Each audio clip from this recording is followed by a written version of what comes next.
The Victims of Democracy is an analysis, from the perspective of Marxist psychoanalytic theory, of how racism can falsify the consciousness of the racially oppressed, and of how racially oppressed individuals free themselves both from falsification of the IR consciousness and from racist domination of their practical activity.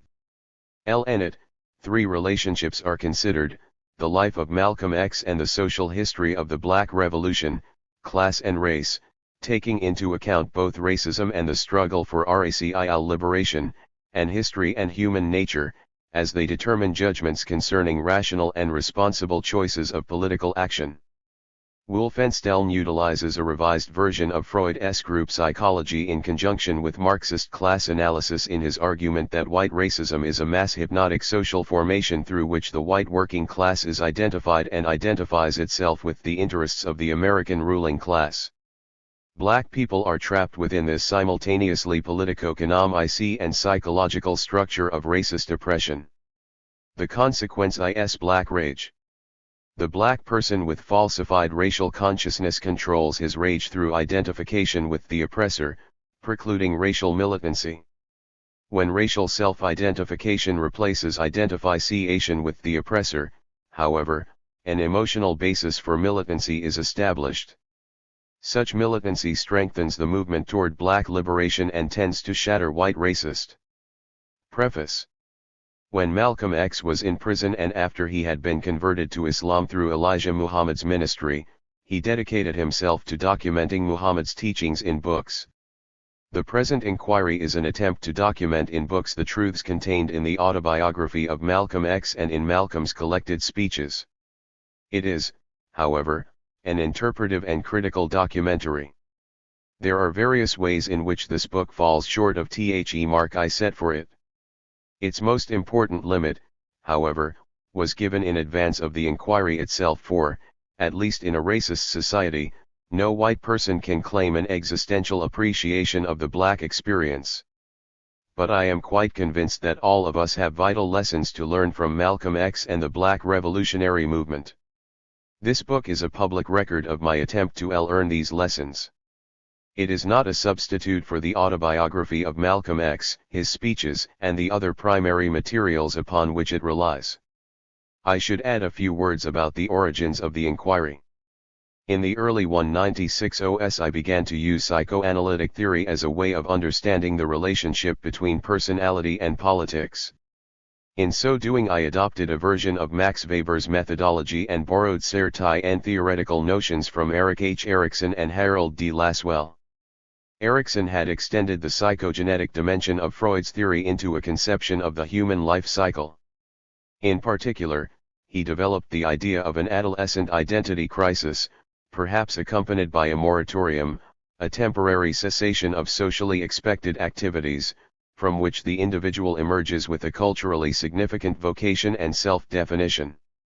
Lasswell's formula of privat motives displaced on public objects and rationalized in terms of X.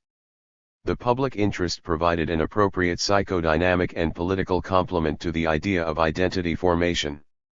When these psychogenetic and psychodynamic notions were utilized within an ideal type method, which legitimate bracketing research within everything else being equal clause, it became possible to derive propositions about various types of political participants, leaders, followers, theorists, revolutionaries. The Black Revolution and the war in Vietnam broke in upon and in time undermined this approach to political life. These events were clearly interconnected and multi-determined. Viewing my own work in their light, it appeared that bracketing a field of psychopolitical inquiry created an artificial subject matter which substituted for and precluded the understanding of the real one. Marx's dialectical method, which aims at the comprehension of an historically developing totality of social relationships, seemed to be more adequately determinative of this reality. Moreover, when examined from a Marxist perspective, it became evident that Erikson had no theory of the historical process, but only a psychoanalytic theory on the one hand and an interest in historical events on the other. It also could be argued that Lasswell's formula reversed the real relationship between personality and politics. Perhaps political interests are first reflected into the private sphere, then internalized as character structure, and only subsequently displaced again into the public realm. With these issues in mind, I took up the works of Wilhelm Reich, Erich Fromm, Herbert Marcuse, Jean-Paul Sartre, and Frantz Fanon, but I soon concluded that the critical appropriation of their ideas was less vital than a thorough re-immersion in the theories of Marx and Freud. Correspondingly, when I decided to investigate the relationship between Malcolm X and the Black Revolution, I also decided to lay aside any Freudian Marxist conceptions which were not absolutely necessary for purposes of interpretation. Thus the present inquiry is primarily a confrontation between Marx and Freud and Malcolm X. It contains few references to the other writers I have mentioned, except for Fopop, whose special bearing on the subject is evident. The reader who is familiar with their work will, however, recognize their ideas playing their part behind the scenes. I am grateful to Richard Ashcraft, Clyde Daniels Halisi, Norman Jacobson, Barry Silver, and John Tierce for their insightful and sympathetic criticism. I am also grateful to Alon Hennon and Jane Ellen Long for their editorial judgment and skill. I have a special debt to my wife, Judith Wolfenstein, who from first to last has been my best and most understanding critic. Financial support for this project was provided by the John Simon Guggenheim Foundation. This book is dedicated to my aunt, the late Martha Wolfenstein, who will always represent to me the highest ideals of the psychoanalytic vocation. Chapter I. The Problem. In 1944 Malcolm X was a small-time Harlem hustler known as Detroit Red. 2 years later he was a prisoner in Massachusetts' Charlestown State Prison, miserably cursing God, the Bible, and his imprisonment. In 1962 he was a Muslim minister, a follower of Elijah Muhammad, preaching hellfire and damnation to white America, redemption and salvation to the Nation of Islam. And in 1964 he formed the OAAU, the Organization of Afro-American Unity. At the organization's founding rally in Harlem on June 28 of that year, Malcolm proclaimed that the OAAU's purpose was to unite African heritage peoples to fight a common enemy, to fight whoever gets in our way, to bring about the complete independence of people of African descent in the Western Hemisphere, and first here in the United States, and bring about the freedom of these people by any means necessary. This action, an important moment of Malcolm's individual experience, was also a significant moment in the history of the Black Revolution. Our purpose is to grasp it as the unity of both THESE aspects and as a product of its own process of development. We will find that realizing this purpose requires the mediation of a simultaneously Marxist and psychoanalytic theory of race, racism, and racial liberation. The problem of the inquiry, as jointly determined by its subject matter and its theoretical orientation, may then be formulated: how does racism falsify the consciousness of the racially oppressed, and how do racially oppressed individuals free themselves from both the falsification of their consciousness and the racist domination of their practical activity? The inquiry may be approached from another direction. Speaking at Harvard in 1964, Malcolm X argued that the black victims of American democracy do not have the same form or system of logic or reason as their oppressors. What is logical to the oppressor isn't logical to the oppressed. And what is reason to the oppressor isn't reason to the oppressed. Karl Marx put forward a similar position in the postface to the second edition of Capital, Volume I. A rational form of dialectical method, he said, is a scandal and an abomination to the bourgeoisie and its doctrinaire spokesman, because it includes in its positive understanding of what exists a simultaneous recognition of its negation, its inevitable destruction, because it regards every historically developed form as being in a fluid state, in motion, and therefore grasps its transient aspect as well, and because it does not let itself be impressed by anything, being in its essence critical and revolutionary. Our investigation is intended to be critical and revolutionary in this sense. It is an attempt to analyze American democracy from the perspective of its victims and with the logic of the op-pressed. This introduction is meant to be a propedeutic for the inquiry as a whole. We will begin by representing Malcolm's consciousness of his historical situation. Next, as a response to the representation of Malcolm's consciousness, we will dissolve our general formulation of the problem into a more workable set of investigative concerns. This process of problem formation will also permit us to justify a Marxist and psychoanalytic approach to our subject matter. To anticipate its results, 1. Given that Malcolm contributed significantly to the Black Revolutionary Movement, what is the precise nature of that contribution? Stated another way, how are his characteristic individual and racial pride, the racially militant and politically radical tendencies in his theory and practice, and the charismatic quality of his leadership related to each other? 2. The Black Revolutionary Movement, taken together with the vicious circle of racist domination, may be designated the problematic of racist oppression. Here we will ask, what is the relationship between class and race in constituting the vicious circle, and what is the relationship between reformist and revolutionary tendencies in the struggle for racial liberation? 3. When placed in historical perspective, the problematic of racist oppression becomes the problem of false consciousness, i.e., the problem of establishing principles of historical development and human nature sufficient to determine judgments concerning their validity, rationality, and responsibility of choices of political action. We will conclude the introduction with some comments on the method, limits, and organization of the inquiry. Malcolm X and the Black Revolution. A preliminary representation. Malcolm X was born Malcolm Little in Omaha, Nebraska, on May 25, 1925. He fell to assassins' bullets in a Harlem auditorium on February 21, 1965. He spent his youth hustling the streets of Boston and New York, but he rose from hoodlum, thief, dope peddler, and pimp to become the most dynamic leader of the Black Revolution. For his autobiography, detailing this rise, became after his death in 1965 a kind of black synoptic gospel, the words and deeds of a man who symbolizes the terrible racial division of our society. It also vividly describes Malcolm in his role as the leading organizer and spokesman for Elijah Muhammad's lost/found nation of Islam in the West. In this role, he brought into the nation large numbers of people from the black ghettos, people who had been left virtually untouched by the organizing activity of the civil rights movement. In addition, he carried to members of the black intelligentsia Muhammad's message of a revitalized black nationalism. With this base of support among oppressed urban masses and with at least the tacit support of many of the more militant black artists, intellectuals, and leaders, he mounted a powerful polemical attack against both white world supremacy and the integrationist aspirations and nonviolent tactics of the civil rights movement. From the pulpits of the Nation of Islam, too, and its official newspaper, which he himself had founded, on radio and television programs, and at public forums across the land, Malcolm reached black, white, and interracial audiences with his angry and skillful 4.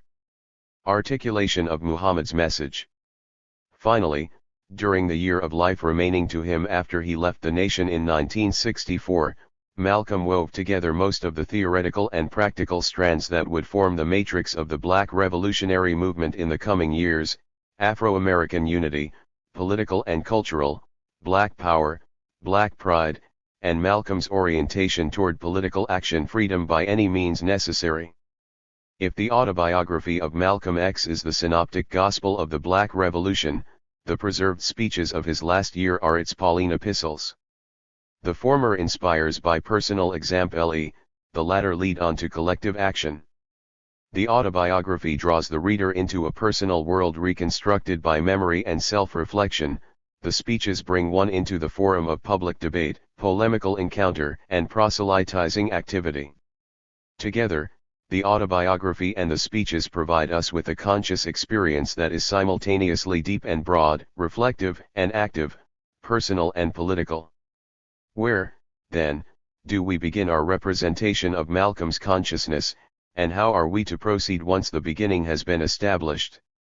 If we were to honor biographical convention, W.E. would begin with the earliest memories reported in Malcolm's autobiography. Any interest we might have in these memories is, however, dependent upon our prior interest in Malcolm's contribution to the Black Revolutionary movement. Our political interest determines that we begin with Afro-American consciousness and its organizational embodiment, the OAAU. But the OAAU cannot be adequately represented without considering the forms of consciousness preceding it. As Hegel observed, the mere result attained is not the concrete whole, but the result along with the process of arriving at it. 5. And as Malcolm argued, to understand why anyone is what he is, his whole life, from birth, must be reviewed. All of our experiences fuse into our personality. Everything that has ever happened is an ingredient. 6. Accordingly, we will begin with the OAAU and regress through the forms of Malcolm's consciousness until we arrive at his earliest memories. In this way, i.e., through a technique of regressive representation, our political interest will determine our biographical starting point. The content of this regressive representation of Malcolm's consciousness may be briefly noted. After we have outlined the theory and intended practice of the OAAU, we will describe Malcolm's polemical attack upon the middle-class leadership and integrationist aspirations of the civil rights movement. Historically, this attack 5. Connects his last years in the Nation of Islam to his period of independent political leadership. Next we will turn to Elijah Muhammad's version of the Islamic worldview, hence to the foundation of Malcolm's consciousness during his years of membership in the nation. Finally, we will specify certain linkages between these adult forms of Malcolm's consciousness and his earliest childhood memory. In December 1964, Malcolm remarked that the assassination of President Kennedy was a case of chickens coming home to roost. Such comments were not unusual at the time. Sorrowful reflections on the violence of American life were a common part of the national mood of mourning. But Malcolm's mood was not mournful. He believed that the death of the president was a just, if only partial, retribution for the sufferings the white devil had inflicted upon black people, a view his leader, Elijah Muhammad, presumably shared. After all, Muhammad taught that the white man was a devil and that Allah would destroy him. But the Prophet, not wishing to bring the wrath of the white world down upon his nation of Islam, disassociated himself from this comment by suspending Malcolm from the nation for 90 days. As the 3 months passed, it became evident that Malcolm would not be reinstated. Later, we shall investigate why Muhammad and his leading disciple came to a parting of the ways. In any case, Malcolm now had to formulate an independent course of action, one that would take into account not only the various forms of white racist power, but also the demonstrated strengths and weaknesses of the civil rights movement and the Nation of Islam. The members of the movement had confronted Southern racists, bravely absorbing physical abuse in an attempted nonviolent revolution. Their goal was the desegregation of American society. The Muslims had meanwhile been building a nation within the nation's ghettos. Their stated goals were to defend themselves against racist attack and exploitation, and to separate black from white America. As this period drew to a close, it was becoming clear both that the nonviolent revolution had failed and that the nation was no nation. Since the movement, despite its activism, had won only token victories, questions were being raised about the validity of both its nonviolent means and its integrationist ends. The Muslims, despite their militant posture, were politically disengaged and therefore vulnerable to the charge of talking tough while doing nothing. Not only Malcolm but black people in general needed a new plan of attack. 6. Malcolm's first response to the situation was to form Muslim Mosque Incorporated. MMI. MMI was to be a direct alternative to the Nation of Islam, but its political orientation was to be black nationalist rather than black separatist. A couple of months later, Malcolm traveled to the Middle East and to sub-Saharan Africa. There he was much impressed by the revolutionary fervor and pride of the Africans he met, and by the apparent ability of governments ranging from radical to conservative to work together for common goals in the organization of African unity. He also picked up intimations of a more extensive solidarity, One African leader remarked to him that the world's course will change the day African heritage peoples come together as brothers. 7. When he returned from Africa, he brought with him this idea of a revolutionary unity of all African heritage peoples. The premise of Malcolm's radically Pan-Africanist conception was that this is not an era where one who is oppressed is looking toward the oppressor to give him some system or form of logic or reason. What is logical to the oppressor isn't logical to the oppressed. And what is reason to the oppressor isn't reason to the oppressed. It follows that there just has to be a new system of reason and logic devised by us who are at the bottom if we want to get some results in this struggle that is called the Negro Revolution. 8. This position contains both a critique and a construct on an attack upon the oppressor's logic that should result in revolutionary action. The white man's logic, Malcolm argued, is based on one fundamental supposition, namely, white over black. Whatever else may be variable in human experience, the one constant is white superiority. The history of civilization is white history, the only genuine morality derives from white Christianity, and the only legitimate sovereignty is that of white ruling powers. Humanity and whiteness are coextensive. Consequently, the height of black ambition is to become white, to integrate. Physically, the black man hopes for light skin, straight hair, an aquiline nose. Spiritually, he accepts white history, values, and dominion, looking only for the opportunity to say our past, our religion, our government. Like the slave who said we whenever the master said we, the modern Uncle Tom echoes the white man's words. 9. Just as the slave exists for his master, the contemporary Negro exists for the white man, and hence is responsible only to him. More, his very existence is from the white man. The Negro is an artifact, a creation of the white man for his own purposes. Whenever you see somebody who calls himself a 7. Negro, he's a product of Western civilization. 10. He therefore cannot reject his dependency without severing his tenuous connection with humanity. Better to be subhuman than inhuman, a slave than a jungle beast, a second-class citizen than a ghetto criminal. Concretely, this means that the Negro acts according to the ostensible rules of society while the white man acts according to the real ones.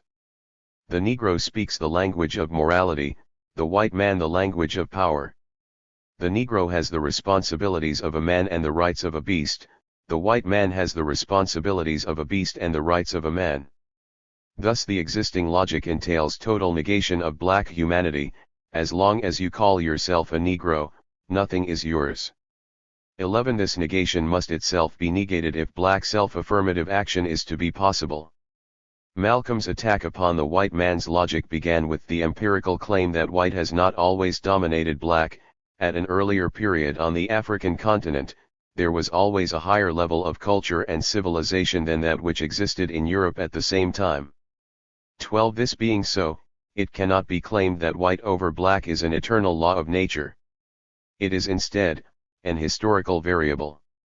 Moreover, if one examines the historical process through which white dominion was established, one discovers that the high moral claims of the white man were inversely reflected in the criminal character of his actions.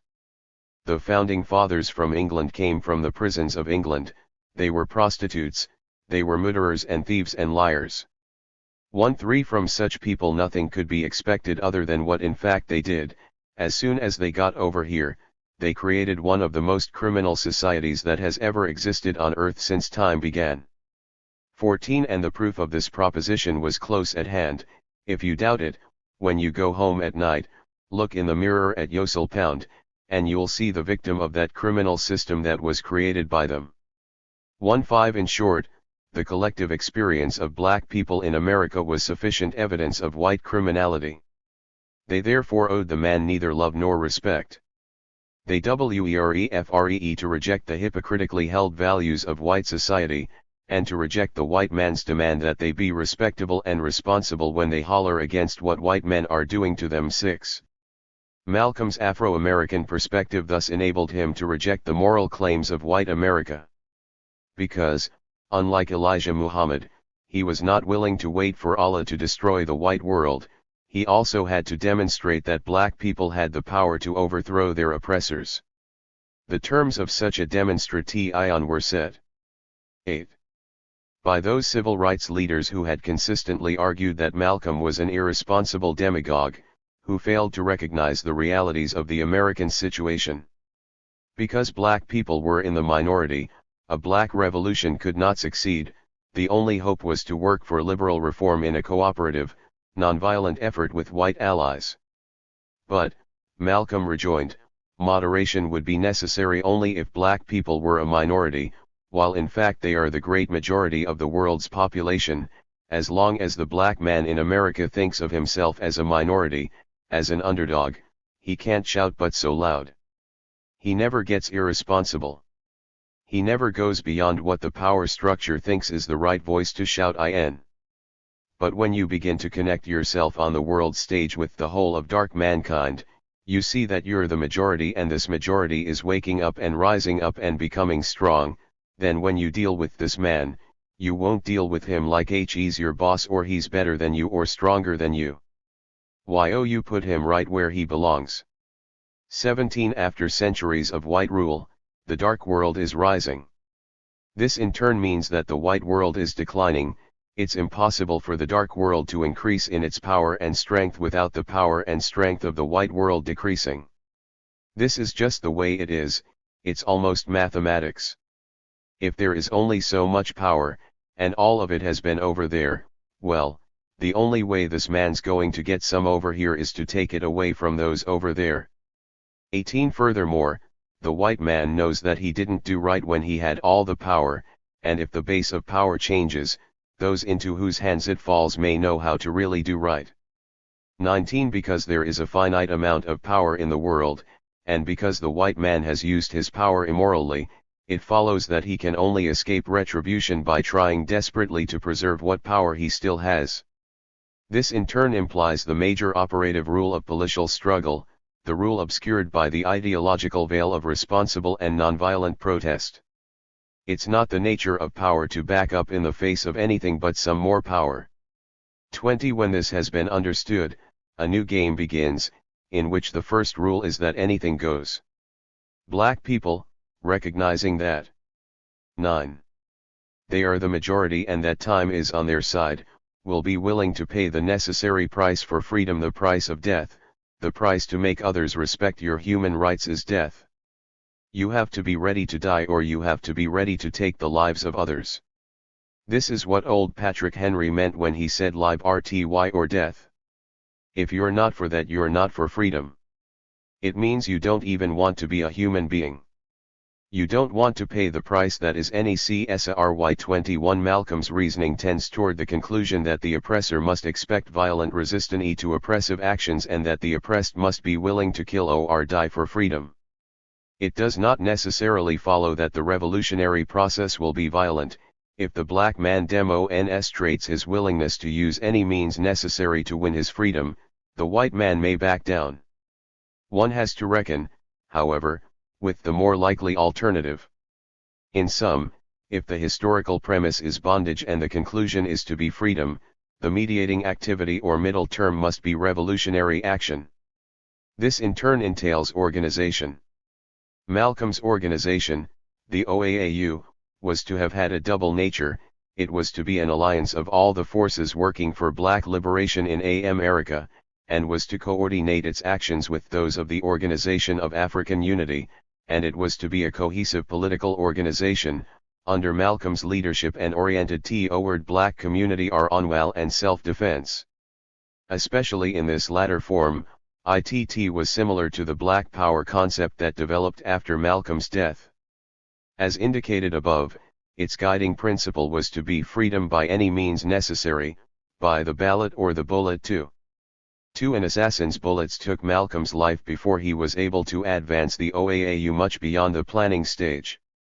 Moreover, by the end of his life his conception of the revolutionary situation was changing somewhat. At the beginning of his last year, he had believed that political struggles were essentially racial.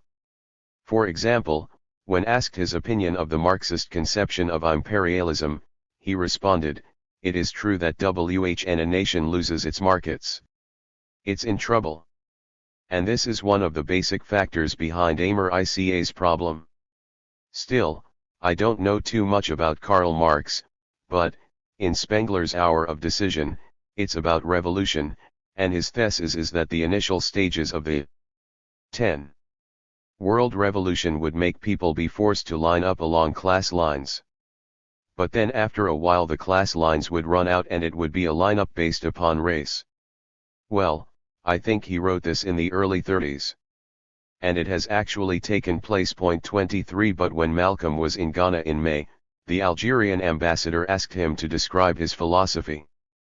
He replied, "Black nationalism." According to Malcolm, the Algerian then asked, where did that leave him? Because he was white. Where does that leave revolutionaries in Morocco, Egypt, Iraq, Mauritania? So he showed me where I was alienating people who were true revolutionaries. 24. Thus when Malcolm founded the OAAU it was Pan-Africanist rather than black nationalist, and in his speeches he began to emphasize the parallels between European/American exploitation of Africa and exploitation of Afro-Americans. He no longer argued that it was the American white man who is a racist but, rather, that it's the American political, economic, and social atmosphere that automatically nourishes a racist psychology in the white man. 2. 5. To eliminate racism the whole system must be transformed.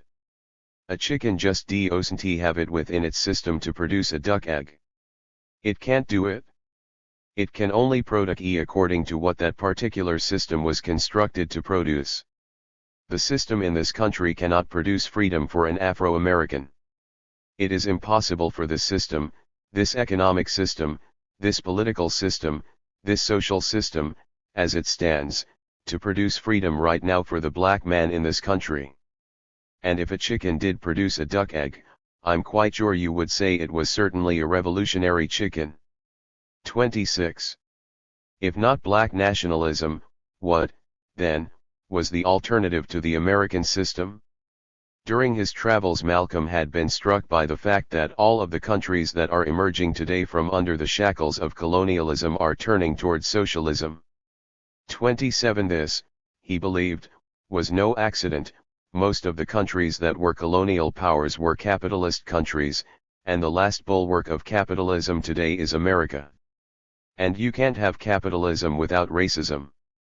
28. This did not mean Malcolm was turning toward an orthodox Marxist view of impending class-based revolution. Instead, he foresaw a showdown between the economic systems that exist on this earth which almost boil down along racial lines. 29. But 2. While there would be a strong racial bias along the line of conflict, the conflict itself would not be racial.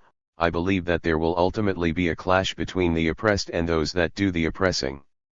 I believe there will be a clash between those who want freedom, justice, and equality for everyone, and those who want to continue the systems of exploitation.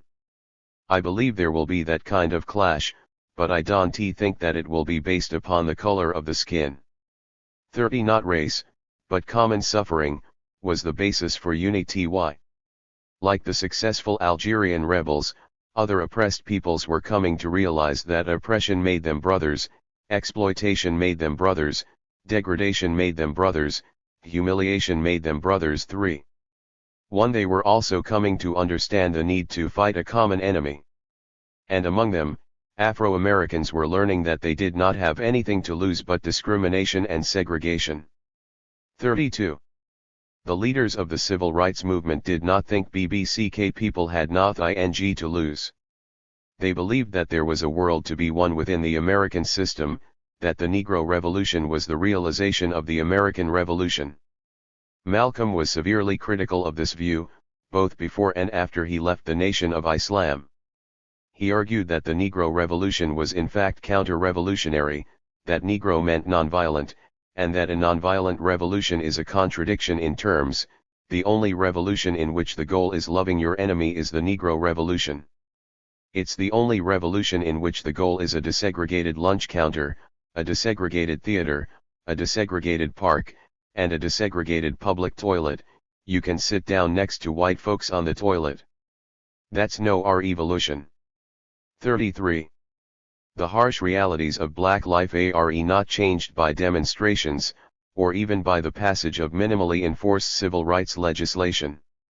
The masses of our people still have bad housing, bad schooling, and inferior jobs, jobs that don't compensate with sufficient salaries for them to carry on their life in this world. So the problem for the masses has gone absolutely unsolved. 34. Even worse, insofar as it was successful, the nonviolent revolution was perpetuating these 12 conditions. Its token victories were only devices to lessen the danger of an explosion, but not designed to remove the material that's going to explode. 5. As in the case of the March on Washington, the government uses the civil rights movement to control the black community. The white liberals control the Negro and the Negro vote by controlling the Negro civil rights leaders. As long as they control the Negro civil rights leaders, they can also control and contain the Negro's struggle, and they can control the Negro's so-called revolt. 36. Civil rights leaders, along with the press and media, were conduits for spreading the reality-distorting and politically debilitating liberal ideology. The liberal carrot is that progress is being made, the stick that we're the underdog, and that we don't have a chance, and that we should do it non-violently and carefully, otherwise, we'll get hurt or we'll get wasted. 37. Thus admonished, the black masses are supposed to fall in line behind their responsible leaders and cling fiercely to their white allies. The Negro Revolution, moreover, accentuates class divisions within the black community.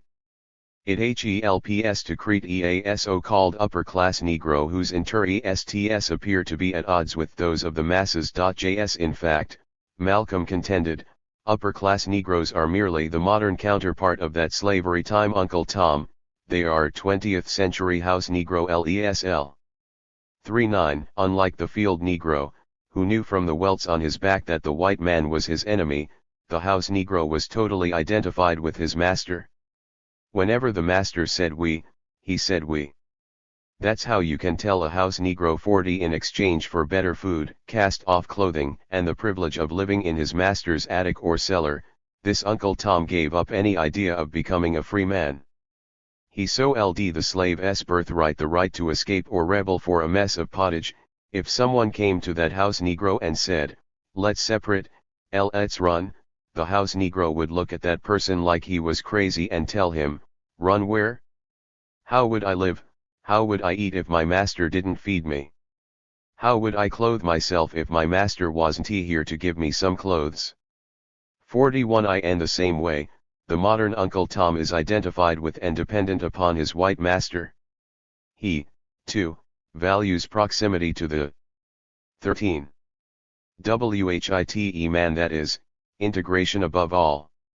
He, too, rejects and ridicules those who, like Elijah Muhammad, call upon the black man to separate himself from the declining white world. As in the days of slavery, however, this class of Negroes is in the minority. The majority is the mass of black people, who are the offshoot of the field Negro, who benefit in no way, shape, or form whatsoever from this thing that is called democracy. 42. Like the field Negro who jumped at any chance to escape, the modern mass-level type Negro is similarly responsive to the call for separation. He says, let's separate. We are catching hell in this system we are now in. Let's separate. 4.3. He is not willing to wait for the realization of the American dream, for the realization of Martin Luther King's dream. To a Harvard audience, Malcolm said, what is a dream to you is a nightmare to us. What is hope to you has long since become hopeless to our people. And as this attitude develops, not so much on Sugar Hill in Harlem although it's there too, but in the ghetto, in the alley where the masses of our people live, you have a new situation on your hands. 44. American values, in other words, were more and more openly revealing their double meaning. One white and one black, one positive and one negative. Prosperity for the white man was poverty for the black, democracy for the one was a police state for the other, freedom for one was bondage for the other. Understanding this, the masses were becoming progressively angrier and more impatient, tired of hoping for what had been promised to them 100 years ago, in no mood to stay under the control of their responsible leaders or listen to the smooth talk of liberal politicians. They were ready to join the Nation of Islam, or, in Malcolm's words, they were saying, "We'll blow the world sky high if we're not respected and recognized and treated the same as other human beings." 45 Unlike the integrationist, this new Negro, the impatient black man, did not distinguish between liberals and conservatives. Northern liberals and their Negro adherents were as bad if not worse than the Southern racists. The white conservatives aren't friends of the Negro, but they at least don't try to hide it. They are like wolves, they show their teeth in a snarl that keeps the Negro always aware of where he stands with them. But the white liberals, 14, are foxes, who also show their teeth to the Negro but pretend that they are smiling. And the job of the Negro civil rights leader is to make the Negro forget that the wolf and the fox both belong to the same family. 46 The sheep's clothing was no longer sufficient to hide the rapacity of the wild dog.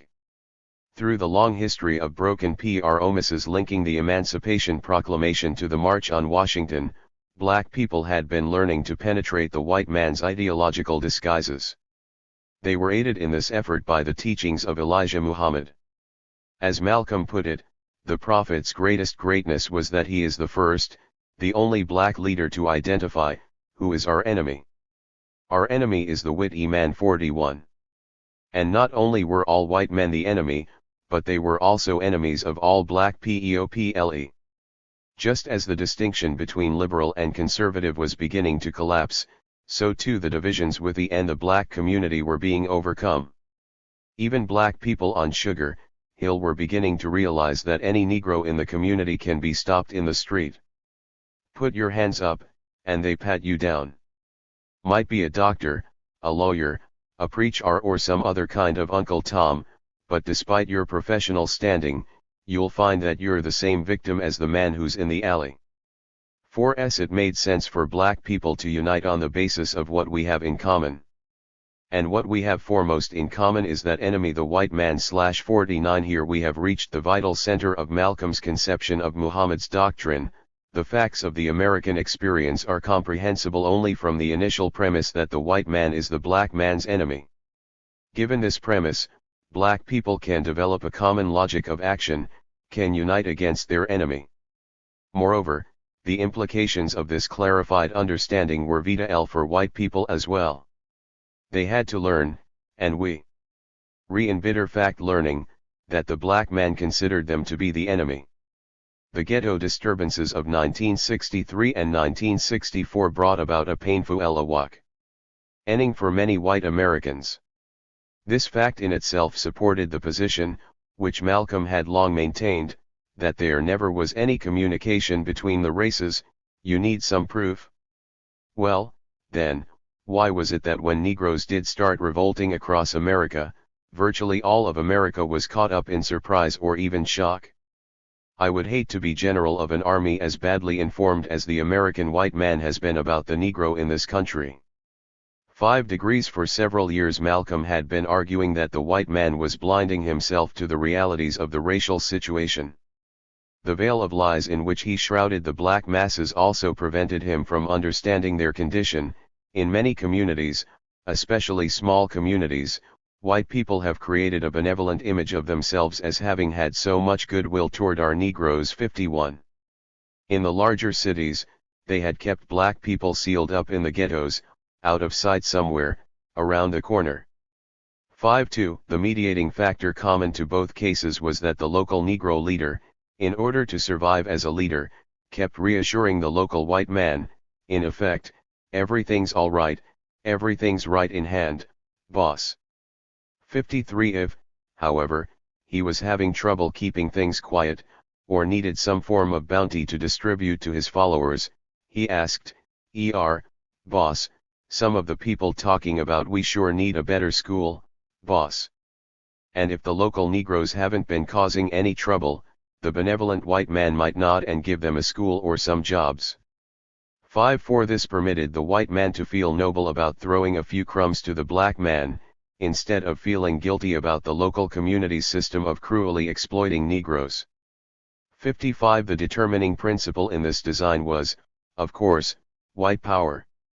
The white man controls the Negro leader, through whom in turn he controls the black masses. He tells the leader what to tell the people, thereby hoping to maintain domestic tranquility. The leader follows orders because his power is dependent upon the white man's support. Then, because the white man wants both to exploit the masses and to feel noble while so doing, the Negro leader must lie not only to his people but also to his boss. He becomes the classic yes man, and the country's very atmosphere is filled with racial mirages, clichés, and lies. 56. Malcolm's task in this situation, first as Elijah Muhammad's 16. spokesman and then as chairman of the OAAU, was to replace the mediation of the Negro leader with his own. He sought to form himself into a two-way medium for honest communication between black and white. The oppressed masses would thereby learn the true nature of their condition and the true character of the white oppressor.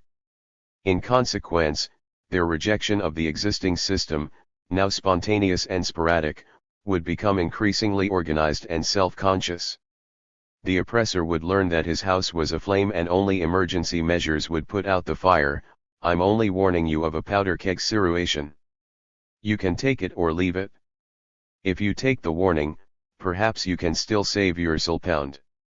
57. When he was a follower of Muhammad, Malcolm's message was that the white man could save himself by granting the nation a land of its own, thus making partial reparation for the long years of exploitation.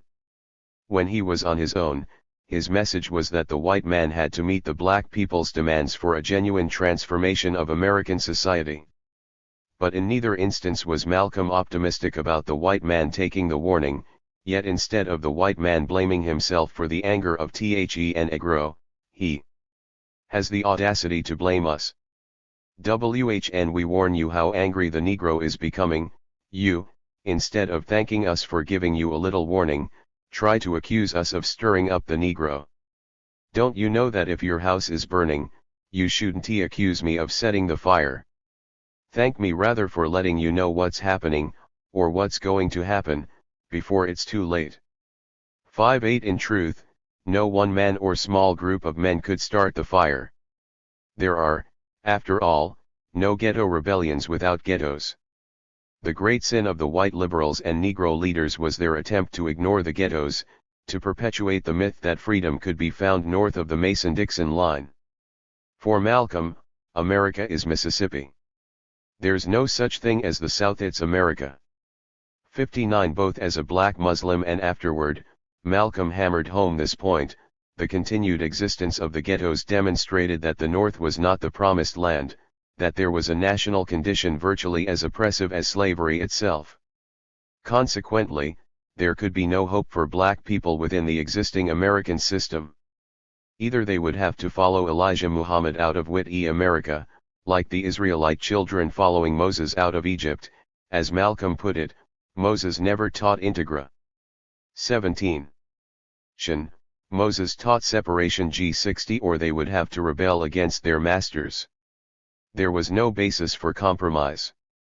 Malcolm's attacks upon white racism, his critique of the Negro Revolution, and his conception of Afro-American history were all developed from the perspective of the black masses. They were also derived from the doctrines of Elijah Muhammad. Muhammad was a chiliastic prophet who preached that the collective black man was God, the white man was the devil, and history was the story of the black man's life in paradise, his subsequent sufferings at the hands of the white devil, and his impending salvation.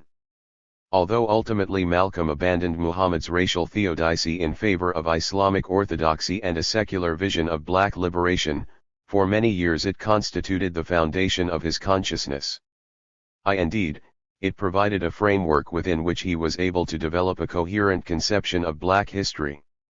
This conception stressed the existence of highly developed African and Asian civilizations while Europe was still Neolithic, the gradual growth and expansion of white power through trickery and brutality, the use of guns and the policy of divide and rule to conquer Africa, the bestiality of the slave trade and of slavery itself, the white man's murder, rape, physical brutalization, and exploitation of black people both during and after slavery, the corrupting and demoralizing influence of Christianity on blacks, the need, therefore, to reject white values, to restore a black identity, and to become independent of the existing society, and, finally, the belief that the age of white worm supremacy was corning to an end. Muhammad's theology and the black man's history were well designed to appeal to the suffering black masses, many of whom had been raised as Christians, had need of religious consolation, and had good reason to believe that the white man was the power of evil. But neither the theology nor the history would have had so much appeal for ghetto blacks without the practical program through which Muhammad taught his followers to wake up, clean up, and stand up. 61. The conversion experience of Benjamin Goodman, who found his way into the nation through Malcolm and who later followed Malcolm into the OAAU, provides us with an example of how these practical aspects of the doctrine met the needs of the black masses. In 1958 Goodman was working in downtown Manhattan, with hair conked, straightened and greasedle, trying very hard to be hip. 62. He had heard of Malcolm, but his idea of him was confused. 18. And, undoubtedly, erroneous.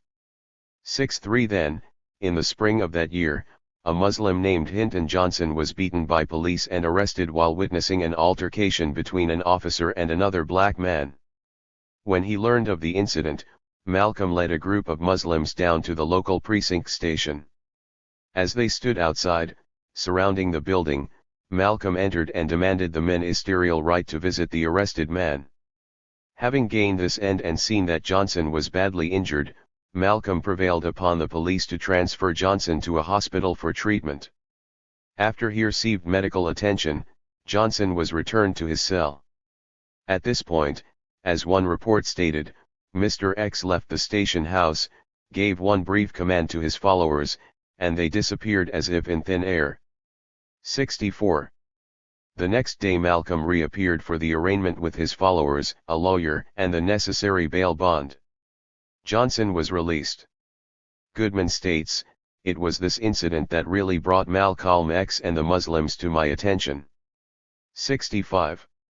Impressed by both the strength and the discipline of the Muslim action, he went one Sunday to Temple No. 7 in Harlem, where Malcolm was minister.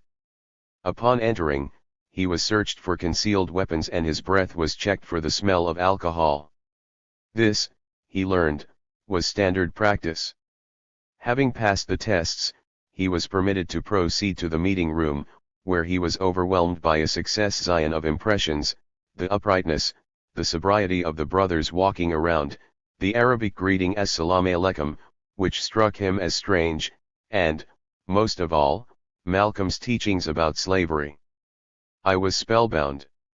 I had never in my life heard a man speak like that, and I knew then that something in my life had changed, or was about to change.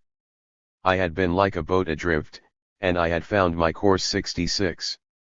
Goodman had been awakened, he accepted the message and applied for membership.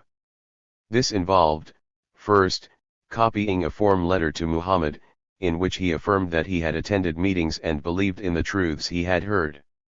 The letter had to be copied perfectly. Then he had to abandon his conch, reform his style of dress from hip to sober and simple, give up cigarettes, alcohol, and all other drugs, stop using profanity or speaking disrespectfully to women, and abjure poisonous foods, such as pork or cornbread. He learned to pray, facing Mecca, 5 times daily, to perform daily rituals of personal cleanliness, to attend meetings at least twice weekly, and to work for the temple whenever possible. Thus his waking up was followed by cleaning up. 19.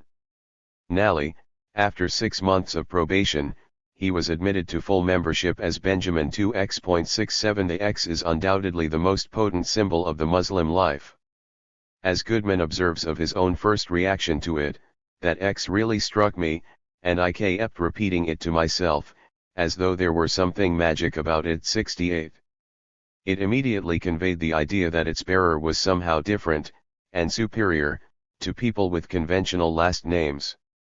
To ascertain its true meaning entailed learning Muhammad's version of Islamic doctrine, in particular, the black man's history.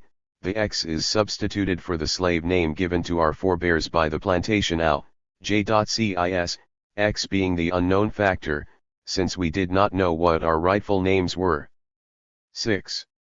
9. As slaves, black people had been stripped of their names and their tribal identities. Although the name of a believer's original tribe was sometimes revealed to Muhammad, thus Malcolm was Malik el-Shabazz, usually this knowledge was out of reach. In this sense the X symbolizes paradise lost, with the reminder that the devil is responsible for the loss. It also embodies the idea that its bearer is an ex-slave, an ex-Negro, that is, he acknowledges his past slavery, and thereby entitles himself to a justified hatred of the slave master. At the same time, he rejects the mental slavery of the present, the collective identity of Negro and the individual one signified by his Christian, or slave last name. On this level the X testifies to its bearer's strength, to his ability to transcend the limits imposed upon him by his enemy. Further, the X indicates his adoption into the Muslim family. All Muslims are brothers and sisters, the children of Elijah Muhammad who, as one minister put it, is their mother and father. 7. Finally, it identifies him as a citizen of the nation of Islam and a believer in the divinity of Allah. Goodman says that by the time he received his X he was a changed person, inside and out. 71. He was someone who, through Malcolm and Elijah Muhammad, had recreated himself.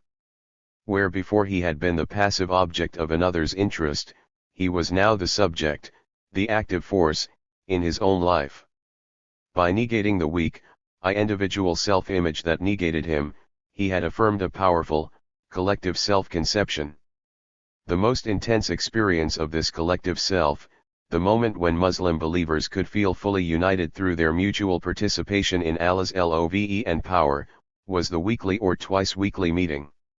Especially when the word was being given by Muhammad or Malcolm, the listeners would be fused into a trance. 20. Personal unity. At a less emotional level, even everyday life was infused with collective meaning. Through the 5 daily prayers, believers would join the world's 72.5 million Muslims in communicating with God. 72. The routines of home life, from the order in which family members used the bathroom in the morning to what food was placed on the table at night, were ritualized. As we saw in Goodman's process of initiation, most aspects of personal behavior were doctrinally regulated. Moreover, the nation provided its members with a genuine community. In Detroit and Chicago, for example, children could attend the University of Islam, a Muslim parochial school, instead of public school. Most temples offered a variety of adult education courses, ranging from the black man's history to the domestic sciences taught in the Muslim girls' training and general civilization class, M.G.T.G.C.C.I. For men there was in addition the opportunity, if they qualified, to be trained as members of the Fruit of Islam, the elite guard of the nation. And the major centers of the nation had Muslim restaurants, grocery stores, and certain other retail outlets, providing both employment and the chance to keep the money earned by Muslims circulating within the nation.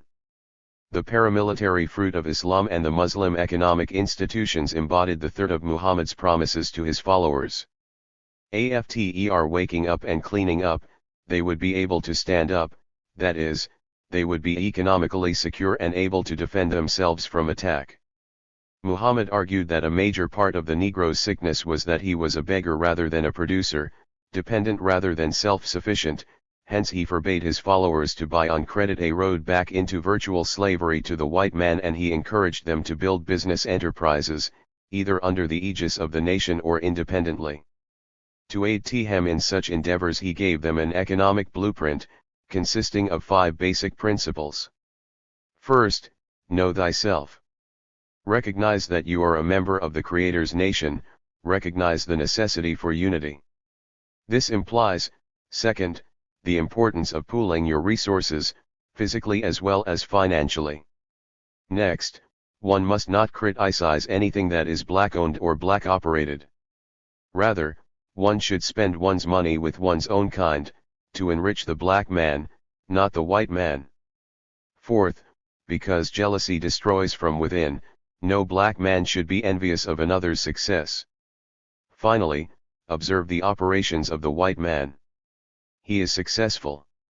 He makes no excuses for his failures. He works hard in a collective manner. You do the same. 7.3.21. The blueprint makes clear that Muhammad's program consisted in part of stealing the white man's thunder. Just as black people would be in fact what the white man was only in theory with respect to morality, so they would emulate and then surpass him in economic rationality. Similarly, as the white man never hesitated to defend himself when attacked, neither would the members of the nation. According to Malcolm, we are never aggressors. We strive for peaceful relations with everyone.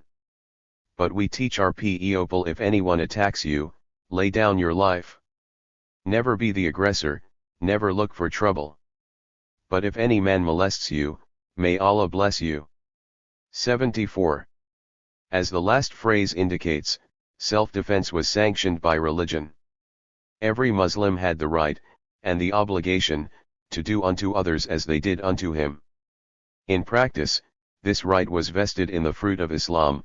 Our response to any attack was to be collective rather than individual, as it was, for example, in the Hinton Johnson incident. Through their united effort, black people would be freed from the clutches of the white devil.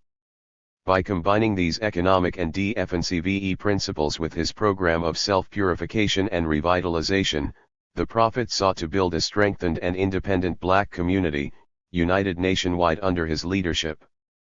Although there were obvious limits to what could be achieved, limits reflected in Muhammad's instructions to his followers to be conscientious employees no matter who was their boss, and to obey the law, his plan yielded substantial results.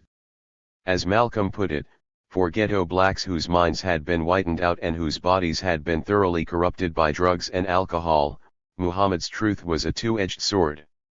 It cuts into you. It causes you great pain, but if you can take the truth, it will cure you and save you from what otherwise would be certain death. 7. S. Malcolm had personal reasons for believing in Muhammad's two-edged sword. He had been a convicted criminal when he encountered the Prophet's truth.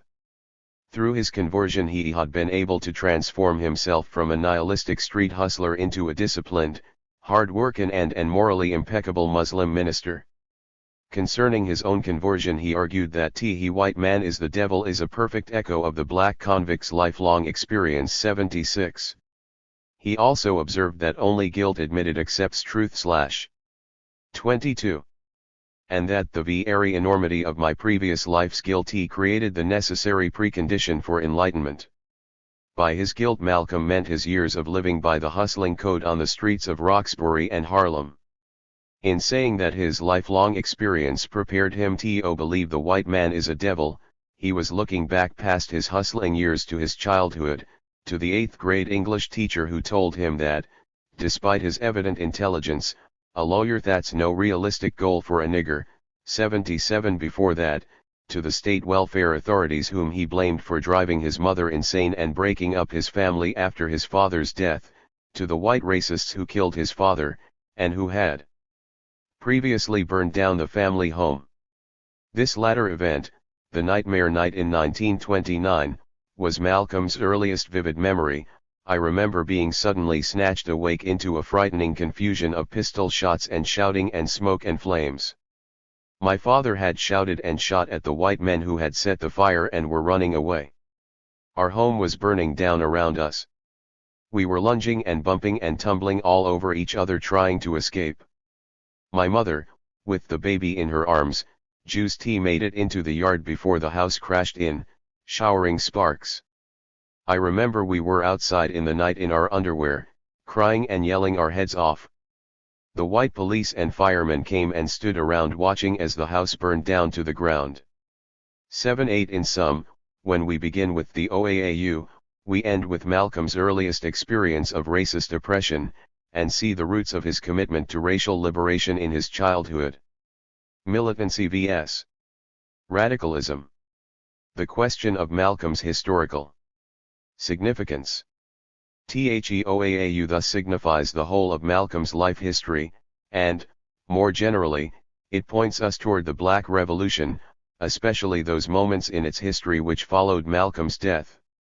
Afro-American consciousness was fundamental to the Black revolutionaries, as was Malcolm's secularized version of Black community renewal and self-defense. Moreover, Malcolm himself came to symbolize the angry pride so characteristic of the revolutionary leaders.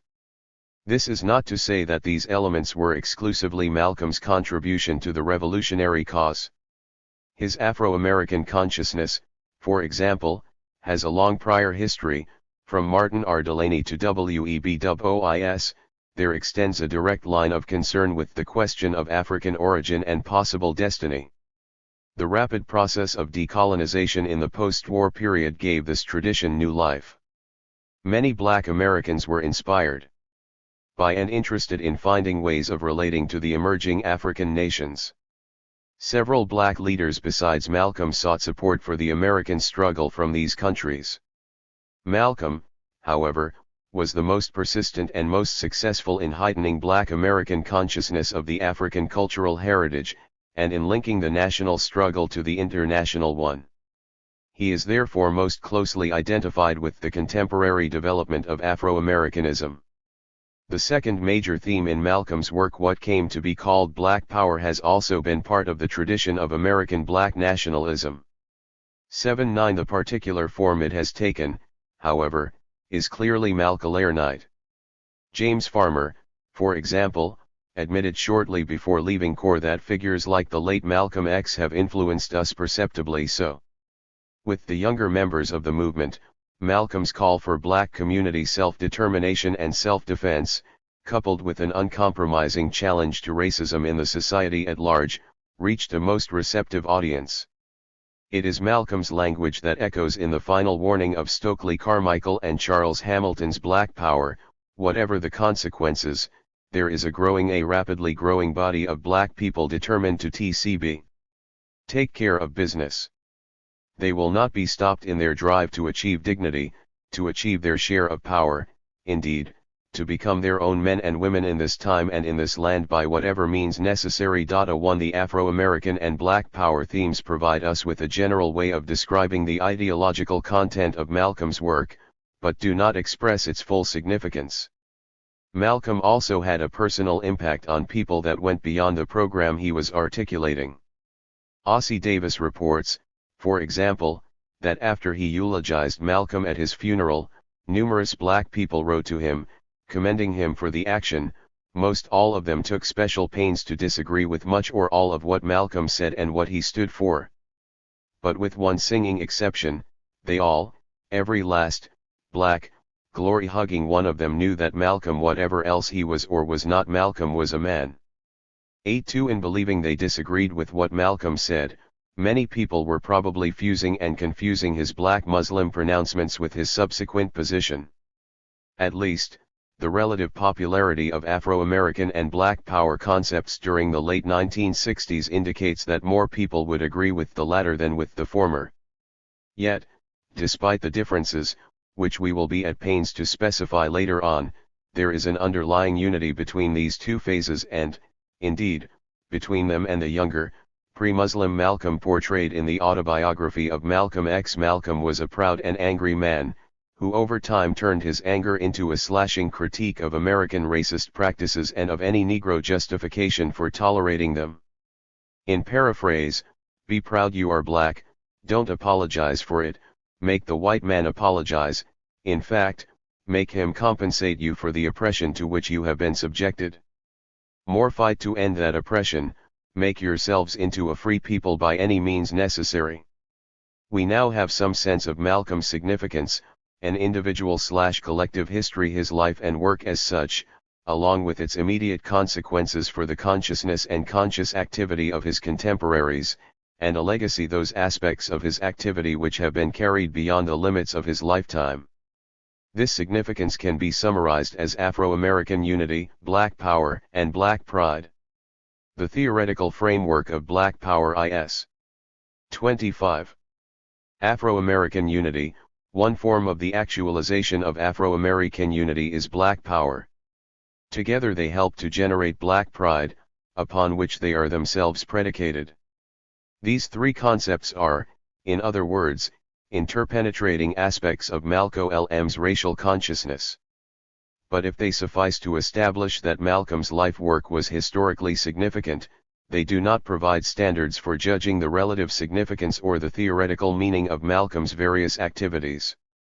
For example, some would say that pride was Malcolm's most significant contribution to the revolt, in fact, that his historical meaning resides in that contribution. Malcolm helped to alter the style and thought of the Black Revolt of the 196's, even when its leaders during his lifetime denied him a place in its certified leadership. He left another, more lasting bequest as well, the example of that unchained, unbowed Black manhood. Like somebody said, one of Malcolm's movement friends told me, "I never heard nobody call Malcolm X nigger." 53 Without a reasoned position and the relevant evidential material, which Peter Goldman, the writer of this passage, fails to provide, such a judgment is in fact a mere assertion. We can only observe that, in a still undetermined manner, Black pride and Afro-American consciousness were interrelated. Which is to say, we may take Goldman's position not as a conclusive judgment but, rather, as a question: what was the relationship between pride and principle in Malcolm's practical activity, and in the practice of the Black Revolution? To give the question a more general form, what was the relationship between character and consciousness in these practices? A second question grows directly out of the first, given that Malcolm did contribute valuable elements to the style and thought of the Black Revolt. What was the relative value of these elements? In this regard we are confronted with precisely contradictory judgments. On one side there is the Reverend Albert Clee, who argues that Malcolm's signal contribution was to teach Black people the first basic principle, that the white man is your enemy. On that principle, Clee contends, Black people can build a total philosophy, a total course of action for struggle for a community-based, Black nationalist or separatist struggle for power. As for Malcolm's Afro-Americanism, Clee acknowledges that Malcolm wanted to relate the struggle of Black people in America to Black people everywhere. But he does not believe that Malcolm was seriously in 26. Earnest in relating it to the struggles of oppressed people everywhere. 85. Malcolm's importance is misinterpreted if one focuses on the last moments of confusion, when he was getting ready to be assassinated, and says that the confused little statements he made in those last moments were his life. 86. On the other side from Clee are people like George Brightman, who argues that Malcolm was a radical both before and after leaving the Black Muslims. He was a revolutionary, increasingly anti-capitalist and pro-socialist as well as anti-imperialist. 7. The Esseniadums share this position. They argue that by the time of his untimely death Malcolm X had moved from Black nationalism to internationalism, and had completely identified himself as well as the Afro-American struggle with the revolution of the wretched of the earth, the exploited people of the Third World. He had become a foe of the international capitalism system and a staunch Pan-Americanist. 88. Moreover, Malcolm was not thinking solely in racial terms toward the end of his life. He very clearly indicated that the oppressed might find allies both in America and in Europe that were opposed to the capitalist system. 89. One may readily surmise from the tone of Brightman's and the Esseniadums' remarks that they consider Malcolm's movement from Black nationalism and racial militancy to international socialism and political radicalism to have been a progressive development. Clee views that shift, insofar as he acknowledges its existence, as a regression caused by the pressure of the threat of imminent death. The universal agreement that Malcolm infused a previously lacking racial pride into the freedom movement breaks down into opposing evaluations of the principles through which that spiritual force was expressed. We are, accordingly, given the problem of determining the relationship between these two forms of consciousness. A third question now arises from the conjunction of the first two. Malcolm's characteristic pride, expressed in the form of militant and/or radical conscious activity, gave him an almost magnetic quality of personal power and prestige. This quality is reflected in John Henrik Clarke's judgment that Malcolm X was a remarkably gifted and charismatic leader whose hostility and resentment symbolized the dreadful stamp of the black ghetto, but a man whose philosophies of racial determination and whose pragmatic comments made him unacceptable as a participant in peaceful social change. 90. He had, in other words, the authority of the extraordinary and personal gift of grace charisma, the absolutely personal devotion and personal confidence in revelation, heroism, or other qualities of in. 27. Individual leadership. 9. 1. His followers were bound to him by their recognition of that gift. But charisma and the charismatic relationship, as Max Weber here defines them, are not determinative concepts. They identify a certain quality, but they do not explain it. Consequently, our question becomes, what is the relationship among Malcolm's characteristic pride, his militant and radical forms of conscious activity, and his charismatic power and authority? The problematic of racist oppression. The terms in which we have now formulated our problem force us to consider the relationship between political consciousness and social context. As Karl Mannheim reasons, what is new in the achievement of the personally unique charismatic individual can only be utilized for the collective life when, from the very beginning, it is in contact with some important current problem, and when from the start its meanings are rooted genetically in collective purposes. 92. Hence we must now consider Malcolm's leadership within the context of his particular social and political situation, within the problematic of racist oppression. The problematic of racist oppression has two aspects. First, if we view race from an abstract, anthropological perspective, we recognize that a race is a natural or biological category which, as such, is devoid of political meaning. But racism is a relationship of domination and subordination based upon skin color. Consequently, we are interested in explaining this transformation of a natural category into a criterion of social valuation and devaluation. Second, the illusion of a naturally determined social differentiation between racial collectivities manifestly deprives the subordinated group of its human value. Thus, from the perspectives both of racially oppressed people and of any consistent conception of human value, racism must be eradicated. Such a definition of racism would not seem to be significantly controversial. When we attempt to give some theoretical content to the definitional form, however, we are once again confronted by opposing views. On the one hand, there is a liberal, reform-oriented conception of race relations, on the other, a revolutionary conception. The former position has been most notably articulated by Gunnar Myrdal and his associates in An American Dilemma. Myrdal's premise is that 28. The American Negro problem is a problem in the heart of the American. It is there that the interracial tension has its focus. It is there that the decisive struggle goes on. The American Dilemma, referred to in the title of this book, is this ever-raging conflict between, on the one hand, the values preserved on the general plane which we shall call the American Creed, where the American thinks, talks and acts under the influence of high national and Christian precepts, and, on the other hand, the valuations on specific planes of individual and group living, where personal and local interests, economic, social, and sexual jealousies, considerations of community prestige and conformity, group prejudice against particular persons or types of people, and all sorts of miscellaneous wants, impulses and habits dominate his outlook. 93. American racism is a moral contradiction, an unresolved tension between the universal rights of man and the manifold particularities of everyday experience. In Myrdal's VW, it is the product of a vicious circle of cumulative causation which preserves the Negro people as an inferior caste within what is otherwise a relatively open if still class-structured society. Cumulative causation exists when, in a relationship between any two factors, a change in one of them will cause a change in the OTHER factor, and start a process of interaction where the change in one factor will continuously be superseded by the reaction of the other factor.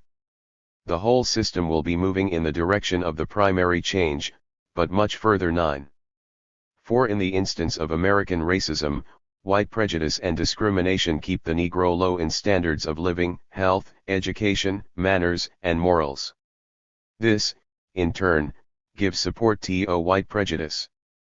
9. This dynamic relationship both presupposes and reinforces the caste position of Negroes, meaning by the term caste a social status consisting of such drastic restrictions of free competition in the various spheres of life that the individual in the lower caste cannot, by any means, change his status, except by a secret and illegitimate passing, which is only possible to the few who have the physical appearance of members of the upper caste. 96. We therefore have a self-perpetuating system of social injustice. But such a harsh deviation from the ordinary American social structure and the American creed could not occur without a certain internal conflict and without a system of false beliefs and blindnesses aided by certain mechanical controls in law and social structure.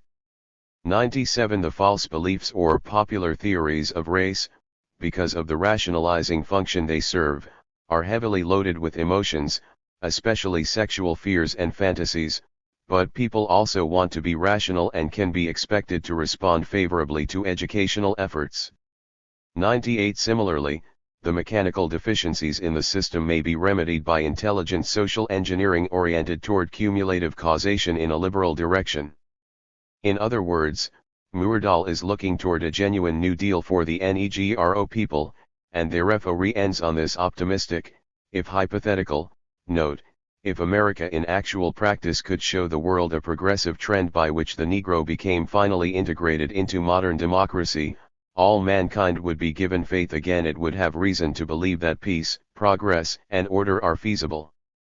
And America would have a spiritual power many times stronger than all her financial and military resources, the power of the trust and support of all good people on earth. 9.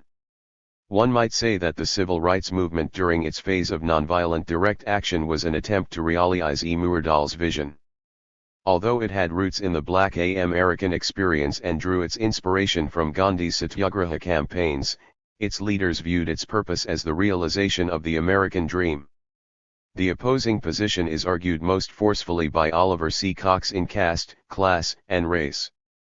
Cox begins by observing that Myrdal's belief in the universal acceptance and potency of the American creed was not shared by James Madison, who was one of its originators. Madison began instead from the presupposition that those who have and those who are without property have ever formed distinct interests in society. 2. Ins Myrdal is abstract and unreal because he implicitly homogeneates the material interests of the American people and then declares animistically, America is continually struggling for its soul. 101. But in fact the struggle is between the American ruling class and the working masses, a struggle for political power. It follows that there is no dilemma in Myrdal's sense, for it seems quite obvious that none of the great imperialist democracies either can or intends to practice its democratic ideals. 30. Among its subject peoples. 102. As for the vicious circle, to be sure, race prejudice and Negro standards are interrelated, but both of them are consistently dependent variables. They are both produced by the calculated economic interests of the Southern oligarchy. Indeed, the poor whites themselves may be thought of as the primary instrument of the ruling class in subjugating the Negroes. 104. The use of the term caste is obscurantist. Our primary objection to the use of the caste belief in the study of race relations rests not so much upon its scientific untenability as upon its insidious potentialities. It lumps all white people and all Negroes into two antagonistic groups struggling in the interest of a mysterious god called caste. TS is very much to the liking of the exploiters of labor, since it tends to confuse them in an emotional matrix with all the people. The term caste is thus akin to the idea that sexual fears and obsessions are basic determinants of racism, when in fact sex is not basic in race relations, but it is basic in the system of rationalization which supports racial antagonism. 106. In this way sexual obsession functions in the fundamental interest of economic exploitation. 107. Finally, Not education and reform but aggressive propaganda and class struggle must be used to eradicate racism. The problem of racial exploitation, then, will most probably be settled as part of the world proletarian struggle for democracy. Every advance of the masses will be an actual potential advance for the colored people. 108. The vicious circle will be broken by proletarian revolution. Myrdal and Cox clearly have opposing views of the problem. Indeed, the difference between them is even greater than we have indicated, for an American dilemma is explicitly an argument against the kind of class analytical position Cox develops. The Marxian solidarity between the toilers of the earth will, Myrdal contends, have a long way to go as far as the solidarity of the poor white Americans with the toiling Negroes. Especially in the South, these two groups, placed in an intensified competition with each other, lacking every trace of primary solidarity, and marked off from each other by color and tradition, could not possibly clasp hands. There is a Swedish proverb, when the feed box is empty, the horses will bite each other. I09 intra-class competition precludes inter-class conflict. Myrdal's and Cox's arguments are mutually exclusive. G. Earlier we found that radicalism and militancy seem to exclude each other. Now we find ourselves confronting opposed reformist and revolutionary interpretations of racism and racial liberation. For purposes of investigation, however, we may dissolve the polemical opposition into a question: what is the relationship between reformist and revolutionary tendencies in the struggle for racial liberation? We may note that Myrdal's own analysis of the lack of working-class consciousness is not incompatible with Cox's conception of the determining force of ruling class interest in American life, while Myrdal's concept of caste is at best another name for the phenomenon it is intended to explain. But neither we nor Cox can deny Myrdal's observation that black and white have yet to unite in proletarian class struggle. We must admit that the working class is so divided along racial lines that actual working class consciousness reflects this division more clearly than it does its economic foundation. Hence a second question can be added to the first: what is the relationship between class and race in the vicious circle of racist oppression? The problem of false consciousness. We saw earlier that Malcolm, especially during his last year, seemed to be evolving toward an anti-capitalist, African socialist position. He was also sensitive to and recognized the importance of class, or class-like, divisions within the black community. However, his astute psychological analysis of the Negro identity prevents us from taking a purely political economic approach to his philosophy. In parallel fashion, Cox's critique of Myrdal strengthens our interest in a Marxist analysis of class conflict. But clearly, the subjective factors in the vicious circle cannot simply be identified with or reduced to class determinations. If such a reduction were possible, the or ethical and practical problem of racism would not arise. The actual consciousness of the working class would be class consciousness in the Marxist sense, and there would be an end to the matter. The racist system of false beliefs and popular theories is not class consciousness, however, but the falsification of class relationships in consciousness. Indeed, racism signifies the more general problem of false consciousness of the active resistance by members of the working class to the recognition of their 32. Objective class interests. We therefore require a theoretical understanding of this resistance to learning the lessons of everyday life. Psychoanalysis is one such theory. The relevance of psychoanalysis to our inquiry may be suggested in another way. It follows from the idea of false consciousness as defined above that we are seeking to uncover the distortive mediation joining the extremes of class structure and conscious belief. This middle term must satisfy two conditions. First, it must preclude the identification of class structure with consciousness while simultaneously determining the interpenetration of these polarities, that is, it cannot be either class or consciousness, but must instead be a function of the former and a tendency toward the latter. We therefore need a conception of class-structured unconscious mental functioning. Second, this middle term must deal with the sexual obsession which Cox admits plays its disruptive role in the class struggle, and with the emotion with which Myrdal claims racist beliefs are heavily laden. Psychoanalysis, because it provides an understanding of sexual and other obsessions in terms of unconscious mental functioning, has the potential of meeting both conditions. In other words, psychoanalysis provides a possible solution to the problem of how class relationships are falsified in consciousness. We are also interested in how false consciousness is overcome, and this interest raises the problem of determining the relationship between racial consciousness and class consciousness. Racial consciousness of the type embodied in the OAAU or the Nation of Islam arises in opposition to racism and is therefore differentiated from the laterio ipso. But it is not, at least manifestly, class consciousness. If, for example, we view Malcolm's political radicalism as tending toward class consciousness and his earlier militancy as the limiting form of racial consciousness, we have a new form of the debate between these two positions.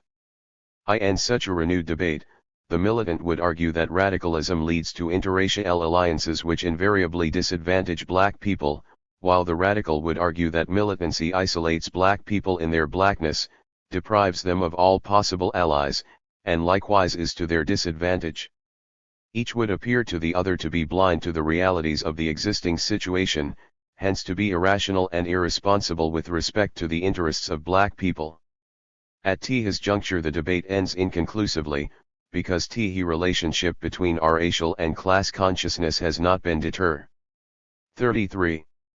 Mind, we cannot decide if radicalism and militancy rally exclude each other, much less if they are engaged in a life and death struggle. But insofar as the terms of the debate reveal the problematical nature of acting rationally in a given situation, they suggest a particular line of inquiry. Each party is accusing the other of false consciousness while simultaneously ascribing truth to its own position. Both sides would agree, however, that a form of consciousness can be judged true only if it yields a realistic picture of an existing situation and thereby creates the possibility of rational and responsibly political action. But just as any existing situation is a moment of the historical process, so any judgment concerning the rationality of political action must be derived from the laws or principles of historical development. Consequently, the formulation and/or explication of such laws is the theoretical precondition for solving the problem of false consciousness. The elements of Marxist and psychoanalytic theory we need for our work will emerge in due course. A critical exposition of certain concepts developed by Wilhelm Reich and Franz Fanon will, however, help us to define more precisely our investigative aims. In Dialectical Materialism and Psychoanalysis, Reich argues that the economic structure of society through many intermediary links such as the class association of the parents, the economic conditions of the family, its ideology, the parents' relationship to one another, etc. enters into a reciprocal relation with the instincts, or ego, of the newborn. 11-degree class structure determines character structure. A character structure reinforces class structure. The Marxist conception of society is here brought into contact with the Freudian conception of the individual. Reich goes on to argue that the bourgeois ruling class has a reality principle which serves the perpetuation of its power, so that if the proletariat is brought up to accept this reality principle, this means an affirmation of the proletariat's exploitation and of capitalist society as a whole. 111 Insofar as a member of the proletariat has internalized the bourgeois reality principle, his own character structure prevents him from achieving class consciousness. That is, under these conditions the proletarian loses or is alienated from his potential for class conscious activity. His conscious activity is falsified.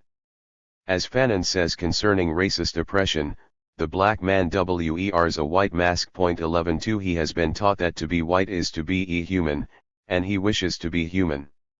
The consequence is self-hatred, shame that he is black. 34. Guilt if he attempts to pass for white. It follows that liberation from false consciousness necessitates overthrowing the reality principle of the oppressing class or throwing off the mask of the white racist oppressor. In the limiting instance, this means that the objective violence of class or racist oppression, which has been reflected into the character structure of the oppressed individual, must be turned back against its perpetrator. Fanon argues that in a colonial world created by violence and maintained through the internalization of violence by the colonized population, decolonization is always a violent phenomenon. 11.3 In a sense, our inquiry will be an elaboration of these propositions. It will not be an empirical testing of their validity, for two reasons. First, as a point of method, we do not wish to impose these postulated relationships upon Malcolm's life experience in advance, but will, rather, be concerned to see how they emerge through the analysis of that experience. Second, we can ascertain through a critical reflection of these propositions that they state problems as well as solutions. Most importantly, Reich's basic position is a confounding of two problems and hence a solution to neither. On the one hand, he is interested in how the individual is theoretically and empirically connected to society. On the other, he is interested in how objective or economic forces are connected to subjective or emotional ones. He thinks, however, that the problem is to connect a subjective individual with an objective society, with the consequence that he cannot even raise the question of the objectivity of the individual and the subjectivity of society. Unless this question has been raised and adequately answered, a subjective individual and an objective society must continue to exclude each other. It follows that psychoanalysis is taken to be an individual psychology, which can at best be juxtaposed against a Marxist political economy. Such an outcome has the advantage of precluding either a psychoanalytic or a political economic reductionism, but it also precludes the possibility of comprehending how the individual is linked to society and how subjectivity is related to objectivity. Thus Reich's formulation has a theoretically determined society at one pole, a theoretically determined individual at the other, but only pre-theoretical, empirical linkages in between. The most important of these linkages for Reich, namely, the family, is seen from both perspectives but comprehended by neither, but we must comprehend the family and other middle terms if we are to have a coherent Marxist psychoanalytic theory and practice. Accordingly, we must try to develop a set of concepts through which we can comprehend the objectivity, as well as the subjectivity of the individual, the subjectivity as well as the objectivity of society, and the simultaneously objective-subjective mediations of these polarities.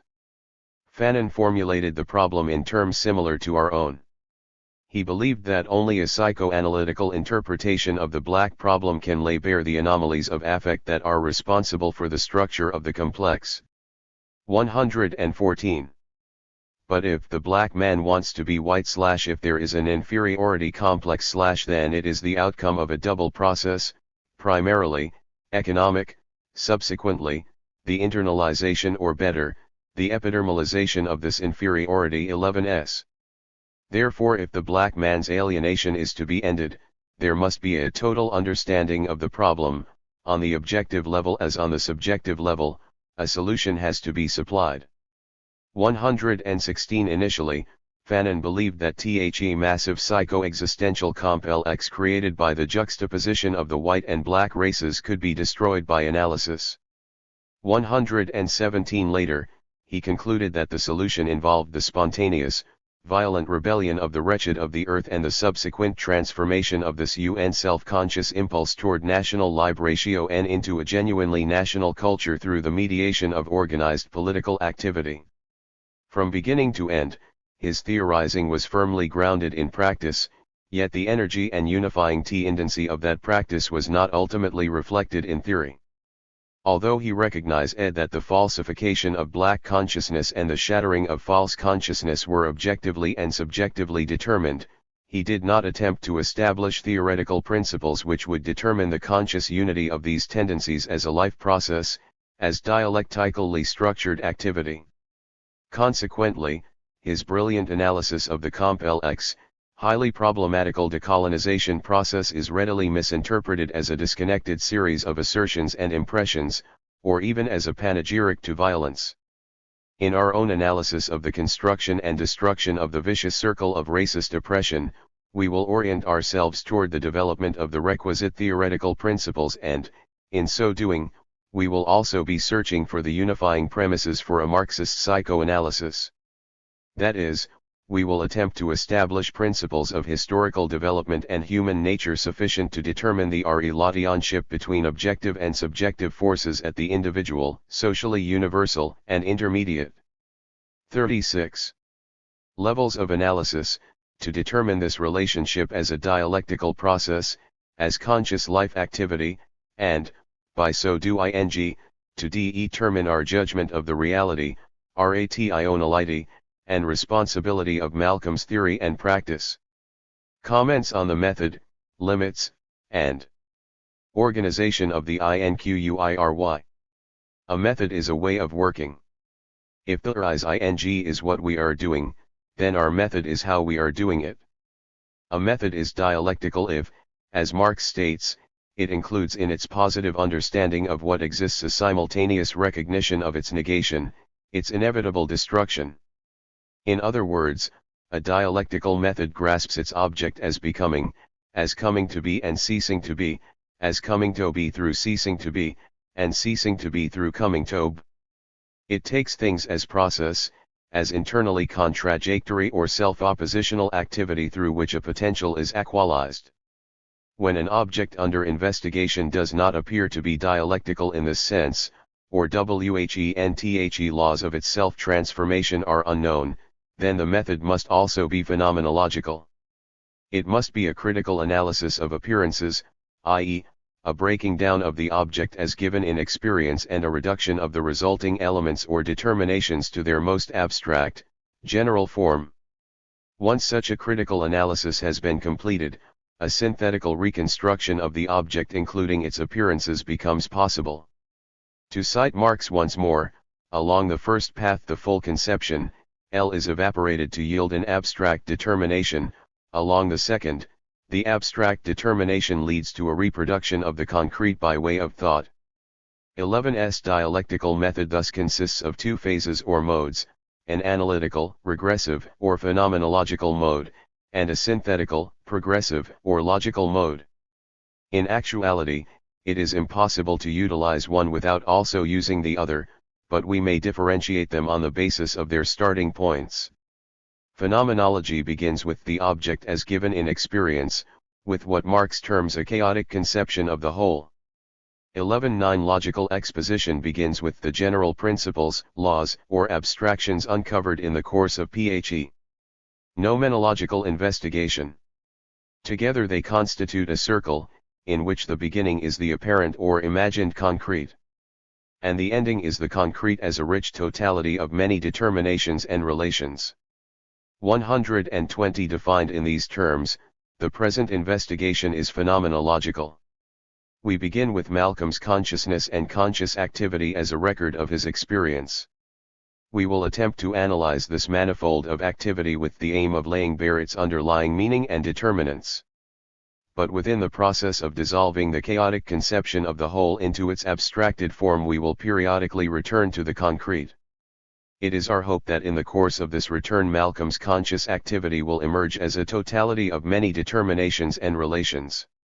Having said something about what our inquiry is, or at least is intended, to be, we should add a few words about what it is not. It is not an empirical testing of propositions. From an empiricist's perspective it is more nearly an exercise in hypothesis formation than in hypothesis confirmation. Moreover, the empirical representations evolved in the course of the investigation are of varying solidity. It has often been necessary to sacrifice depth for breadth. Such a sacrifice is justified, at least in my opinion, if it permits us to construct a unifying conception of an actual historical situation. With respect to empirical reliability, the most important questions concern the autobiography of Malcolm X. Was Malcolm representing himself accurately? Was Alex Haley, his biographical amanuensis, representing him accurately? From a purely empirical standpoint, I believe the answer to both questions is generally affirmative. Throughout the autobiography, there is a clear and self-consciously drawn distinction between fact and opinion. Furthermore, both men had a passion for accuracy and order, as is evident in Haley's epilogue as well as in the body of the text. Finally, and I think most convincingly, the relationship with Haley and the process of self-reflection this involved were integral parts of Malcolm's personal evolution. Bype remitting him to develop a knowledge of himself as a distinct individual, they were instrumental in helping to free him from his unquestioning devotion to Elijah Muhammad. It is extremely unlikely that such a process of individuation could have been premised upon major falsification of the life historical record. This last point raises another issue. We will see later on that Malcolm's relationship with Haley had something of a psychoanalytic. 38. Quality. The autobiography is a record of the more or less psychoanalytic interaction of the two men. It is Malcolm's reconstruction and interpretation of his world from a particular point of view and at a particular time. It does not exhaust the possible meanings of the recorded events. We must therefore consider in what ways his interpretations conceal as well as reveal meaning, or provide us with one meaning instead of another. We must also recognize that the interpretations he constructed have their own validity quite apart from any judgment we may make of them. As in a psychoanalytic interaction, they are moments in a process of self-transformation. Ths confers a truth value upon them that goes beyond anything to be found within the mode of theoretical reflection. Indeed, our own psychoanalytic interpretations of Malcolm's activity, just because they are formed outside the context of therapeutic interaction, cannot be considered true, but only more or less plausible. At best, we may hope to provide a coherent, internally consistent, and empirically inclusive view of his character and emotional development. The preceding statement of the relationship between interpretive meanings and practical truth is derived from Marx's conception of praxis. The question on whether objective truth can be attributed to human thinking is not a question of theory but is a practical question. 121. Or again, social life is essentially practical. All mysteries which mislead theory into mysticism find their rational solution in human practice and in the comprehension of this practice. 122. It follows that our prior statements concerning psychoanalytic interpretations apply equally to historical ones. This does not mean there are no intra-theoretical criteria for distinguishing good interpretations from bad, or more powerful theories from less powerful ones. One can, for example, evaluate the claims of rival theories through mutual critique and the comparative testing of their empirical propositions. But in the present instance and for reasons of economy, a number of Marxist and psychoanalytic concepts are taken as given. They are developed within the investigative process as interpretive responses to represented subject matter, but they are not themselves subjected to a critical analysis. Similarly, certain complicated issues that arise within these theories, example the relationship of the state to the capitalist class, or of the labor value of commodities to their market prices, will not be addressed. And at times, in order to provide an adequate interpretive structure without unduly expanding the scope of our work, we will have recourse to schematic presentations instead of more fully elaborated empirical conceptual formulations. 39. The final limit of the inquiry is its most important limitation, i.e., the problems and contradictions involved when a white writer, or a white reader, attempts to understand the experience of black people. But, as I noted in the preface, I believe we all, black and white alike, have lessons to learn from Malcolm X and the Black Revolutionary Movement. Having defined our method of working and the limits of our work, how are we to structure the work itself? From our brief, regressive representation of Malcolm's consciousness we determined that our starting point must be his first remembered experience, namely, the nightmare night of the Black Legion attack. It is also evident that in the course of our work we must return to Malcolm's founding of the OAAU, and to the Black Revolution of the 1960s. Moreover, our subject matter requires that we will consistently be advancing from individual experience or specific events through the particular meanings of these experiences and events to their more general determinations, and back again. In like fashion, Our theoretical orientation requires that at each step along the way we attempt to establish the objective and subjective mean INGS of these various forms of conscious activity. Finally, when viewed from the perspective of the problematic of racist oppression and the related problem of false consciousness, Malcolm's life history falls into two distinct phases. The first, extending from his birth to his imprisonment in Charlestown Prison, was a period of intensifying alienation and falsification of consciousness, of regression or descent into the depths of a racially oppressive society. As such, it constitutes a negation of Malcolm's potential for racially self-conscious activity. The second phase, the negation of this negation, is the period during which Malcolm progressively overcame the alienation and falsification of his self-conscious activity, beginning with his conversion to Islam while he was still in prison. Our inquiry as a whole is designed to reveal the unity of or relationship between these two phases of development. More specifically, in Chapter 2, The Nightmare Night, we will be analyzing Malcolm's first memory as an event in American racial history, a confrontation between the Ku Klux Klan, and its derivatives, and the United Negro Improvement Association, the Garvey movement. This will involve developing a conceptual relationship between alienated labor and class interests, alienated emotional forces and mass motives, and the above-mentioned opposing forms of collective racial activity. Then in Chapter IL, The Seventh Son, we will analyze the same event as a moment in little family history. 40. And as a determinant of Malcolm's character, conscience, and consciousness.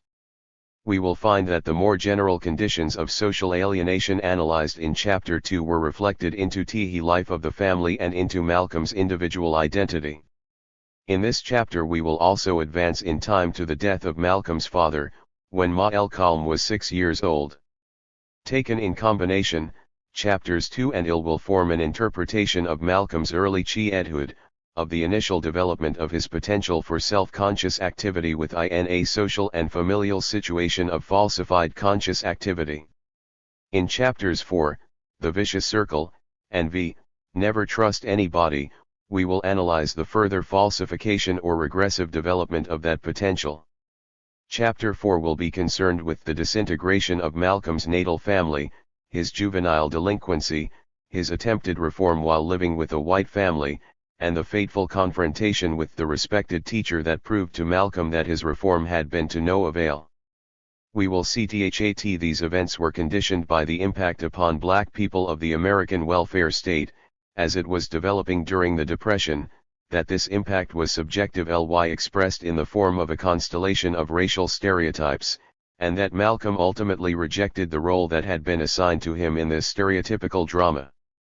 In Chapter V we will interpret Malcolm's further regression, from hipster to hustler to criminal nihilist.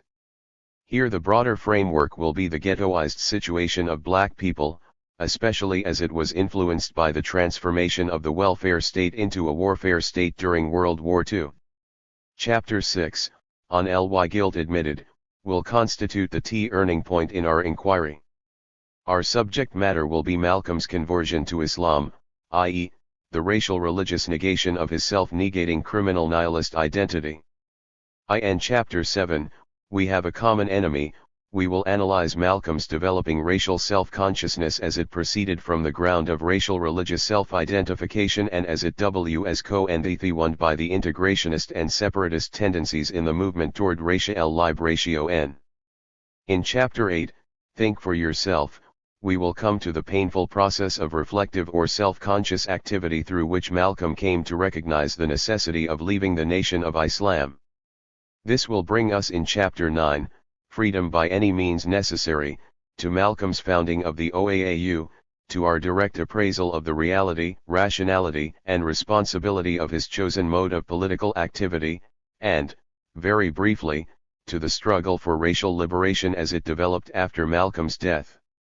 Finally, in Chapter X, The Logic of 41. Democracy we will summarize the various propositions which constitute our contribution to a theory of racial and human liberation. A few last words before we proceed. we are going to be representing and interpreting Malcolm's individual collective experience in terms of consciousness and conscious activity. It may therefore be useful to provide a preliminary definition of these terms. Webster defines activity as any process which an organism carries on or participates in by virtue of being alive. Activity is the life process itself, consequently, it is inherently dialectical. Consciousness is activity characterized by a self's being, as the dictionary has it, aware of that of which another is aware, in a state of mental wakefulness. Somewhat more restrictively, any particular form of consciousness is a way of looking at things. Ultimately, such forms become theoretical structures or even worlds 6 EWS. Such highly articulated or crystallized structures of consciousness, however, presuppose the more fluid process of conscious activity, that is, sensuous interaction characterized by the attention of a self to its object or by the mutual recognition of two or more selves. Conscious activity mediated by consciousness of itself is self-conscious activity. Finally, we can speak of consciousness in the special sense of the thought form which remains to us after a conscious subject has ceased being active, either in a particular way, when the person's activity has taken on a new form, or altogether, when the person has died. In this case, consciousness is an activity which continues to live in memory only. Chapter 2. The Nightmare Night. Malcolm's father, Earl Little, was a big, 6'4", very black man. He had only one eye. He was from Reynolds, Georgia, had a 3rd or 4th grade education, and he had seen 4 of his 6 brothers die by violence, 3 of them killed by white men, including one by lynching. To his intense exposure to racist violent EWASMONG the reasons why he had decided to risk and dedicate his life to help disseminate the Garvey philosophy. He believed, as did Marcus Garvey, that freedom, independence, and self-respect could never be achieved by the Negro in North America, and that therefore the Negro should leave America to the white man and return to his African land of origin. 3. Until that day of homecoming, black people should strive to be independent of the white man, to be economically self-sustaining. In accordance with this latter principle, Little had moved to Lansing, Michigan, in the late R920s, looking for a place where his family could own their own home, raise their own food, and maybe build a small business of some kind. Little's basic source of income was his Baptist preaching. He was a jackleg preacher, not an ordained minister, and he never pastored in any regular church of his own. But he had sufficient inspiration, or at least was sufficiently inspiring, to make a tolerably good living from church collections and occasional odd jobs. He was able to buy the family a home outside of the Lansing Negro district, and to start accumulating a small amount of capital for his projected business. In fact, the combination of his militant and relative prosperity led some stupid local Uncle Tom Negroes to funnel stories about his revolutionary beliefs to the local witty people. 43. Soon, everywhere he went, black legionnaires were reviling him as an uppity nigger for wanting to own a store, for living outside the Lansing Negro district, for spreading unrest and dissension among the good niggers. 5. Shortly thereafter came the Nightmare Night in 1929, which was Malcolm's earliest vivid memory. I remember being suddenly snatched awake into a frightening confusion of pistol shots and shouting and smoke and flames. My father had shouted and shot at the 2 white men who had set the fire and were running away. Our home was burning down around us. We were lunging and bumping and tumbling all over each other trying to escape. My mother, with the baby in her arms, just made it into the yard before the house crashed in, showering sparks. I remember we were outside in the night in our underwear, crying and yelling our heads off. The white police and firemen came and stood around watching as the house burned down to the ground. 6. The attacking Black Legion was a local variant of the Ku Klux Klan, formed ostensibly to seek jobs for Southern whites. The Legion was anti-Negro, anti-Semitic and anti-Union. In its heyday it had several thousand members and a reputation for being even more sinister and violent than the Klan itself. It operated freely in southern Michigan and Ohio until 936, when 7 of its members were convicted of murdering a young WPA worker. That Earl Little should have been anathema to members of such an organization is hardly surprising, and, considering the violent character of the Legion, the nature of the attack is equally comprehensible. Instead of burning a cross in front of the house, they burned the house itself, thereby delivering a warning to Little and to the good niggers of the area to abjure any kind of uppity behavior. And if by chance the Little family had perished in the flames, that would have been all to the good. Thus Malcolm's consciousness began in a moment of racist violence. Even earlier, in fact, his father's Garveyism, which here provoked the Legion to violence, had resulted in a confrontation with the KKK itself. As Malcolm tells the story, when my mother was pregnant with me, she told me later, a party of hooded Ku Klux Klan riders galloped up to our home in Omaha, Nebraska, one night. Surrounding the house, brandishing their shotguns and rifles, they shouted, "44. For my father to come out." My mother went to the front door and opened it. Standing where they could see her pregnant condition, she told them that she was alone with her 3 small children, and that my father was away, preaching, in Milwaukee. The Klansmen shouted threats and warnings at her that we had better get out of town because the good Christian white people were not going to stand for my father's spreading trouble among the good Negroes of Omaha with the Back to Africa preachings of Marcus Garvey. The riders then galloped around the house, shattering every window pane with their gun butts and finally rode off into the night, their torches flaring. The attack in Lansing was not an isolated incident. Indeed, from our representation of these 2 events it is evident that they must be understood as skirmishes in an ongoing war between Garveyites and members of the Klan. At this juncture 2 paths are open to us, either to explore what the nightmare night meant to Malcolm, i.e., approach it as a moment of living history, or to seek to establish its social historical meaning. Since our interest in Malcolm ultimately depends upon his relationship to the Black Revolution, the honoring of his life history is likewise dependent upon its social determination. We will therefore work our way out from the event to its general historical determinants, beginning with the representation of the KKK and the Garvey movement. Within the historical context thus established, we will explore its meaning as a moment in the life of Malcolm's family and with respect to his own developing consciousness. Up, you mighty race! In 1914 the Klan was only a memory, an historical but not a living presence. Its rebirth was occasioned by the heroic depiction of the Klan in D.W. Griffith's The Birth of a Nation. R.E.L. said. When he returned from his journey, Malcolm's father decided to wait until his wife had given birth, and then to move. After Malcolm was born on May 19, 1925, in an Omaha hospital, the family moved, first to Milwaukee and then to Lansing. Malcolm Statesthathe is not sure why his father decided to leave Omaha, for he was not a frightened Negro. One might surmise, however, his push from the Klan was complemented by the pull of greener financia el pastures the north. 45. On March 3, 1915, the first full-length American motion picture was in part the story of a vanquished South, rescued at the last moment from the tentacles of scalawags, carpetbaggers, drunken Algerian soldiers and unprincipled freedmen by the hard-riding horsemen of the Ku Klux Klan.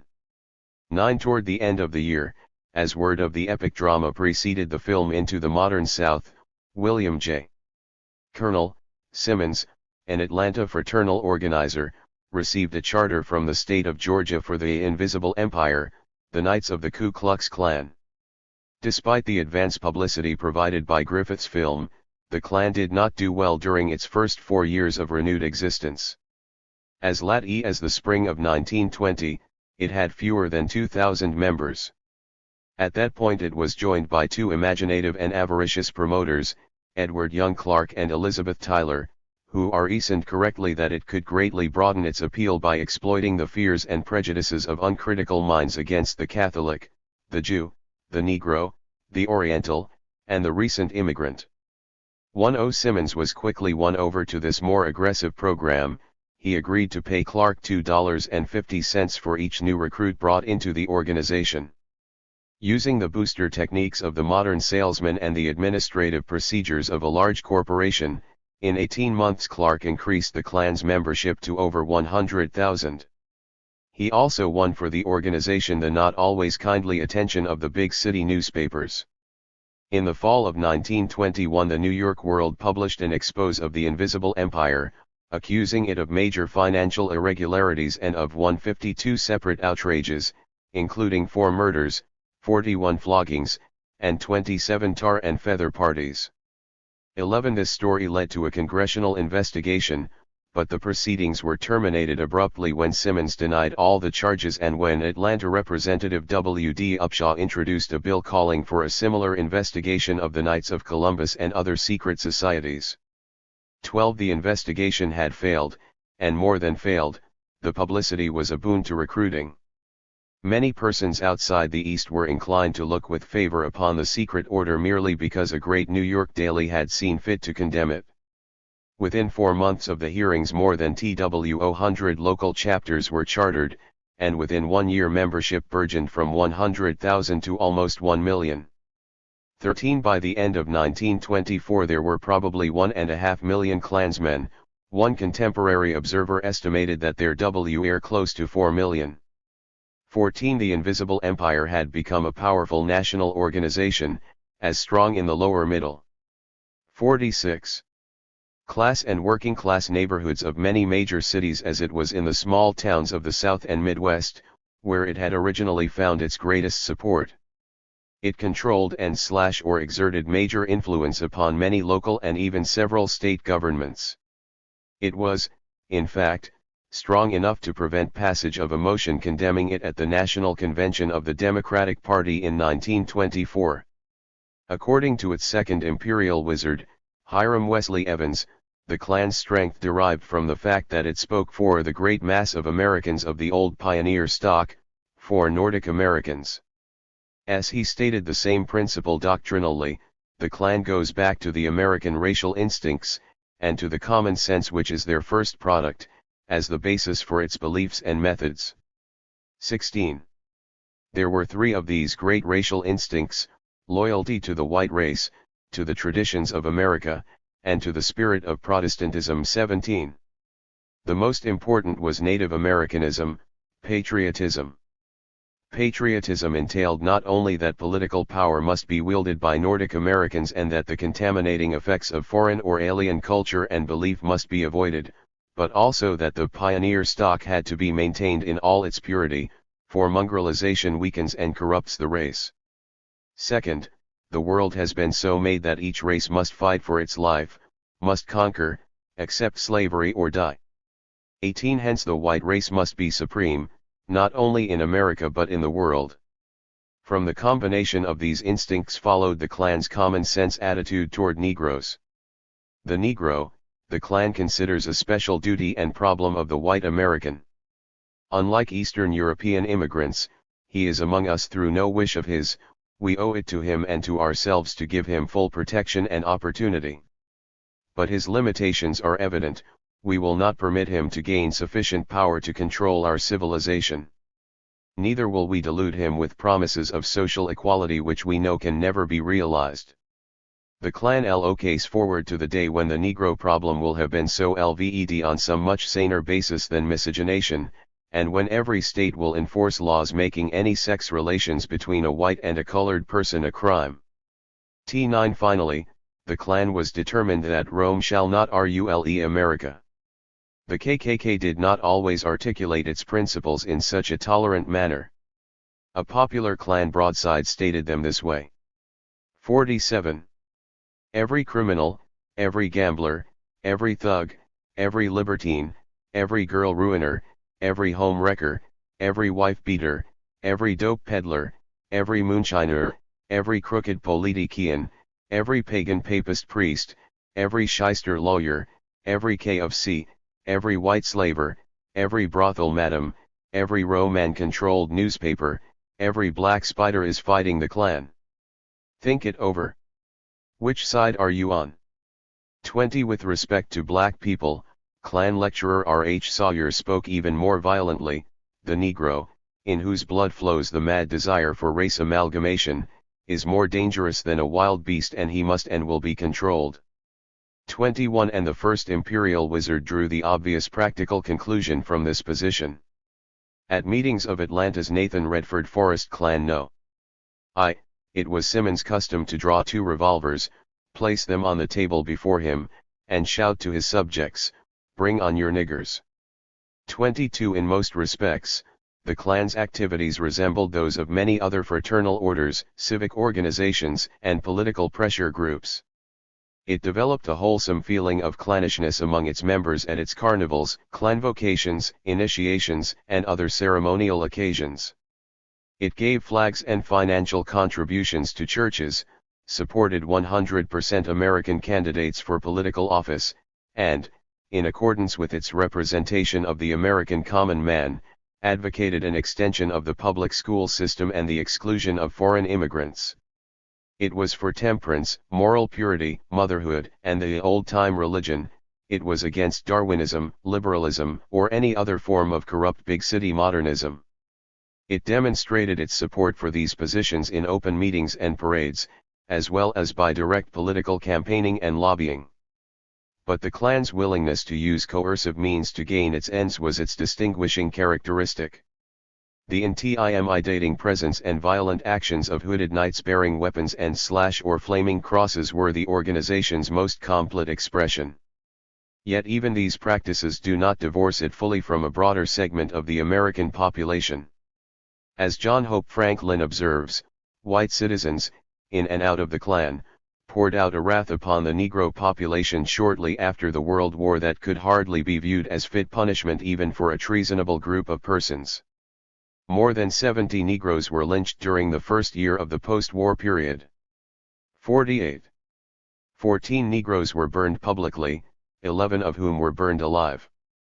In utter despair, a Negro editor of Charlestown, South Carolina, cried out, "There is scarcely a day that passes that newspapers don't tell about a Negro soldier lynched in his uniform.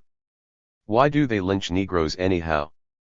With a white judge, a white jury, white public sentiment, white officers of the law, it is just as impossible for a Negro accused of a crime, or even suspected of a crime, to escape the white man's vengeance or his justice as it would be for a fawn to escape that wanders into a den of hungry lions." 23.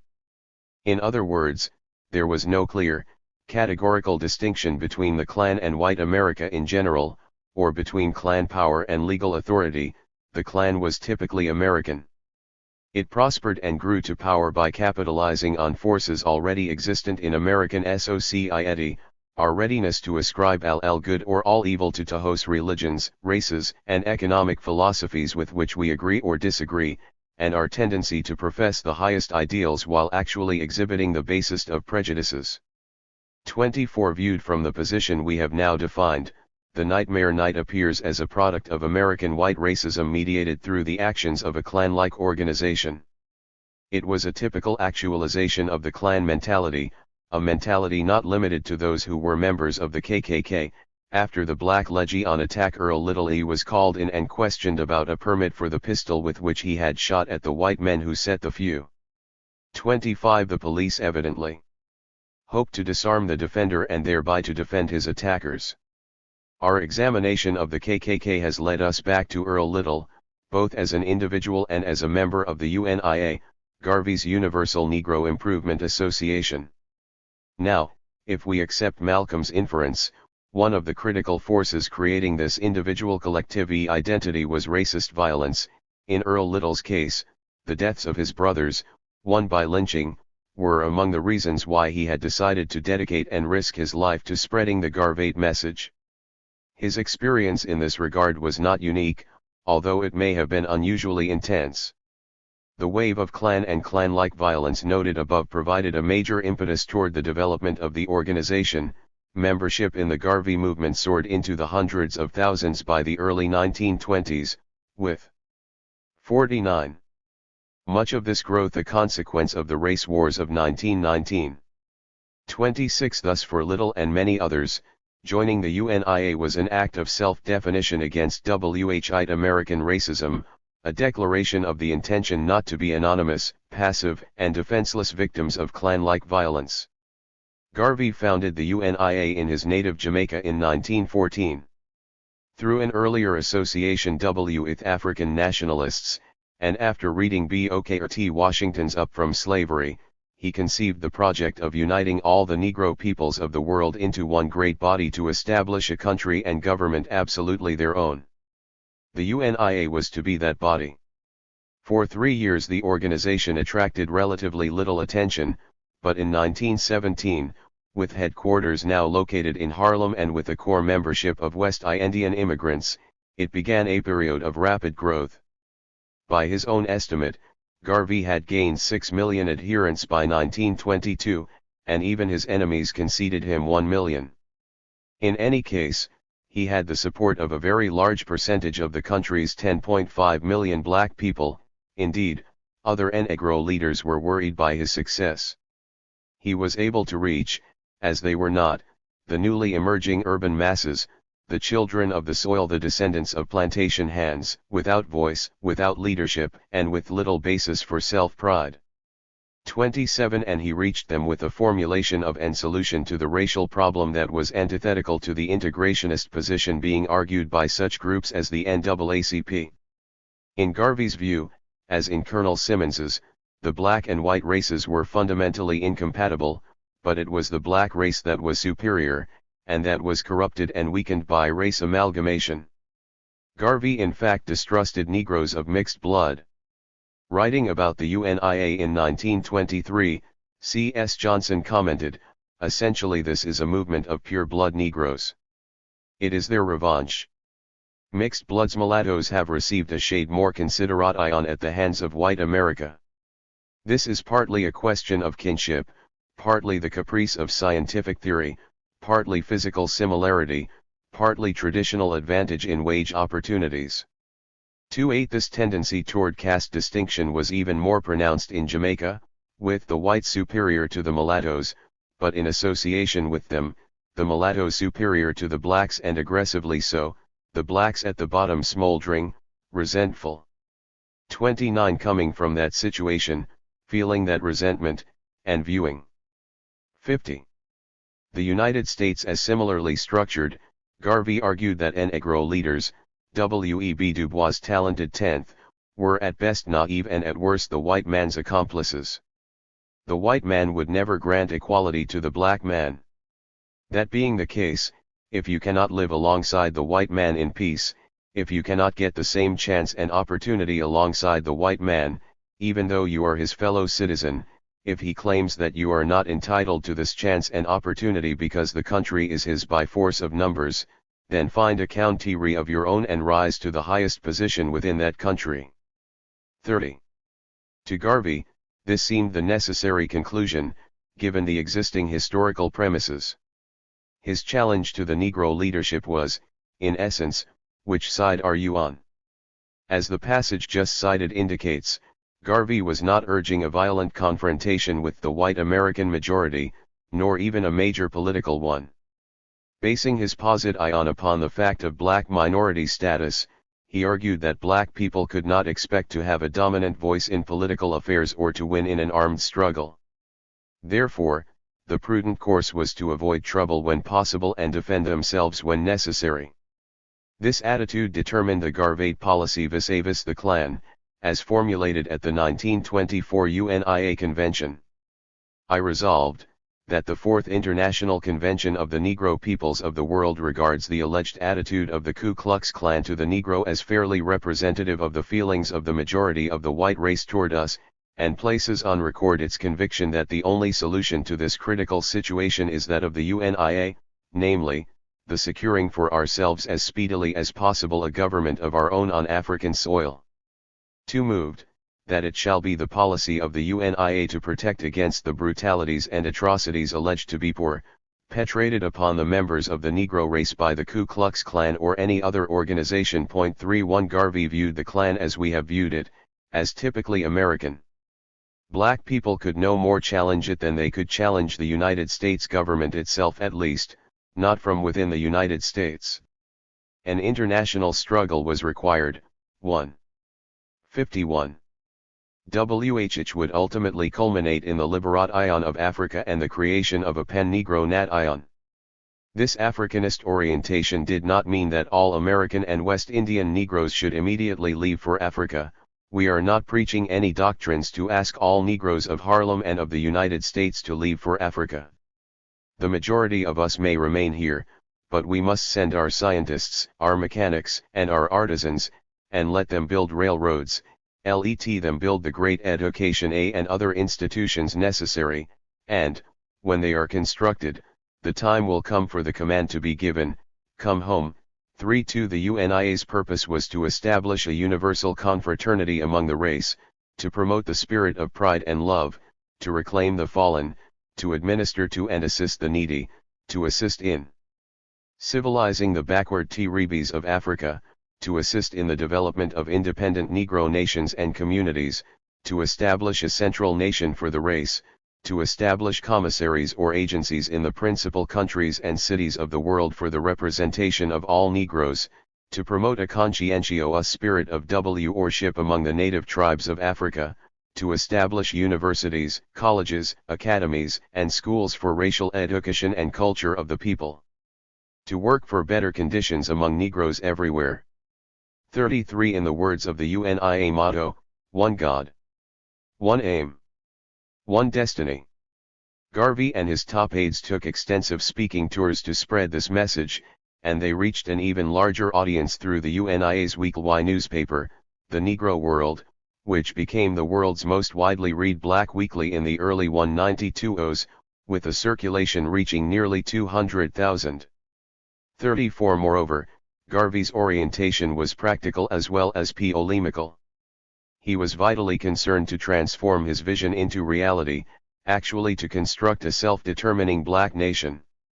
Accordingly, he attempted to establish economic, social, religious, and political institutions that would serve both as defensive bulwarks against attack within the existing historical situation and as tools for changing that situation.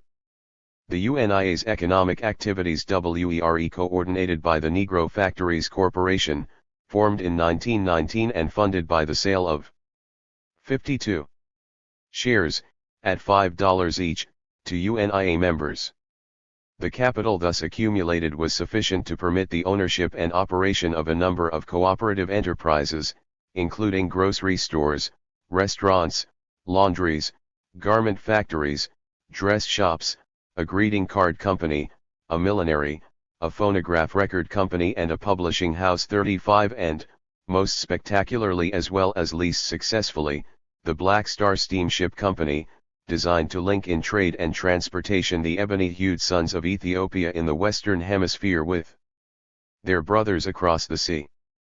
36 Some of these enterprises were administered directly by the national offices of the organization and others were managed locally. All were integral parts of the collective life of UNIA communities. The center of activity in these communities, at least the major ones New York, Philadelphia, Pittsburgh, Cleveland, Cincinnati, Detroit, and Chicago, was the UNIA Liberty Hall. These halls, wherever located, served the needs of the people.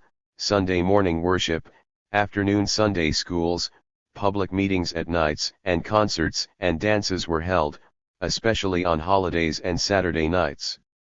Notice boards were put up where one could look for a room, a job, or a lost article. In localities where there were many members out of work there were soup kitchens to give them a warm meal daily. Often there were portable screens for a corner of the hall where men who could not be temporarily housed with fellow members could sleep on benches at nights. In the freezing winter days stoves had to be kept going to accommodate the cold and homeless, until they got on their feet again. 37 Like the Nation of Islam, the UNIA was thus virtually a polity. Unlike the nation, it was not a theocracy. After R92 there was the option of joining the African Orthodox Church and worshipping a black God the Father, a black Virgin Mary, and a black Christ, but men like Earl Little, who found their religious calling in the Baptist or the Methodist Church, were not required to surrender their faith. Just as the term polity suggests, the UNIA was conceived as a prototypical black nation.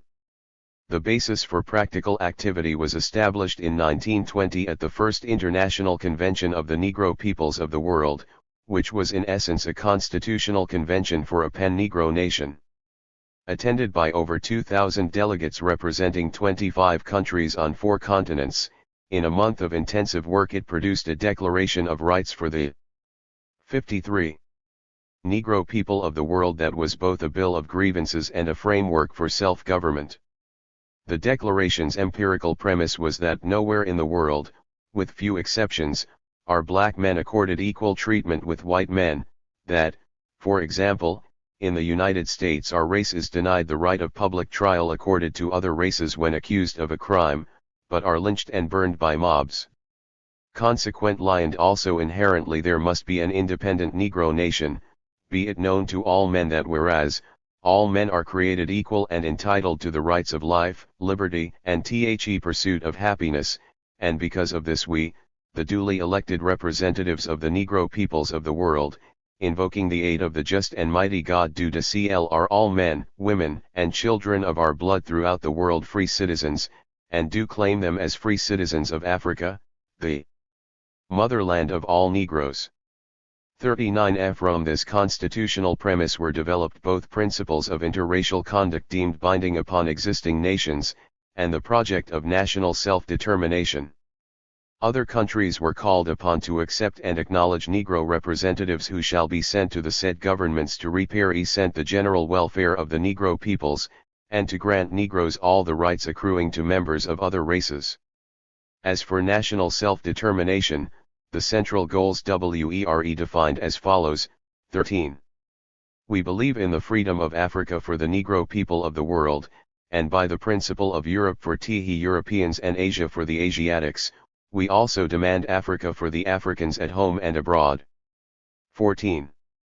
We believe in the inherent right of the Negro to possess himself of Africa, and that his possession of same shall not be regarded as an infringement on any claim by any race or nation. R5.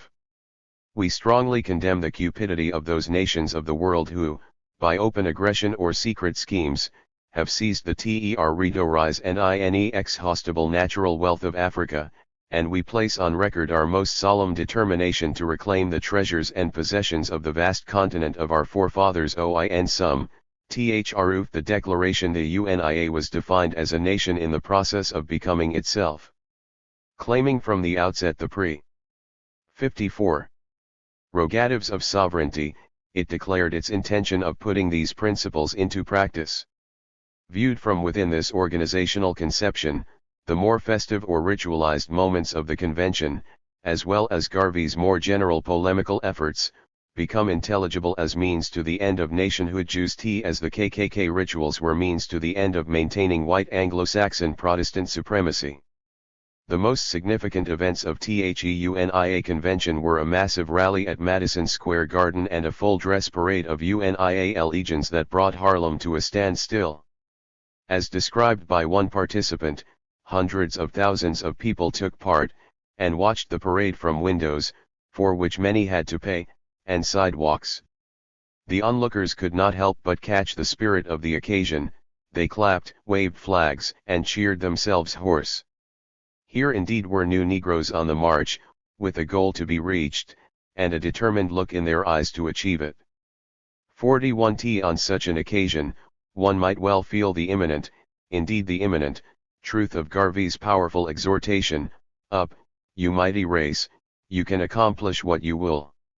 If one were not present at the convention, something of its mood and meaning could be experienced indirectly through the proselytizing of UNIA activists. Malcolm reports that at his father's Garvey meetings, big, shiny photographs of Marcus Garvey were passed from hand to hand. The pictures showed what seemed to me millions of Negroes thronged in parade behind Garvey riding in a fine car, a big black man dressed in a dazzling uniform with gold braid on it, and he was wearing a thrilling hat with tall plumes. I remember hearing that he had black followers not only in the United States but all around the world, and I remember how the meetings always closed with my father saying, several times, and the people chanting after him, "Up, you mighty race." 42 But by the time of the meetings Malcolm remembered, the UNIA was already far past its prime. Like the clan, it was plagued by internal dissension, lack of managerial talent, and outright corruption. The finances of the Black Star Line were so tangled that federal authorities were able to prosecute Garvey on charges of fraudulent solicitation of funds through the United States mails. Although the case against Garvey himself was less than substantial, he was convicted and imprisoned, in 1925. His sentence was commuted in 1927, but he was deported as an undesirable alien immediately thereafter.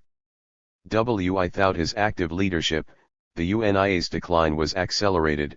It soon ceased to be a major force in American life. By the late 1920s the Klan was also in decline.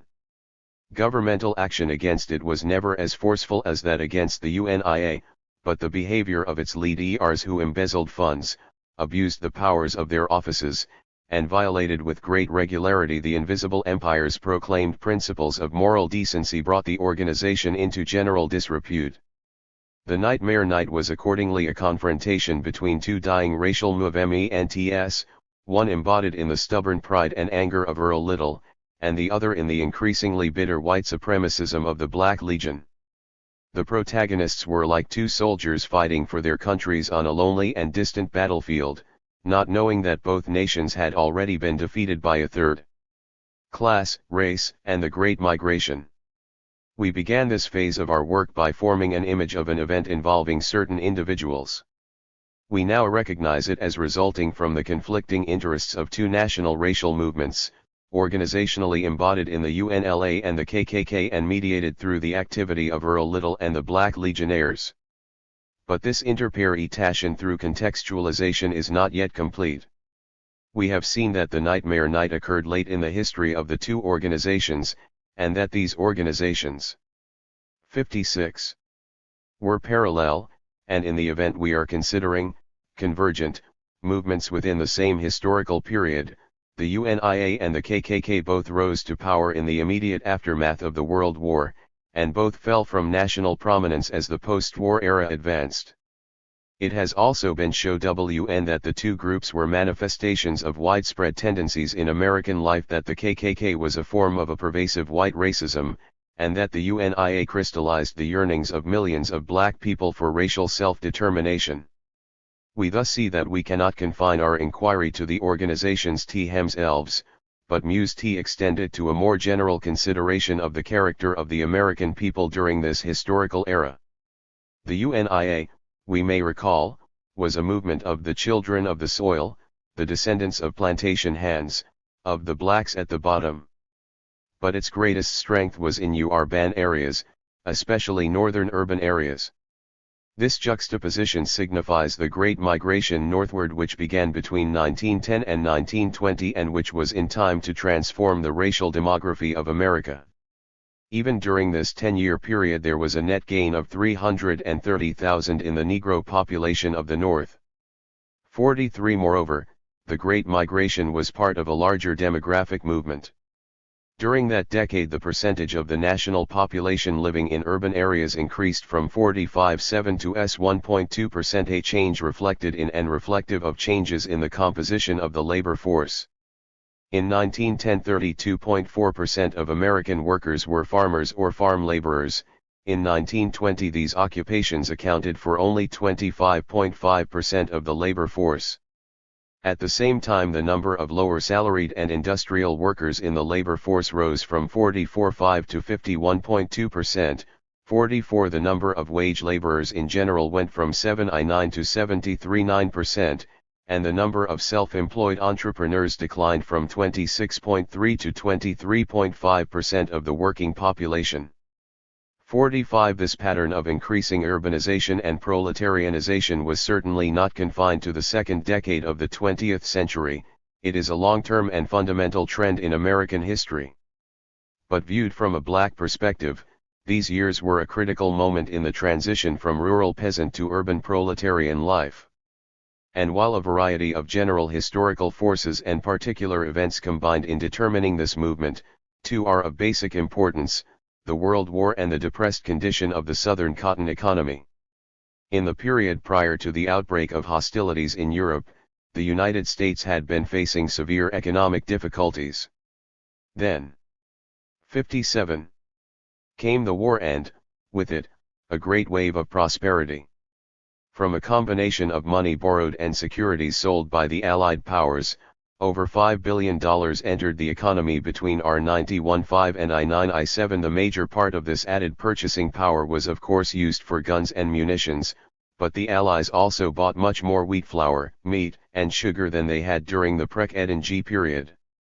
46. There was, however, no war boom in the cotton market. Before the war, the United States exported 3/5 of its cotton mostly to England, France, Belgium, Russia, and Germany. During the war, the German market was lost, the other markets contracted, and foreign competition for the remaining outlets increased. Consequently, the price of American cotton fell, production fell off, and the demand for agricultural labor in cotton declined.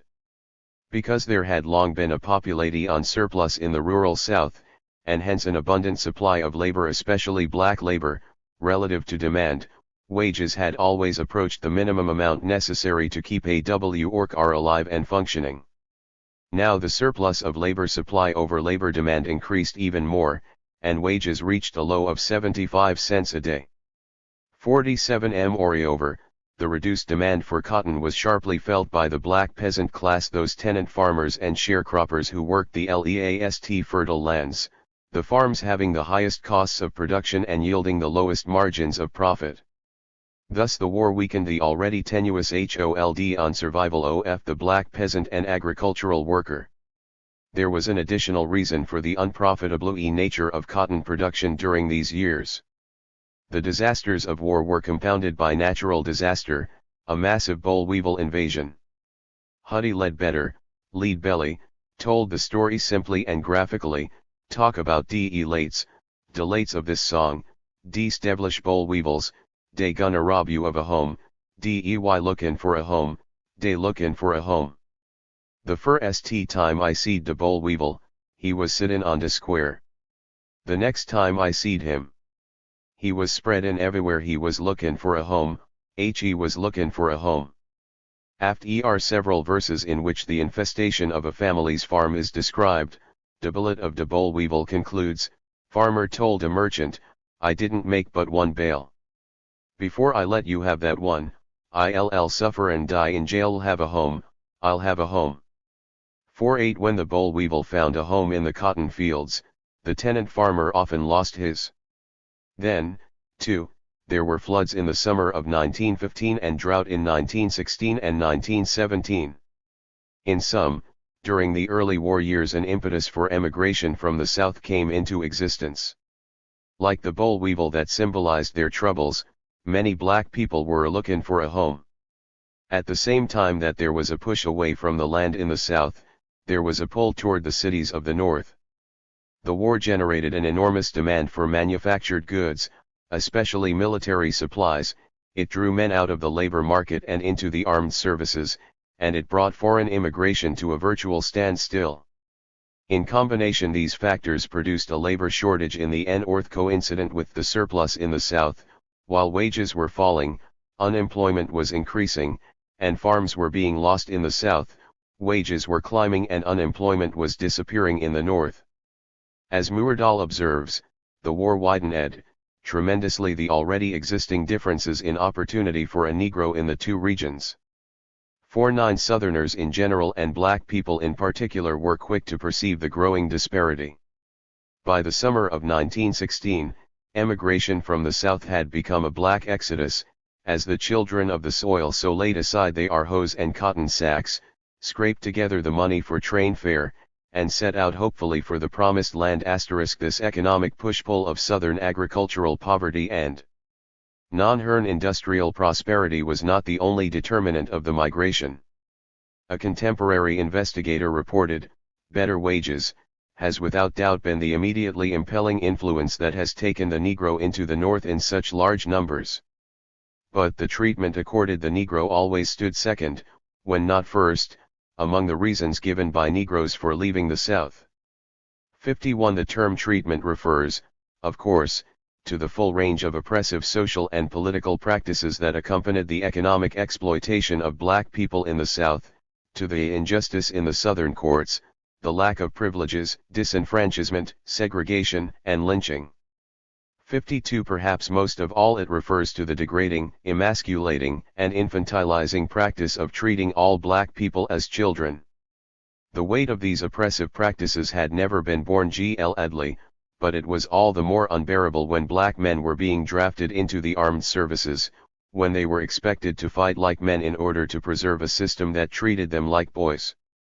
At first, the North was seen as the antithesis of the Southern system of victimization, as a land of democratic opportunity, freedom, justice, and equality. Northern city life was in fact a marked improvement over rural existence in the South. As one migrant who had found a home in Philadelphia wrote back to a friend, "I am making very good. I make $7.05 per month. And I don't have to Mr. Every little witty boy comes along. I haven't heard a white man call a colored nigger now since I been in the state of pot. I can ride in the electric street and steam cars anywhere I get a seat. I don't care to mix with white. What I mean, I am not crazy about being with witty folks, but if I have to pay the same fare, I have learned to want the same accommodation." 53. Such letters, as well as word-of-mouth communication, induced others to follow where one had led. Further, labor recruiters from northern industries and the Negro press played a critical role in bringing the possibilities of self-improvement to the conscious attention of Southern Negroes, the outside agitators of their day. They helped to transform individual emigration into a social movement. Thus the great migration of the black peasantry into the northern cities comes to be understood as a resolution of the contradiction between the existing Southern system of victimization, economic exploitation, social segregation, legal discrimination, po. 60. Political disenfranchisement, personal degradation and physical violation, and a vision of democratic liberation, opportunity, equality, justice, citizenship, manhood, and safety, in the North. We have also gained some understanding of why Earl Little left the South, thereby becoming a potential member of the UNIA and an object of Black Legion animosity.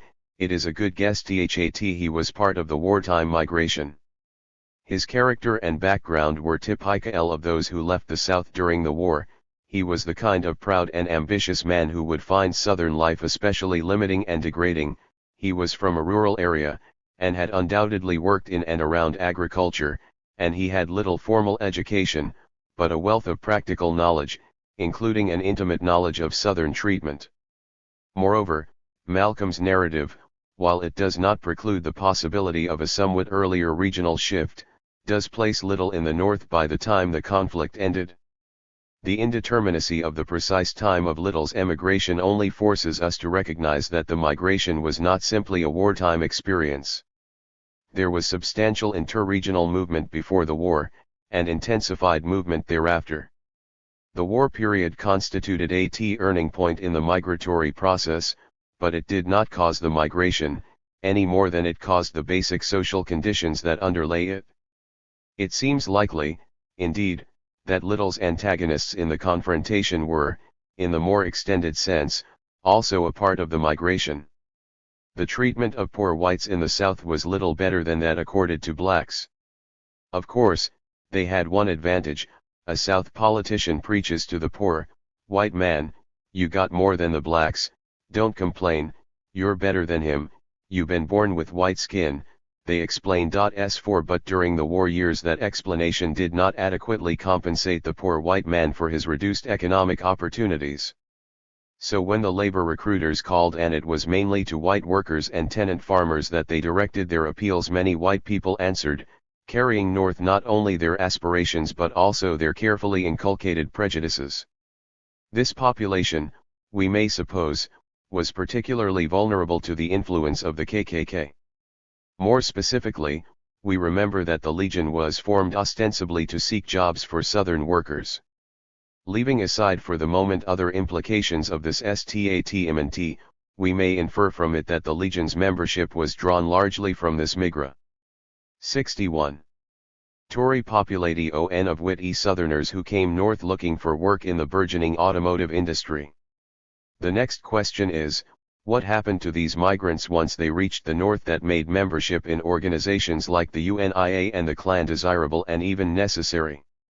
Most obviously, for black people it was the experience of vile anti-racist attacks.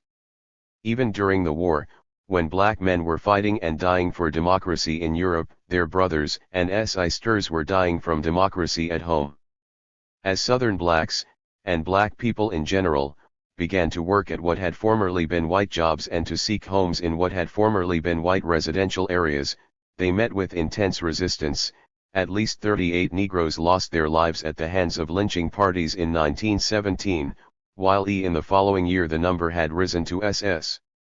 In Tennessee, more than 3,000 spectators responded to the invitation of a newspaper to come out and witness the burning of a live Negro. In East St. Louis, Illinois, at least 40 Negroes lost their lives in a riot that grew out of the employment of Negroes in a factory holding government contracts. Negroes were stabbed, clubbed, and hanged, and one 2-year-old Negro child was shot and thrown in the doorway of a burning building. These racist attacks did not diminish when the war ended, but by 1919, Negro servicemen were returning, armed with a new militancy and confidence, to the country they had defended. W.E.B. Du Bois, then editor of the NAACP journal The Crisis, articulated their mood when he wrote in the spring of that year, "This country of ours, despite all its better souls have done and dreamed, is yet a shameful land. It lynches. It disfranchises its own citizens. It encourages ignorance. It steals from us. It insults us. 000. We return. We return from the fighting. We return fighting.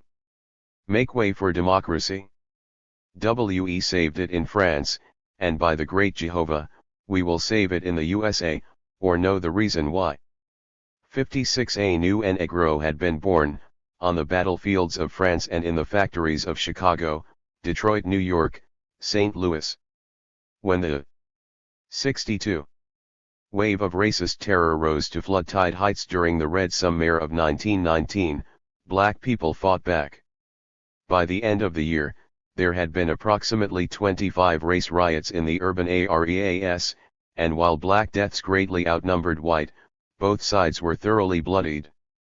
We now understand what that contemporary observer meant when he spoke of the Garvey legions as new Negroes on the march. It was Garvey who most effectively organized those members of the emergent black urban population who were no longer willing to be the passive victims of democracy. On the other side, it was the Klan that played most effectively upon the emotions of those white people who felt threatened by the new Negro. There was, of course, no real threat to white people from black people.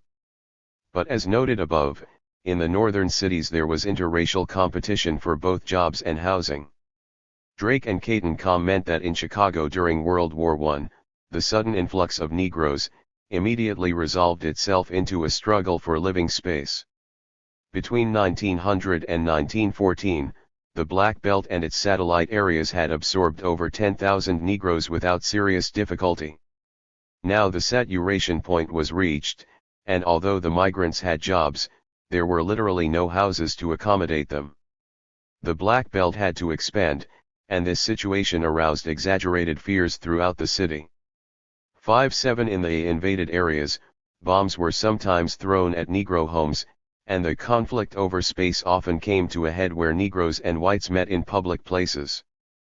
5-8 The Chicago riot of 1919, in which 38 lives were lost and over 500 people were injured, grew out of one such public confrontation. Similarly, Jackson argues that racial conflict was most intense in the residential zones of emergence, and that consequently the invisible empire thrived in such areas. Unable to afford a fine home far removed from minority problems, the potential Klansman, was forced by economic necessity to live in older transitional areas close to his place of employment. He was bewildered by the rapid pace of life and frustrated by his inability to slow the changes which seemed so constant and oppressive. He perhaps remembered an earlier neighborhood transition and was frightened at the prospect of a Negro or a Pole coming 63 into his block and causing him to sell his house at a low price. Unable to escape and hesitant to act alone, the threatened citizen welcomed the security and respectability of a Lake group. 59 Thus the Klan grew in reaction to black residential expansion. Bringing this general point down to cases, the black population of Detroit, the stronghold of the Black Legion, went from 5,741 in 1910 to 40,000 in 1920 and 125,000 in 1930. Not surprisingly, the major racial confrontation during this period occurred when a black doctor moved into a white neighborhood. The Legion's hatred for Earl Little is illuminated by this event, for one of Little's major sins was that he built his home outside the Lansing Negro district. From the Legion's perspective, he was violating a fundamental territorial imperative. The antagonism between the UNIA and the KKK or the Black Legion is thus partially explicable as a struggle for urban living space. That struggle in turn reflects the entry of the black peasantry into the urban job market, a market which had previously been monopolized by white workers, although not solely by Native Americans. Especially during the war years, when labor shortages resulted in racially fluid job definitions, blacks became eligible for work in the same industries as whites. Of course, members of the two races occupied different positions within such industries and within the common labor market. Jobs were usually hierarchically structured by race, the WAGI rate, even for comparable jobs, was racially differentiated in most places, and blacks were typically the last hired and first fired. Despite this racial differential, however, a common working class identity was developing, with the logical consequence that a tendency toward territorial identity developed as well. Most white workers fought vigorously or even violently against being thus identified with black people, while black workers sought to solidify their precarious position in the formerly all-white world. Hence the interracial conflict we have been describing was an intra-class antagonism, a competitive struggle between racially differentiated segments of the urban proletariat. The UNIA and the KKK were organizational expressions of this antithetical relationship, and the confrontation between Little and the Legionnaires was an actualization of that organizational antithesis. By this interpretation, economic competition is seen as a determinant of the event through the twofold mediation of residential and organizational rivalry. Presently we shall see that interclass move 64 meant as well as intraclass competition was an important determinant of the destruction of the Little home. At this juncture, however, another issue commands our attention, given that the UNIA and the KKK reflected their members' dependence upon the urban labor market. One might expect the internal movement of the market, the ebbs and flows in the demand for labor, to have had an impact upon the variable fortunes of the two organizations. Such a relationship does indeed exist. Because the need for an organizational identity is strongest when a situation is both variable and difficult, the UNIA and the KKK grew most rapidly between late 1920 and 1922, during a time when an insufficient demand for commodities was accompanied by a correspondingly low demand for labor. The competition for the few available jobs was intense, and because black people were often willing to work for lower wages than white people, that is, because they usually were given work only if they accepted lower pay, the Native American fear of and hostility toward blacks, as well as toward immigrant members of the workforce, was heightened. The KKK was responsive to these anxieties, and in fact served as a terroristic agency for the suppression of aspiring non-native or non-white workers. On the other side, the UNIA responded to the fears and hopes of the black worker, whose confidence in progress within the existing system was severely undermined by the harsh facts of economic life during this period and by the ferocity of the reaction to his presence in formerly all-white neighborhoods and places of employment.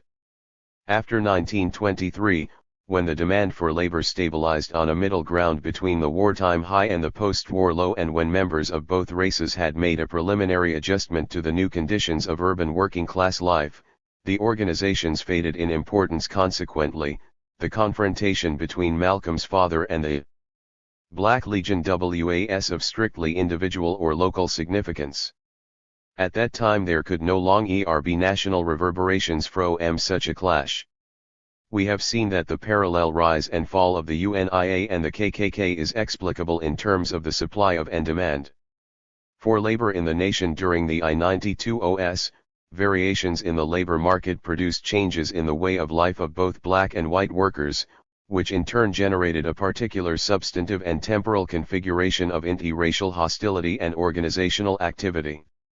Stated somewhat more generally, the market situation during the war and the years following set the limits within which the other situational determinants of KKK and UNIA activity could exert their particular influences.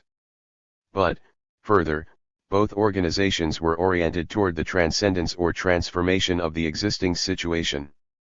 From this it follows that the members of the two movements must have been or have appeared to have been relatively disadvantaged in the exchange of market values, otherwise they would have had no interest in transformative activity.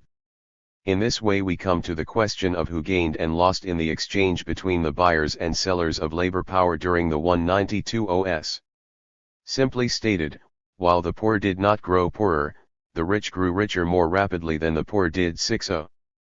Between 1923 and I-929, for example, the top 5% of income recipients increased their share of income payments from 22.9 to 26.1%, a gain of 14%. The basis for this increase was, of course, ownership of the means of production. The relatively larger income of the rich was primarily a reflection of a 27% expansion of dividends, interest, and rent during these years, compared to a 21% expansion of wages. Thus while the 1920s were years of growing national prosperity, property income was the leading beneficiary of the advance. In 1929 it constituted about 1/5 of the total sums distributed. 61. Capital's gain was labor's relative loss. At no time during the decade did a majority of workers earn enough to live at the so-called American standard. 62.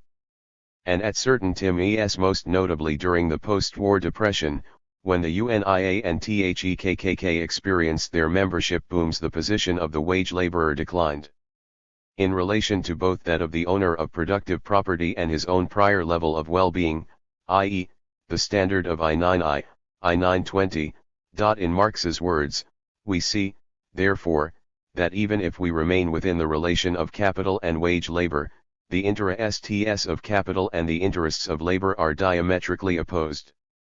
63. The opposing interests of wage labor and capital, although evident in the process of exchange, originate in the process of production. The capitalist extracts, or attempts to extract, a surplus value from the worker's productive activity. 64 Because the amount of that surplus equals the difference between the total new value the worker produces through the expenditure of his labor power and the value equivalent of his wages, the capitalist has every interest in depressing wages to the lowest possible level. Conversely, the worker has a short-term interest in raising the wage rate and a long-term interest in abolishing the capitalist system.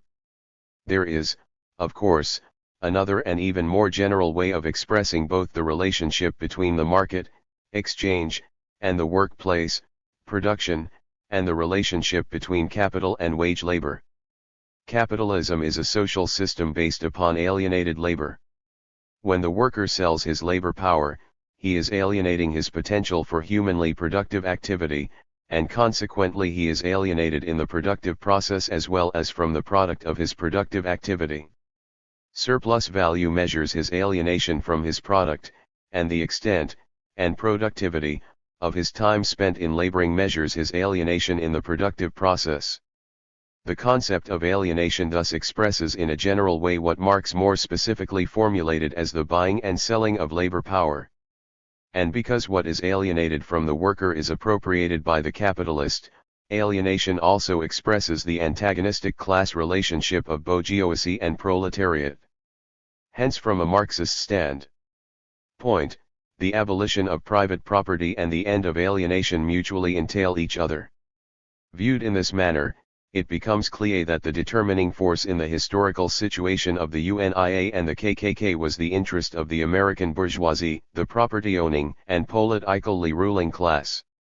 65 The realization of this class interest was at the same time the negation of the interest of the proletariat, the emergent urban working class. The two organizations expressed the suppressed longings of this oppressed class, its antipathy for the common enemy, and its interest in situational transformation. The KKK saw the enemy as modernism, while the UNIA saw it as white America, but hidden beneath these divergent images was the ruling elite of the capitalist system. Thus, from the standpoint of class interests, it would seem that the UNIA and the KKK should have been allies. Instead, they were antagonists, fighting each other instead of the common enemy. The question is, therefore, why did such an internal division of the working class occur? The answer can be partially derived from our prior analysis. The greater the supply of labor relative to demand, the more will the sellers of labor power compete among themselves by accepting a lower price for their work. The capitalist's interest is well served if he either finds in existence or can create such a labor market situation. As we saw earlier, during the First World War, when labor was in critically short supply and wages were correspondingly high, agents were sent south to recruit new workers. The immediate purpose of these efforts was to keep the war machine turning. The long-run consequence was to accelerate the liberation of the black peasant and sharecropper from his condition of semi-feudal bondage and thereby to increase permanently the size of the urban work force. Further, both during the war and afterward, other methods were used to increase or maintain the supply of labor. Because labo.r unions, by transforming competitive workers into a cooperative workforce, regulate and restrict the supply of exploitable labor, they were fiercely opposed by American industrialists, who used the workers themselves as instruments of class warfare. Strikes were broken with scab labor. The hungry worker of the present was used to ensure that workers would remain hungry in the future. And along the picket lines a penumbra of color developed. In the explosive 1919 strike against the steel industry, for example, between 30,000 and 40,000 black workers were brought into the steel districts as strike breakers. 66. Before the war, blacks had been excluded from the unions as firmly as they had been from most industrial firms. It is 68. Therefore not surprising that they seized the opportunity to preserve and if possible accentuate the wartime employment situation. However, the immediate result of scabbing, both black and white, was to break the strikes and weaken the unions, which in turn helped to preserve the existing system of intra-class competition and tended to deepen the white worker's hostility toward his black rival.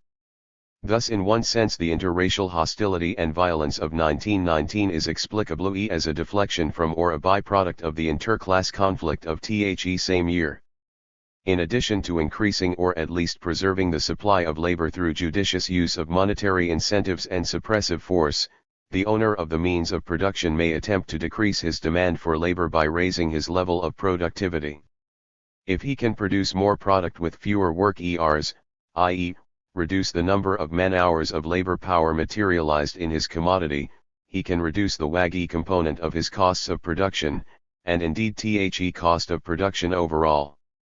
Further, if the reduction is sufficiently great, he can afford to pay the workers a higher wage than he did formerly while still maintaining or increasing his margin of profit. At the same time, given a stable or growing labor force, he is increasing the number of workers who are competing for employment. The stimulus for increased productivity is obviously greatest when labor is in short supply. Thus, in response to the market situation during and after the war, there developed a marked tendency toward the augmented use of inanimate sources of power, new and better kinds of machinery, and new ways of organizing production. As one contemporary businessman remarked, high wages, thrust upon us by the war, and always opposed by those in charge of our business, have lowered our manufacturing costs, by making us apply machinery and power to tasks formerly done by hand. 67 This gratifying result for the industrialist was also of benefit to his workers, whose real wages rose during the decade, albeit not as fast as the industrialist's profits. But these great advances in the division or specialization of labor also accentuated the internal division of the laboring class. The gap between the employed and the unemployed widened, and already during this period, black workers were beginning to be disproportionately represented among those without employment. In sum, efforts to realize the interests of the bourgeoisie through increasing labor supply while decreasing labor demand tended to enlarge both the American proletariat in general and the Industrial Reserve Army, the army of the unemployed, in particular, although the latter tendency was partially offset by the expansion of the economy. Intraclass and interracial antagonism was one consequence of the bourgeois advantage in interclass competition. At the same time, and more specifically, the mutual opposition of the UNIA and the KKK resulted from a process of interclass movement. The black peasantry was advancing into the urban proletariat. The UNIA crystallized the aspirations and organized the energies generated by that advance. Its program reflected the new Negro's social progress. The KKK, on the other hand, was the vehicle of a declining class. The increasing efficiency and concentration of industrial capital was undermining the one-man firm as surely as mechanized agriculture was destroying the one-family farm. Americans of the old pioneer stock were becoming déclassés, losing their petit bourgeois status and sinking into the proletariat. 68 The KKK embodied their fears and regrets. Its program was a reflection of the present in the image of a past time when every man, every white, Protestant man, was economically self-made and self-sufficient. Although this past was partially mythic and in any case distant, although many if not most Klansmen had never been independent entrepreneurs, the typical white knight or black legionnaire identified himself with the descending petite bourgeoisie and blamed the ascending black man, and the foreign-born worker, for his loss of status. The Garvate, and black people in general, returned that hostility in kind. Moreover, the UNIA doctrine of economic self-determination contributed to this hostility by encouraging the petit bourgeois ambitions of many of its members. Earl Little's dream of owning a small farm and retail business, for example, reflected Garvey's teaching that black people should become independent of the white man. To be sure, this doctrine could not be collectively realized. The same forces that were destroying the white petite bourgeoisie precluded the development of a genuine black equivalent. But it may readily be surmised that the embattled Native American would have especially resented any attempt on the part of a black man to enter his own lost estate. Having been recently expelled from the garden of productive private property, he now guarded its gates with a flaming cross. Thus armed, he was ready, willing, and sometimes able to turn the dreams of men like Earl Little into nightmares. White racism and charismatic group emotion. The mutual animosity of the UNIA and the KKK, which at one historical moment was materialized in the attack upon and unsuccessful defense of the Little home, can now be seen as resulting ultimately from the conflict of class interests in American society. Yet despite its relatively comprehensive and extensive quality, this explanation is not entirely adequate. We can explain in strictly objective, political economic, terms the opposition of one class to another, based upon differential relationships to social productive forces, structural oppositions within the working class, as, for example, between the employed and/or unionized workers and members of the Industrial Reserve Army, or between skilled and unskilled workers, and the opposition of every individual to every other individual in the general competition for either work or profit. But the lines of racial division in American society are not congruent with any of these objective divisions. Racial antagonisms are not, in fact, comprehensible in purely objective terms. Of course, bourgeois interests were served by exploiting the existing racial division of the working class. White racism, as an instrument of divide and rule, was and is a rational means to bourgeois ends. And given this division or, more precisely, white racist domination, there is nothing objectively problematical in the fact that black people organized in their own interest and for their own defense. But white racism is not rational from the standpoint of the white proletariat, whose objective enemy is not the black worker but the bourgeoisie. This is not to deny that white racism, by the post-World War period, had a long prior history. One might want to say that white workers inherited, rather than formed, such beliefs. But when one attempts to derive white racism from prior historical circumstances, one must still be able to explain the efficacy of the ideology which justified, example slavery and the slave trade in the first instance. One cannot be content with a regression from theoretical explanation to empirical correlation. Finally, and most obviously, there is no basis in perception or experience for white people's fantasies concerning black people for believing, example, that the Negro, in whose blood flows the mad desire for race amalgamation, is more dangerous than a wild beast. Thus, from several perspectives, white racism is an irrational belief system and, in organizations like the KKK, an irrational form of collective activity. We therefore require an explanation of objectively irrational conscious activity. This requirement can also be stated in other terms. Class interests have here emerged as the objective ground of conscious activity.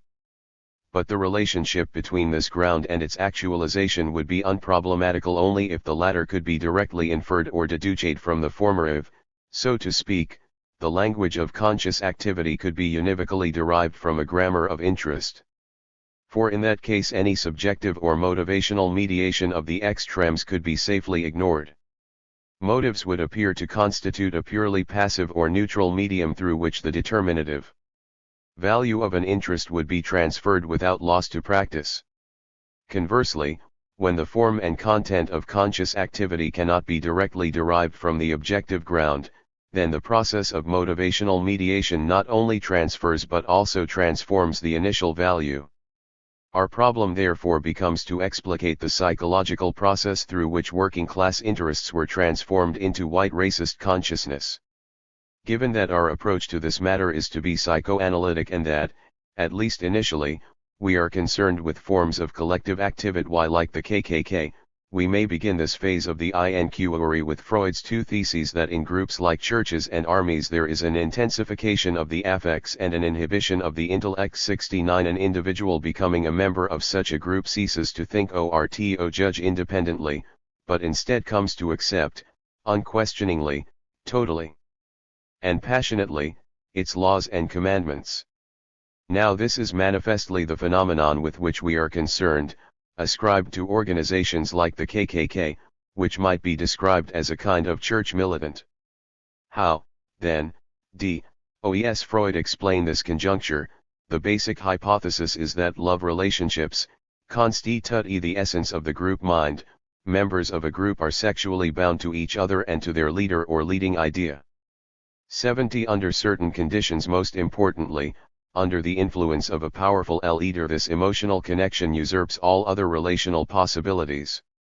Freud, following Gustav Le Bon, observes that in the limiting case of leadership based upon personal prestige, the leader exerts a mysterious and irresistible power over the members of the group. He produces a feeling like that of fascination in hypnosis that paralyzes our critical faculty. This magnetic magic is, however, dependent upon the leader's success, and is lost in the event of failure. Or, to interpose what may be a more familiar representation of the phenomenon, we have before us a depiction of Max Weber's charismatic leader, an individual whose illegitimate authority rests upon a personal quality by virtue of which he is set apart from ordinary men and treated as endowed with supernatural, superhuman, or at least specifically exceptional powers or qualities. 72 The potential adherent recognizes this quality through divine revelation or some kind of miraculous proof, and henceforth is obliged to actualize his adherency. But the relationship, which is emotional in character, lasts only so long as the leader continues to be blessed by success. Naming, of course, is not explaining, and, in fact, neither Le Bon nor Weber understood the phenomenon they depicted. Freud helps us to understand it through a three-step analysis. First, he notes that in extreme cases of being in love there is the phenomenon of sexual overvaluation, the fact that the loved object enjoys a certain amount of freedom from criticism, and that all its characteristics are valued more highly than those of people who are not loved. 73. This falsification of judgment results from a tendency toward idealization in love relations, a tendency to substitute the beloved for some unattained ego ideal of our own. We love it on account of the perfections which we have striven to reach for our own ego, and which we should now like to procure in this roundabout way as a means of satisfying our narcissism. 74. Further, under the influence of what we now see as an externally mediated form of self-love, the ego becomes more and more unassuming and modest, and the object more and more sublime and precious, until at last it gets possession of the entire self-love of the ego, whose self-sacrifice thus follows as a natural consequence. The object has, so to speak, consumed the ego. Or, rather, the object has been put in the PBCE of the ego ideal. 75. Consequently, the functions allotted to the ego ideal entirely cease to operate. The criticism exercised by that agency is silent, everything that the object does and asks for is right and blameless.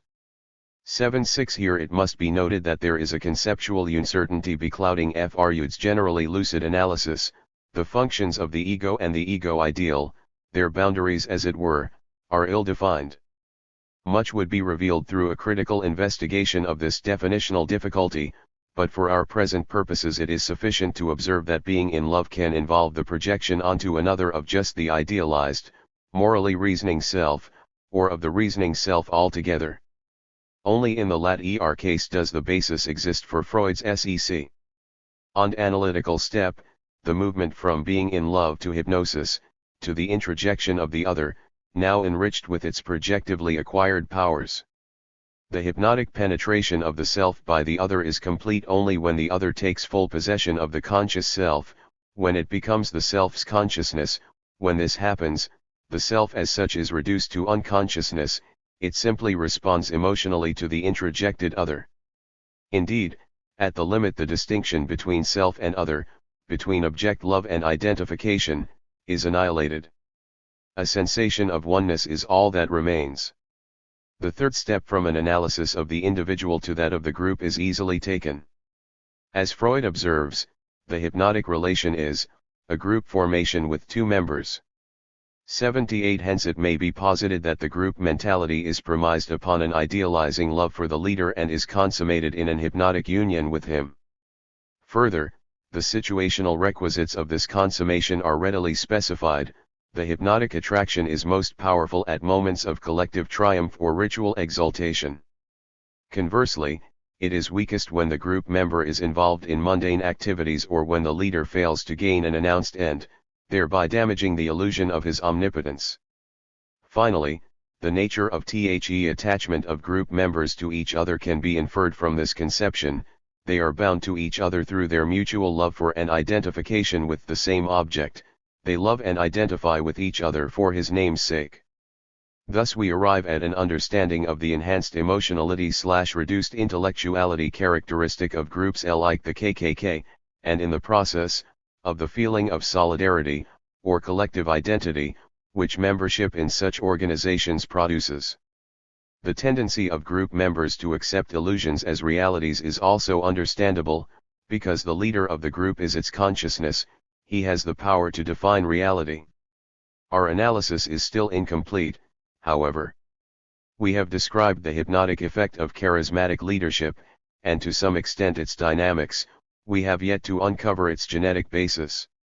Here, again, Freud provides us with the necessary starting point. Hypnosis, he observes, has something positively uncanny about it.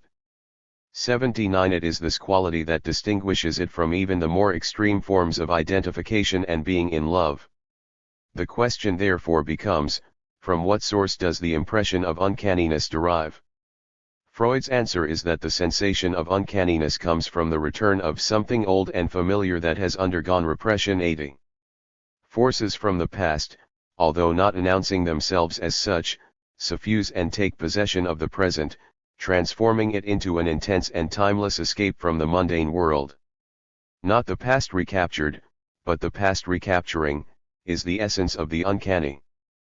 But what is it that has been repressed in the past, and that has now returned? What forces are at work here? Clearly, they are not conscious thoughts and desires, either current or recalled, for there is no mystery in the manifest. Nor can they be the innocent designs of this time or another, for in that case there would be no need for either the original repression or the later disguise. Hence, they must be morally or rationally unacceptable desires. Viewing the matter both psychoanalytically and psychogenetically, these must be the sexual and aggressive impulses of earliest childhood, the powerful and ambivalent emotions that bind children to their parents. These are the forces that are driven from the realms of consciousness to imprisonment in the unconscious by the judgments of conscience, by Th. E. internalized land, also unconsciously functioning agent of parental authority. These are the forces that, as the uncanny, reappear in forms borrowed from the present moment. What, then, makes possible this return of the repressed? In the case of hypnosis, it is evidently the hypnotist himself who liberates these forces from their subterranean internment and provides them with a legitimate identity. He performs this magical feat by putting himself in the place of the subject's parents, that is to say, by laying claim to the moral authority of conscience and the reality-defining power of consciousness. 81 The phenomenon described above, the process of projection-introjection in hypnosis, is seen to have a basis in the introjection of parental authority during early childhood and the consequent repression of primitive sexual and aggressive desires. The overall psychodynamic structure of hypnosis may thus be formulated as repression-projection-introjection. More concretely, in the next chapter, when we have an adequate empirical basis for so doing, we will examine more closely the phenomenon of repression. When the hypnotist becomes the subject's consciousness, he acts as a mirror that reflects repressed impulses back into the self in the form of rational moral imperatives. We now have a better understanding of the love that binds the subject to the hypnotist, the follower to the charismatic leader. But at this point two new problems arise. First, if both sexual and aggressive impulses are called forth by the charismatic leader, what becomes of the aggression? The sexual impulses are sufficiently well accounted for, but the object of aggression has yet to be defined. Second, the leader's authority must have a cognitive as well as an emotional content. His followers believe not only in him but also in the idea he embodies. Moreover, it is exactly this idea or set of ideas that provide the cloak of rationality in which the repressed impulses are concealed. We must, therefore, specify the relationship between the manifest or conscious content of collective dreams and the repressed desires we have found lying beneath them. Actually, the solutions to these problems lie close at hand. First, with respect to aggression, we observed earlier that the KKK had a double nature, one existence in itself, and one directed against others. We were able to describe both the organization's internal life and its relations with its enemies. We then uncovered a latent group structure beneath the manifest organizational one, an internal structure defined or determined by the pressure of repressed sexual impulses, but the external relationship has only been represented at the manifest, organizational level. Thus we are presented with latent aggression lacking a manifest content, on the one hand, and manifest hostility lacking an unconscious basis, on the other. Stated this way, it is evident that we have before us two sides of the same phenomenon, that the relationship of such organizations to outsiders has a basis in repressed aggression. The group member first projects the unconscious hostility which was originally aimed at his or her parents onto the hypnotic leader, then the leader authorizes the displacement of that hostility away from both the group member and himself, toward a designated enemy. Thursday's the outsider, like the hypnotic leader, becomes a mirror of the self, but in this instance the reflected image does not return into the self, but remains external, an alien and threatening presence. Thus, the overall psychodynamic process of the group's foreign relations is repression projection displacement. It now appears that the activities of the KKK were determined by the force of repressed emotional energies through the mediation of the projection and reintrojection of sexual tendencies and the pro-77 projection and displacement of aggressive ones.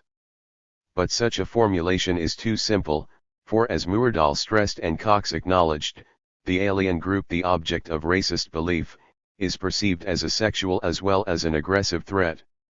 The alien male is a rapacious devil, the female is a seductive witch, which is to say, the image of the racial enemy is a crystallization of aggressively dominated or limited sexual tendencies. It is formed through the projection and displacement of the group member's infantile self, of the sadistic child who survives within even the most compassionate adult. For just this reason intragroup life is freed from the pressure of unwelcome infantile sexuality, so that it takes on the character of a relatively uninhibited relationship. If we translate this conception into structural terms, we may state that the group is to its enemy as a combined ego/superego is to the ID, while the group itself is a number of individuals who have put one and the same object in the place of their ego ideal or superego and have consequently identified themselves with one another in their ego. 82. What, then, can we say about the relationship of consciousness to this process? From the perspective we have been developing, consciousness can only be viewed as the surface of the unconscious, as a manifestation of unconscious forces.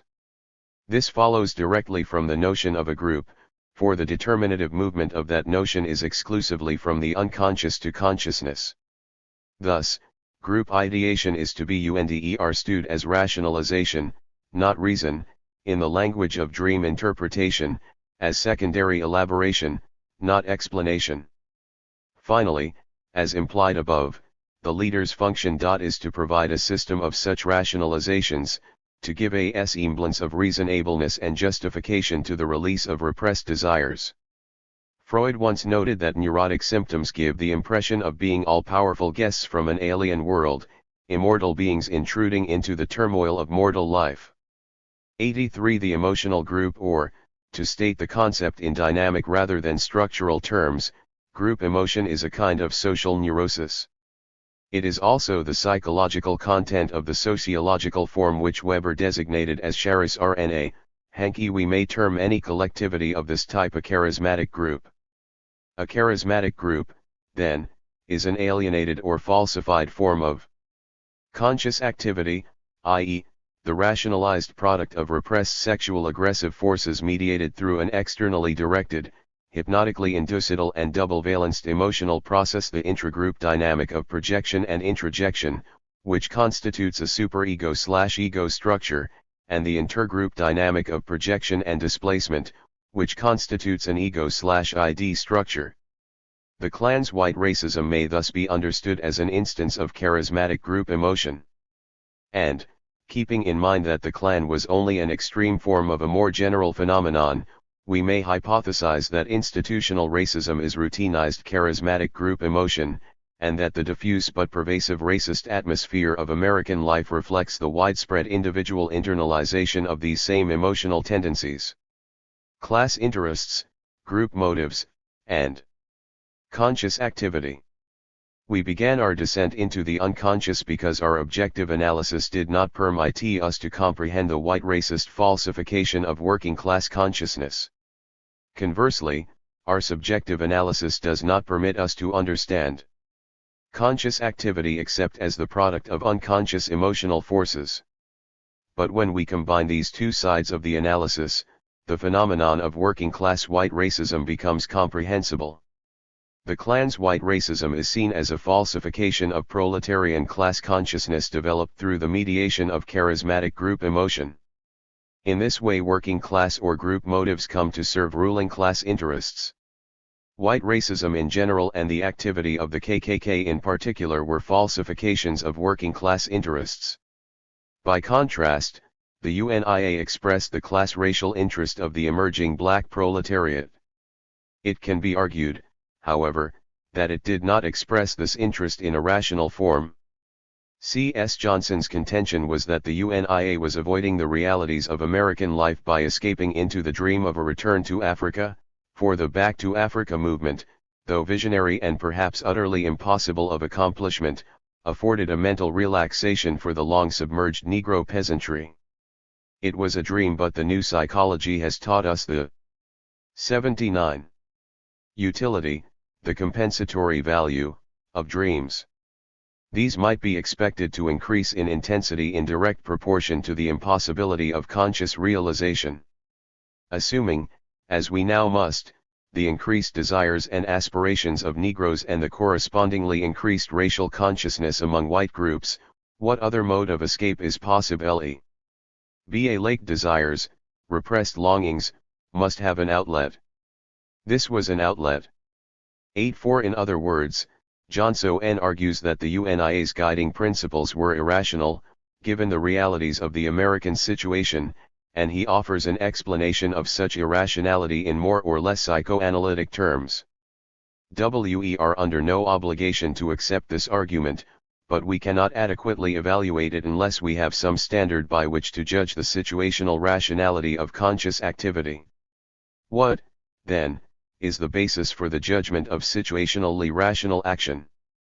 At first sight it might appear that we would judge as rational any intended action or project that is realizable within a situation, and as irrational or non-rational one that is not, that which is not realizable, which cannot come into existence, is a situational nullity, exactly an abstraction and ipso facto not rational. Such a formulation is consonant with conventional psychoanalytic usage. An unrealizable project is a fantasy, a daydream. If it is mistakenly thought to be realizable or confused with reality, the unreality testing has failed, conscious reasoning has been subordinated to unconscious impulse as in the instance of the charismatic group. This is clearly what C.S. Johnson had in mind when he called our attention to the impossibility of realization of the UNIA and KKK dreams. As formulated, however, this definition begs the question of whether a project of situational transformation can be judged rationa, for the on.ly project realizable and therefore rational within a situation is one that accepts the situation as a given, as a fixed ontologic limit. The existing situation here occupies the position of a first term in a formal syllogism, which must of necessity reappear in the conclusion. In other words, the definition implies a logic that reifies the present, that establishes it as identical to a universal and timeless essence and therefore as the sole criterion of rational accession. Any attempt to go beyond or outside the existing situation, as did both the UNIA and the KKK, is irrational a priori.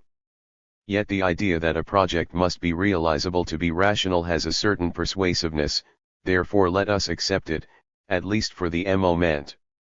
It then becomes evident that we must reformulate the idea so that it is related but not limited to an existing situation, which is to say, we must formulate it historically. In this regard, Karl Mannheim provides us with the useful concept of a situationally transcendent interest or idea. As opposed to ideas that correspond to the concretely existing and to order, a situationally transcendent idea is incongruous with and transcends the immediate situation, and in this sense, departs from reality. 85 Hence initially we are thrown back into the irrationality of any idea that goes beyond what already exists, but insofar as such an idea can be realized, can become situationally congruent through the transformation of the existing situation, then, in our terms, it is rational or, in Mannheim's terms, utopian. Only those orientations transcending reality will be referred to as utopian which, when they pass over into conduct, tend to shatter, either partially or wholly, the order of things prevailing at the time. 86 By contrast, a situationally transcendent idea is irrational or ideological when in practice it remains within the existing order despite the manifest intention to go beyond it. In sum, a utopian idea is situationally transcendent and rational, in the sense of being at least contingently realizable. Historically or temporally speaking, it is progressive, it draws its energy from the future. An ideological idea, on the other hand, is irrational, in the sense of being absolutely unrealizable. Historically speaking, it is static or regressive, it draws its energy from the present, or from the past incarnate in the present, despite the conscious belief that 81. Its vision descends from heaven, is in the nature of things, or is an immanent reality. How are class interests and group emotions related to historically progressive, situationally rational, and regressive, situationally irrational, ideas or forms of collective, conscious activity? First, it is evident that a class or class-racial interest which cannot be realized in or through the transformation of the existing situation must necessarily result in situationally irrational activity.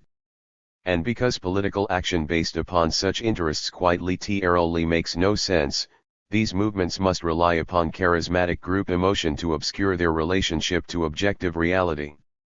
We can say of the members of such movements what Freud said of certain patients, that they give us an impression of having been fixated to a particular portion of their past, as though they could not manage to free themselves from it and were for that reason alienated from the present and the future. 87. By contrast, action based upon a realizable collective interest does not presuppose distorted perceptions and understandings of the existing situation. In movements based upon realizable interests, the emotional tendencies of the members may simply give subjective force to the collective project. Charismatic group emotion may here be replaced by what might be termed organizationally or instrumentally rational motive forces. But as we have seen, a realizable class or class-racial interest does not necessarily result in situationally rational forms of conscious activity. If a collective interest is sufficiently falsified by charismatic group emotion, then situationally irrational activity will be the consequence. The class or racial interest is in this case rendered unrealizable through the agency of its subjective mediation rather than as a result of its objective presuppositions. We thus emerge with two pure types of collective, conscious activity, progressive movements, in which realizable interests are mediated by organizationally rational motive forces, and regressive movements, in which either a realizable or an unrealizable interest is mediated by charismatic group emotion. But when we come to the analysis of actual political movements like the UNIA and the KKK, we find that matters are not so simple. Let us first consider how the Klan's unrealizable petit bourgeois interest was converted into charismatic group emotion. This involves looking a bit more closely at the idea of an unrealizable class interest. A moment's thought tells us that such an objective ground has contradictory implications for conscious activity. On the one hand, if a class has lost and cannot regain control over a society's forces of production, it no longer has a basis for organizing itself as a political class. On the other, if some members of that class continue to occupy their traditional positions despite their relative loss of status, then an objective basis for class action has not entirely disappeared. Consequently, no unambiguous course of action is open to members of a dying class, of a class that is no longer a class. In the current instance, if a member of the petite bourgeoisie acknowledged his proletarian future, he was denying the validity of his present position. If he affirmed his present position, he was condemning himself to political impotence.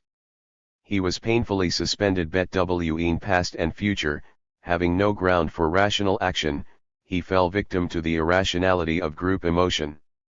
An unrealizable interest, one might therefore conclude, is entirely group emotion, but in fact the notion expresses only the immanent possibility of subjective irrationality. It does not specify, for example, why the petit bourgeois individual falls backward in this way instead of making a leap forward. It does not differentiate between those members of a dying class who are buried with it and those who are reborn from its demise. Our work thus far has not provided an adequate empirical foundation for comprehending this differential response, but with respect to the regressive reaction a somewhat speculative line of argument does suggest itself. 88 We remember Jackson's observation that the potential Klansman was bewildered by the rapid pace of life and frustrated by his inability to slow the changes which seemed so constant and oppressive. Unable to escape from his transitional neighborhood and hesitant to act alone, the threatened citizen wacorn the security and respectability of a large group. In other words, we might surmise that the petit bourgeois clansman was traumatized by urban proletarian life. He was a man formed in the image of his class, an embodiment of its moral and rational standards. These standards, the traditional virtues of the small-town businessman and the independent yeoman farmer, were no longer relevant to his new social circumstances, but initially their irrelevancy was experienced as personal failure, as a lacerating contradiction between his sense of what he ought to be and his recognition of what he actually was. Because it was only exceptionally possible to overcome this internal contradiction by transforming his external condition, he was predisposed toward irrational alteration of his location in both space and time, that is, he was predisposed toward ego defense through both denial and regression. He was eager to deny the existence of or blind himself to the realities of his situation, and he was inclined to regress into the comfortably uncritical and passive condition of early childhood. These two defenses were, moreover, mutually reinforcing. Working together, they established the potential for slipping into a dream world structured and determined by repressed sexual and aggressive wishes. When such a traumatized individual came into contact with the clan, he was ready to accept an ideological vision which legitimized his repressed wishes by articulating them in the language of his currently suppressed but traditionally respectable petit bourgeois interest, and he was glad to lose himself in the warm anonymity of charismatic group emotion. His unrealizable class interest, experienced as personal trauma, was thereby resocialized in the form of collective irrationality, which is also to say, his emotional denial of and regression from the present moment became the means for preserving as a living social force the objectively outlived interests and standards of an earlier time. Among these standards was, of course, a racist criterion of human value, transferred more or less intact from its historical home in the rural South to a new home in the urban North. As we have seen, this standard made no immediate sense in class analytic terms, but it loses its problematical character if we view it as a passageway into the realm of conscious action for group emotion. The clan's racist ideology was, in other words, a vehicle for the expression of unconscious motives. It attached the traumatized member of the petite bourgeoisie to his lost cause by serving his unconscious emotional needs. Operating charismatically upon the minds of such individual duals, it gave them a renewed collective identity and a clearly defined, and presumably inferior, enemy. The white race was formed into a 84 group through the hypnotic introjection of sexual energy. The black race was transformed into a hostile power through the hypnotic projection of aggressive energy, and the flaming cross presided with equally charismatic, equally orgus mic intensity over both the resurrection of the former and the destruction of the latter. In hoc signa vinces. Charismatic group emotion was, then, the immanent subjective potential of the unrealizable class interest of the white American petite bourgeoisie. But this formulation does not exhaust the implications of the group mediation. Through his absorption into a group emotional world, the Klansman became racially identified with his objective enemy, the big bourgeoisie, while at the same time his aggressive tendencies were displaced, deflected, away from his oppressor onto his fellow victims of oppression. In short, clan racism, an historically conditioned form of charismatic group emotion, served the interests of the American ruling class, served to facilitate the extraction and realization of surplus value from wage labor. We have now examined the clan in terms of its predominant class aspect. Before turning to its other side, let us analyze the UNIA in a parallel manner. How is a realizable interest converted into rationally organized activity? We may posit that members of a rising class or race experience their situation as a field of enlarged possibilities, as challenging rather than as traumatizing. Their experience engenders reality testing rather than emotional denial, progression or growth rather than regression. As we have seen, a typical black worker moving north wrote to friends at home, "I am making very good, I make $7 per month. And I don't have to Mr. Every little white boy comes along.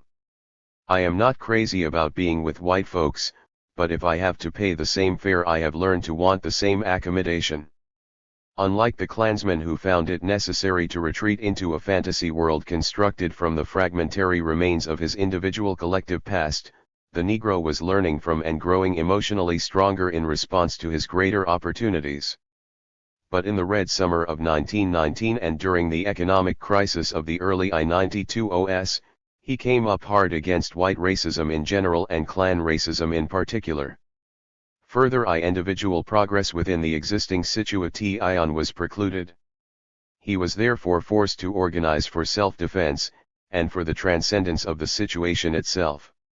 A number of organizations came into being or grew in strength at this time, of which the UNIA, far and away the largest, was the only organization. 85. That developed workable programs for the black masses, the descendants of plantation hands. Garvey's emphasis on a return to Africa and its petit bourgeois aspects notwithstanding, it therefore constituted a largely rational, programmatic response to the conditions of urban proletarian life. Yet we cannot ignore the back to Africa or the petit bourgeois attributes of the UNIA any more than we can disregard the proletarian side of the KKK. In the latter regard, two issues arise. First, there are those aspects of the Klan's program that were progressive, reflecting without distortion the interests of its working class members, most notably, its emphasis on free public education. But given our analysis of the UNIA, this rational proletarian side of the KKK is no longer problematical. It is the proletarian irrationality in both movements that still requires explanation: the petit bourgeois and racist consciousness of the proletarian Klansman and the petit bourgeois and Afro-Ican Zionist consciousness of the Garvate. Once again, a tentative and partial solution to the problem is suggested by our previous analysis. A proletarian interest in a capitalist society is ipso facto negative. The worker's situation is inherently suppressive. He is recurrently left with ambitions he cannot realize and emotions he cannot release into action. An unrealized but realizable interest has a double valence. As realizable, it implies a condition of challenge, reality testing, and progression. As unrealized, it implies frustration, avoidance, and fixation. The former tendencies outweigh the latter in the long run, but at any given time the latter may predominate or even be negatively magnified into trauma, denial, and regression. Thus in the immediate post-war period, many workers must have found their always alienating situation even more difficult, unpredictable, and anxiety-producing than usual. Although better adapted to THSA conditions than a failing petit bourgeois businessman, they would have been vulnerable to the Klan's hypnotic power. Moreover, workers as well as independent entrepreneurs are nurtured on the American dream. They grow up believing that with luck and pluck they will be able to escape from the drudgery of farm or factory labor. Although we have not developed an adequate empirical basis for explaining why this fantasy prevails in the face of the overwhelming evidence that it is a fantasy, our theoretical work suggests the hypothesis that a national group identity, a routinized charismatic mentality having a well-defined petit bourgeois and racist content, is an important general motivational mediation of American ruling class interests. Thus the proletarian membership in the Klan can be comprehended as an attempt by white workers to escape from an extremely frustrating labor market situation. Moreover, the irrational side of the UNIA is similarly explicable. Even in the best of times the urban labor market was difficult for the black worker. It presented far greater opportunities for advancement and emotional growth than sharecropping or plantation work, but the frustration resulting from being both black and a wage laborer constituted an ever-present pressure towards situational transcendence by any apparently possible means. The predominant consequence of this pressure was the progressive core of the UNIA program, but an outer shell of escapism somewhat obscured the inner rationality of the movement. The dream of returning to Africa was one manifestation of this tendency. The vision of petit bourgeois respectability and self-determination was the other. Both forms of escapism were outgrowths of the economic and demographic movements of the times. The exodus from the south to the north was extended to Africa, and the movement up from peonage was extended beyond proletarian status to the petit bourgeois estate.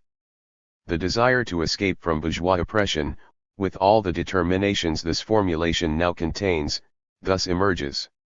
As our final explanation of the two racial movements and, through their mediation, of the Nightmare Night. Simply stated, Earl Little wandered through much of this country, looking for a home for himself and his family, only to have that home, once found, destroyed by white men who were themselves homeless in America. Chapter 3, The Seventh Son. In characterizing the Black Legion's opposition to Earl Little's activities, Malcolm concluded that his father was first reviled and then attacked as an uppity nigger for wanting to own a store, for living outside the Lansing Negro district, for spreading unrest and dissension among the good niggers. We have taken Malcolm's interpretation seriously, and have therefore analyzed the concatenation of economic, social, and political forces signified by the Nightmare Night. Nonetheless, our explanation of the Nightmare Night is neither all-inclusive nor conclusive. First, we have investigated the event from the outside in but not from the ins to out. Until we determine what it meant to Malcolm at that time, the chain of interpretation from universal social forces through particular racial movements to individual activity will be incomplete. Our interest in the relationship between the individual and society, as well as our inherent interest in Malcolm, entails that we analyze the Nightmare Night explicitly as a moment of his experience. Second, particular interpretations can be no stronger than the empirical grounds from which they are derived. Where the ground has been weak, speculative connections as well as real lacunae have appeared in our theoretical reconstruction of that night. Most importantly, because we have no clear account of how Earl Little and his enemies became racially self-defined individuals and, later, members of racial movements, the possibility of working up a theoretical reflection of this process has been extremely limited. This limitation cannot be overcome with respect to the Nightmare Night itself, but Malcolm's autobiography does provide the empirical basis for analyzing the genesis of racial activity. It will permit us to investigate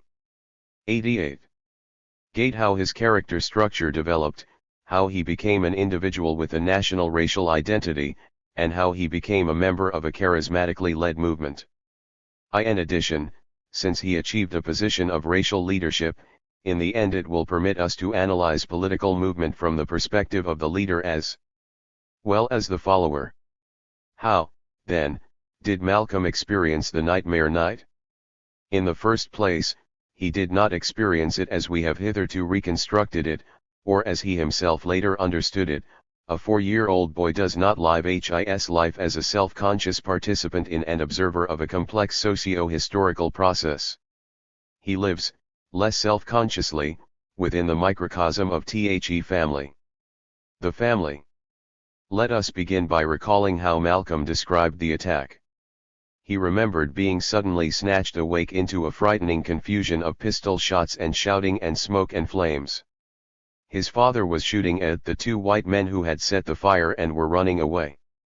The children, Malcolm included, were lunging and bumping and tumbling all over each other trying to escape from the burning building, and his mother, babe in arms, barely got out of the house before it collapsed. Then we were outside in the night in our underwear, crying and yelling our heads off.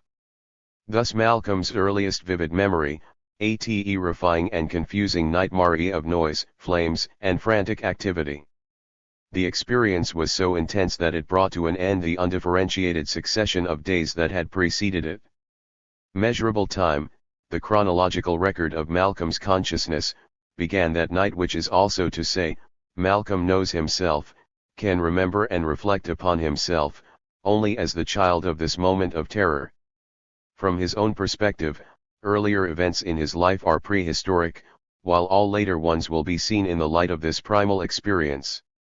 A Manichean groundwork had been established in his character, a potential for seeing the white man as a powerful and evil force that black people had every reason to fear and hate. Although subsequent experience would lead Malcolm to realize this potential in varying ways, sometimes even by inversion, the Legion attack firmly impressed the dualism of American racial life upon his soul.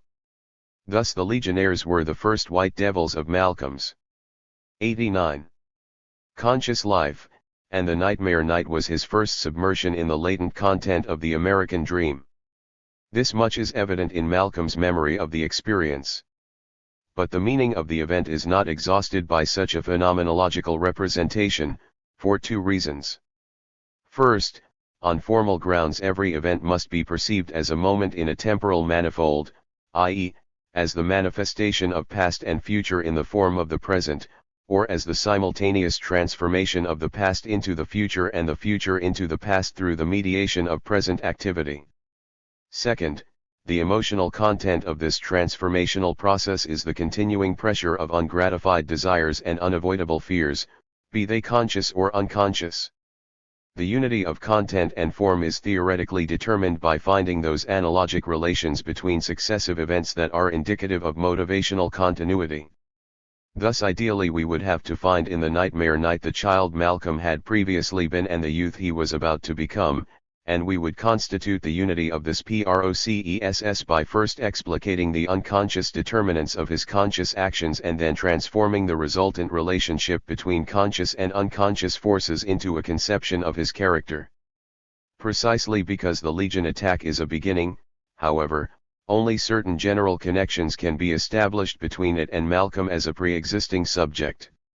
In the German ideology Marx observes that the first premise of all human history is, the existence of living human individuals. One elsewhere he notes, there are characteristics which all stages of production have in common. 2. The same is true in the history of the individual, the first premise is a living human being who, as such, has certain characteristics in common with every other living human being. For present purposes, the most important such characteristic is that the earliest mother-child interaction establishes an analytic relationship between emotional drives and objective needs. Freud argues that when a child is nursing at its mother's breast, its lips behave like an erotogenic zone, and no doubt stimulation by the warm flow of milk is the cause of pleasurable sensation. 3. Hence to begin with, sexual activity attaches itself to functions serving the purpose of self-preservation and does not become independent until later.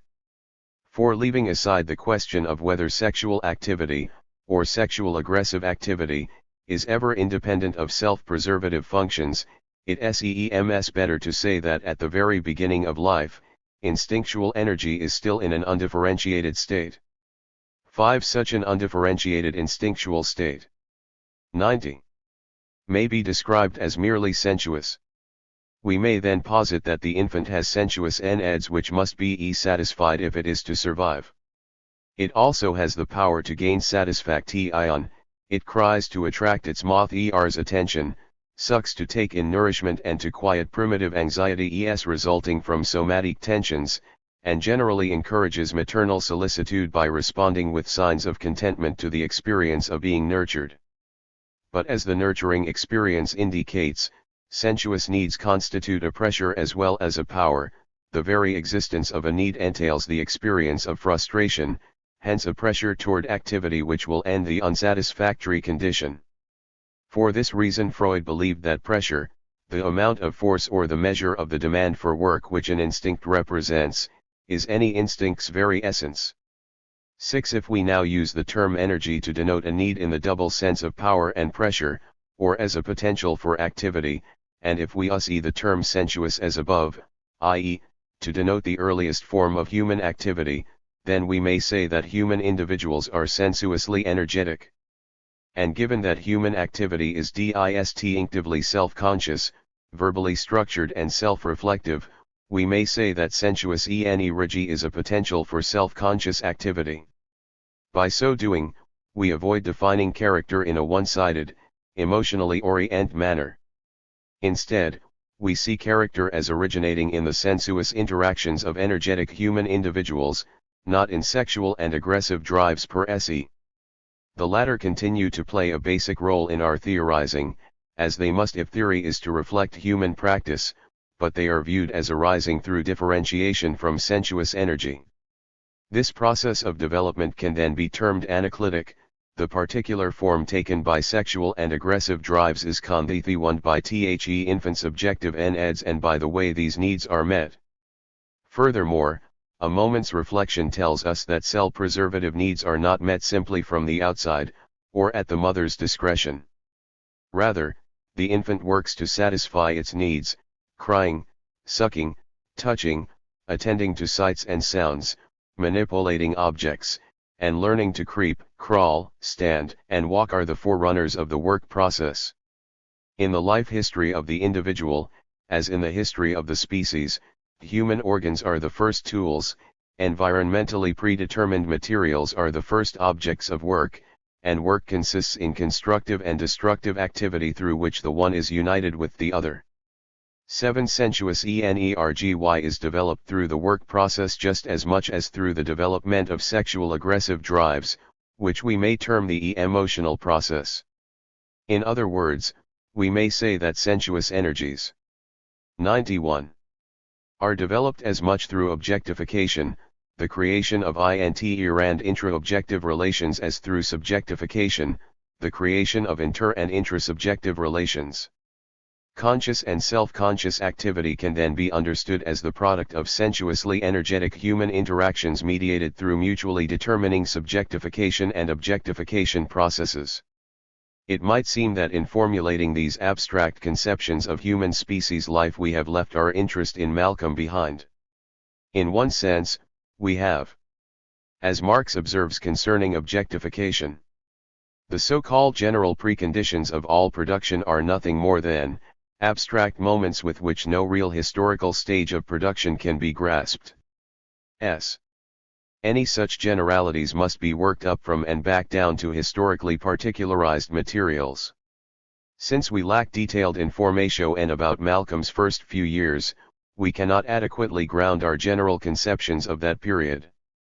But by establishing Malcolm's human individuality in this fashion, we will be able to describe his activity as sensuously energetic, hence as a life process, his work activity in particular as integral to his character, and his conscious activity as recognizably human. This is also to say that we will be working with an idea of human nature appropriate to Marx's historical conceptions, and that we have rendered potentially comprehensible the interests and motives of individuals who participate in progressive and regressive racial movements. Thus the presentation of these more or less unmediated generalities is justified by our interest in Malcolm as a human individual and as a participant in collective racial activities. The acceptance of these generalities does not, however, give us license to speculate very far on the pre-Oedipal, oral and anal phases of Malcolm's development. We know, of course, that he went through these phases, that he was weaned and toilet trained, that he learned to walk and talk, etc. But how he experienced this period of his life we do not know. From what he tells us about his later childhood, we can surmise that he was a very active child, and probably not a docile one.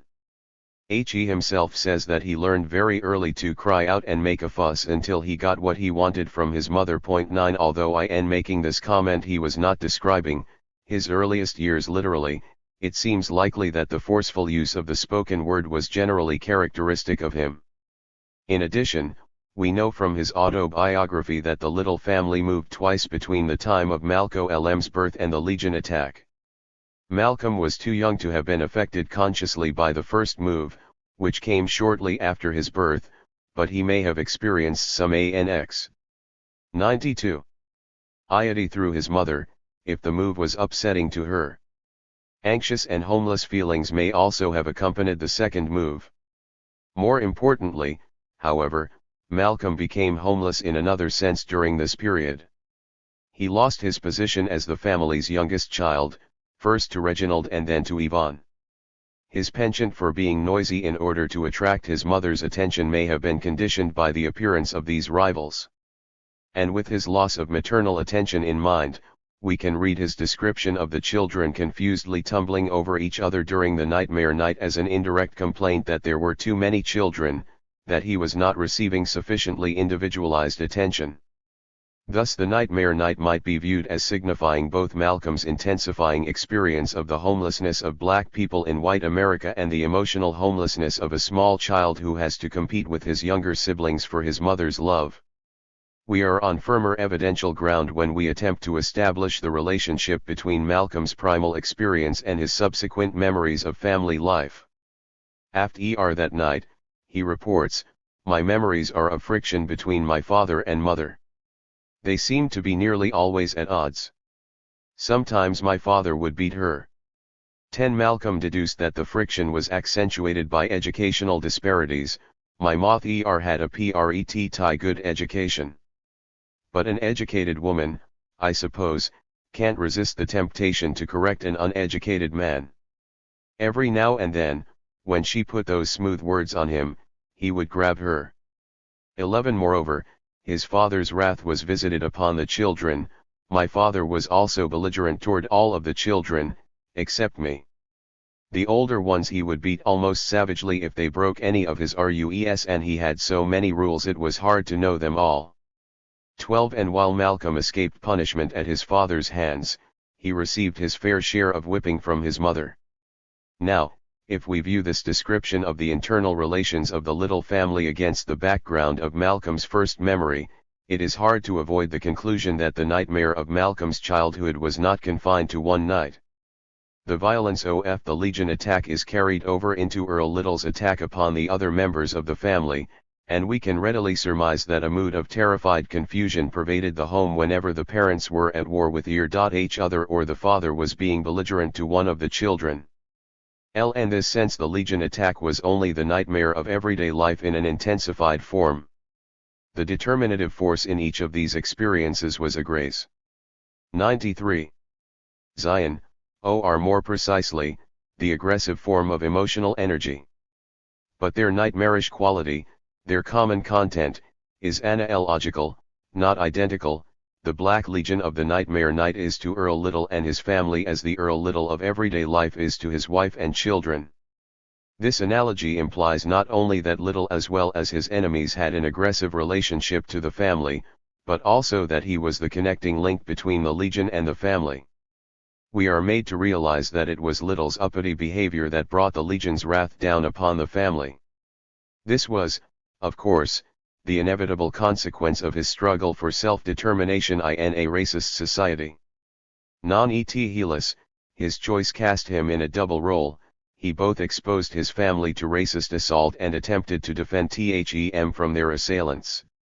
In so doing, from the standpoint of his wife and children, he would not only have been identified with the family against its enemies, he would also have been identified with its enemies, against the family. This identification might have been inconsequential, might have become one of those ghostly double images that float freely in the unconscious without ever determining the character of conscious activity, were it not for Little's aggressive behavior in the home. By his brutal attacks on his wife and children, Malcolm's father solidified the double image, transformed it from a circumstantial analogy into an indwelling reality. He made himself, by his own hand, into both the defender and destroyer of his family. There is no mystery in this double role. Little was an explosively angry man whose anger reflected the white racist hatred surrounding him. His two roles were only opposing expressions of this same energetic potential, what we may call the bivalent aggressivity in his character. But however explicable and justifiable his aggressive actions may have been, they entailed a fateful duplication for his children. At least in Malcolm's mind and memory, his father appeared simultaneously as himself and his enemies. In this terrifying way, and in thsa confusing forms, the racial antinomies of American society were impressed upon Malcolm's developing character. Leaving aside for the moment the external and racial dimensions of the event, the Nightmare Night is now seen as a magnified reflection both of Earl Little's bivalent personality and of the confusion and fear produced in Malcolm by his father's violence toward his mother and the older children. It thus signifies, explicitly for us and implicitly for Malcolm, the internal relations of the Little family. 94. The question therefore becomes, how do we comprehend this familial relationship, in itself and as it affected the formation of Malcolm's character? Given the psychological interest with which we began this chapter, this is also to ask, How can this empirical pattern be conceptualized so that its genetic connection to Malcolm's later group membership becomes theoretically specifiable? Once the question has been posed in these terms, it becomes evident that we should begin with what Freud had to say about the genesis of group psychology. In group psychology and the analysis of the ego, Freud referred back to the Darwinian hypothesis, previously utilized in Totem and Taboo, that the primitive form of human society was that of a horde ruled over despotically by a powerful male. 13. The latter, he now went on to argue, was the first true individual. He, at the very beginning of the history of mankind, was the Superman Nietzsche only expected from the future. His intellectual acts were strong and independent even in isolation, and his will needed no reinforcement from others. It follows that his ego had few libidinal ties. He loved no one but himself, or other people only insofar as they served his needs. 14. The members of his horde, conversely, were emotionally and intellectually dependent upon him.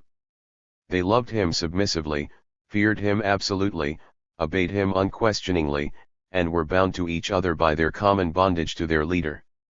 Thus for Freud the primal horde is the archetypal group as well as the archaic form of the human family, and the father of the horde is the precursor of both the patriarch and the hypnotic leader. Needless to say, the Little family was not literally a horde, and Earl Little was not a Nietzschean Übermensch any more than he was a primitive totemic deity. But our analysis of Malcolm's earliest memories did reveal that, in Malcolm's mind, his father was an awesome force for good and evil, and that the family's internal relations were defined by his actions.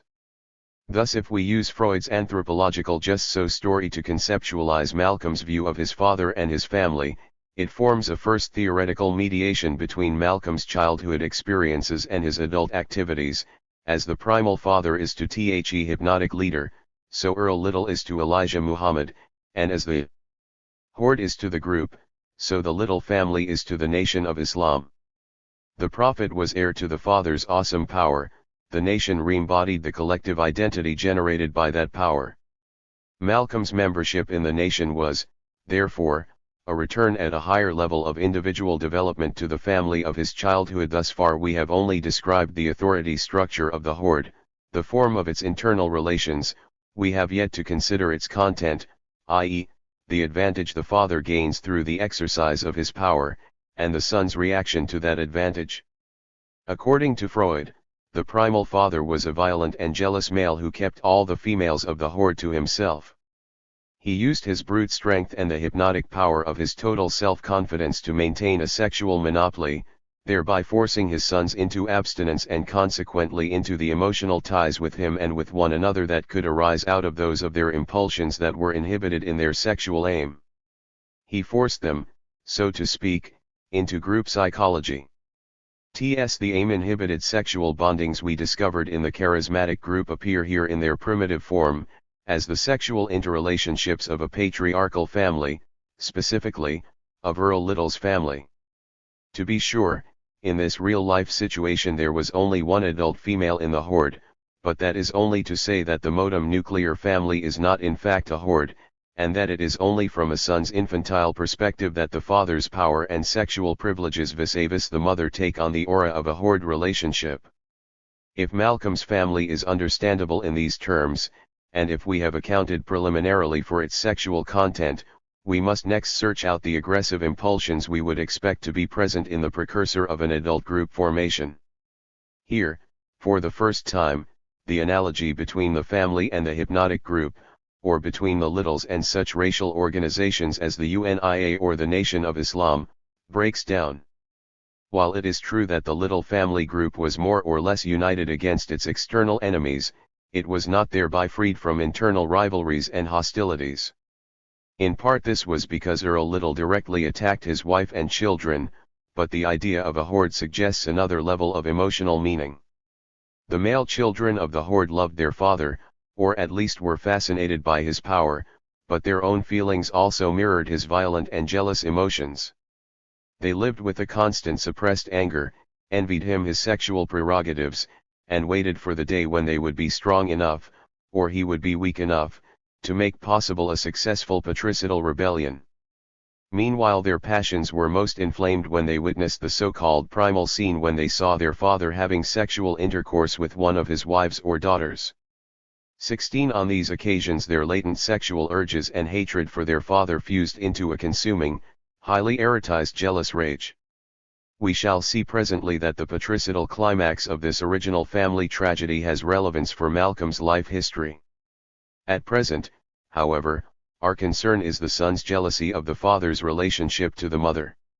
If we suppose that Malcolm envied his father that special role, and that he either witnessed or overheard his parents while they were having sexual intercourse, an assumption that seems entirely plausible, considering the tight quarters the family habitually occupied, then we can view the nightmare night as a screen memory for the primal scene, a disguised representation or image of that other terrifying, confusing, but also sexually stimulating event. Moreover, Malcolm, in witnessing or overhearing his parents' love-making, would almost certainly have misconstrued what was happening, interpreting it as his father attacking his mother. On this reading, the Black Legion represents Earl Little grabbing Louise sexually as well as aggressively. Finally, we can suppose that Malcolm's jealous anger was inflamed on such occasions, so that the flames of the nightmare night symbolize his jealousy as well as white racist and paternal violence. Malcolm. At this juncture we have represented Malcolm as a member of his family and as a child who was jealous of his father's power and sexual prerogatives. His character has been seen as little more than a sensuously mediated unity of himself and his situation. Only the newborn child, however, really exists in such a state of immediate unity with its environment. Even before the end of the first year of life, a process of individuation begins, and the child begins to determine his own character and the nature of his relationship to his family. Before the age of 5 this process has resulted in the formation of a self that is both distinct from and identified with its significant others, that is internally differentiated but constantly reunifying, and that acts, both intrapersonally and interpersonally, in an emotionally, intellectually, and morally characteristic manner. Malcolm had at this time already developed a nascent character structure, which we can begin to uncover by representing more substantially his varying identifications and affective interactions with the other members of his family. Earl Little married twice. He had 3 children from his first marriage, and 3 children with Louis E., Wilfred, Hilda, and Filbert, before Malcolm was born. Malcolm in turn was followed by Reginald, Yvonne, Wesley, and Robert. Hence Malcolm could stat IWAS my father's 7th son. 17 To be sure, it would be more in line with conventional usage to say Malcolm was his parents' 4th child, but by placing himself in a patrilineage Malcolm was able to claim for himself a special black cultural position. The 7th son is a born hero, destined to be a man who can heal the sick, raise the dead, and make the little girls talk out of their heads. 18 He is possessed of extraordinary sexual and mental powers and uncanny good luck. These are, of course, precisely the perceived or imagined attributes of the primal father, or charismatic leader. In defining himself as the 7th son, Malcolm was therefore laying claim to his father's mana, as well as to the role of culture hero. To be the 7th son is not only a blessing, however, but also a curse. After noting that Earl Little was destined to die by the white man's hands, Malcolm says, "It has always been my belief that I, too, will die by violence." 19 The son who ascends to the father's throne must die the father's death. Malcolm wrote these lines during the period of his break from Elijah Muhammad, at a time when thoughts of death and dreams of racial leadership were deeply intertwined in his mind, hence the tone of heroic amor fati. But beneath the obvious reference to his current situation, we can see the small boy's wish to inherit his father's position and his fear of the consequence of so wishing. Although Malcolm was wishfully identified with his father's power and prerogatives, in appearance he was far more his mother's son. Louise Little, my mother, who was born in Grenada, in the British West Indies, looked like a white woman. Her father was white. She had straight black hair, and her accent. 98. Did not sound like a Negro's. Of this white father of hers, I know nothing except her shame about it. I remember hearing her say she was glad that she had never seen him. It was, of course, because of him that I got my reddish-brown Marini color of skin, and my hair of the same color. 20 later on, Malcolm continues, he was insane enough to be proud of looking white. But, still later, I learned to hate every drop of that white rapist's blood that is in me. 21 His maternal heritage, too, was a blessing and a curse, first a reason for self-love, then for self-hatred. It was not only later that Malcolm's light skin color played an important and ambivalent role in his life. He was the lightest skinned of the little children. In his retrospective judgment, this fact helped to determine each parent's attitude toward him. We noted earlier that Earl Little beat all of the children except Malcolm. In Malcolm's opinion, it was his relative whiteness that exempted him from punishment. I actually believe that as anti-white as my father was, he was subconsciously so afflicted with the white man's brainwashing of Negroes that he inclined to favor the light ones, and I was his lightest child. 22 Earl Little was a white racist malgré a victim of racial false consciousness.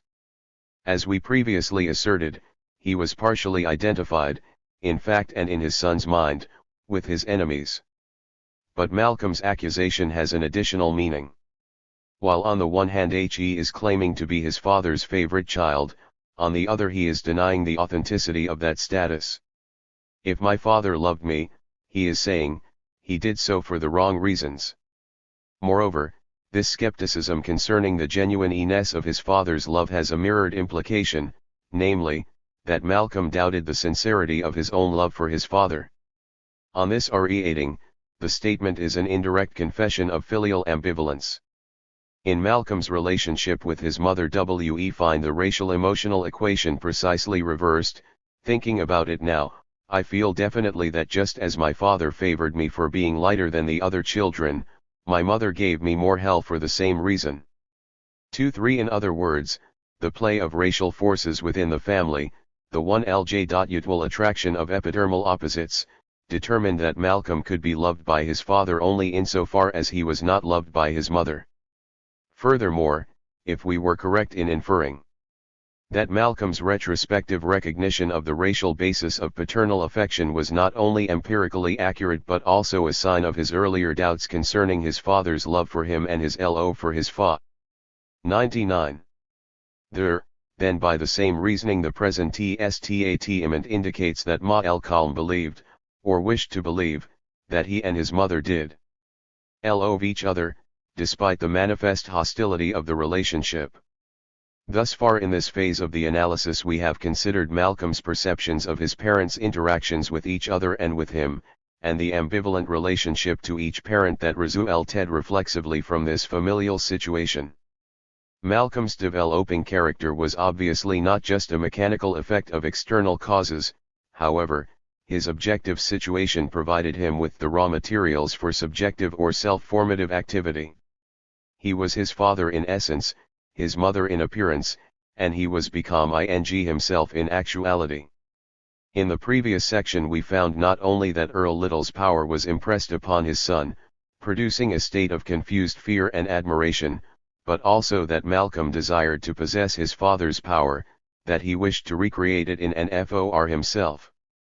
Our next step must be to unify these two phases of the argument, i.e., to determine more precisely the relationship between Malcolm as an objectively defined member of the little family and Malcolm as a desiring individual. Our current position can also be formulated with regard to Malcolm's autobiography. In his narrative Malcolm first presents himself, and we represented him, as a victim of the nightmare night. The objective and subjective dimensions of his experience here formed an immediate unity. Malcolm tells us what happened and how it felt to have it happen with the same words. Thereafter a split appears in the initial totality. Sometimes Malcolm presents himself as an observer of his situation, whose own feelings are either unstated or of secondary importance. At other times he stresses his own reactions to what is happening rather than the objective side of the experience. It is this more subjective dimension of Malcolm's self-presentation that we are now to consider. Malcolm's description of his own feelings emerges initial ly from his images of his father's activities outside the home. 24. The first image was of Earl Little in the role of visiting preacher, a role Malcolm did not admire. My brother Filbert, the one just older than me, loved church, but it confused and amazed me. I would sit goggle-eyed at my father jumping and shouting as he preached, with the congregation jumping and shouting behind him, their souls and bodies devoted to singing and praying. Even 100. At that young age, I just couldn't believe in the Christian concept of Jesus as someone divine.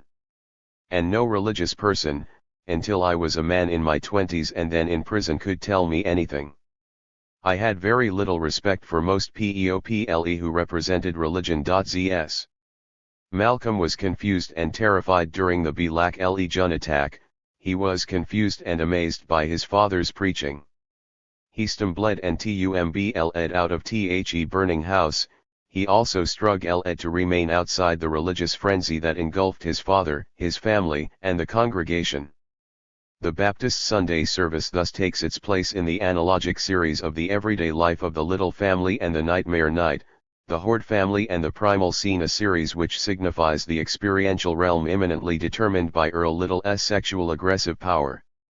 Further, it shows us Malcolm resisting that power, refusing to be swept into the whirlpool of group emotion, and it gives us some indication of how he managed to maintain control over his own emotions. His proclaimed lack of faith in Christ's divinity and lack of respect for religious people in general is a denial of his father's moral and ethical claims upon his affection. As Malcolm was later to say of the white man, Earl Little had no moral basis for his ministry of Christian love and his preaching of divine retribution. He had no right to tell others that little black train is a comin', and you better get all your business right. 26 When he personally was so far from being righteous. Little's actions within the family undercut his religious authority, although not his paternal power, and Malcolm was therefore able to withstand paternal power when it was manifested in the form of religious authority. Filbert, on the other hand, loved church, i.e., loved his father in his preachers role.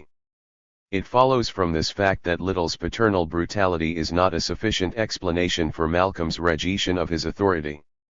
There must also have been a force in Malcolm's character that permitted and demanded resistance to his father's hypnotic power.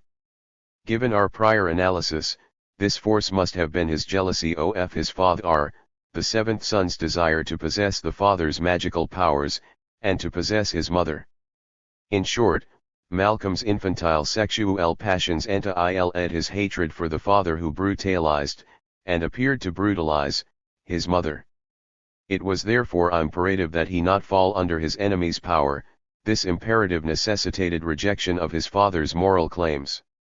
Stated differently, power is hypnotic only if it is morally binding, if it is might that has 101 become right. If it is not moralized, it remains an external force that can be legitimately resisted by any means necessary. Insofar as Malcolm could deny his father's Christian authority, he could also contend against him for his power. And no sooner is this explanation offered, however, than a new problem arises. Oedipal jealousy is a psychological universal. How, then, can we explain the difference between Malcolm's and Filbert's behavior? Clearly there must be some particularizing mediation that we have hitherto overlooked. Once the question has been raised in this manner, our attention is drawn to Malcolm's special position in the family. He was the seventh son, his father's favorite. It would seem to follow that their emotional relationship was singularly intense. But for Malcolm's part, the emotions involved were substantially Oedipal, i.e., ambivalent or contradictory. Hence we may surmise that church services, which were in themselves emotionally stimulating, called forth a rush of feeling Malcolm found it difficult to control. Malcolm may also have had more difficulty than the other children in keeping his emotions under control. If this surmise is correct, then church services would have been doubly threatening. In sum, in order to maintain himself against his father, it was necessary for Malcolm to hold himself aloof from Christian worship. But to arrive at this formulation, we had to posit that Malcolm's love for his mother and hatred of his father were the principal determinants of his behavior. Earlier, however, we argued precisely the opposite position, namely, that Malcolm's own feelings predominantly mirrored his parents' feelings for him, and in the course of the present argument, we were forced to take into consideration Malcolm's special relationship to his father. It would seem, therefore, that we have fallen into contradiction, and, in a certain sense, we have. But the contradiction between these two moments in our work is only a theoretical reflection of an existential condition. More concretely, in the earlier instance we were representing Malcolm's manifest feelings, while in the present case we are focusing upon his latent motives. The appearance of logical contradiction results from the fact that the subordinate emotions at the former level are the dominant ones at the latter. Such an explanation is, however, satisfactory if and only if we can indicate how the balance of forces in Malcolm's character was developed and maintained. We must determine what made possible and necessary the repression of Malcolm's sexual attraction for his mother and his corresponding hostility toward his father. Malcolm provides us with the needed empirical ground in his description of his father's other role outside the home. I knew the collections my father got for his preaching were mainly what fed and clothed us, and he also did other odd jobs, but still the image of him that made me proudest was his crusading and militant campaigning with the words of Marcus Garvey. As young as I was then, I knew from what I overheard that my father was saying something that made him a tough man. I remember an old lady, grinning and saying to my father, "You're scaring these white folks to death." 27 Just as Earl Little the preacher was the Sunday incarnation of the brutalizing father, so Earl Little the UNIA campaigner was the everyday embodiment of the protective father. Understandably, then, Malcolm had no respect for the first image but took pride in the second. Garveyism permitted him to see his father in the light of other people's admiration, which when internally reflected gave him a sense of pride, made him cut of his father's toughness and proud to be his son. Moreover, unlike the church services, which alienated Malcolm from his father, UNIA meetings solidified the special relationship between them. One of the reasons I've always felt that my father favored me was that to the best of my remembrance, it was only me that he took with him to the Garvey UNIA meetings which he held quietly in different people's homes. 28 Where in church Malcolm was just another member of the congregation, or of the family, at Garvey meetings he was clearly the beloved seventh son. Finally, where the church situation generated an almost overwhelming sensation of dangerous emotion, Garvey meetings gave Malcolm a feeling of quiet self-control. I noticed how differently the people at UNIA meetings acted, although sometimes they were the same people who jumped and shouted in church. But in these meetings both they and my father were more intense, more intelligent, and down to earth.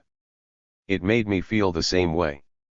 29 In sum, because Garveyism helped Earl Little to bring his anger under control and to direct it away from the family, it permitted Malcolm and presumably only Malcolm to experience the more gentle and rational side of his father's character. While he could not respect the preacher whose jumping and shouting frightened him. 103. He could both identify with and love the tough man who was scaring these white folks to death. We now have before us the two pole, the antinomian extremes, of Malcolm's relationship to his father. The tendencies were not of equal strength. The second, which enabled Malcolm to control his own emotions, was the principal aspect of the contradiction. Because Garveyism brought out the positive side of his father's character and gave Malcolm unique access to his affection, it provided him with both a reason to control his sexual and aggressive impulses, the reward of paternal love, and an image of his father he could introject without fear. This internalized image of paternal authority then drew to itself some portion of Malcolm's emotional energy, and thus became the moral force in his character. Furthermore, once this force had been established, it could demand that all opposing emotional forces be driven from the field of conscious activity. Malcolm was morally formed in his father's image, and his now unwelcome sexual and aggressive impulses were repressed. This process of self-formation necessarily involved certain unintended consequences. First, the introjection of the positive paternal image entailed the introjection of the negative aspect as well.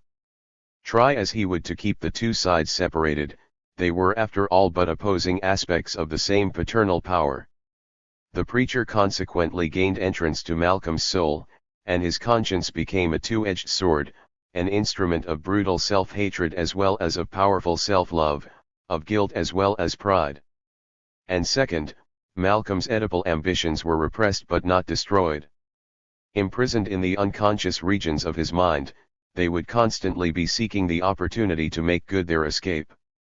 To take THSA 2 points in combination and derive from their product the salient theoretical conclusion, the unintended consequence of Malcolm's identification with his father was the formation of characterological ground for charismatic group membership.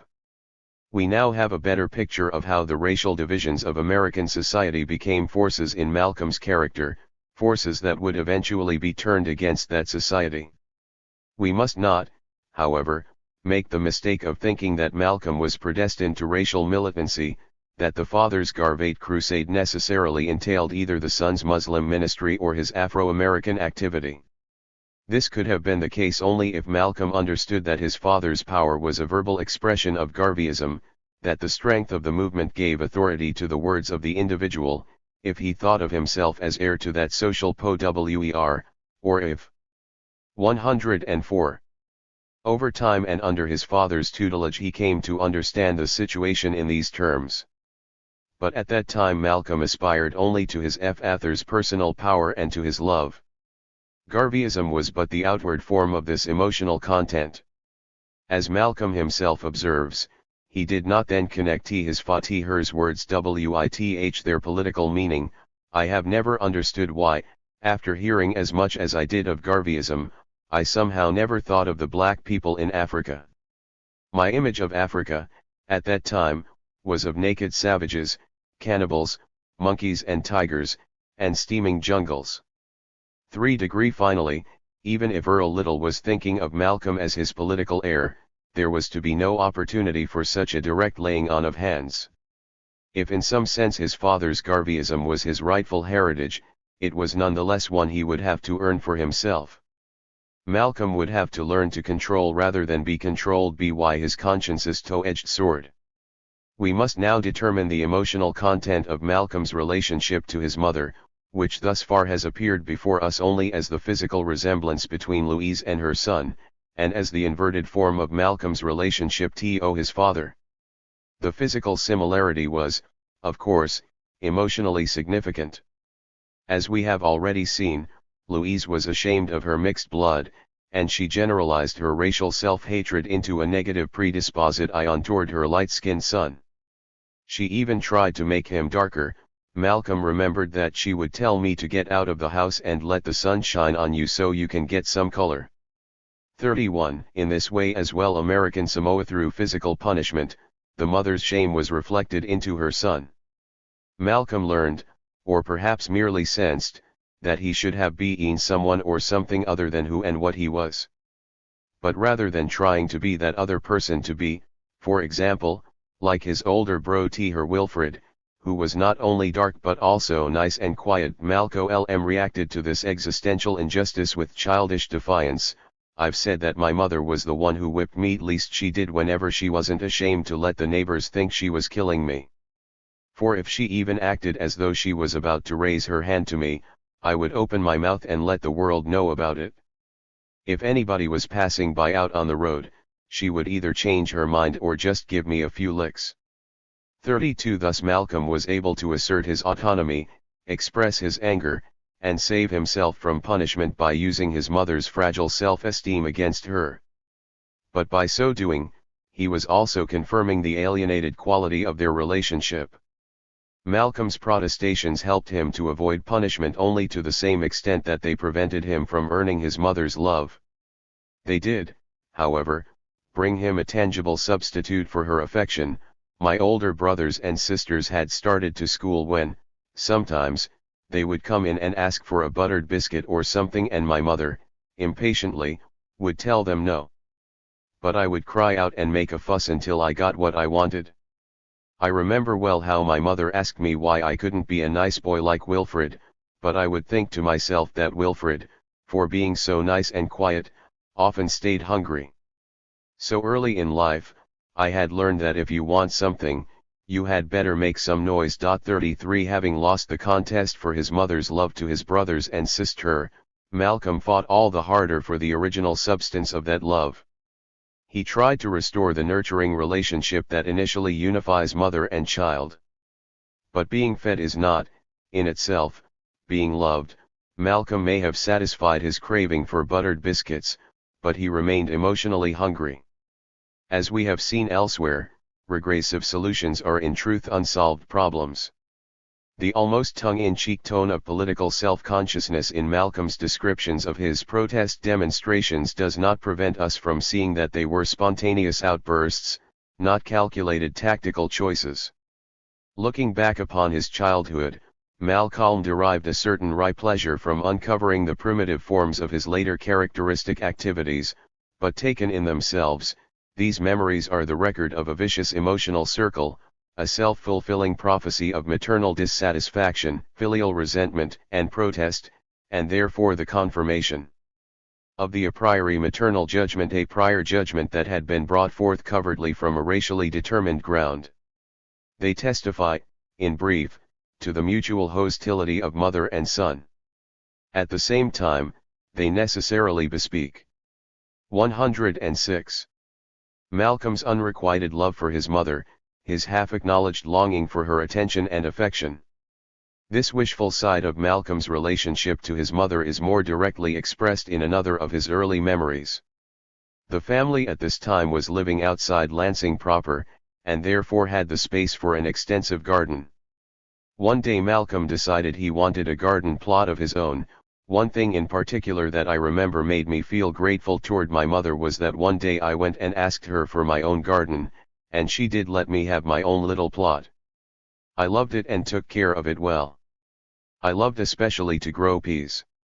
I was proud when we had them on our table. I would pull out the grass in my garden when the first little blades came up. I would patrol the rows on my hands and knees for any worms and bugs, and I would kill and bury them.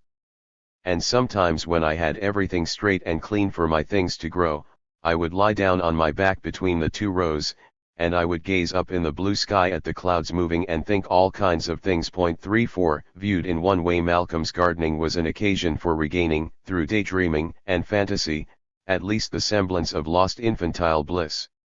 As he lay on the ground, gazing up in the sky at the clouds moving, he probably experienced something like the relaxed pleasure or oceanic feeling characteristic of the earliest mother-child interactions. At the same time, by working in his garden, Malcolm was able to be a dutiful son, a contributing member of the family. His mother was bound to take pride in his work, to accept its fruits, and thereby to give Malcolm a feeling of pride in return. Viewing the matter from Malcolm's perspective, his gardening was a labor of love. He found his own value confirmed in the product of his activity, the work was sensuously pleasurable, and the project itself was freely chosen. While it was not in itself a solution to his problematical relationship with his mother, it was a progressive response to his situation. By providing food for his mother instead of demanding food from her, Malcolm was for the first time converting his hunger for his mother's love into a motive for productive work. Finally, against this background we gain renewed perspective on Louise Little herself. My mother at that time seemed to be always working, cooking, washing, ironing, cleaning and fussing over us 8 children. And she was usually either arguing with or not. 107. Speaking to my father. 35. Earlier we might have read this description as a reproach to Louise for having so many children that she did not have enough time left for Malcolm. No doubt, it does have such an implication, but we can now find in it another and deeper meaning, for here in everyday terms is the suffering mother of the primal scene. The equivalent of the direct physical brutalization of the nightmare night is Louise's crushing burden of work multiplied by the number of children forced upon her and by Earl Little's devotion to a higher vocation than mere tilling of the soil or the woman's task of taking care of the home. These latter activities were obviously Louise's obligations, and Malcolm, by tending his garden, was accepting a share of that responsibility. In this sense he was internalizing a maternal image, making his own one of his mother's fundamental standards of self-judgment. Furthermore, in the nonverbal language of childish effort, Malcolm's gardening constituted a reproach against his father, even one, we can hear him saying, "Am more helpful to my mother than you are." Malcolm's work at this time could not bring him in fact, however, the sensual pleasure he was able to experience in fantasy. In the contest with his father for his mother's love he was bound to lose. Moreover, his love for his mother, in its deepest and most urgent form, was precluded by his love for his father, by the bond of Garvate pride that united them against her.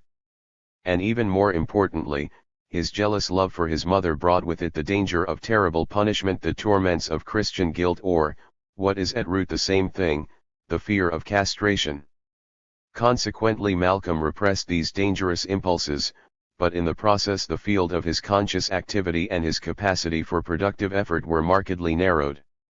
Thus Malcolm at age 5, ready to follow in the footsteps of his older sister and brothers and go off to school.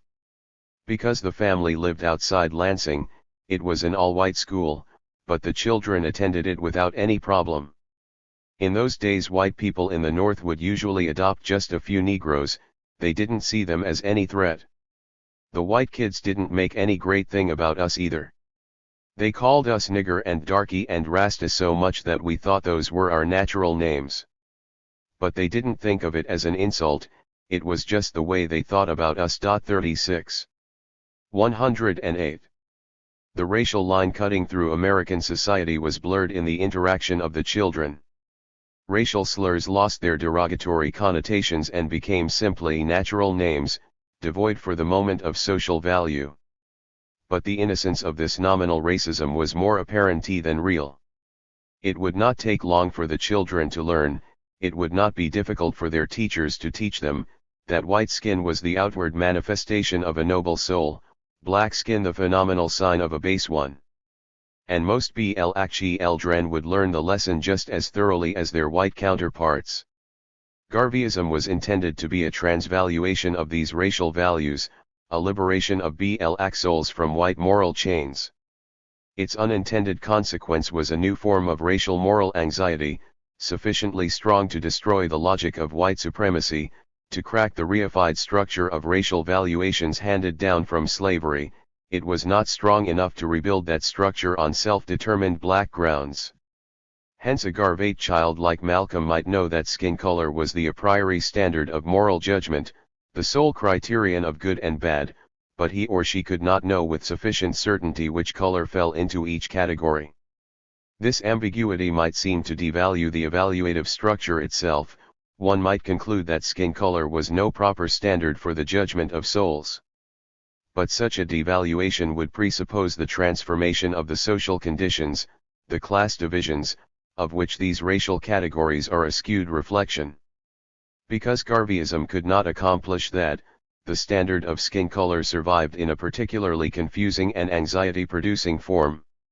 In time, Malcolm would make a major contribution to the solution of the problem. He would master the language and logic of racial conflict, developing its double meanings and moral antinomies with charismatic power. He would make his father's and mother's Garvate words his own, and in the process he would transform them into a vehicle of Afro-American self-consciousness. But not yet. For the present, he was trapped in a maze of racial ambiguities and contradictions that compounded the ambivalences inherent in his Oedipal situation. He was caught in a double bind. The Oedipal bind had this character: insofar as Malcolm loved his mother, he could not love his father; insofar as he loved his father, he could not love his mother. This contradiction resulted in the morally mediated splitting of his psyche, its division into a sphere of conscious activity and one of covered unconscious activity, into a conscious ego and an unconscious ID, literally into an I and an it, the latter being the alienated repressed side of the self. In the 109. Conscious realm, love for his father predominated over hatred, while resentment, if not hatred, of his mother predominated over love one in the kingdom of the unconscious repressed, a fully sensualized love for his mother and a jealous hatred of his father were the dominant forces. Thus he was bound by love and hate to each parent, and each of the two relationships was self-contradictory as well as in opposition to the other. In the language of conscience, the Garvate pride he internalized from his father was negated by Christian guilt, while the standard of familial responsibility he took from his mother was negated by Garvate shame. Now, conscience, more technically, the superego, is simultaneously the principal divisive force in the psyche and the guarantor of its unity. It is inherently a two-edged sword. On the one hand it demands the repression of morally unacceptable impulses, on the other it permits their re-emergence in moralized and rationalized forms. Which of these sides will predominate is not, however, deducible from the Oedipal situation as such. We have already established, however, the particularity of Malcolm's situation. The racially mediated force of American ruling class interests formed the Littles into a family ruled despotically by a bivalently aggressive father. Earl Little's anger, magnified in the process of being frustrated by the superior power of his enemies, was earned back upon the members of his family. The family in turn became a group in which the members were emotionally bound to each other through their bondage to him. But the group thus formed on the basis of deflected aggression, reflected in itself and in the character of its individual members the racial divisions of the larger society, which is to say, skin color established the channels through which emotions could and could not flow. Hence Malcolm alone among the children was bound positively to his father and negatively to his mother, while at the same time his father's brutalization of his mother added fuel to the flames of his ambitions. Thus the doubling of his emotional bondage, the intensification of the moral contradiction in his character. And given the strength of the motive forces which were doubly alienated from the conscious self, the necessity of repression was threatening to destroy the possibilities for free conscious activity. Still, at this juncture the balance had not been decisively tipped. The contradictions in the Garveyism of everyday family life, although generative of intrapsychic antagonisms and hence of both confusion and anxiety, were nonetheless a progressive movement of interpenetrative forces. They were implicitly unifying. Earl and Lou Little, for all their mutual antipathies, loved each other, were united against their white racist enemies, and were able to articulate their passions and beliefs. The way was open for Malcolm, who had learned early to make a noise if he wanted something, to become a hard working race man, his mother's son and his father's HEIR. But as an immediate possibility, this future was foreclosed by Earl Little's death. One afternoon in late September 193 when Malcolm and his older siblings returned from school, they found their parents engaged in one of their frequent quarrels. 37. According to Malcolm, there had lately been a lot of tension around the house because of Black Legion threats. 38. But the specific point of contention was dietary. Earl Little was a real Georgia Negro, and he believed in eating plenty of what we in Harlem today call soul food. 39. This included rabbit and pork, both of which, like soul food in general, were inexpensive both to buy and produce. But Louise would eat neither of these meats, which she considered unclean. On this occasion, Malcolm reports, my father had taken one of the rabbits which we were raising, and ordered my mother to cook it. We raised rabbits, but sold them to whites. My father had taken a rabbit from the rabbit pen. He had pulled the rabbit's head. He was so strong, he needed no knife to behead chickens or rabbits. With one twist of his big black hands he simply twisted the head and threw the bleeding neck thing back at my mother's feet. Louise was crying, but she began to prepare the rabbit for cooking. But her husband was so angry he slammed on out of the front door and started walking up the road toward town. 41. Thus far there is nothing to distinguish the scene from numerous others of the same kind. External pressures were intensifying the normal intrafamilial contradictions. Louise was protesting against a violation of her beliefs concerning dietary purity. Earl was asserting the primacy of his desires and way of life over any opposing force.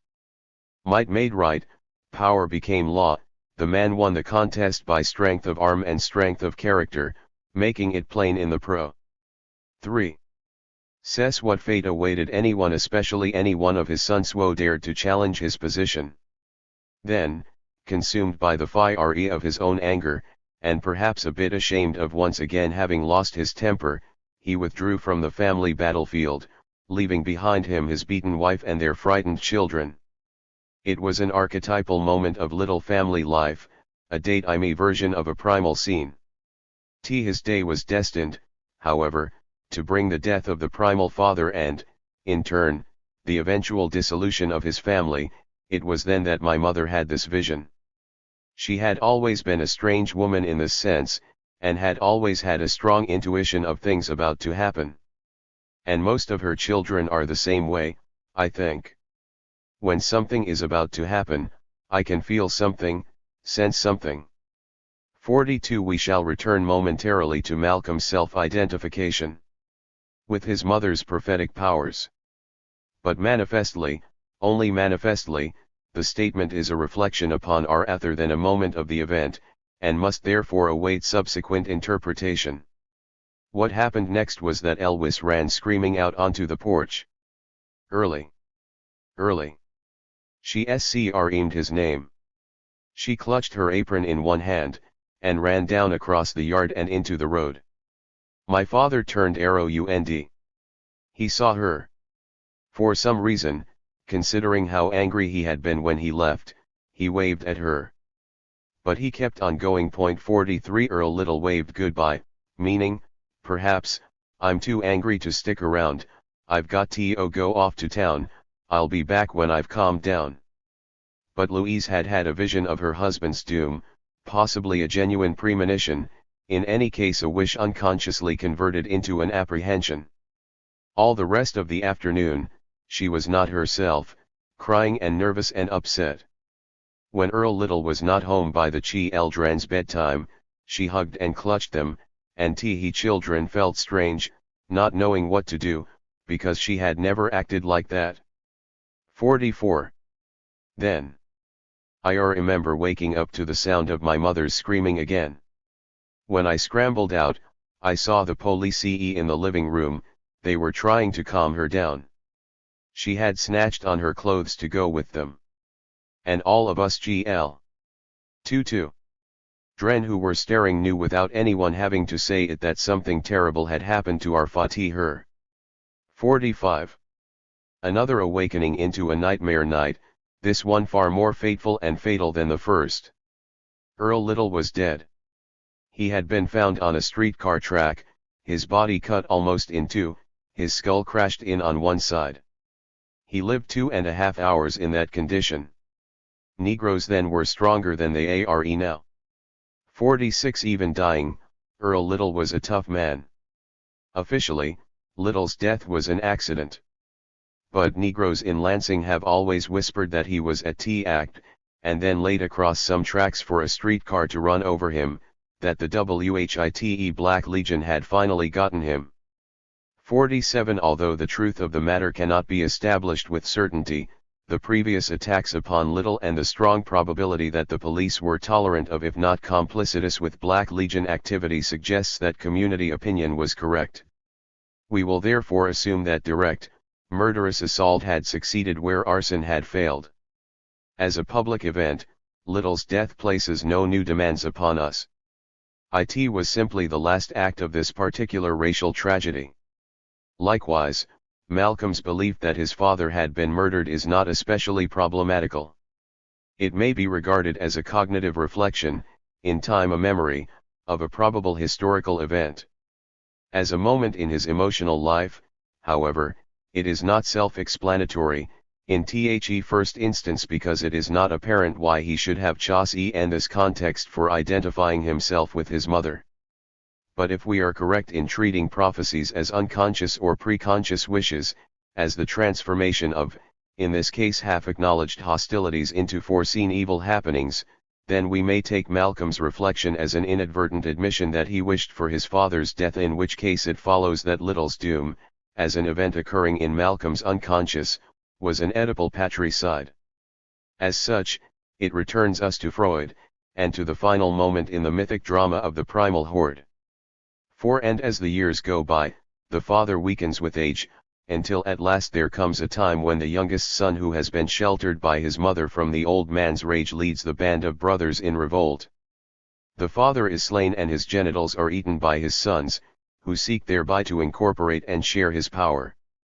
But the sons' remorse over killing the father they loved as well as hated inclines them toward posthumous obedience. Accordingly, the act of incorporation re-establishes the father as a living force in the minds of his 2-3 children. The agency thus established is the conscience or superego, henceforward signified by the phallus, which takes its vengeance by punishing the sons with a haunting sense of guilt. In short, the brothers, and the young hero most of all, must carry the weight of a bad conscience as the punishment for the ILR crime and as the price of their freedom. Thus Malcolm, the seventh son, not the youngest son but the one destined to take his father's place, inherited from his mother her mysterious prophetic power, i.e., an omnipotence of thought such that even, or especially, unconscious wishes are magically fulfilled. 49 With this power, he murdered his father and consequently held himself responsible for the patricide. Yet in truth his deed was only an unconscious wish, and his power only a childish delusion. It was, in fantasy, a turning of passivity into activity, a defense against experiencing himself as the helpless victim of external circumstances. Thus by the perverse logic of social injustice Malcolm unknowingly judged himself guilty of the crime committed by the family's white racist enemies. The quarrel, the murder, the funeral, I don't have a very clear memory of the funeral. Oddly, the main thing I remember is that it wasn't in a church, and that surprised me, since my father was a preacher, and I had been where he preached people's funerals in churches. And I remember that during the service a big black fly came down and landed on my father's face, and Wilfred sprang up from his chair and he shooed the fly away, and he carned groping back to his chair. And the tears were streaming down his face. When we went by the casket, I remember that I thought that it looked as if my father's strong black face had been dusted with flour, and I wished they hadn't put on such a lot of it. So the members of the family mourned their protector, who could no longer protect himself from the incidental insult of an impious fly. They wept for their beloved father, despite his various abuses of their love. But Malcolm himself did not mourn, and he did not weep. At least, he does not represent himself as being grief-stricken, and we would infer from this fact that he did not remember openly weeping, as Wilfred was. A two-sided question accordingly arises: why did Malcolm recall so vividly Wilfred's act of filial piety? Why didn't he represent himself as similarly distraught? Let us consider first Wilfred's part in the scene. We recall that he was Malcolm's oldest full brother, dark-skinned, nice and quiet. Il-4. And for these reasons his mother's favorite. He was, that is to say, precisely what Malcolm was not. In general and in this particular instance, he was Malcolm's opposite. Thus in this memory he represents the feelings Malcolm did not have and the actions he therefore could not perform. Further, this could not be an external or mechanical opposition, for if Wilfred had been simply another member of the family at the funeral, then there would have been no specific reason for Malcolm to focus upon him. We must therefore see him as an alienated form or mirror image of Malcolm. He represents the feelings Malcolm could not possess and, therefore, the actions that he did not take. He incarnates the good or ideal self that Malcolm, the bad son, could not be. And he came by this role honestly. Not only had he always been the good boy, but he was now the oldest male in the family, its nearest approximation to paternal authority. What, then, prevented Malcolm from being the dutiful and grieving son? At first glance it might appear that he simply had no last respects to offer, no feelings of sadness or remorse concerning his father's death. He had wished his father dead and his wish had come true, there was no reason to mourn. But if jealousy had been the sole determinant of his inaction, then he would not have reproached himself through comparison with Wilfred's pious behavior. His love for his father must also have been involved in his reaction. Recognizing this, we might then conclude that Malcolm was immobilized by his own ambivalence, that his contradictory emotions resolved themselves into a negation of feeling as such. But a closer examination of Malcolm's memory of the funeral sheds a different light upon his apparent lack of emotion. He reports that the funeral did not take place in church, that he did not openly mourn, and that Earl Little did not look like himself. In other words, we have before us Malcolm's denial of the reality of his father's death. He is saying, "It was not a real funeral, it was not really my father, and therefore there was no reason to mourn." This was not of course a denial in the immediate perceptual sense. Malcolm acknowledged that his father was dead, that the body in the coffin was his father's corpse, but what he affirmed cognitively he denied emotionally. This negation was possible because from his perspective the death of his awesomely powerful father was a palpable absurdity, an event akin to the failure of a natural law or the death of God. Earl Little murdered by his enemies was, in Nietzsche's words, the ghastly paradox of a crucified God. We can infer the motive behind this denial. Malcolm wished that his father's face had not been dusted with powder. He wished that his father were still alive. For if his father had not been killed, then Malcolm could not have been responsible for his death, the burden of Oedipal guilt would be lifted from his shoulders. And if his father were still alive, Malcolm would be able to love him and be loved in return. Thus Malcolm did not mourn his father's death both because he wished to deny the reality of his emotional loss, and because he wished to escape the punishment for his Oedipal crime. There was another sense, of course, in which Earl Little was not dead. Insofar as Malcolm had introjected a paternal image and vivified it with his own emotional energies, his father was a living force in his own psyche.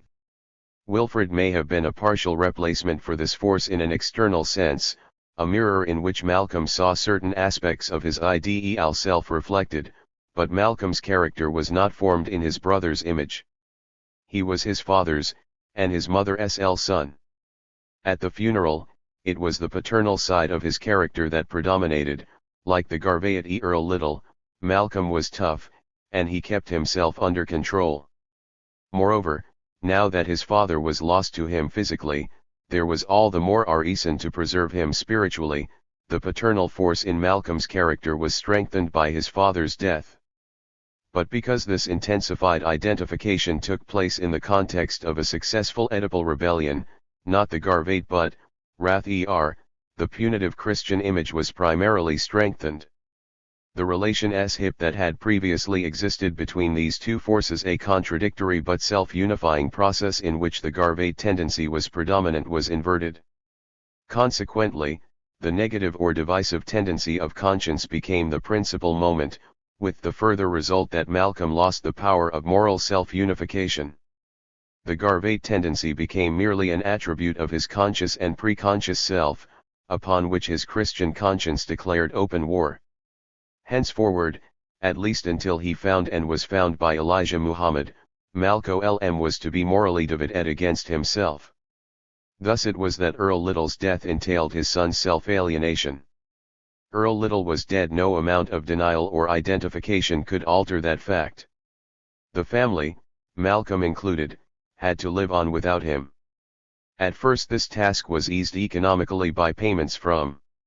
Two further points should be made, that the death of a parent is terribly anxiety-producing, and that a denial of the loss helps to ward off this potentially traumatizing emotion, and that Malcolm's self-reproaches were undeserved.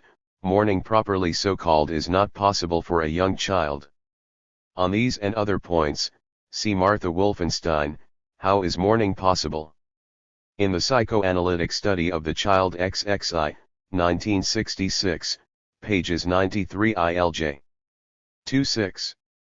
One of the two insurance policies Earl Little had always been proud he carried. But the other one refused to pay, claiming that Little had committed suicide. So, as Malcolm says, there we were. My mother was 34 years old now, with no husband, no provider or protector to take care of her 8 children. 5. 1. The Littles were fatherless and alone in the America of 1931. Chapter 4. The Vicious Circle. Man is characterized above all by JH.is going beyond a situation, and by what he succeeds in making of what he has been made, even if he never recognizes himself in his objectification. We now have a basic conception of Malcolm's situation and character. Most generally, his situation was American bourgeois society, a structure of opposing class interests grounded in the private ownership of social forces of production. These class interests were mediated by or particularized through the interaction of progressive and regressive political movements, which in turn determined his immediate or individual, i.e., familial situation. And within the family, his situation was defined by his position as the seventh son, the lightest one, the living embodiment of his father's pride and his mother's shame. For at its limit circumstance becomes character, the inward movement of the situation becomes the outward form of the self, the making of the self insofar as he self is objectively determined. Thus conceived, the situation forms a field of possibles, narrower or wider, as the case may be. In Malcolm's case, the field was circumscribed or defined by a hostile white society, determined by direct racist attack, by arson and murder. Hence Malcolm was defined negatively by the sum total of possibles that were impossible for him, that is, by a future more or less blocked off. Within and against this situation was Malcolm himself, an extremely intelligent and energetic young boy, inflamed by Oedipal ambitions but also working hard to bring his passions under control. His task was made more difficult by his father's brutality, which both angered and terrified him. It was made easier by his father's political activity, which permitted him to introject and make his own an image of tough but self-controlled activity, especially verbal activity. The task was also made difficult by his mother's inattention if not overt rejection, which had a regressive impact upon him, but progressive development was encouraged by the opportunity she provided him for productive work. Thus Malcolm was the product of conflicting determinations he reproduced in and as himself. He was learning to love and to work in a characteristic manner. Stating the same point in structural terms, Malcolm's situation, as he reproduced it in the form of internal determinations, became the foundation of his character. The field of conscious activity was limited by the two-edged sword of conscience, which demanded repression or sublimation of unacceptable sexual and aggressive desires. Failure to comply with these demands resulted in feelings of either Garvate shame or Christian guilt. Conversely, when Malcolm lived up to these standards, he was rewarded with feelings of Garvate pride and a sense of family responsibility. Before Earl Little's death, the regressive tendency of Christian family life was opposed by the progressive tendency of Garvate activity. The fluid contradictions of this situation created for Malcolm the potential for a certain form of self-conscious activity. Although his repressed emotions constituted a basis for group membership, the necessary condition for vulnerability to hypnotic authority, he was destined to exercise such authority himself. His father's heir, possessed also of his mother's sixth sense, he had only to become actually what he was potentially. But that possibility, for the necessity of destiny appears only in retrospect, was all but destroyed by his father's death. The blessing of being the seventh son became a curse. His hitherto unrepressed emotional energies were transformed into a crushing burden of unconscious guilt. At the same time, the family lost its tenuous connection to the moribund Garvey movement, and its equally tenuous hold on economic self-sufficiency. Thus Malcolm's destiny became a future more or less blocked off. It became his project to go beyond this situation of self-negation. Malcolm's situation, his character, and the project developing from these grounds were not exclusively his own. He was a black boy in a white land. His individual character was therefore simultaneously a character type. His individual problems amounted in sum to the problematic of racist oppression. Consequently, the project of his personal liberation was simultaneously the project of racial liberation, of breaking the vicious circle. 3. 2.9. Up to this point in our work, we have not had occasion to focus our attention upon the idea of a vicious circle. But if the vicious circle is in a general sense the problematic of racist oppression, in a narrower one it is racist oppression under conditions of economic regression. In fact, Myrdal's An American Dilemma, from which we have appropriated the concept, primarily reflects the life of black people during the Depression of the 1930s. Hence this concept comes into clear focus as we come to Malcolm's experience during the Depression years. The Depression. And for as long as the first insurance money lasted, we did all right. For Wilfred, who was a pretty stable fellow, quit school and began to work at whatever odd jobs he could find. Between what he earned and the insurance, the family had enough income to survive. When the insurance money ran out, however, it was no longer possible to maintain this precarious condition of sufficiency. Malcolm's mother first resented credit buying, and then left the home daily in search of work. My mother began to buy on credit. My father had always been very strongly against credit. Credit is the first step into debt and back into slavery, he had always said. And then she went to work herself. She would go into Lansing and find different jobs in housework, or sewing for white people. They didn't realize, usually, that she was a Negro. A lot of white people around there didn't want Negroes in their houses. 5. If an employer discovered that she was black, or if it were discovered whose widow she was, she would be fired and would come home crying, but trying to hide it. Thus in a double sense, Louise lived in the shadow of her late husband's struggle for racial self-determination. The crucial battle had been lost, Louise's own struggle was only a sad retreat to ultimate defeat. No work meant no money, more buying on credit, more unpaid bills, and in time an unwanted dependency upon the will of the state welfare department. Moreover, along the way toward this condition of modern slavery the children came to feel guilty for their mother's pain and ashamed of the color of their skin, once when one of us one cannot remember. 120. For which had to go for something to where she was working, and the people saw us, and realized she was actually a Negro, she was fired on the spot, and she came home crying, this time not hiding it. 6. Obviously, the children were not to blame for their mother's lost job, but nonetheless they held themselves accountable for her tears. In another time and place, the family's position might have been less difficult. If they had been living in a rural community within a more extended family structure, there might have been a substantial measure of communal support, or if Earl Little had been genuinely petit bourgeois or an independent peasant proprietor, there would have been an inheritance of potentially profitable private property. But the Littles were now unquestionably members of the urban proletariat, and their economic fate was therefore dependent upon the demand for black wage labor. At this time, the country was on the verge of total economic collapse, there was virtually no demand for black wage labor, and precious little demand for labor of any other color. Hence even if their situation had not been conflict-aided by E.A.R.L. Little's political legacy, the family would have been in for hard times.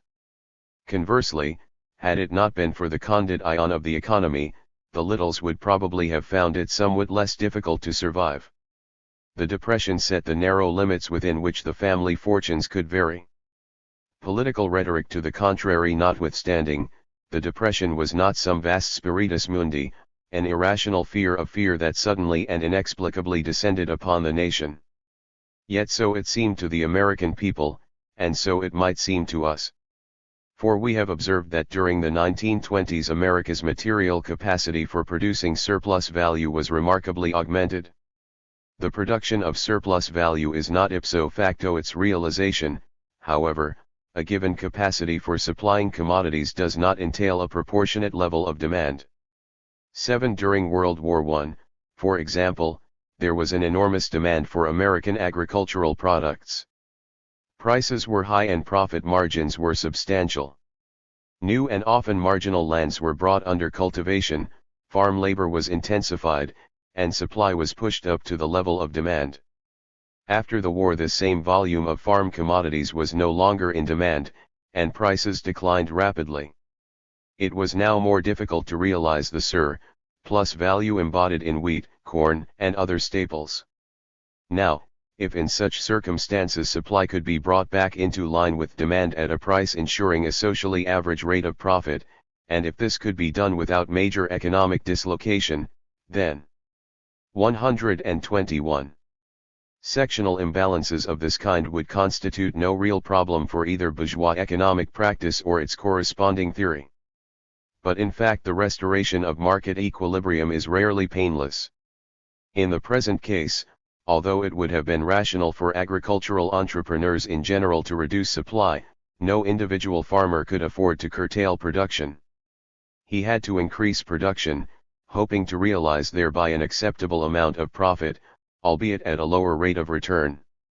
As a result, the agricultural sector continued to produce substantially more surplus value than it could realize. Agriculture was not the only area of the economy characterized by a persistent imbalance between supply and demand. Bituminous coal and textiles were both chronically depressed throughout the decade. Then after 1926-27, the tendency toward underconsumption spread rapidly. Residential construction, for example, which had been increasing ever since 1921, began to decrease between G926 and R927, and kept falling thereafter. 8. This does not mean that the public's desire for better housing had been exhausted, but it does mean that only a fraction of the population was able to buy or rent new houses or new apartments at the prices charged, and that the number which could do so provided an upper limit to the market. 9. That limit was being reached during the latter years of the decade.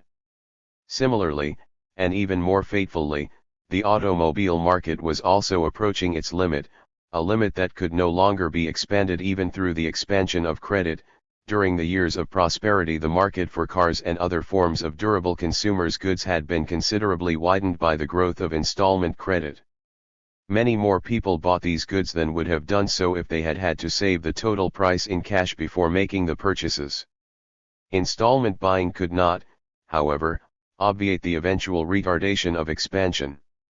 There was certain to come a time when all the families who would utilize installment loans were loaded up with all the debt they could carry. Consequently, it is not surprising that between 1927 and 1929 only about 83% of the nation's manufacturing capacity was actually being utilized, i.e., was needed to meet demand within the existing structure of prices and profits. 11. Despite this curtailment of the amount of commodities actually supplied, in comparison to the potential for supplying them, in 1929 industry was caught with 122 large supplies of goods it could not sell. 12. Thus by that year there existed a far greater capacity for producing surplus value than for realizing it, a contradiction between the material productive forces of American society and the relations of production within which they could be employed. The result of this contradiction was the economic crisis of the 1930s, an industrial earthquake in which the trading world could only maintain itself by sacrificing a part of wealth, of products, and even of productive forces to the gods of the nether world.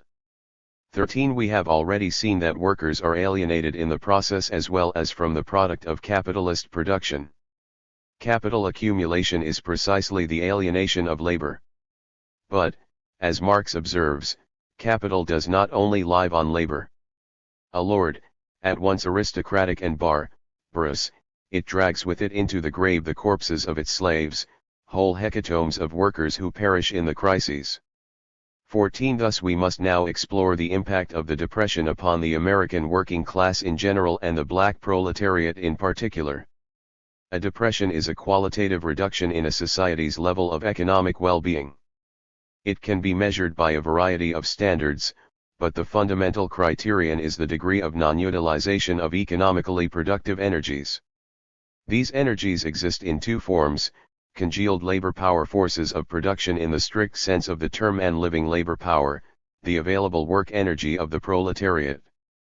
Hence capacity utilization and unemployment figures reveal most clearly the extent to which a society is incapable of realizing the surplus value it is capable of producing. During the 1930s the depression of both indices was truly staggering, especially in the critical years of 1932 to 1934, when about 1 out of every 4 workers was jobless and almost 50% of the country's industrial capacity was not being utilized. These economic conditions in turn, the following figures show the parallel movement of capacity utilization and unemployment during the decade. Bred a host of social ills.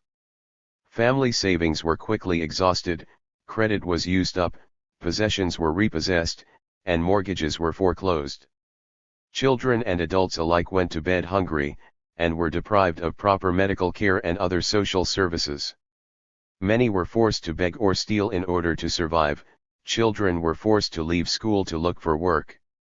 Social life in all its dimensions was severely disrupted. As these conditions intensified, the mood of the people swung from anxiety and fear through anger and melancholy to either hopelessness or the will to collective political economic action. Economic depression thus entailed social, psychological, and, as we shall see, political disruption. This was true for American society in general, and it was doubly true for Black America. Throughout the decade, the unemployment of black workers was substantially greater than that of their white counterparts. In 1935-36, for example, it is estimated that 36% of colored males and 28% of colored females were seeking work or were on emergency work, compared with 21% of white males and 19% of white females. 15 Moreover, black workers lost not only their individual jobs but also their foothold in the industrial labor market. The number of Negroes in manufacturing, mechanical and mining occupations fell off from X,000 in I-930 to 738,000 in 1940, and the number in wholesale and retail trade declined from 398,000 to 288,000. 16 In part these declines reflected the overall depression of the economy, but more significantly they resulted from the widespread white invasion of Negro jobs by unemployed whites, often with the assistance of employers, unions, and lawmakers. 17 The result was that blacks were increasingly confined to jobs as unskilled laborers or servants, i.e., to the lowest paid, lowest status jobs, the ones most vulnerable to elimination through technological innovation. In sum, between 1935 and 1945, the Negro proletariat seemed doomed to become a lumpen, proletariat. We shall come momentarily to another of the major forces tending toward the creation of a black lump en proletariat, and in the following chapter, we shall examine lumpen life, the hustling society, in some detail. For the present, it is sufficient to note that the evil consequences of joblessness were magnified for the black population as compared to the white, while individuals and families suffered according to the idiosyncrasies of their situations. In the case of the Littles, once their insurance money was gone and their credit depleted, they increasingly went hungry. There were times when there wasn't even a nickel and we would be so hungry we were dizzy. My mother would boil a big pot of dandelion greens, and we would eat that. I remember that some small-minded neighbor put it out, and children would tease us, that we ate fried grass. Sometimes, if we were lucky, we would have oatmeal or cornmeal mush 3 times a day. Or mush in the morning and cornbread at night. One night sometimes, when he got hungry enough, Malcolm would drop by another family's home at dinner time, hoping to be invited to stay for the meal. At other times he would steal a treat from the food vending bins in front of Lansing grocery stores. The family as a whole began to go swiftly downhill. In this way the Littles experienced as their personal misfortune the pervasive bad luck of the nation in general and Black America in particular. At first, the masses of the people were willing to accept the idea that hard times were a matter of ill fortune and joblessness a question of personal responsibility. But as time passed and the blight spread, and when it spread unevenly, destroying the well-being of poor families but only complicating life somewhat for the rich ones, people began to seek political remedies for their ills. A number of regressive and progressive social movements developed, from Father Coughlin's fascistic National Union of Social Justice through Huey Long's populistic Share the Wealth organization and Upton Sinclair's utopian socialist epic campaign to the Communist Party.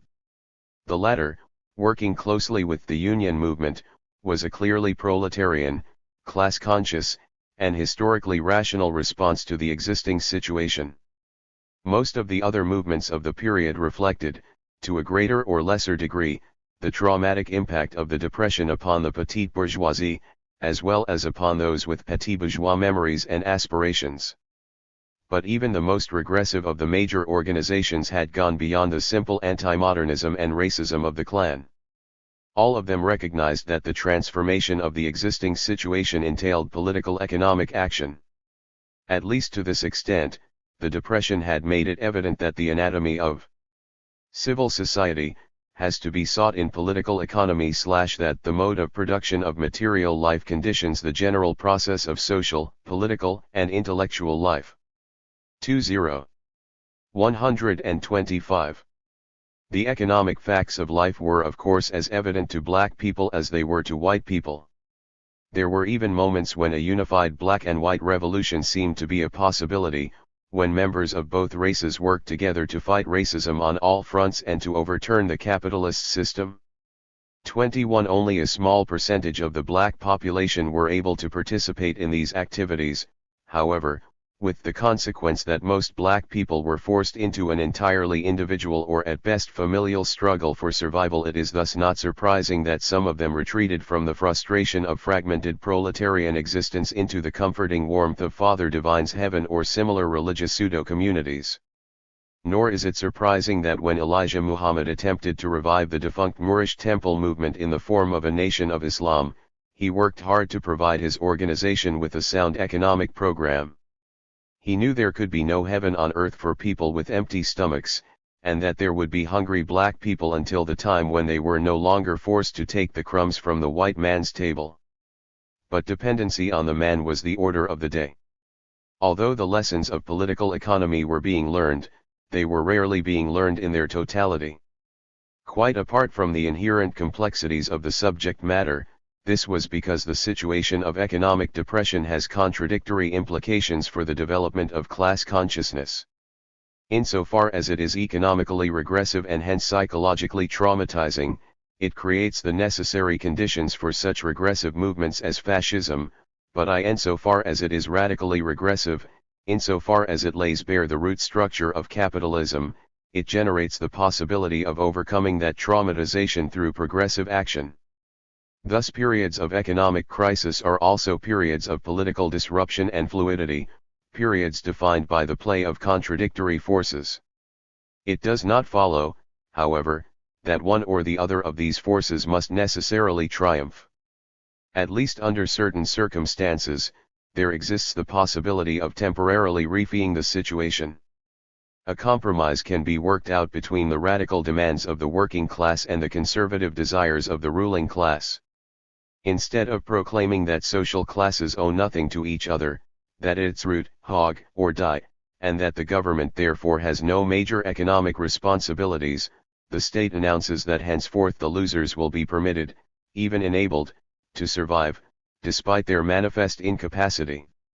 So long as they do not challenge the 126 bourgeois right to name the game and deal the cards.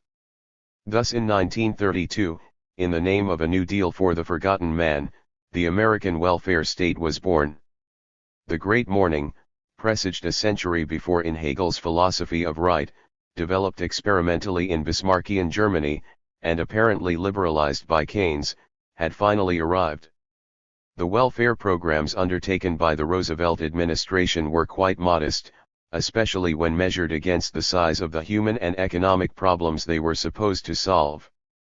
But they were sufficient to prevent the immediate demise of American capitalism, and they had a number of important longer-run implications. From our perspective, the most consequential was the destructive impact of relief programs on black people. As we observed earlier, black workers suffered greater unemployment than their white counterparts, and consequently had a greater need for public work or welfare assistance. In the middle of the 30s, roughly one-half of Negro families in the urban North were on relief. This usually was 3 to 4 times more than the corresponding proportion of whites. 22 Needless to say, Many self-respecting white people gladly ignored the fact that this disproportion resulted from the racist restriction of employment opportunities and leaped to the conclusion that, as they had always said, Negroes were naturally lazy, born slaves, unwilling and unable to work unless compelled to do so by a member of the master race. In the words Hegel used to describe the impoverished sections of the European working class, they were a rabble of paupers, lacking all sense of right and wrong, of honesty and the self-respect which makes a man insist on maintaining himself by his own work and effort. 2-3 Of course Hegel, unlike the American racist, recognized that pauperism was one pole of a social antinomy, the other being the concentration of disproportionate wealth in the hands of a few. 24 One man's poverty and shame, or shamelessness, was another man's plenty and pride, or arrogance. Neither Hegel nor the witty racist, however, differentiated between those members of the working class who were forced into pauperism and onto the really F rolls, but who fought to preserve their self-respect and who were not only willing but desperately eager to work, and that much smaller number who, having been either broken or enraged by their misery, joined the dangerous class of, as Marx put it, vagabonds, discharged soldiers, discharged jailbirds, escaped galley slaves, swin. 127. Dlers, mountebanks, lazzaroni, pickpockets, tricksters, gamblers, maquereaux, procurers, brothel keepers, porters, literati, organ grinders, rag pickers, knife grinders, tinkers, beggars. 25. It is certainly true that an individual can be driven from one category to the next, from the lower levels of the industrial reserve army into the lumpen proletariat, and that the children of impoverished parents are all too likely to drift into the life of the streets and back alleys. This was what was to happen to Malcolm. But the stereotype of Negroes as a rabble of paupers is formed by subsuming the whole under a small part in Malcolm's words, by looking upon the Negro community as a community of criminals. 26 In sum, one consequence of the New Deal welfare programs was the reinforcement of certain white racist stereotypes. Another was that public relief did become one of the major Negro occupations. Through the 30s it was surpassed only by agriculture and possibly by domestic service. 27 Because even alienated labor was precluded by the combination of depression and discrimination, many black people were forced to become professional paupers. Relatively few people were actually criminalized by this pressure, but it had a disintegrative or regressive impact upon both family relationships and individual character. Few were able to bear the burden lightly. The experience of the little family was fairly typical. Then, in about late 1934, some kind of psychological deterioration hit our family circle and began to eat away our pride. Perhaps it was the constant tangible evidence that we were destitute. We had known other families who had gone on relief. We had known without anyone in our home ever expressing it that we had felt prouder not to be at the depot where the free food was passed out. And, now, we were among them. At school, the on relief finger suddenly pointed at us, too, and sometimes it was said aloud. 28 Despite the hunger and humiliation, most members of the family managed to remain both mentally intact and law-abiding citizens. But Malcolm and his mother began to lose control. It took its toll on Louise that she was accepting charity, and it was at this time that Malcolm began to stay away from home. In each case, moreover, a vicious circle had been formed. Louise was on a downhill course that would end in her insanity and the fragmentation of her. In the next chapter we will examine the impoverishment of the mass of black people in the context of ghettoization or internal colonialization. 128.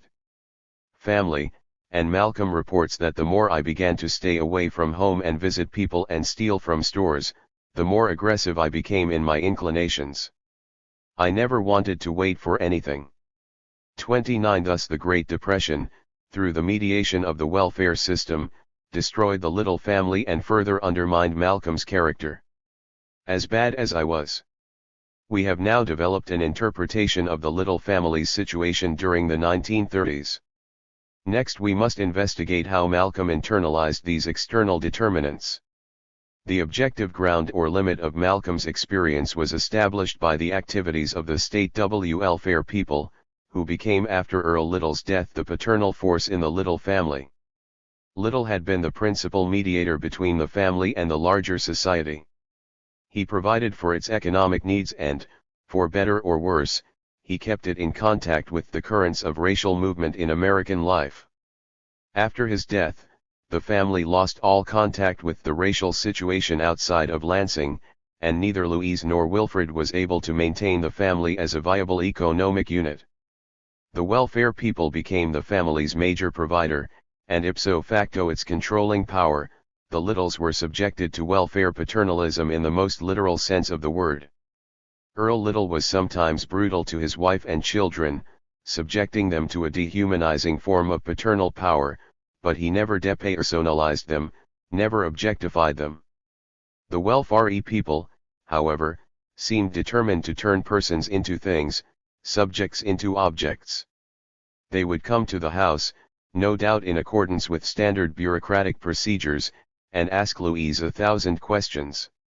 The very fact that questions were being raised was bad enough, but the way they were being raised was worse. The investigators acted and looked at her, and at us, and around in our house, in a way that had about it the feeling, at least for me, that we were not people. In their eyesight we were just things, that was all. 30, and not only things, but their things, commodities they purchased with the monthly welfare check. They acted as if they owned us, as if we were their private property. 31. In other words, the Littles were for this reason THENAACP, the nation, and other racial organizations are not directly relevant to this phase of our work. 129.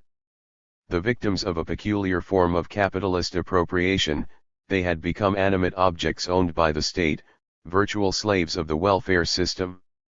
Because they were members of the proletariat, possessing nothing of exchangeable value beyond their labor power, and because they could no more exchange their labor power for wages than the economic system as a whole could realize the surplus value it had been producing, they were de facto valueless, at least on the open market. Their value could be set arbitrarily by the state, so many dollars, so much food marked not to be sold 32 per month. And having been purchased at that price, they were henceforward the property of the state. The slavery thus objectively imposed was subjectively confirmed. Because the Littles were without value to the state but, rather, received their value from it as a gift of grace, they were forced to accept the system's judgment of their worth. Louise tried to escape the condemnations of her welfare judges. She would talk back sharply to the state welfare people, telling them that she was a grown woman, able to raise her children, that it wasn't necessary for them to keep coming around so much, meddling in our lives. 33. But she was poor and therefore impotent, and her impotence was irrefutable proof that the welfare people had justice on their side. Moreover, because she was a Garvate, she had always been especially proud of her economic self-sufficiency. Now that basis of her self-respect had been destroyed. When she looked into the eyes of her state-appointed judges, she saw reflected in their contempt her own feelings of shame. And her feelings, Malcolm observed, were communicated to us. 34. In sum, through their mother's humiliation, the children came to be ashamed of being themselves, of being members of their own family. But even that was not the end of the matter. Like the bourgeoisie of which they were the administrative manifestation, the welfare people ruled the family by a policy of divide and rule. Over Louise's protestations, they began insisting upon drawing us older children aside and asking us questions, or telling us things against our mother and against each other, trying to plant the seeds of division by asking such things as who was smarter than the other. 35. But their principal goal was to alienate Louise from her children and from herself. In this regard their technique was to play on the children's hunger. Through their questioning they would encourage the children in turn to question why, if the state was willing to give us packages of meat, sacks of potatoes and fruit, and cans of all kinds of things, our mother obviously hated to accept. 36. The Cheel. 130. Dren were being taught to blame their mother for their hunger and to doubt the sincerity of her love for them, and when Louise saw the attitudes of the welfare people reflected in her children's eyes, she found it that much more difficult to continue her resistance to the bureaucratic usurpation of her maternal prerogatives. Her shame over being poor became her guilt for being a bad mother, and her haunting sense of unmet responsibilities further undermined her pride. Increasingly, therefore, the welfare people were able to interpose themselves as the effective head of her household. Unable to defeat her enemies in direct combat, Louise sought to escape from the trap of poverty, shame, and guilt by other means. For a while in 1935-36 she had a lover, a replacement for her late husband, a large, dark man whose affection and attention gave her spirits a lift. But after about a year, he finally backed away from taking on the responsibility of those 8 mouths to feed. 37 He jilted her, and this was a terrible shock, the beginning of the end of reality. 38 Somewhat earlier, she had joined the Seventh-day Adventist Church, and had gained a certain amount of strength from its chiastic vision. But in the end her adherency contributed to her downfall. One of the things that had initially attracted her to the religion was its devotion to Mosaic dietary law, which sanctified her own conceptions. Accordingly, when a neighbor offered her a free butchered pig, she refused. This was incomprehensible to the welfare people. They were as vicious as vultures. They had no feelings, understanding, compassion, or respect for my mother. They told us, "She's crazy for refusing food." Right then was when our unity began to disintegrate. 39 And Louise's inner unity began to disintegrate as well. She was lost in a house of mirrors, surrounded by multiple images of her own failure. She began to sit around and walk around talking to herself almost as though she was unaware that her children were there. She became less responsive to them, less responsible for their well-being, and the house became less tidy. The situation was, in Malcolm's words, increasingly terrifying. We children watched our anchor giving way. It was something terrible that you couldn't get your hands on, yet you couldn't get away from. It was sensing that something was going to happen. Finally Louise had to be institutionalized, and the children were dispersed to various foster homes. They also became directly the property of the state. A Judge McClellan from Lansing had authority over me and all of my brothers and sisters. We were state children. 131. Court wards, he had the full say-so over us. A white man in charge of a black man's children. Nothing but legal, modern slavery, however kindly intentioned. 41 The welfare game had been played to the end. Thus the state welfare system, in its possession of the little family, can with justice be termed capitalist slavery, a most peculiar combination of Southern slavery and Northern capitalism. It produced neither cotton nor automobiles. By law it owned nothing and employed no one beyond its administrative staff. But it did preserve through fusion the paternalism of the one and the divide and rule policy of the other. To be sure, these two forms of ruling class practice are at root the same. The slave master understood that an intact family was a base of resistance to his power. Accordingly, he fragmented family units and, in so doing, fragmented individual character structure. The result, when this policy was successful, was an isolated slave who was physically and emotionally dependent upon his master.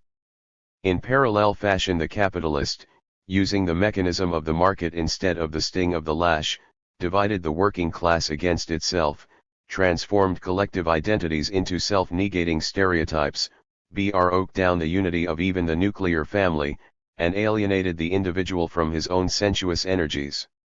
As we have seen in the case of the Littles, the family was first divided by the prejudices of SK in color. Then its paternal guardian was murdered by the pitiful, ragtag ghosts of Southern Reconstruction. Now the welfare people proceeded to destroy the family altogether. Because Louise had neither income nor emotional support, they were able to depersonalize her. They alienated her from her pride, then from her maternal responsibilities and her children's respect, and finally from her mental powers. And because the children lost their mother, they also lost the life of their family. Thus in the end the welfare state, through its bureaucratic and juridical intermediaries, took legal possession of both the mother and her children. Hitherto we have represented and interpreted the disintegration of the little family without considering Malcolm's own role in this melancholy drama. We have therefore to tell the tale again, this time bringing into focus the part he played. After their father's death, Wilfred and Hilda willingly took on adult responsibilities, while Malcolm and Filbert just fought each other at home, and white classmates at school. These fights were sometimes racial in nature, the nominal racism of the preceding period having begun to develop a substantive meaning, but at this point the fights still might be about anything. 4.3 In other words, when his father died Malcolm Phi.Rst fell back into his characteristic patterns of activity. But as time passed and the family's economic condition worsened, Malcolm began to change. Although he made small contributions to the family's well-being by running errands and by shooting rabbits or catching frogs to sell to the neighbors, he also began to beg meals from the Gohanas, more prosperous family friends, to steal treats from the Lansing stores and to stay away from home, and to become more aggressive in his inclinations.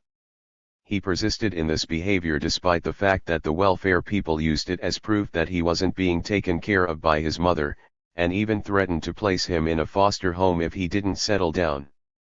His mother, whose position with the authorities was being undermined by his actions, would whip him for stealing, but Malcolm would just try to alarm the neighborhood with his yelling, and then resume his aggressive ways. He did not, however, attempt to ward off his mother's blows with blows of his own. Finally he was taken to live with the Gohanas, and shortly thereafter the family was conclusively fragmented. Such are the main facts. From them it is evident that Malcolm's conscience was not yet sufficiently strong to perform its two-edged function without external reinforcement. He could be in control of himself only when his parents were in control of themselves and attentive to him. Now that Earl Little was dead, Malcolm was without his love and disciplining power, and Louise, without a husband to provide for the family and serve as its ruling power, was forced to fill both roles, with the result that the children received less maternal attention. Racist violence had transformed Malcolm and his siblings into neglected children. Malcolm was left to his own moral resources, which were inadequate to meet the demands being placed upon them. Yet it is not sufficient to say that Malcolm's behavior was the product of racist violence mediated by parental neglect, for it is clear from the autobiography that the immediate precipitant of Malcolm's actions was hunger. The family simply did not have enough food, and so Malcolm was driven to seek sustenance elsewhere. Dizzy with hunger or finding it difficult to stomach fried grass, Malcolm begged or stole in an attempt to satisfy his voracious appetite. And if stealing was wrong and begging undignified, then so be it. In Brecht's words, "Erst kommt das Fressen, dann kommt die Moral," first comes food, then come morals. 44 Malcolm, needing to eat, sacrificed his morals in general and his pride in particular for food, but if food comes first, morals come second. Malcolm was the proud son of proud, Garvate parents who had cherished their economic independence as much as their racial autonomy. So he ate the dandelion greens, but he resented the comments of small-minded neighbors and the teasing of his schoolmates. He hungered after the welfare department's food, but he was ashamed when the on-relief finger was pointed at him and his family. He would stop at a neighbor's house at dinner time, hoping for a good meal, but he never asked to be fed, and he was grateful that these families, in his words, never embarrassed me by letting on that they knew why he was there. 45 He swallowed his pride in order to survive, but he was not shameless. In sum, family poverty, mediated by neglect, resulted in Malcolm performing apparently shameless actions of which he was in fact ashamed. But food was emotionally as well as physically significant for Malcolm, as indeed it is for children in general, but the children of poor parents in particular. Being fed by his mother meant being loved by her, and providing food for her meant loving her in return, when his mother was unable to feed him properly, Malcolm felt unloved despite the fact that he knew why the family lacked food. Or, at least, sometimes he knew, at other times it appeared to him that his mother was refusing good food for no good reason. Malcolm really couldn't understand why Louise did not want the welfare food. He was tempted to accept the welfare people's claim that she was crazy, and their insinuation that she did not love her child. Ren. 134. Thus when he went begging or stealing, he was trying to appease a double hunger, a hunger for food and a hunger for love. Both appetites were satisfied at the Gohana's house. They were nice, older people whom Malcolm especially liked, and who liked him. In a peculiar way, both appetites were also satisfied by his stealing, which brought him his mother's attention as well as food. To be sure, that attention was in the form of whippings, but such punishments had always carried the covert connotation of mutual affection. Thus Malcolm's misdeeds brought him the argument of maternal love in the outward form of punishment. Finally, we can see in his actions an attempt to change that outward form. Both at this time and earlier, Malcolm yelled loudly whenever his mother whipped him, making it embarrassing for her to punish him. His visits to the Gohanas and his petty thievery may have been a particular instance of this general maneuver, i.e., an unconsciously motivated effort to embarrass his mother by calling attention to himself as a neglected child, with the hope that somehow this would force her to change her unloving ways. But of course, any such change was beyond her power, and Malcolm's protestations were correspondingly powerless to accomplish their proper purpose. They had, however, an unintended and fateful consequence. Malcolm turned beggar and thief for love of his mother. That on the one hand. On the other, his love was manifestly unrequited, and therefore ambivalent. Unconsciously if not consciously, love turns to hate when it is unduly frustrated. It follows that the normal Oedipal ambivalence would have been accentuated in Malcolm's case by his mother's negative predisposition toward him, and further augmented as a result of her increased easing economic and emotional incapacity. He had cause for anger, the anger that accompanies unfulfilled romantic love. Consequently it must have been a source of both pain, consciously, and pleasure, unconsciously, that his bad behavior was embarrassing to her, and there must have been a bitter satisfaction in the fact that when the welfare people went after his mother, he was the first target because his stealing implied that he was not being taken care of properly. Viewed from this perspective, Malcolm's actions were the expression of his ambivalent feelings for his mother. As such, they were inherently guilt-inducing. His love for his mother, in combination with his moral identification with her, entailed that these hostile actions would be repugnant to his better self, to his conscience. Hence the aggression that motivated them was turned back against the I, so that a vicious circle was set in motion. Hostile actions generated remorse and guilt, and this internal, aggressive pressure led in turn to further hostile actions. This circle might have been broken if Louise had remained healthy and the family had remained intact. Then there might have been an opportunity for the more loving side of Malcolm's character to gain control over the more hostile one. But the larger circle of his family's situation continued its downspin, and he was therefore trapped in the deepening abyss of his own shame and guilt. He wanted desperately to escape from this terrifying and traumatizing unity of self and situation. Hence as his mother declined, he increasingly stayed away from home and when he was finally sent to live with the Gohanas, he was glad, at least in a surface way. 6. But below the surface his guilt had been compounded. He held himself accountable for not wanting to be with his mother and the other children when they were down and out. In this way the original sins committed against his father became offenses against the family as a whole. Malcolm's moral alienation was nearly complete, his capacity for self-control was nearly exhausted. Looking back on those hard times, Malcolm's conclusion was that had it not been for the vulture-like interference of the state welfare people, the family would not have disintegrated despite his own irresponsible behavior. We could have made it, we could have stayed together. As bad as I was, as much trouble and worry as I caused my mother, I loved her. 47 Clearly, Malcolm did love his mother and he did regret the pain he caused her.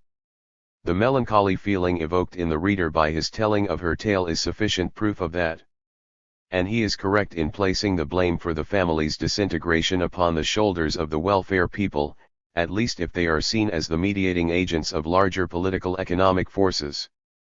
But it is also clear that his denial of responsibility is a nearly conscious, perhaps even fully conscious, admission of guilt, a self-condemnation for not loving his mother enough, for helping to drive her insane, and for not helping the family to stay together. With hindsight, Malcolm was able to see himself in his situation. At the time he knew that he was being bad, but not why he was being bad. He recognized, however, that his being bad had a family precedent. There was one other possibility of breaking the circle, see below, pages 11-7 ff. 136 The vicious circle. I was growing up fast, physically more so than mentally. As I began to be recognized more around the town, I started to become aware of the peculiar attitude of white people toward me. I sensed that it had to do with my father. It was an adult version of what several white children had said at school, which really expressed what their parents had said, that the Black Legion or the Klan had killed my father. 4-8 To Malcolm, being bad meant being his father's son. Earl Little had been a tough man who refused to play the game by white racist rules and who had been murdered for being so uppity. Malcolm was an aggressive boy who refused to wait for anything and who was already gaining a peculiar recognition from white people. Not only white people around town, we have seen that the welfare people and, in a certain sense, his mother recognized that Malcolm had inherited his father's tough and aggressive character. In other words, by being bad, Malcolm was confirming his identification with his father, attempting to preserve some remnant of their shared Garvate pride and of his own self-respect, despite the family's shameful poverty. And by so doing, he was defying those who had constituted themselves as his judges. The seventh son has re-emerged, in the form of a young Hadman. But we remember that Malcolm's moral patrimony was both the unifying force of Garvate pride and the divisive power of Christian guilt. What had become of this latter aspect of Malcolm's conscience? The answer lies close at hand. Because the welfare people were playing a destructive paternal role in the life of the family, they had become the legitimate successors to the Christian Earl Little, and to the Black Legion as well. Malcolm could project his internalized Christian paternal imago onto them, and hence displace hostility away from himself. In short, Malcolm's defiant conduct was grounded in a primitive form of group emotion, or, better, in a semblance of group emotion. It was only a semblance because the mediating force of the Word made flesh, of a charismatic leader or leading idea, was missing. Without that mediation, there was no way for Malcolm to legitimate and stabilize his emotions, to bring them under conscious control. As we know, in the years to come Malcolm would gradually take conscious possession of his Garvate heritage by fighting against white Christianity, but Garvate pride, in its unconscious form, was not a sufficient ground for overcoming Christian guilt. Indeed, when viewed from another perspective, the very activities through which Malcolm was preserving his self-respect were adding to his burden of guilt. Like his father before him, Malcolm was bringing down upon his mother the pressure of white racist harassment. Manifestly this was an unintended consequence of choices made for other reasons, but we have seen that Malcolm was bound to take a guilty pleasure in Louise's pain. Thus he was compounding his sins against his mother. He still could not be a good son to both parents. There was, however, one narrow ground upon which Malcolm might have been able to build a less antinomian character structure. "One thing I have always been proud of," he commented, "is that I never raised my hand against my mother. 4-9 As bad as he was, as much as he was his father's son, he never attempted to brutalize his mother as his father had done. This was a basis for pride he had constructed by his own self-restraint. It was his own title to self-respect. His aggressive inclinations were still the principal driving force in his psyche, however, and they could not be totally contained. He therefore needed to find an appropriate way to utilize his aggressive energies, to convert them into a form of conscious activity of which both parents could be proud. And for a brief time in 1938, it seemed that such a way might be found. In 1937, Joe Louis had won the heavyweight boxing title, and all the Negroes in El Unsing, like Negroes everywhere, went wildly happy with the greatest celebration of race pride our generation had ever known. 50 in Richard Wright's words, 4 centuries of oppression, of frustrated hopes, of black bitterness, felt even in the bones of the bewildered young, were rising to the surface. Yes, unconsciously they had imputed to the brawny image of Joe Louis all the B.Alk dreams of revenge, all the secretly visualized moments of retaliation, and he had won. The Garvey movement was dead. It could no longer express the Bach dreams of an oppressed people. But Joe Louis was alive, and his victory connoted a new project even for, or especially for, the bewildered young. Every Negro boy old enough to walk wanted to be the next Brown bomber. Two among them was Malcolm's brother Filbert, who practiced hard and quickly became a good amateur boxer. But this meant that Malcolm was losing his position as 138, the tough member of the family. Filbert, with whom he had been fighting since babyhood, who loved church in short, his major sibling rival was about to become his father's successor. Moreover, his younger brother Reginald, who had always idolized him, was starting to admire Filbert instead. Malcolm therefore had everything to gain by becoming a boxer himself, an escape from poverty and anonymity, an appropriate outlet for aggression, an affirmative racial identity, an earned claim to his father's throne, a victory over one brother and the admiration of another. He lost, to a white boy, with all of his brothers and sisters in attendance. He lost the fight, and he lost face among his peers. The white boy, he observed, did such a job on my reputation in the Negro neighborhood that I practically went into hiding. And when I did show my face again, the Negroes I knew rode me so badly I knew I had to do something. But the worst of my humiliations was my younger brother Reginald's attitude. He simply never mentioned the fight. It was the way he looked at me and avoided looking at me. 53 The only mirrors in which Malcolm could see himself heroically reflected had been broken. He tried to cement the fragments back together by taking on the white boy in a rematch, but the second was no better than the first, except that at least his family was not present to witness his downfall. His one possibility of breaking the vicious circle of self-destructive aggressive action no longer existed. Malcolm was thus left with no choice but to continue his hopeless battle against all moral authorities. Not long after this, I came into a classroom with my hat on. I did it deliberately. The teacher, who was white, ordered me to keep the hat on, and walk around and around the room until he ordered me to stop. That way, he said, everyone can see you. 54 The young Badrone was determined to draw all eyes to himself, to win recognition of one kind or another. He needed to see himself in the reactions of other people to him, no matter what the substance of those reactions might be. Come what may, he would not be humbled. I was still walking around when he got up from his desk and turned to the blackboard to write something on it. I passed behind his desk, snatched up a thumbtack and deposited it on his chair. When he turned to sit back down, I was 139. Far from the scene of the crime, circling around the rear of the room. Then he hit the tack, and I heard him holler and caught a glimpse of him spraddling up as I disappeared through the door. 55 Unable to defeat a white boy in the ring, Malcolm attacked a white man in the classroom.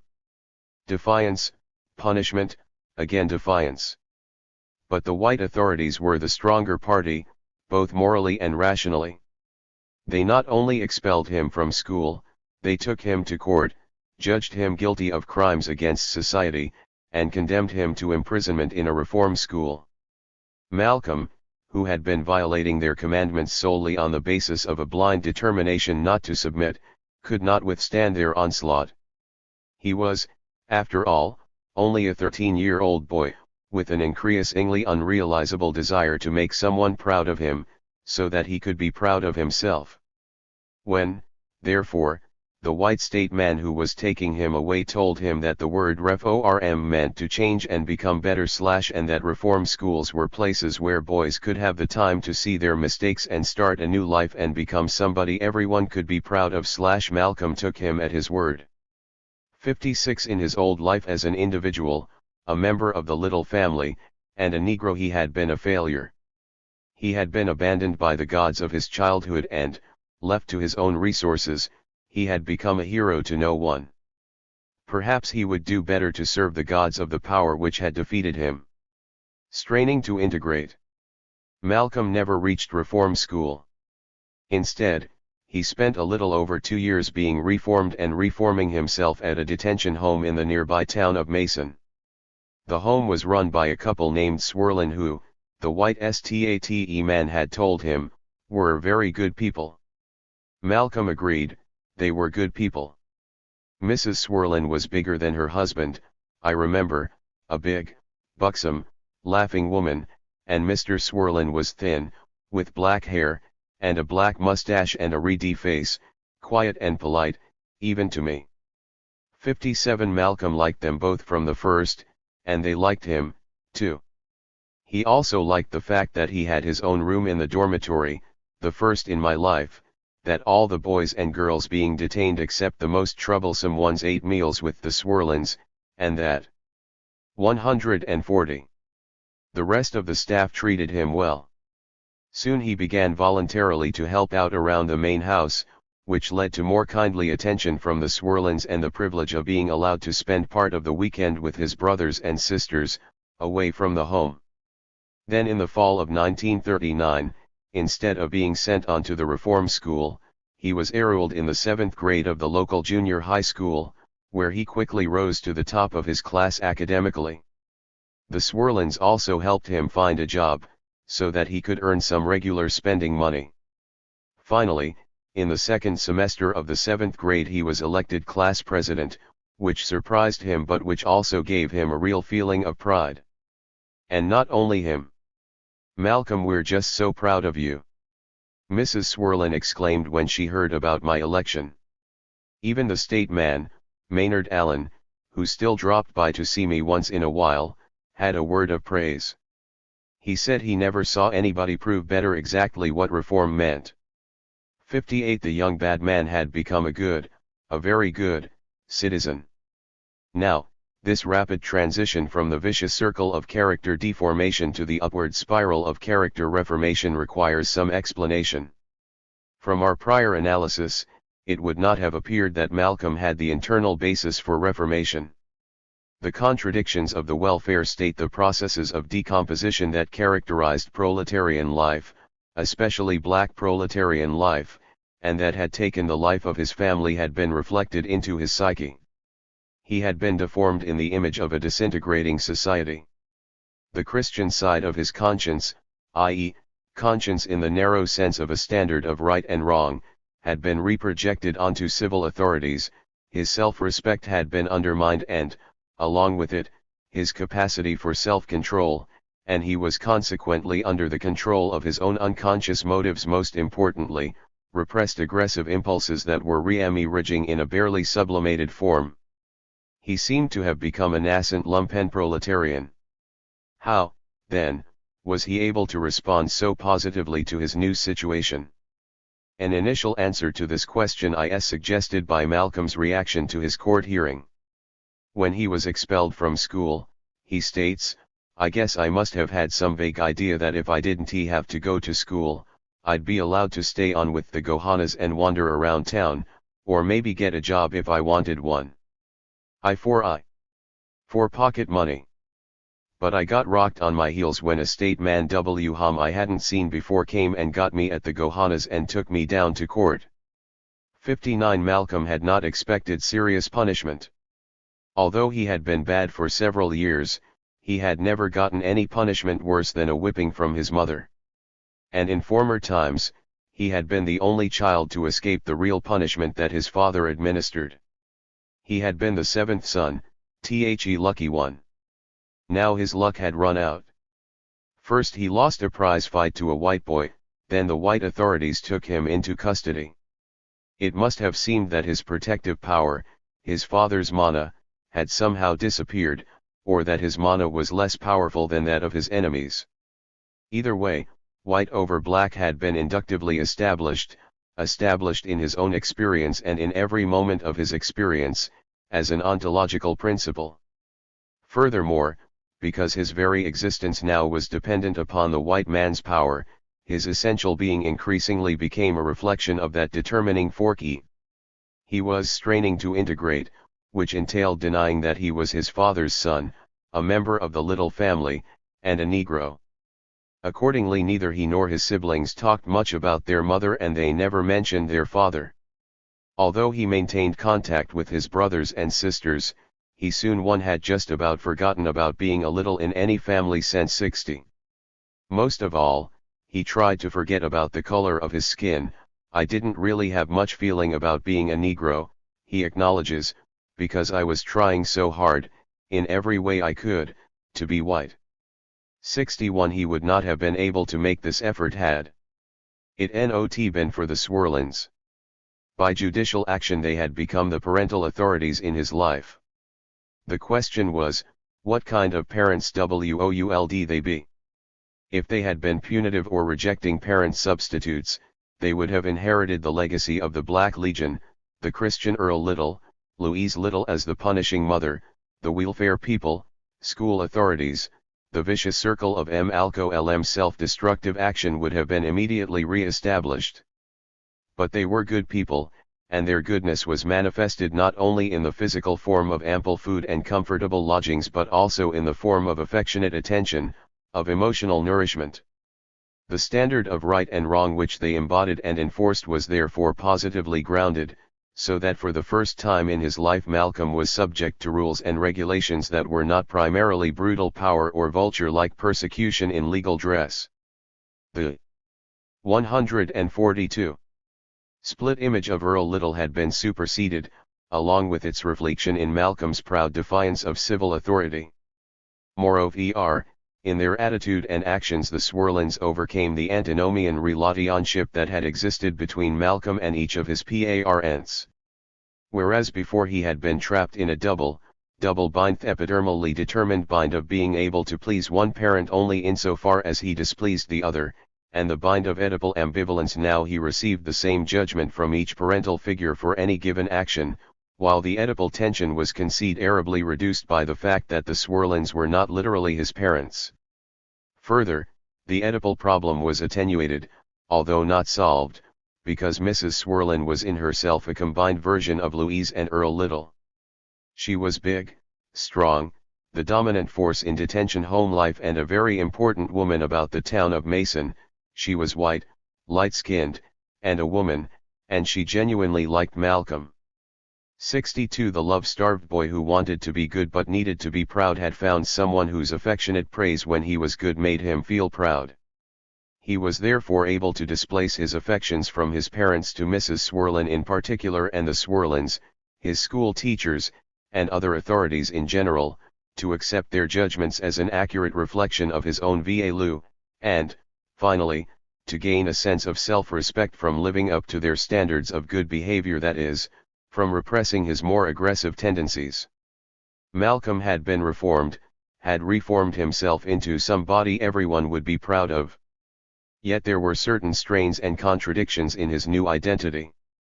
Every once in a while he would feel obliged to visit his mother in the mental hospital, which was so painful to him that he didn't want to have to experience it with anyone else present, not even his brothers or sisters. 63. On the other hand, now that he was doing well, he got a warm feeling when he visited his siblings or the Gohanas. There were, to be sure, limits to how well he could do. When he went to school dances, he could sense it almost as a physical barrier that he wasn't supposed to dance with any of the white girls. Conversely, he was puzzled about why some of his friends would, in his words, get me off in a corner somewhere and push me to proposition certain white girls, sometimes their own sisters. 64. But the temptations of the flesh were not yet as powerful as they were later to become, and Malcolm had not yet learned about the role black males play in the fantasy lives of white people, both male and female.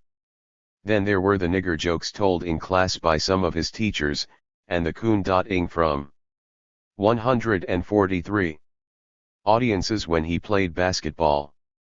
But these racial slurs bothered him only vaguely. Butterfly McQueen's act in Gone with the Wind made him feel like crawling under the rug, but usually he was able to ignore the racial stereotypes, the ghosts of his individual collective past, that were haunting his present existence. He even was able to disregard the parlor chatter about niggers at the Swirlins, chatter predicated upon the assumption that he was entirely deaf, dumb, and blind. They would talk about anything and everything with me standing right there hearing them, the same way people would talk freely in front of a pet canary. They would even talk about me, or about niggers, as if I wouldn't understand what the word meant. 6'5" Malcolm had become the Swirlins' house nigger, a bright nigger, but a nigger nonetheless. At that time, however, he did not understand the real nature of his position. Years later Malcolm recognized that he had been invisible to the Swirlins. What I am trying to say is that it just never dawned on them that I could understand, that I wasn't a pet, but a human being. They didn't give me credit for having the same sensitivity, intellect, and understanding that they would have been ready and willing to recognize in a white boy in my position. Even though they appeared to have opened the door, it was still closed. Thus they never did really see me. 66 They saw a composite image, part Malcolm, part nigger stereotype. They basically believed that niggers were happy living in their poverty shacks, that they preferred fancy cars to decent living quarters, that they were, in Mrs. Swirlin's words, just that way. 67 Malcolm was visible to them only through this mystifying veil of racial misperceptions, comprehensible only through the mediating categories of falsified racial consciousness.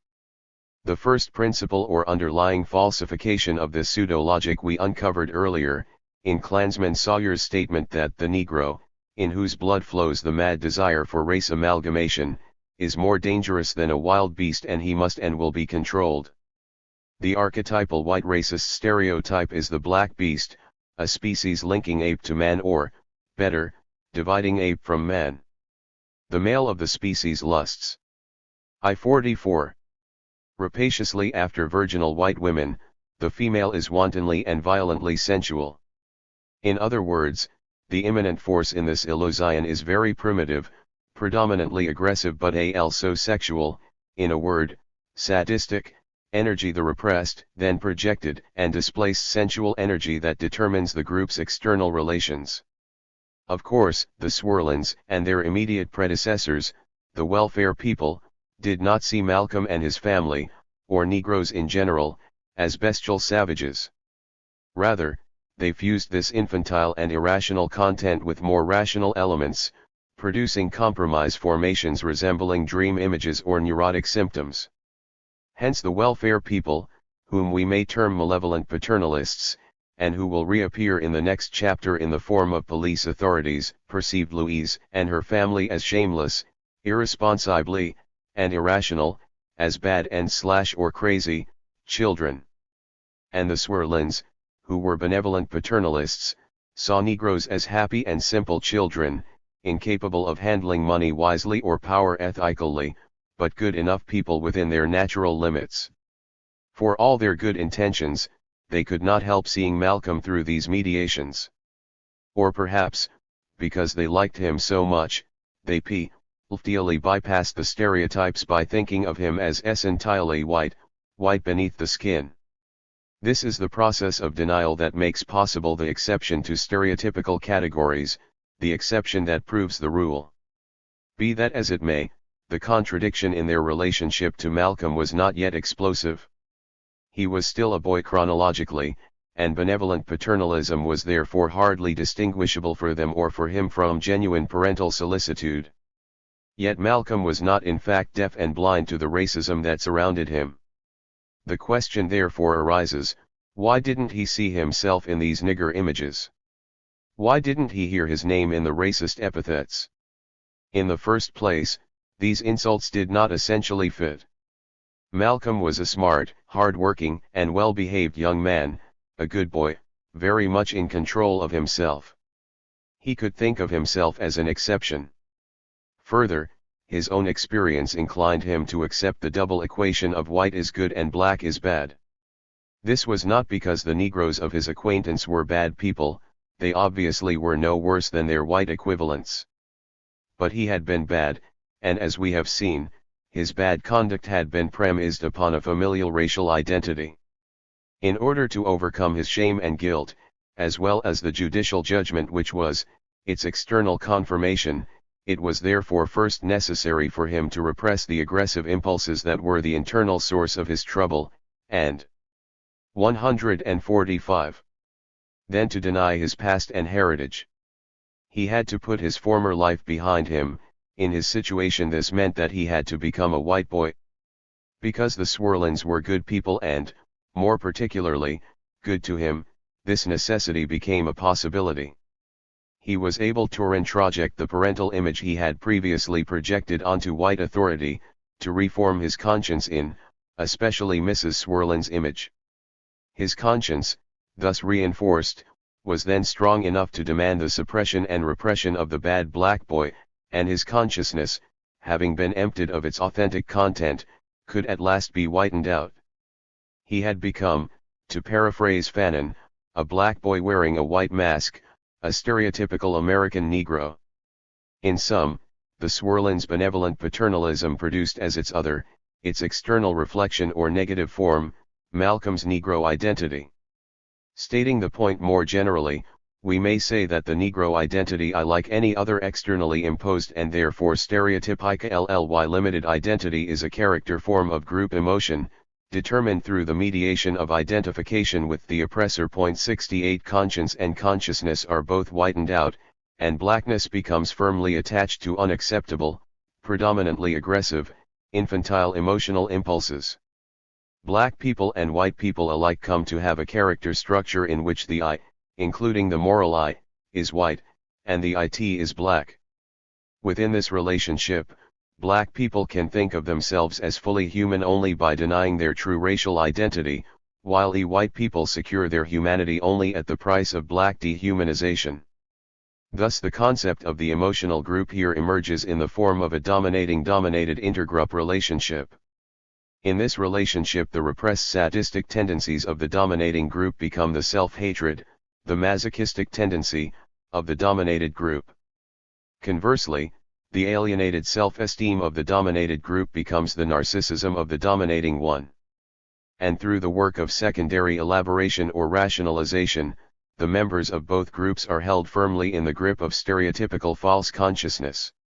This emotional process is in its totality determined by the political economic power of the ruling class, i.e., by the American bourgeoisie's ownership of the means of production and its control of the state, including the welfare system, the courts, and the schools. Emotional alienation is determined by and is the reproductive mediation of alienated labor. The class structure of American capitalism is Th. 146. Ground from which develops a racially divided national character structure, which in turn stereotypically falsifies working class consciousness and thereby preserves the existing structure of bourgeois domination. Malcolm, by becoming a Negro, was learning to play his part in capitalism's dumb show of racial stereotypes, its dialectic of self-preservation. We noted above that the contradictions in Malcolm's relationship to the Swarlins in his Negro identity were not initially either visible to or problematical for either party. Malcolm was able to work and love within the limits of the good boy stereotype, and the Swarlins were affectionately proud of the work he performed. But in the spring of 1940, the delicate structure of Malcolm's reformed character began to weaken, in the first instance because he was forcibly reminded of his familial and racial heritage. Ella, his father's grown daughter by his first marriage, came from her home in Boston to visit her country half-brothers and sisters. One afternoon when I got home from school, there she was. A commanding woman, maybe even bigger than Mrs. Swarlin. Ella wasn't just black, but like our father, she was jet black. 69 She had also inherited their father's racial pride, She was the first really proud black woman I had ever seen in my life. She was plainly proud of her very dark skin. This was unheard of among Negroes in those days, especially in Lansing. 70. She was commanding in character as well as physical presence. The way she sat, moved, talked, did everything, bespoke somebody who did and got exactly what she wanted. 71. Finally, these subjective attributes were also objectively manifested. She had come north from Georgia with nothing, and she had worked and saved and invested in property that she built up in value. 71. Thus Malcolm's lost Garvate soul, reincarnated in Ella, arose to challenge the presumed natural supremacy of the white race and hence the validity of his new identity. The stereotypical ground of his character began to give way beneath him. The contradiction in Malcolm's character was further intensified by Ella's commitment to family unity. She had brought a number of the family out of Georgia to Boston, and now she was intent upon bringing the Lansing Littles back together. "We Littles have to stick together," Ella said. It thrilled me to hear her say that, and even more, the way she said it. I had become a mascot, our branch of the family was split to pieces. 73. Ella's words gave Malcolm a new feeling of family pride and love. They also made him ashamed of his relationship to the Swerlins, and they renewed the guilt feelings that 47 had accompanied his original abandonment of the family. These mixed emotions were even more strongly evoked when Ella took all the children to visit their mother in the mental hospital. Our mother was smiling when they brought her out. She was extremely surprised when she saw Ella. They made a striking contrast, the thin near white woman and the big black one hugging each other. I don't remember much about the rest of the visit. But we left with all of us feeling better than we ever had about the circumstances. I know that for the first time, I felt as though I had visited with someone who had some kind of physical illness that had just lingered on. 74. Malcolm felt good to see his mother in control of herself. To some extent, the terrifying image of her disintegrated personality was robbed of its power, and he was able to love her again. He also felt a certain amount of hope that she might get well, that she might come back. But at the same time, this rebirth of love and hope must have reawakened feelings of guilt for his previous bad conduct. For if it is true that love for his family and guilt for his earlier actions had become inextricably intertwined in his mind, then he could not feel the one without the other. During the preceding period he had suppressed both. Now they were coming back to haunt him. Initially, however, the positive side of Malcolm's revitalized emotions predominated, in part because Ella praised him highly for his curricular and extracurricular achievements. No doubt as a reward for his efforts, she promised him a visit to Boston that summer. So after school was over for the year, Malcolm went off to Boston, to a stunningly different world from the one with which he was familiar. I couldn't have feigned indifference if I tried to. I didn't know the world contained as many Negroes as I saw thronging downtown Roxbury at night, especially on Saturdays. Neon lights, nightclubs, pool halls, bars, the cars they drove. I saw for the first time occasional black-white couples strolling around arm in arm. And on Sundays, I saw churches for black people such as I had never seen. They were many times finer than the white church I had attended back in Mason, Michigan. 7s The stereotype of Negro inferiority had been broken. Malcolm could no longer believe that all or almost all Negroes were inferior to all or almost all witty people. Although at some level of con. 148. Consciousness, he must have realized that white Boston overshadowed black Roxbury just as Roxbury overshadowed Lansing. His experience was sufficient to disprove the white racist proposition that black skin and the good life were mutually exclusive. Plainly, not all Negroes were hewers of wood and drawers of water. Just as plainly, not all Negroes found it necessary to restrict their sexual choices to members of their own race.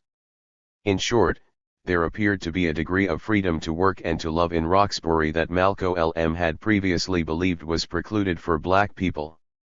Moreover, this appearance of freedom was grounded in the actual existence of a black community. The Negro section of Lansing was only a neighborhood, but Roxbury was a world unto itself. Malcolm had, as he later put it, the sense of being a real part of a mass of my own kind, for the first time. 76 He sensed himself saw himself reflected in, a mass of black people. The emotional energy of that mass ran through him, touched deadened racial nerves, stimulated racial reflexes that had not yet come alive. He couldn't describe this feeling at the time, either to his brothers and sisters or to himself. How could he explain that he now felt black, when he was not aware that he had been trying to feel white? He did know that something had changed, my restlessness with Mason, and for the first time in my life a restlessness with being around white people began as soon as I got back home and entered 8th grade. 17 Malcolm was being pulled back, and forward, into the black world. Despite his increasing restlessness, Malcolm continued to do his schoolwork with characteristic proficiency. Then came the fateful meeting with Mr. Ostrowski, the English teacher, the event Malcolm termed the first major turning point of my life. 78 Mr. Ostrowski was a natural-born advisor, about any and everything. He was especially noted for giving students advice on how to become something in life, and he had always been nice to Malcolm. It was therefore natural enough that he should give Malcolm some well-intentioned advice on the something he ought to become. One day, when they found themselves by chance alone in a classroom, Mr. Ostrowski said, "Malcolm, you ought to be thinking about a career. Have you been giving it thought?" Malcolm reports, "The truth is, I hadn't. I never figured out why I told him, 'Well, yes, sir, I've been thinking I'd like to be a lawyer.'" Mr. Ostrowski looked surprised, I remember, and leaned back in his chair and clasped his hands behind his head. He kind of half smiled and said, "Malcolm, one of life's first 49 needs is for us to be realistic. Don't misunderstand me, now. We all like you here, you know that. But you've got to be realistic about being a nigger. A lawyer, that's no realistic goal for a nigger. You need to think about something you can be. You're good with your hands making things. Everybody admires your carpentry shop work. Why don't you plan on carpentry? People like you as a person, you'd get all kinds of work." 79 Negroes, at least in Mason or Lansing, had to be hewers of wood, after all. Use your hands, not your head, Malcolm. It is not realistic for a nigger to think about a career that involves thinking. But why not? It certainly wasn't because he lacked the mental ability. It was a surprising thing that I had never thought of it that way before, but I realized that whatever I wasn't, I was smarter than nearly all of those white kids. Those kids Ostrowski encouraged, yet Malcolm he discouraged. But apparently I was still not intelligent enough, in their eyes, to become what I wanted to be. Thus the pull from the black world was complemented by a push from the white one. It was then that I began to change inside. He drew away from white people, and as he did, he began to hear the racial slurs he had previously ignored. Where a nigger slipped off my back before, wherever I heard it now, I stopped and looked at whoever said it. Then I quit hearing so much nigger and what's wrong. Which was the way I wanted it. So finally, his emotional withdrawal became a physical one. The Swerlins recognized that he was no longer happy being with them, and they arranged for him to live with a local Negro family. It was a sad departure. Mrs. Swerlin was wiping her eyes as Malcolm left, and he felt very bad. But he left, and as soon as the school year ended, he abandoned Mason as well. Roxbury was to be his new home. In the following chapter we shall examine Malcolm's metamorphosis from aspiring lawyer to professional criminal, but first, we should ask, why did Malcolm want to be a lawyer, and why did he accept Ostrowski's judgment that he could not be one? The first part is readily answered. Malcolm had been a young madman. He had been caught, condemned, and confined, and he had acknowledged the validity of that legal process by reforming his conscience in its image. It was therefore an intuitively correct choice to want to unify himself on that moral basis to de-energize the bad side of his character and keep it under control by making the law the substance of his conscious activity. His identification with his up. 150. Presa would then have been complete, his Negro identity would have been assured. Moreover, he knew, or at least sensed, that becoming a lawyer would be an exceptional and worthy achievement. Lansing had no Negro lawyers, to hold up an image that I might have aspired to. 81 As a lawyer, he would have been unique, the seventh son in judicial robes. Well, not entirely unique, there may have been no Negro lawyers in Lansing, but Malcolm was under the impression that he had seen Negro men of wealth and power in Boston.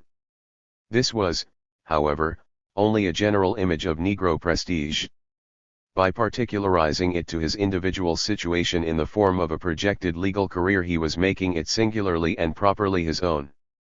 Now, if becoming a lawyer was the ideal choice of a career for Malcolm, it is all the more puzzling that he was so easily discouraged.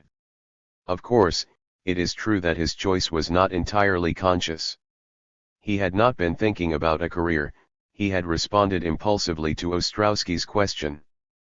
He therefore had not gone through the mental process of making the idea truly his own, had not taken possession of it through self-conscious activity. If Ostrowski had encouraged him, or if Ostrowski's negative response had been only an individual judgment, then his impulse might have matured into a conscious motive. There were, however, no Negro lawyers in Lansing. The law was not a Negro occupation. In fact, in 1940 there were only 52 Negro lawyers in the whole country, while there were 20,798 Negro carpenters. 82 Ostrowski was giving Malcolm good advice. Carpentry was a realistic and, for a nigger, a relatively prestigious vocation. En honnête helis, this good advice consigned Malcolm to a life of alienated labor. Instead of working for himself, he was to receive work from others. He was to be dependent upon the benevolent generosity of patronizing white people. And he was to work with his hands instead of his head. He had demonstrated in classroom competition his capacity for mental work, but mental work, especially of the type he had chosen, was doubly precluded. The law was a white, bourgeois profession, and he was a propertyless Negro. He was therefore predestined to expend his vital powers, his work energy, in unrewarding labor. Malcolm's acceptance of Ostrowski's judgment was objectively determined.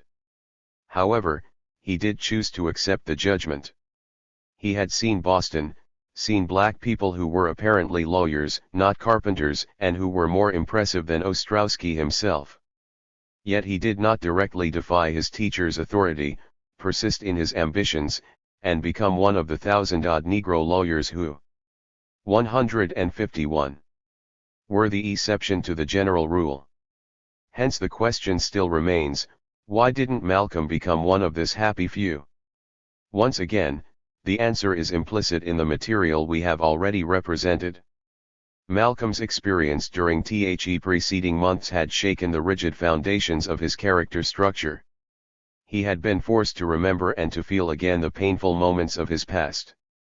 The shame and guilt imminent in those moments were now rising to challenge his present sense of pride and purity. The young headman was re-emerging in defiance of the aspirant to a legal career. In other words, his renewed contact with the black world constituted a double ground for character development. Because it was simultaneously challenging and traumatizing, it contained a potential both for the progressive formation of his Negro identity and for its regressive deformation, for morally self-unifying activity and for the return of repressed sexual aggressive impulses. These two tendencies were not, however, of equal strength. Because it had been formed from primary rather than secondary identifications and because it was reflective of more intense interpersonal relationships, the bad side of Malcolm's character was inherently more powerful than the good one. Moreover, he was now 15 years old, physically mature for his age, and hence subject to irrational, uncontrollable and incomprehensible ebbs and flows of sexual aggressive feeling. The power of his repressed inclinations was thus being augmented by the untamed emotional energy of adolescent manhood, while the power of his repressive forces was being relatively diminished. He was no longer able to keep himself under control without increased external support for his Negro identity and increased possibilities for the utilization of his emotional energies.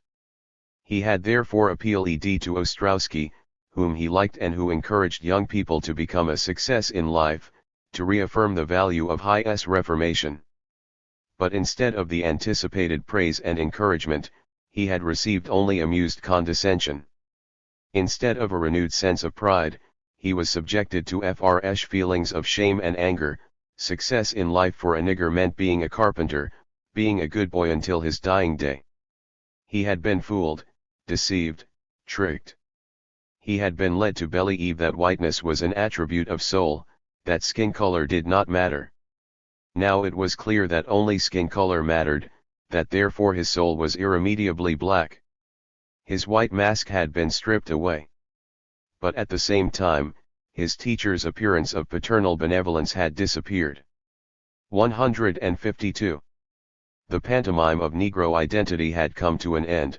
The contradiction between benevolent and malevolent paternalism had been one-sidedly resolved in favor of the latter. Yet for Malcolm, there had been no essential transvaluation of values. The white god had proven himself to be the white devil after all, but he had not been dethroned.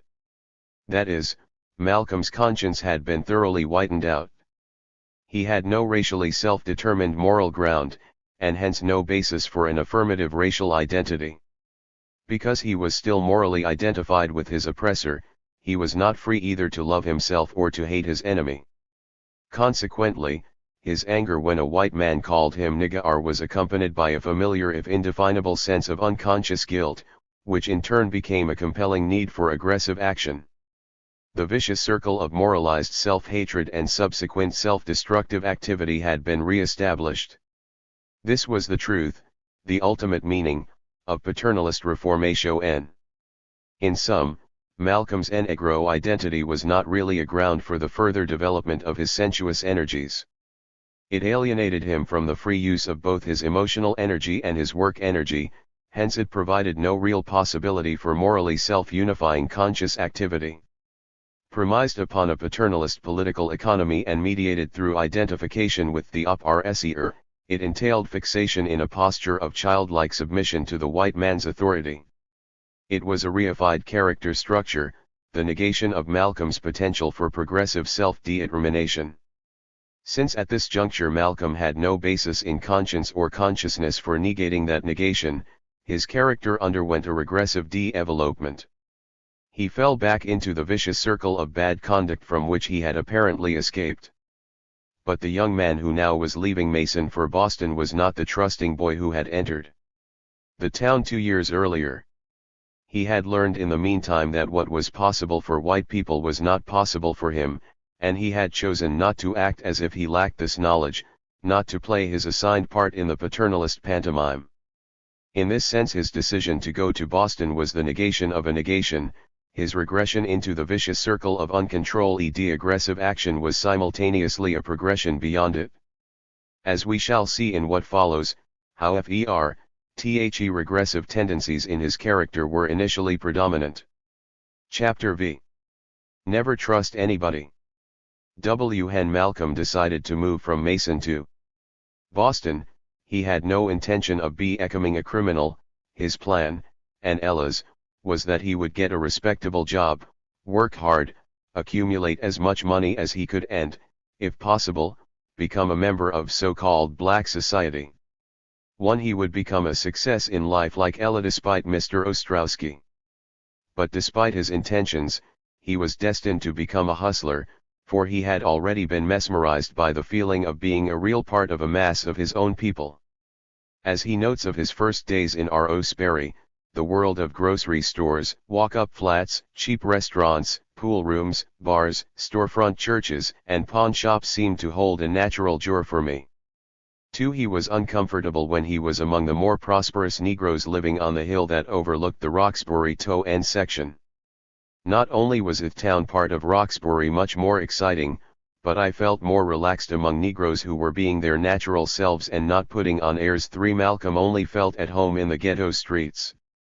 Unless he had been content to be a square, to find some unrewarding slave, job, and toil in it, he therefore had no choice but to become a member of the hustling society, i.e., of the black ghetto's lumpen proletariat. But why did Malcolm feel at home only in the town? Why was he uncomfortable in Ella's world?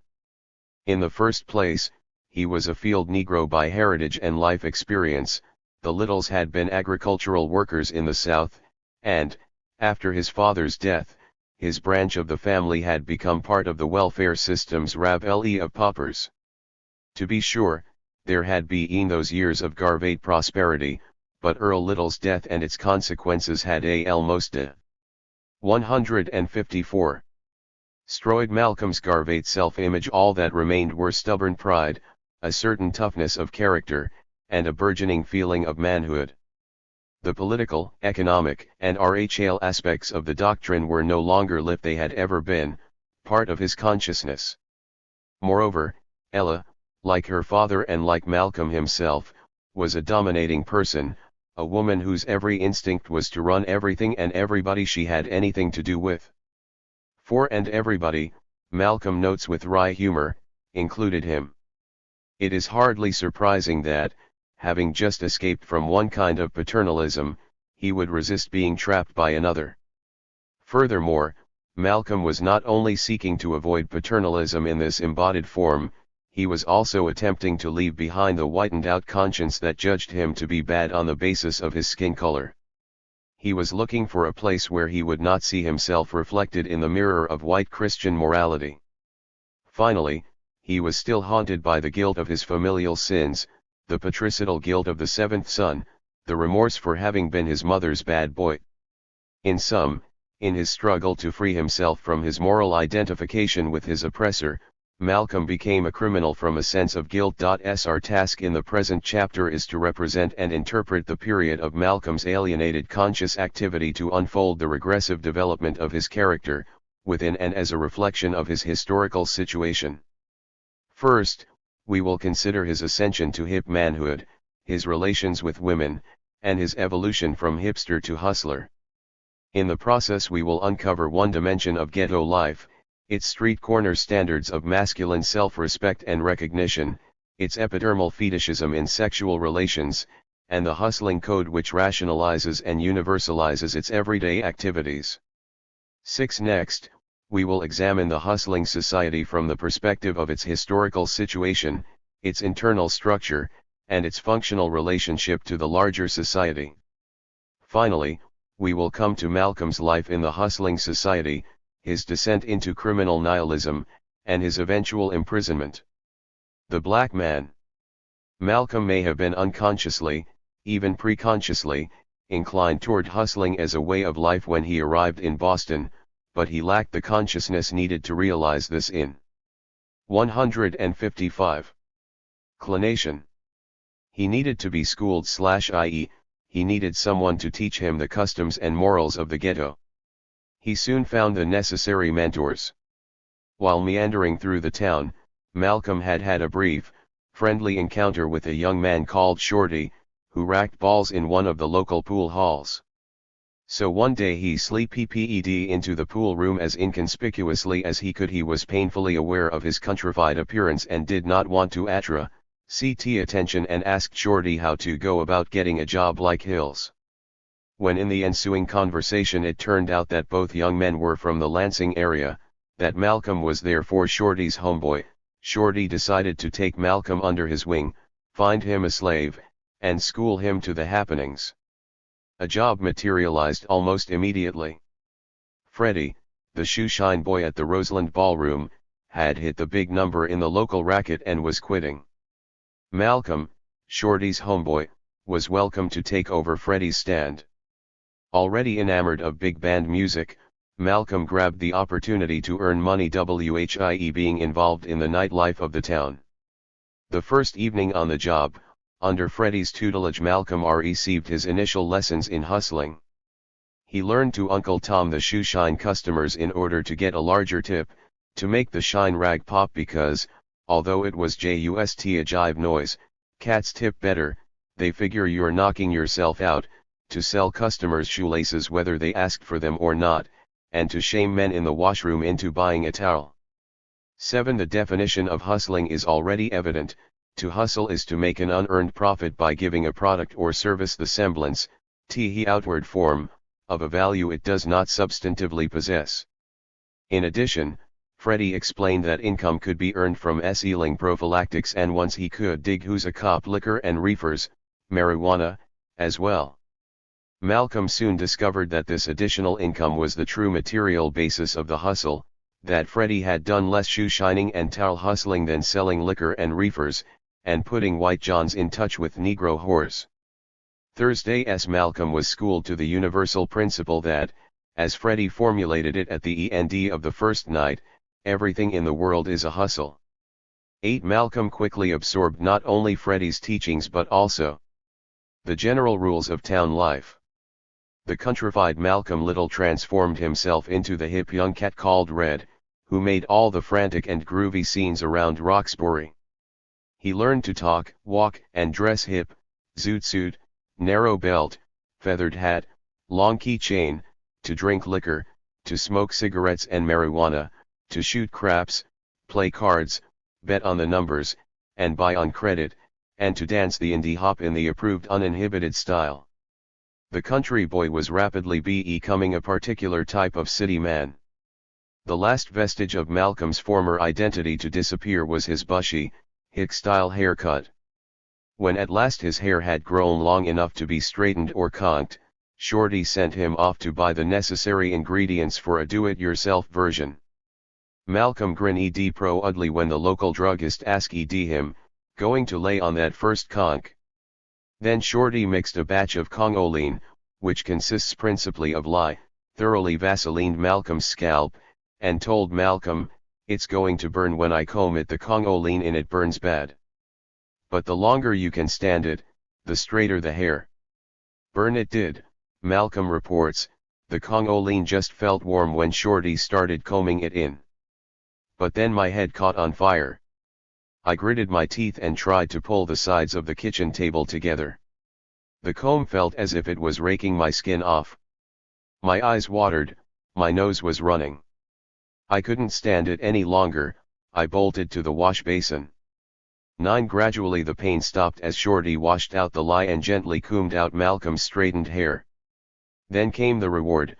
My first 6 EW in the MIR roar blotted out the hurting. I'd seen some pretty conks, but when it's the first time, on your own head, the transformation, after the lifetime of kinks, is staggering.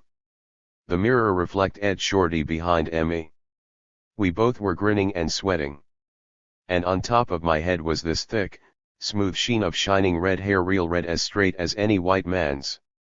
1. He had been fully transformed.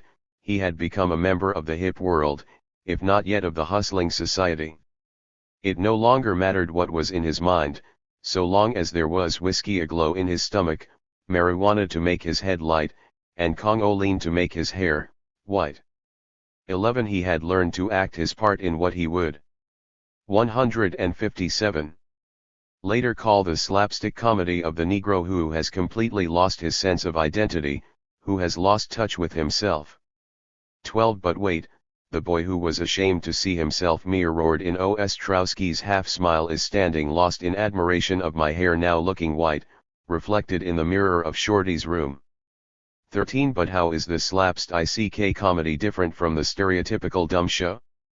The answer is obviously that in the one case Malcolm was losing his self-respect, in the other he was gaining it back. There was only a limited objective basis for this re-evaluation. Like Sisyphus with his stone, Malcolm was expending his work energy in alienated labor. The job at Roseland and the various jobs he held thereafter were all slaves. But Malcolm had not accepted the particular form of slavery that Ostrowski had attempted to impose upon him. He had instead elected to slave in his own way, and in his own time and place. In this narrow sense his work was his own. Moreover, he no longer thought of his work as the active expression of his identity. Back in Mason, In his schoolboy fashion, he had lived to work, now he only worked to live. He had freed his sense of self-respect from its previous dependence upon the substance of his labor, at least for that moment. Malcolm was doing white man's work, but he was doing it in a black man's way. Similarly, he was trying to be white, but in a black man's way. Although the image he saw in Shorty's mirror was only a make-believe or threepenny white man, it appeared in a mirror black men held up to themselves. He and Shorty and hipsters in general saw themselves reflected in and as each other, confirmed the validity of their caricature identity through mutual recognition. To be sure, their roles were only a specification of Negro identity in general, negroide entity carried to the point where it becomes manifestly absurd, but these roles were, within certain limits, communally structured. As a result, the young men were able to educate each other, forming thereby a common consciousness. This common consciousness in turn constituted a system of conduits for emotional energy, a ground for the development of magnifled narcissism through both reflected admiration and ritualized competition. Hence in the present instance Shorty could be proud of the conk he had given Malcolm and of his homeboy's courage, his willingness to bear the burning pain. In turn, Malcolm's pride in his own endurance and appearance was magnified by Shorty's evident approval. In this sense Malcolm's first conk was a rite of passage, his ceremonial initiation into the hip fraternity. 158. The white woman. In most societies the passage from boyhood into manhood has two principal aspects. The first is the young man's entry into the public life of the community, a process which in many societies also determines the character of his relationships with other men. The second is his entrance into directly sexual and, ultimately, family life, into the private realm of intimate heterosexual relationships. The unity of these two sides constitutes the man's adult character. We have considered the first aspect of this process, at least preliminary in the preceding paragraphs. There will be more to say on the subject later on. For the moment we need only add that Malcolm soon outgrew the Roseland job and took a daytime job at a drugstore on the hill. This job was followed by work as a busboy in a downtown restaurant. Thus during the daylight hours Malcolm slaved in a typical Negro job, a low-paid, low-status service position. But after nightfall, his real living began and, along with it, his schooling in sexual conduct. Malcolm is generally discreet concerning his personal sexual experience, but he is explicit about the ideal standard which determined its character. Now at that time, in Roxbury, in any black ghetto in America, to have a white woman who wasn't a known, common whore was for the average black man, at least a status symbol of the first order. 14 Status or prestige rested primarily on a man's power or advantage over other men, hence on his courage, his cunning, and his cool, but it was based secondarily on his sexual success, measured by three criteria: the amount of money the woman contributed to his support, the lightness of her skin, and her beauty.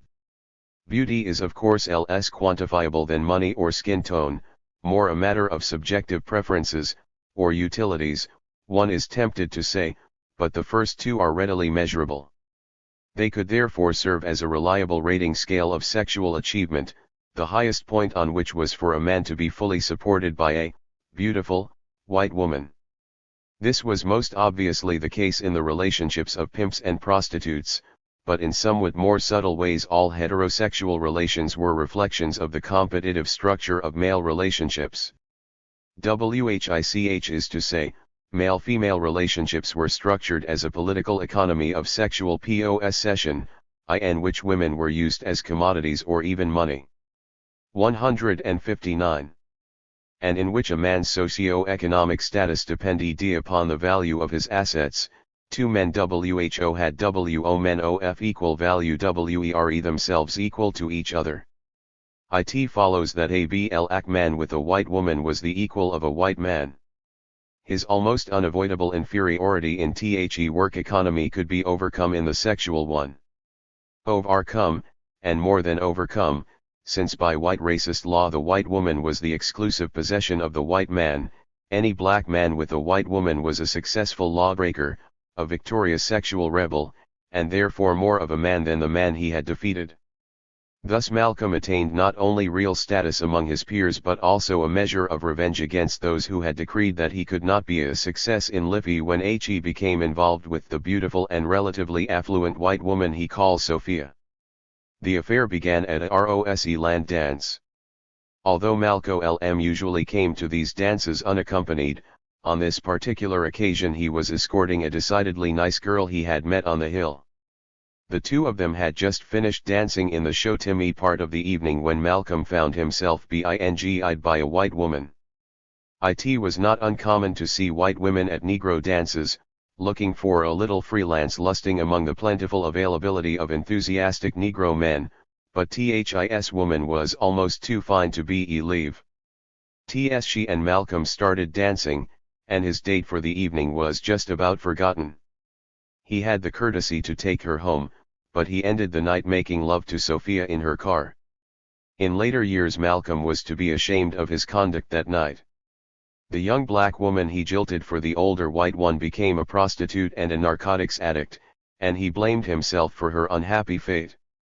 At the time, however, he took pride in his possession of the fine white woman who gave him the money he spent.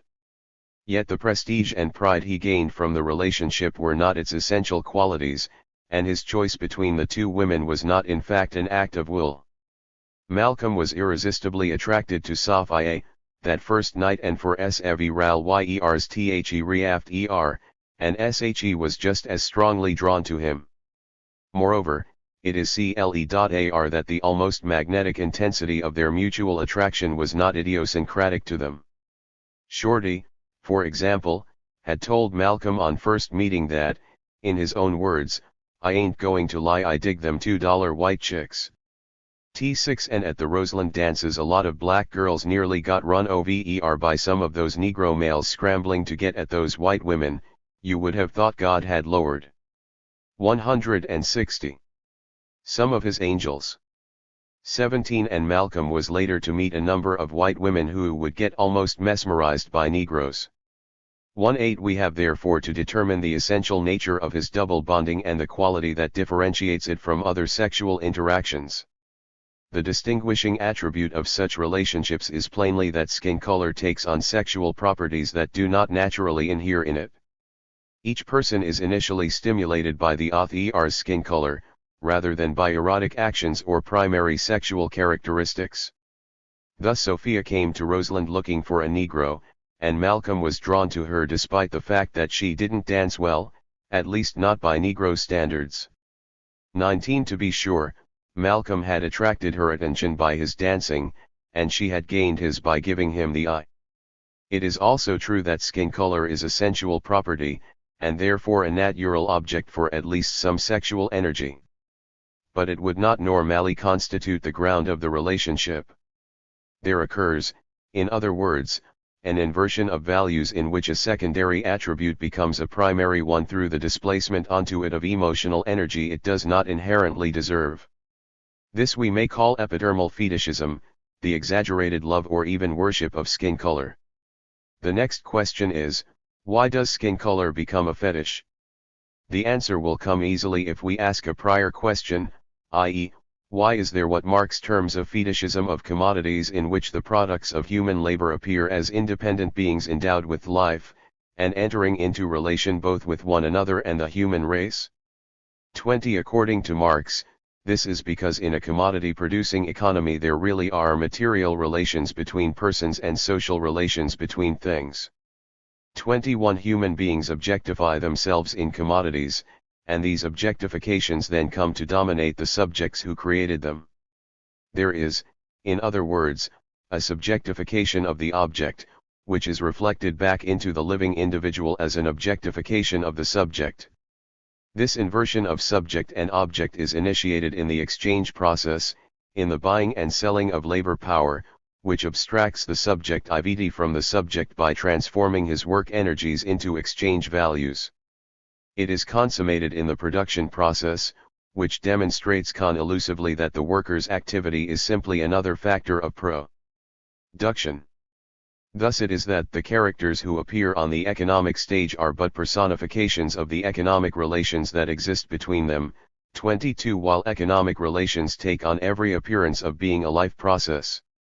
The ghetto political economy of sexual possession and epidermal fetishism are particular instances of the commodity fetishism of bourgeois political economy.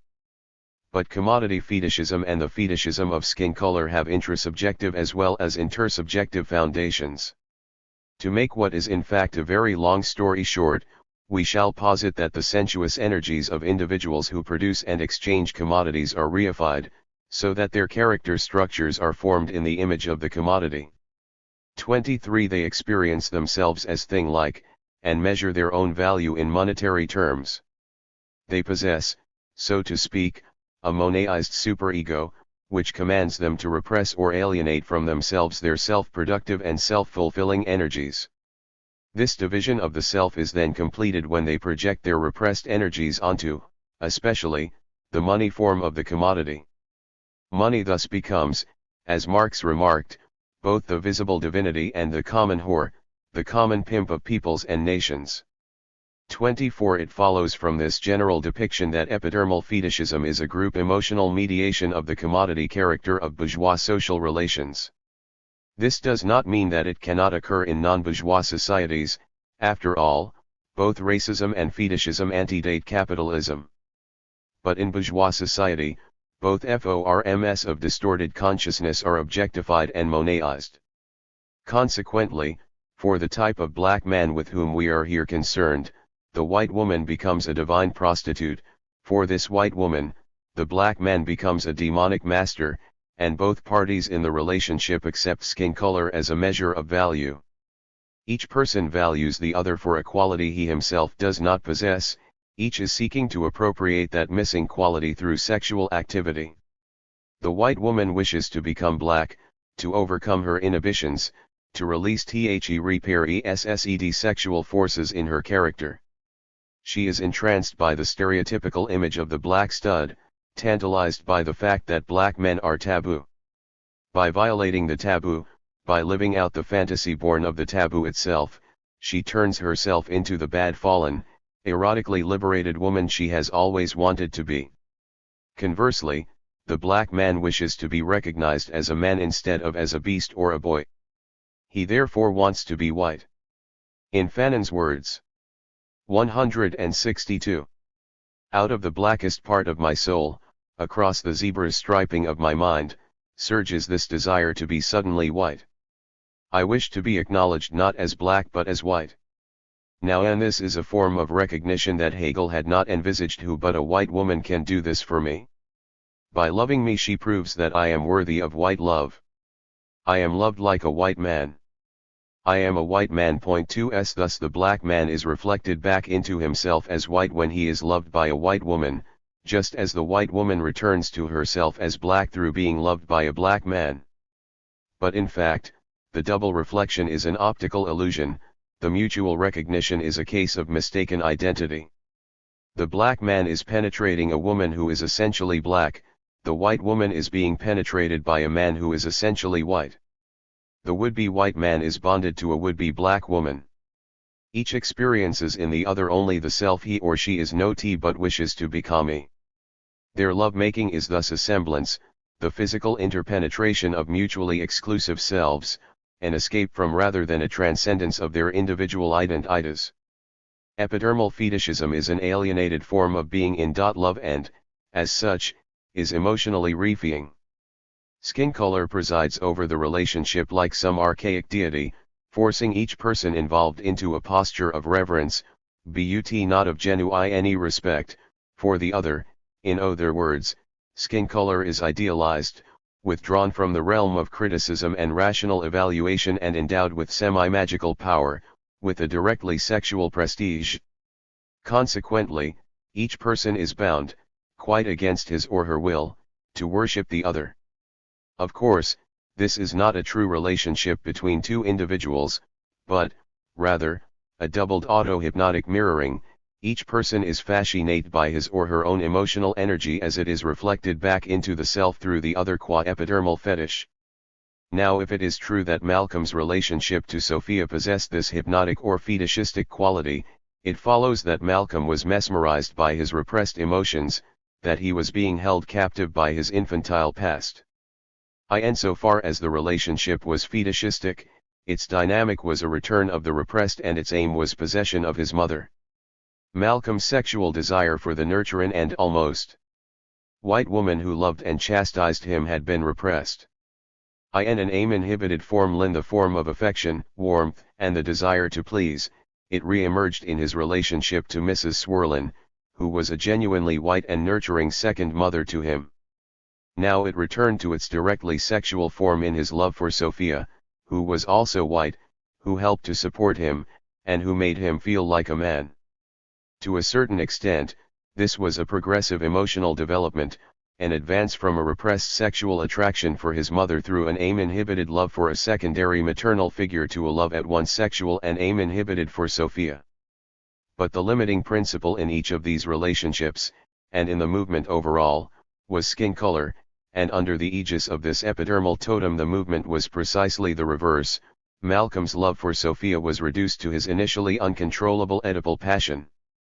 The regressive side of the relationship has a further implication, insofar as Malcolm, in loving Sophia, was taking possession of his mother, he was exposing himself to the righteous anger of an offended paternal deity.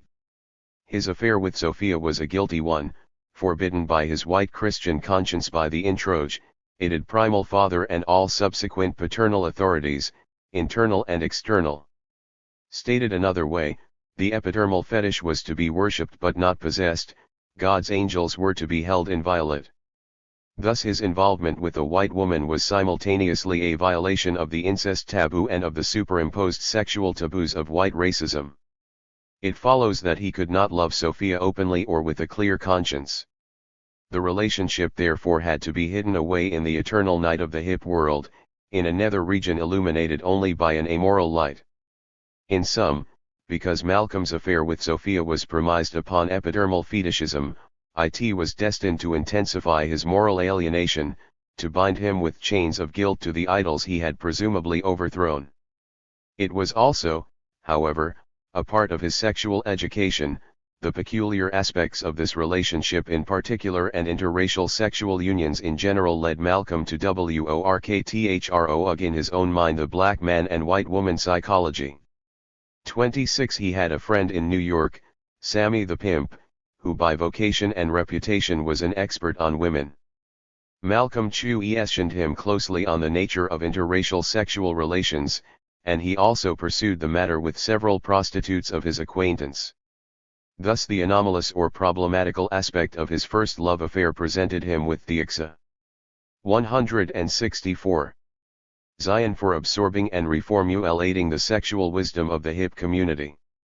The crucial moment in this educational process came when Sophia married another man, but thanks to Sammy, Malcolm was entirely prepared for the ordeal. Sammy had taught him that white women were very practical. They knew that the black man had all the strikes against him, that the white man kept the black man down, under his heel, unable to get anywhere, really. The white woman wanted to be comfortable, she wanted to be looked upon with favor by her own kind, but she also wanted to have her pleasure. So some of them just married a white man for convenience and security, and kept right on going with a Negro. It wasn't that they were necessarily in love with the Negro, but they were in love with lust, particular taboo lust. 27 This proved to be the case with Sophia. She married a prosperous white man, and continued her affair with Malcolm. Thus in one sense Malcolm lost neither his love nor his sexual status, and because he kept his cool, he had in fact passed a crucial test of his hip manhood. But in another sense he had lost to the white man with whom he would now have to share her attentions. He could not fully, perhaps he did not really, possess her. The limitations on interracial sexual activity he first experienced in Lansing and Mason here re-emerged in a new and more painful form. And beneath this filtering layer of interracial images we can sense the presence of the nightmare night, feel the bitterness and anxiety of the son who is excluded by paternal right and might from his mother's marriage bed. The hip worldview helped him to deny the emotional meaning of his situation, both past and present, and in this sense it prepared him for Sophia's marriage. But more closely considered, it only helped him to understand a world he was powerless to change. Hustling. Malcolm's education in hip living might now seem to be complete. He had learned the code of mal-e to ma-le and ma-le tofmali conduct, and he had survived the critical practical trials of his knowledge. Yet in one important respect, his schooling was in ad. 165.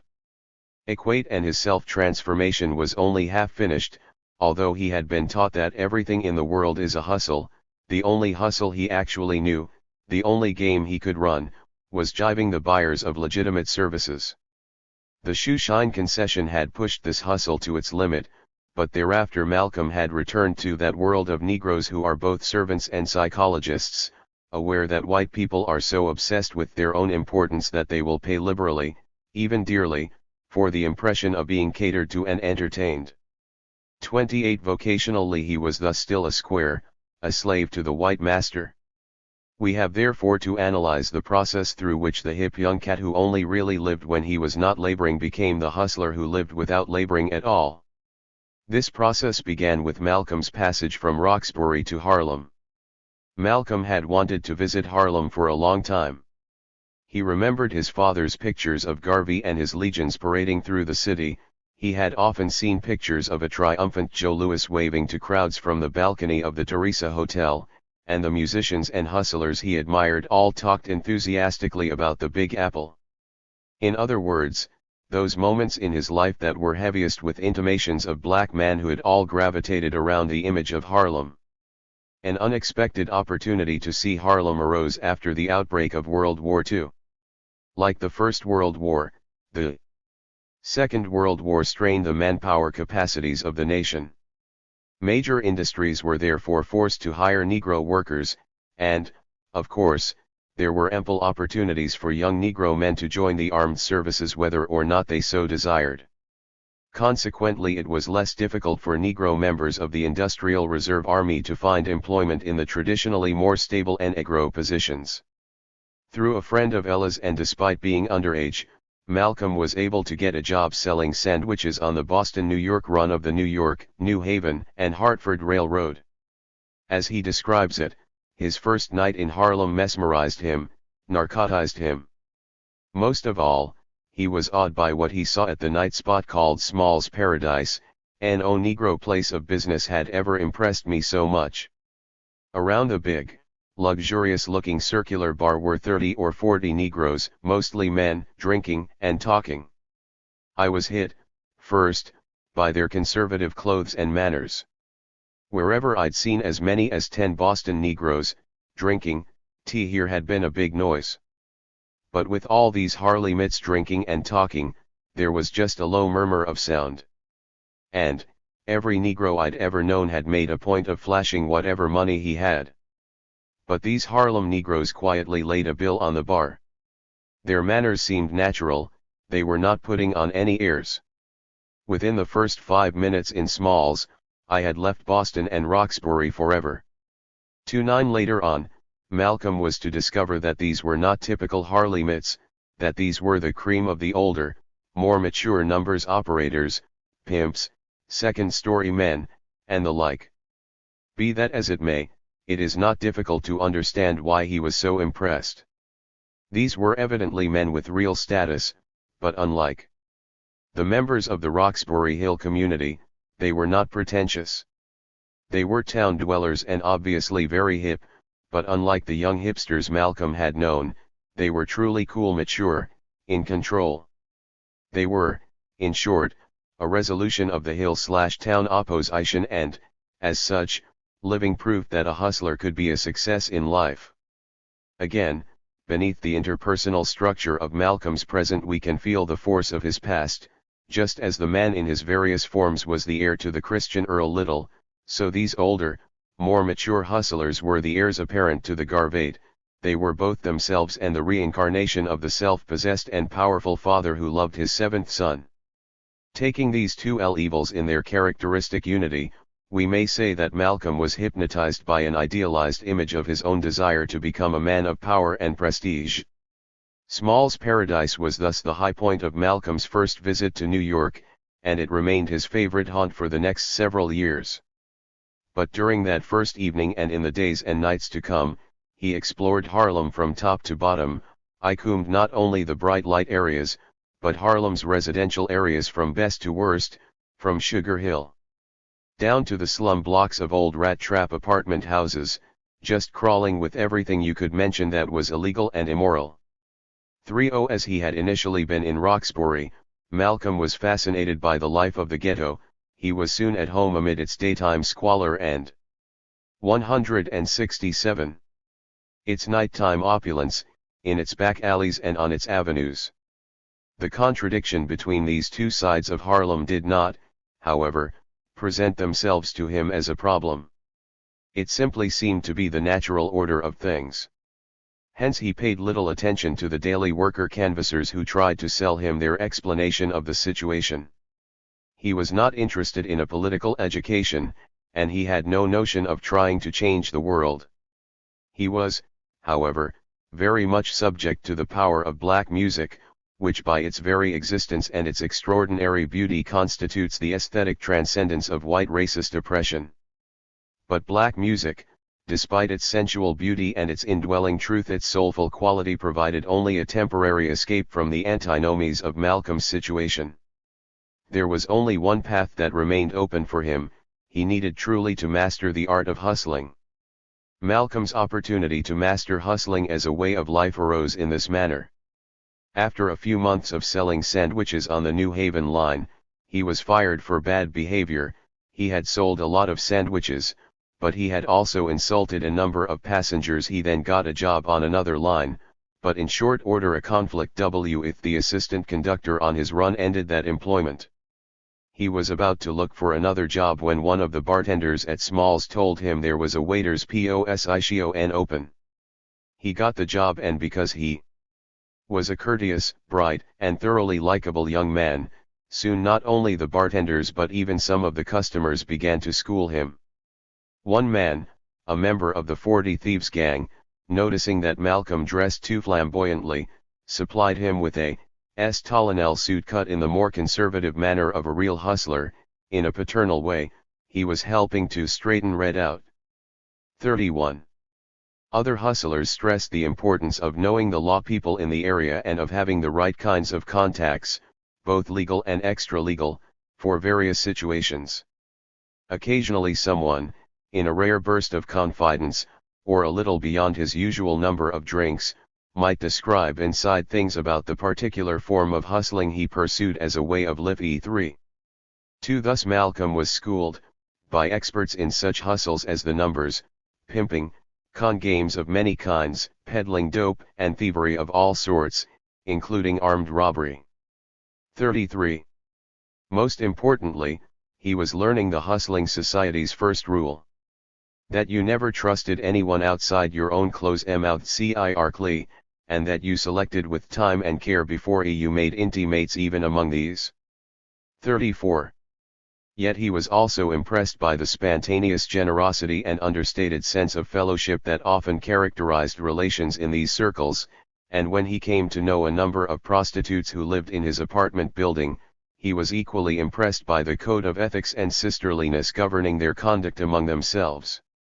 There is, of course, no contradiction between the first rule and this de facto civility so long as the latter is strictly limited by the former, so long as, for example, an honest or generous action does not leave you dependent upon the honesty or generosity of another.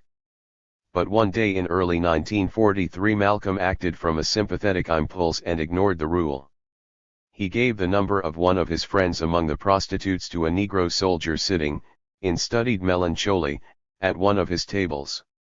He knew better, for not only was he trusting the serviceman to be in fact what he appeared to be on the surface, but he was also violating the Small's Paradise law prohibiting the hustling of servicemen. Moreover, something felt wrong in the situation itself. He was not really surprised when a short while later the police came looking for him, The soldier had been a military spy. Malcolm was taken down to a local precinct station, given a warning, and released. Now, however, the police would be keeping an eye on him, and the owners of Smalls, desiring no extra attention from that direction, therefore fired him. Instead of looking for another slave, Malcolm decided to find himself some kind of hustle. In consultation with Sammy the pimp, he chose to sell marijuana. Peddling reefers was the best thing.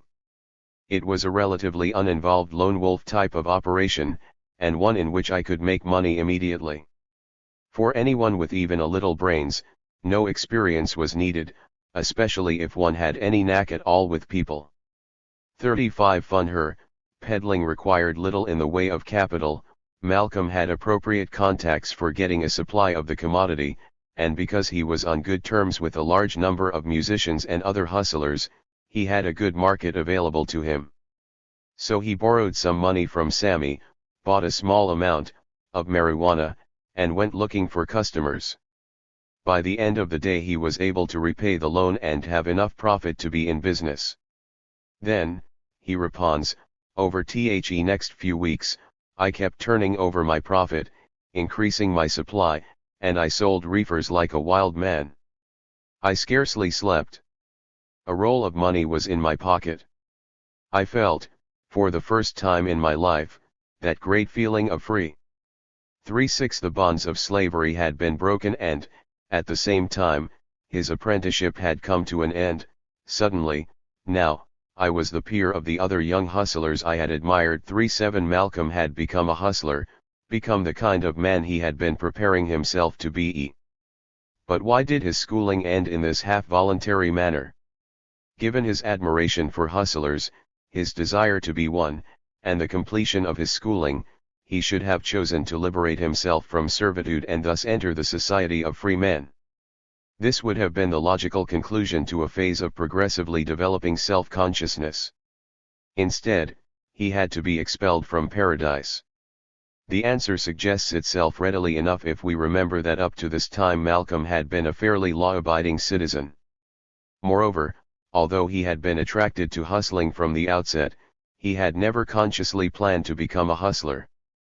The good, white Christian voice of conscience told him to stay within the limits of the law, but as the self-formed seventh son of a tough Garvate father, he found these limits to be limitations, and wished to go beyond them.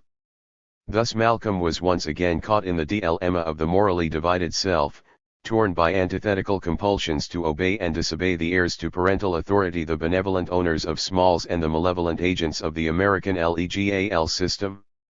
170. And because the conflict was predominantly unconscious, an internal war between our oppressed sexual aggressive forces and repressive moral counterforces, it could not be truly resolved. Instead, it dissolved into a compromise formation, an unconscious sense of guilt that manifested itself as an impulsion toward criminal activity. As criminality from a sense of guilt, this compromise had a double object. Because Malcolm was morally identified with his oppressor, he felt guilty for the Oedipal crimes he only wished to commit and the adult crimes he had not yet committed. Consequently, the actual commission of crimes confirmed his prejudgment of himself and, in the act of punishment, met the demands of his conscience, fulfilled his need for punishment. But punishment was also a reward, just as being chastised by his mother simultaneously meant being loved by her, so being expelled from Small's paradise simultaneously meant being freed from servitude and freed for a life of crime. Again, actual criminal activity could only reconfirm the original judgment, setting the process in motion all over again. Thus we come again upon the familiar circle of self-destructive aggressivity. However, if this regressive impulsion, which we now understand as criminality from a sense of guilt, entailed that Malcolm could not choose to leave Smalls, at this juncture there was also a strong countervailing progressive tendency at work which permitted him to actualize in the conscious activity of hustling the lessons he had been learning. What, then, was the substance of those lessons? What manner of man is a hustler? What kind of world does he inhabit? 38. The immediate unity of self and situation, the definitional limit of the hustling society, is of course that everything in the world is a hustle. Men exist only competitively, in a struggle for survival, and therefore every interpersonal transaction is a matter of relative advantage, of who is getting the better of whom. As Malcolm put it retrospectively in describing his own actions, when you become an animal, a vulture, in the ghetto, as I became, you enter a world of animals and vultures. It becomes truly the survival of only the fittest. 39.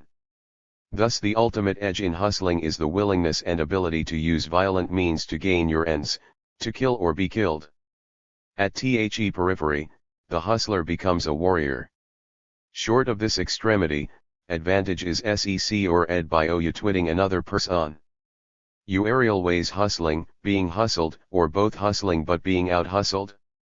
This implies that people and things are rarely, if ever, what? 171. They appear to be the price of a commodity will not reflect its true value. A man's front will conceal his underlying character, for if there were no difference between appearance and reality, then there would be no possibility of deception. Indeed, the most successful hustler is the one who magnifies this difference to the greatest possible extent.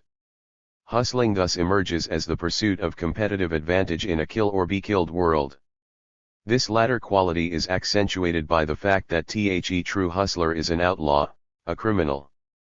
He supplies an illegal product or service, and or obtains his commodity illegally. He does so because only squares keep on believing they can get anything by slaving. 40. That is, squares are limited to the possibilities for gain the law allows, and hence menial jobs performed at the command of another man, usually the man.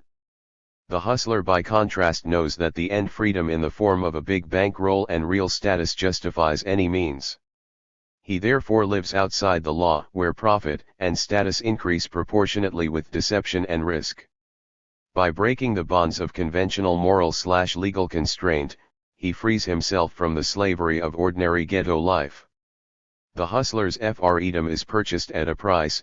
It follows from the premise that everything is a hustle that the hustler must be constantly watchful, suspicious, and distrustful. Nothing can be taken for granted. There is no security in this world. He is in constant danger from the hustlers with whom he competes and the authorities who seek to end his illegal career. Thus the major operative principle, hustling society's first rule, is that you never trusted anyone outside your own close-mouthed circle, and even those within the circle could not fully be trusted. Yet because the hustler cannot live in total isolation, but is forced into contact with others simply to ply his trade, even living by this principle will not safeguard him indefinitely. It's a law of the rack that every criminal expects to get caught, that he only tries to stave off the inevitable for as long as he can, and, at least so Malcolm believed, that after living as fully as humanly possible, he should then die violently. 41. Death can come to the individual either from the state or from other individuals. Full-time hustlers never can or relax to appraise what they are doing or where they are bound. As in the case of any jungle, the hustler's every waking hour is lived with both the practical and subconscious knowledge that if he ever relaxes, if 172.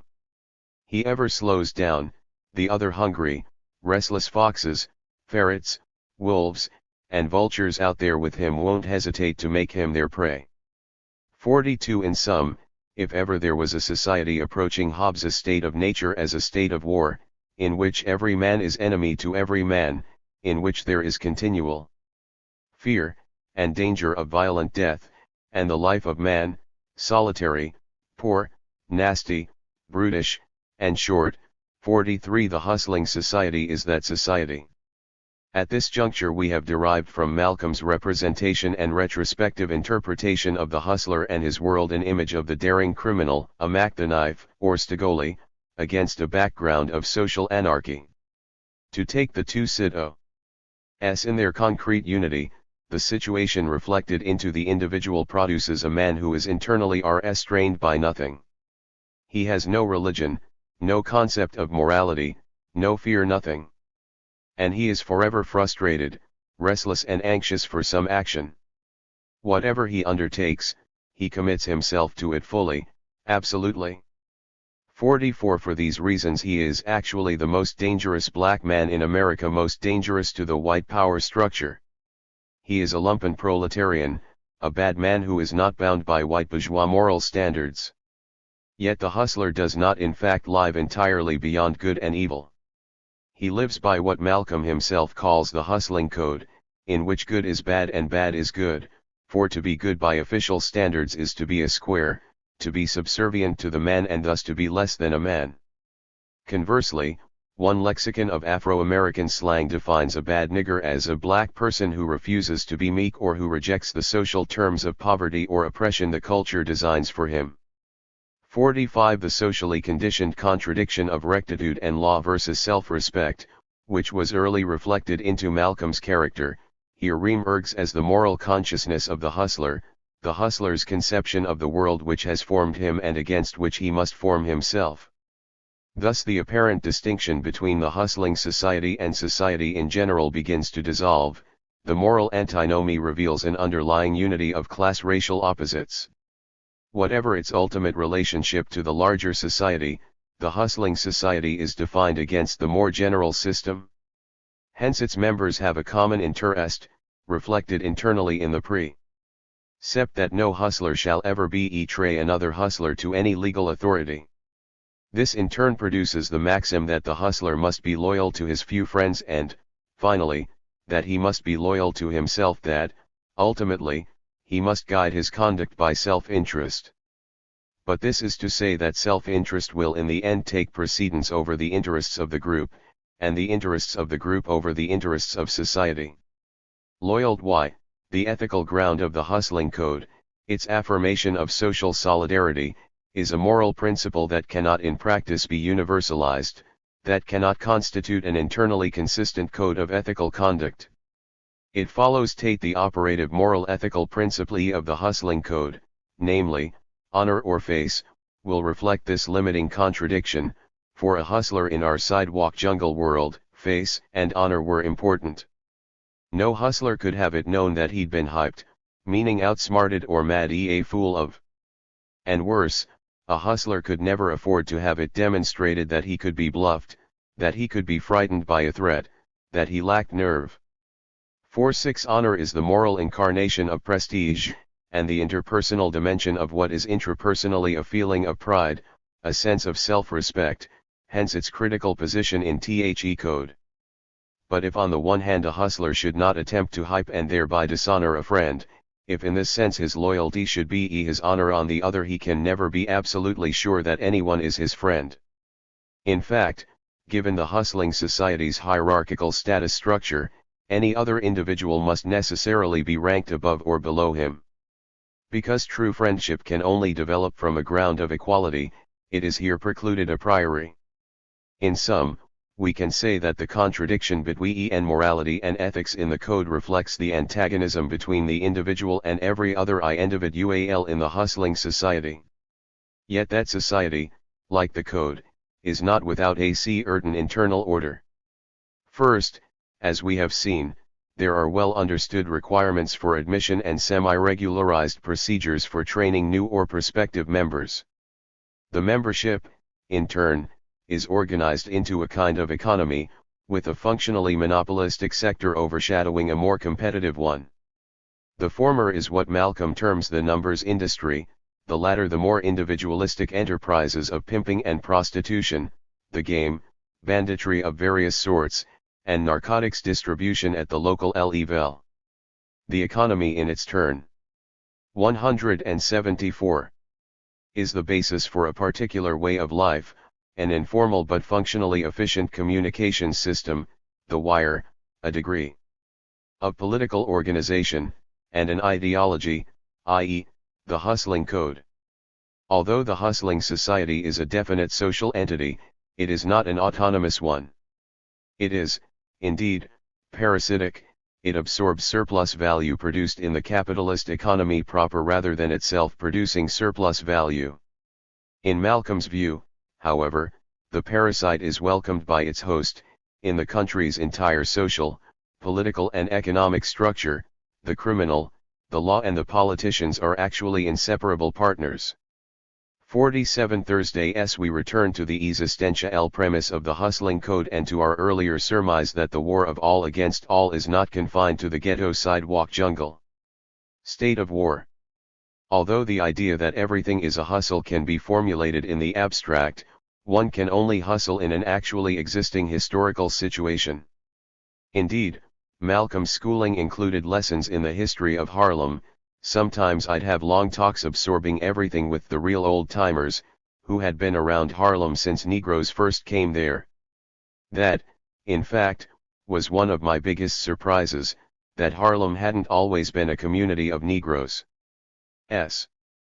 He learned that successive waves of immigrants had pushed each other out of Harlem, until finally the Negroes pushed out their white predecessors, that Negroes had been ghettoed in New York in several different locations before THEY reached Harlem, and that the music and entertainment industry that developed in Harlem during the 1920s, during the Harlem Renaissance had attracted white people from all over the world, so that soon Blacktown crawled with white people, with pimps, prostitutes, bootleggers, with hustlers of all kinds, with colorful characters, and with police and prohibition agents. 49 Then, when it all ended with the stock market crash of 1929, Harlem had a world reputation as America's Casbah, 50 a reputation that was still strong enough during World War I to warrant the assignment of a military morals squad to the area, i.e., military SPIES like the one Malcolm had attempted to hustle. The history of Harlem as Malcolm Learned it was the history of a ghetto in the making. As such, it exemplifies the more general phenomenon of ghettoization, just as Malcolm's migration from Mason 175 to Boston and then to Harlem exemplifies the continuing migration of black people into the northern cities. 5-1 The Great Migration set in motion during World War I may in fact be understood as the demographic basis of ghettoization. It had slowed somewhat during the Depression, but it had not been stopped. And as was the case during World War I, a push-pull dynamic had been involved, although of a somewhat different variety. During the war, the pull of northern industry had been complemented by the push of southern agricultural depression. In the 1930s, the welfare system replaced the job market as the decisive determinant of the migratory process. There was no work to be had, either south or north, but the South was harshly discriminatory in its administration of relief. Consequently, many black people, deciding that welfare slavery was better than death by starvation, moved north. After the beginning of the Second World War, the migratory flow again increased. 1.5 million black people left the South between 1940 and 1950, and the black population of Harlem grew from 444 to 749, 52 The economic stimulant was once again the greater employment possibilities in the urban north. At least, this was the case after 1943. In 1940, 13.9% of the labor force was still unemployed, and white workers were rehired long before black ones when industry revived in response to wartime production demand. As labor shortages began to develop, however, employment of black people increased rapidly. A substantial number of workers found skilled or semi-skilled positions, and the number of blacks employed in the public sector rose dramatically. The great majority of the black urban population, however, remained in unskilled labor, service, and domestic service positions, and only a minute number were able to secure entry into professional, managerial, and proprietary positions. Thus within the black workforce the lines of class division began to crystallize into a new pattern. A black middle class, consisting not only of the black bourgeoisie and petite bourgeoisie but also of the now substantial black proletariat, became clearly differentiated from the rabble of paupers who formed the Black Industrial Reserve Army, filled the relief rolls, or slipped into the lumpen proletariat. The former also differentiated itself residentially from the latter, example the hill versus the town in Roxbury, and the latter was again divided between the relatively respectable areas and the back alley homes of the most wretched of the wretched. Needless to say, the locus of political power within the community was on the Hill, but the community as a whole, be it Harlem, Roxbury, or the 176 South Side in Chicago, was powerless in relation to, and sharply separated from, the surrounding white domains. This condition of segregation intensified as white people fought a rearguard action against any augmentation of black political power, any expansion of black territory, and any black invasion of the white side of the urban economy. In sum, the black population was more and more becoming a class-divided nation within a nation, a ghettoized population closely resembling the native populations of colonized Africa. This comparison is not incidental, it reflects the racist logic that underlies both forms of oppression. Thus the relevance of Fanon's colonial geography to the American situation: the colonial world is a world divided into compartments. But the zone where the native lives is not complementary to the zone inhabited by the settlers. The two zones are opposed, but not in the service of a higher unity. Obedient to the rules of pure Aristotelian logic, they both follow the principle of reciprocal exclusivity. 53 for native red Negro and for settler red white man, and the similarity between the two colonial relationships becomes evident.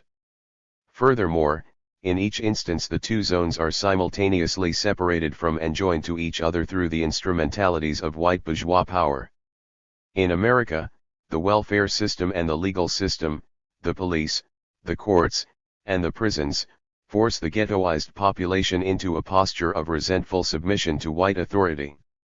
But that resentment, the suppressed and repressed aggressive energy of the colonized man, is an explosive potential. In time it will bring crashing down the psychic structure of colonial domination, the character structure and racial identity of both lordship and bondage. At first, however, the colonist man will manifest this aggressiveness which has been deposited in his bones against his own people. This is the period when the niggers beat each other up, and the police and magistrates do not know which way to turn when faced with the astonishing waves of crime in North Africa. 54 In North America, this is the period when the individual's self-destructive aggressivity is particularized into a society of hustlers who prey parasitically upon their brothers and sisters and who view each other as actual or potential enemies. There develops a paranoid community, each individual sees his own aggressive intentions in his neighbor's eyes. 177.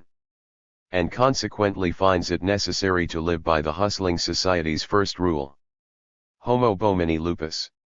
We now understand the hustling society's war of all against all as a paranoid reflection of racist domination, be it the internal colonialism of North America or the external colonialism of the European in North Africa.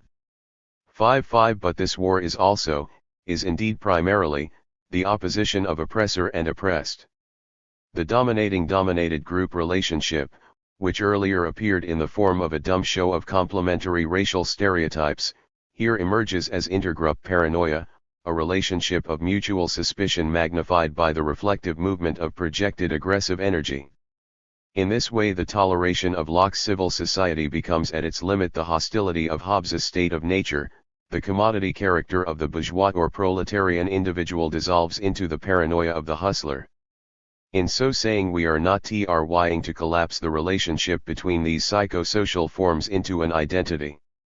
The self-interested individual in a bourgeois political economy is not necessarily paranoid, to the extent that self-interest and the interests of others are not mutually exclusive, he can cast a tolerant if invidious eye upon his neighbor. Thus Locke argues that every one as he is bound to preserve himself, and not to quit his station willfully, so by the like reason when his own preservation comes not in competition, ought he, as much as he can, to preserve the rest of mankind. 5-6 But this natural condition of mankind always has the potential of degenerating into a state of war. And one may destroy a man who makes war upon him, or has discovered an enmity to his being, for the same reason, that he may kill a wolf or a leon, because such men are not under ties of the common law of reason, have no other but that of force and violence, and so may be treated as beasts of prey. 57 more, once money and the accumulation of wealth are introduced into Locke's state of nature, the latter is virtually transformed into a state of war, a war between degenerate men who are no strict observers of equity and justice, who covet their neighbor's property, and those who have legitimately accumulated wealth. 58 The establishment of civil society and government is the apparent remedy for this dangerous state of affairs. But in fact, civil society legitimates and limits without eliminating the state of war. It is founded to preserve private property and accumulated wealth, which are, after all, the principal causes of war. Relapse into war is therefore as much a law of civil society as is the compact that initially creates the society itself. Hence when we come to examine the 178 economic anatomy of this civil society, the objective conditions of which the state of nature is an ideological reflection, we discover an ongoing war of all against all. The individual interests of the sellers of commodities become mutually exclusive whenever the supply of the commodity exceeds the demand for it. When there are systemic imbalances of this kind, industrial peace devolves into industrial war.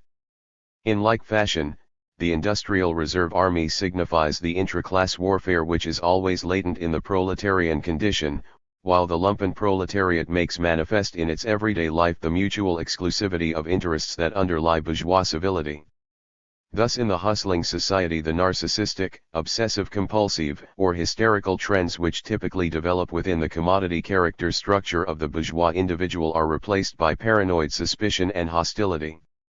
In this sense the paranoid mentality is the limiting form and recurrent potentiality of bourgeois psychology. The paranoid mentality of the hustling society, when viewed from the perspective of the class and racial interests of black people, is clearly a regressive tendency. Yet concealed within this regressive way of life is a potential for progressive development. This is because the paranoid posture of the oppressed man is the undistort mirroring of the paranoia of his oppressor. It may be only the immediate, unself-conscious reflection of that malign power, in which case it is subject to all the limitations of spontaneity, but it may also be the mediated reflection of the oppressor's paranoia, a position reached after the individual has played out his predetermined role in the paternalist pantomime. In this case it is already implicitly the affirmation of a new character structure and a new collective identity, but it can become explicitly what it is implicitly only through organizational explication, i.e., through embodiment in consciously organized collective activity. Needless to say, the hustling society is not such an organization. There was, however, a progressive racial movement organized during the war years. A Philip Randolph's March on Washington movement, the MOWM, was a direct response to discrimination against Negroes in the defense industries and in the armed services. Its slogan was, "We loyal Negro American citizens demand the right to work and fight for our country." 5-9 Beneath the surface of loyal leadership and Negro American demands there was a new spirit stirring. Or, better, an old spirit was reviving. 179. Before MOWM the civil rights movement had been integrated, it was essentially an extension of the New Deal, with no mass base among poor blacks. But Garvey had stirred the Negro masses, they had been made militant, and MOWM was able to build on that foundation. 60 The memories of the last war had not died, the bitterness of the Red Summer was still alive, and consequently the vision of proud UNIA legions marching through the streets of Harlem was easily reincarnated in the prospect of a march on Washington. But the march thus conceived was a very different affair from the one imagined by its leaders, for its mass character was decidedly unpatriotic. "So far as the colored peoples of the earth are concerned," commented one black writer, "it is a toss-up between the democracies and the dictatorships. What is there to choose between the rule of the British in India and the rule of the Germans in Austria?" 61 Or as a Negro truck driver in Philadelphia told a brother in uniform, "This is a white man's government and war and it's no damned good," for which comment he was held on charges of treason. 62 Then there was the man who, after Pearl Harbor, declared that he was going to get his eyes slanted so that the next time a white man shoved him around he could fight back. 63 As this last comment implies, a substantial number of black people were pro-Japanese as well as anti-American. In 1942 and 1943 the federal government did arrest the members of several pro-Japanese cults in Chicago, New York, Newark, New Jersey, and East St. Louis, Illinois. Although the numbers involved were small, the evidence indicated that Japanese agents had been at work among these groups and had capitalized on Negro grievances. 64 among those arrested were Elijah Muhammad and over 100 of his followers. The formal charge was draft resistance, but the substantive one was un-Americanism. The members of the nation are not allowed to bear arms except in a holy war, hence government prosecution was in truth racial and religious persecution. Taking this misuse of judicial power in combination with the internment of Japanese Americans and such ugly incidents as the Zoot Suit riots in Los Angeles, it is hardly surprising that this writer concluded, "Our war is not against Hitler in Europe, but against the high tiers in America." 6s. An additional charge of sedition was dropped after Muhammad's arrest. 180. The MOWM was thus a unity of antithetical forces. To the extent that it embodied the patriotic spirit of its leaders, it was a movement within the tightening circle of the good Negro stereotype and a retreat from the more advanced position of Garvey Pan-Africanism. But its leaders recognized, as Garvey had not, that genuine progress involved confrontation with the political economic elite of American society. In Randolph's words, only power can affect the enforcement and adoption of a given policy. 66 Power, he went on to note, is the active principle of only the organized masses, the masses united for a definite purpose. 67 But the masses he was uniti ng did not necessarily share his purpose. Many of them were not patriots but, rather, as Malcolm commented, were more than willing to let Whitey fight his own war. Yet this progressive mass tendency, so reminiscent of Garveyism, was offset by the merely spontaneous character of the mass reaction. The consequence of this internal alienation, an alienation that could not be overcome so long as the leadership had not freed itself from loyal Negro Americanism, was the partial co-optation of the movement. When confronted with First's plea for national unity and his agreement to issue an executive order establishing a President's Committee on Fair Employment Practices, Randolph opted to compromise his own purposes and call off the march. Although by compromising its principles and accepting a relatively token victory, the MOWM served the interests of the white ruling class, there was a double sense in which it did advance the cause of black liberation. First, as our analysis implies and as other writers have observed, the MOWM was the organizational ground from which the civil rights movement was later to develop. It established the validity of the premise that the United States government could be forced to negotiate with Negro leaders when those leaders had the power of the masses behind them. Second, the MOWM can be extended in space as well as in time. Because the United States was fighting a war against fascism, and ipso facto against racism, it was vulnerable to the charge of tolerating hiders in America. 2 points may be added. 1. The premise was of course borrowed from Gandhi's Satyagraha campaigns in South Africa and India, and thereby testifies to the internationalization of the struggle against colonial domination that was occurring at this time.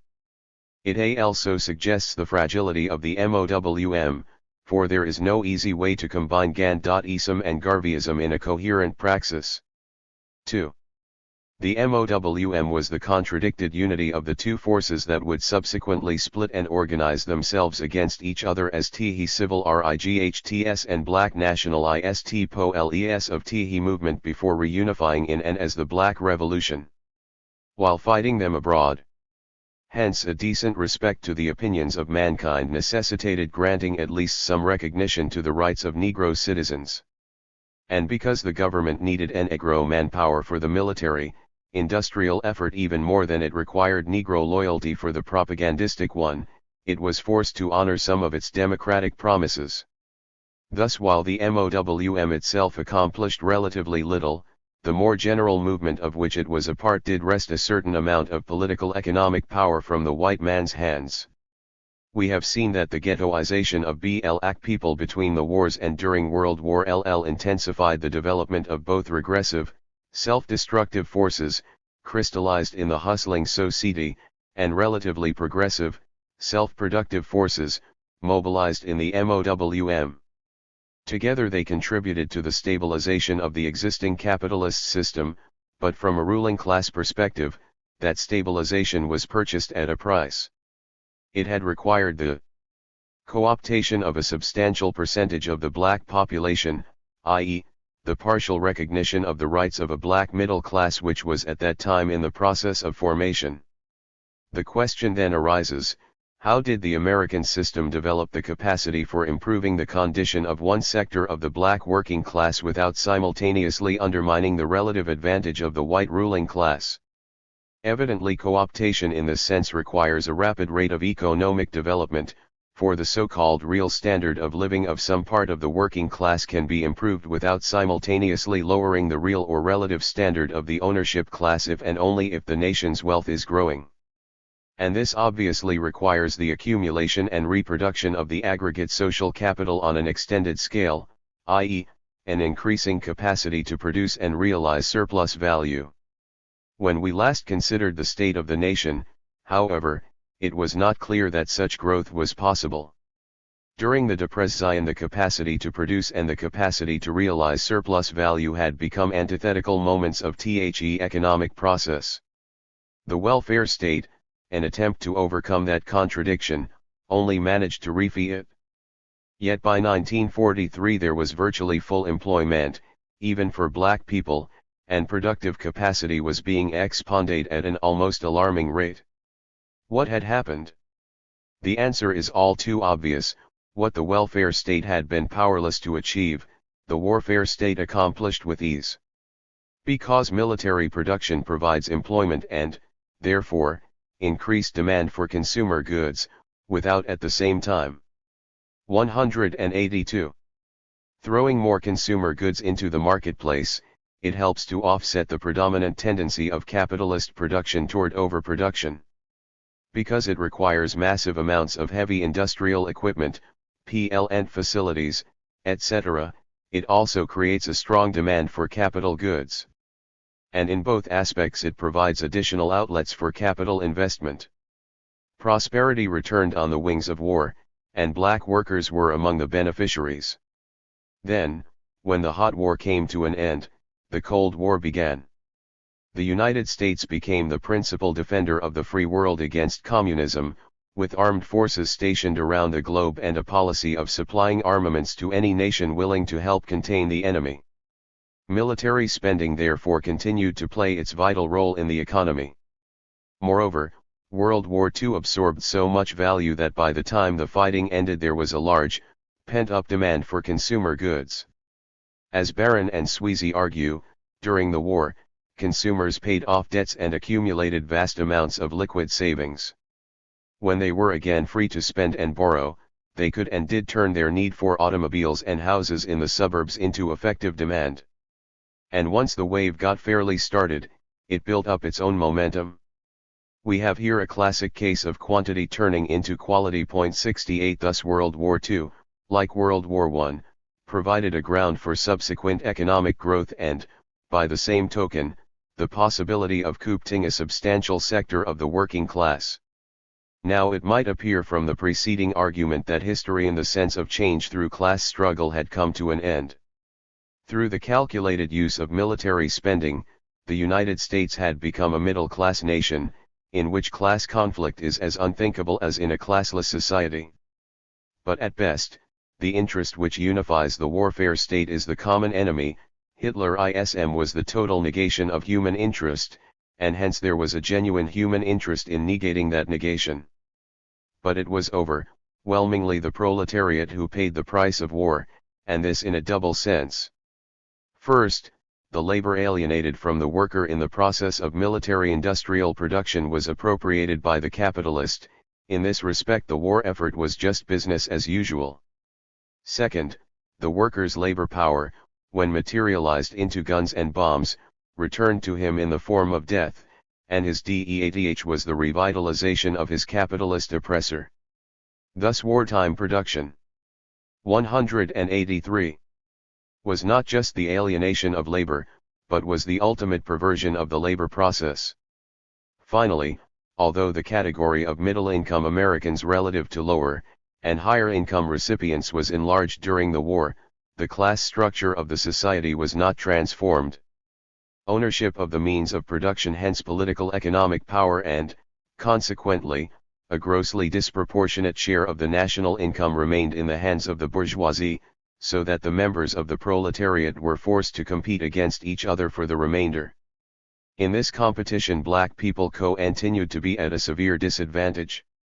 As a result, the median income for black people at its best during the Korean War period was only 55% of the median white income.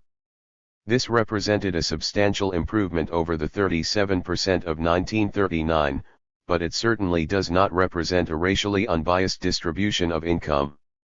69 In sum, during World War II the American welfare state was transformed into a warfare state which parades itself as the transcendence of all class conflict, but which is in fact the ultimate alienation of the sensuous energies of the proletariat. Construction for purposes of destruction, love of country that results in the death of individuals, these forces constitute the substantive premise of warfare capitalism. The mediation of this premise is, objectively, middle-class co-optation combined with lower-class pauperization. Subjectively, it comes forth as the loyal or patriotic American's identification with the oppressor, and the resentful American's paranoid attitude. But just as the hustling society has latent within it the potential for progressive political movement, so the warfare state had its contradictory aspect. During and in the aftermath of World War II, the process of decolonization was markedly accelerated.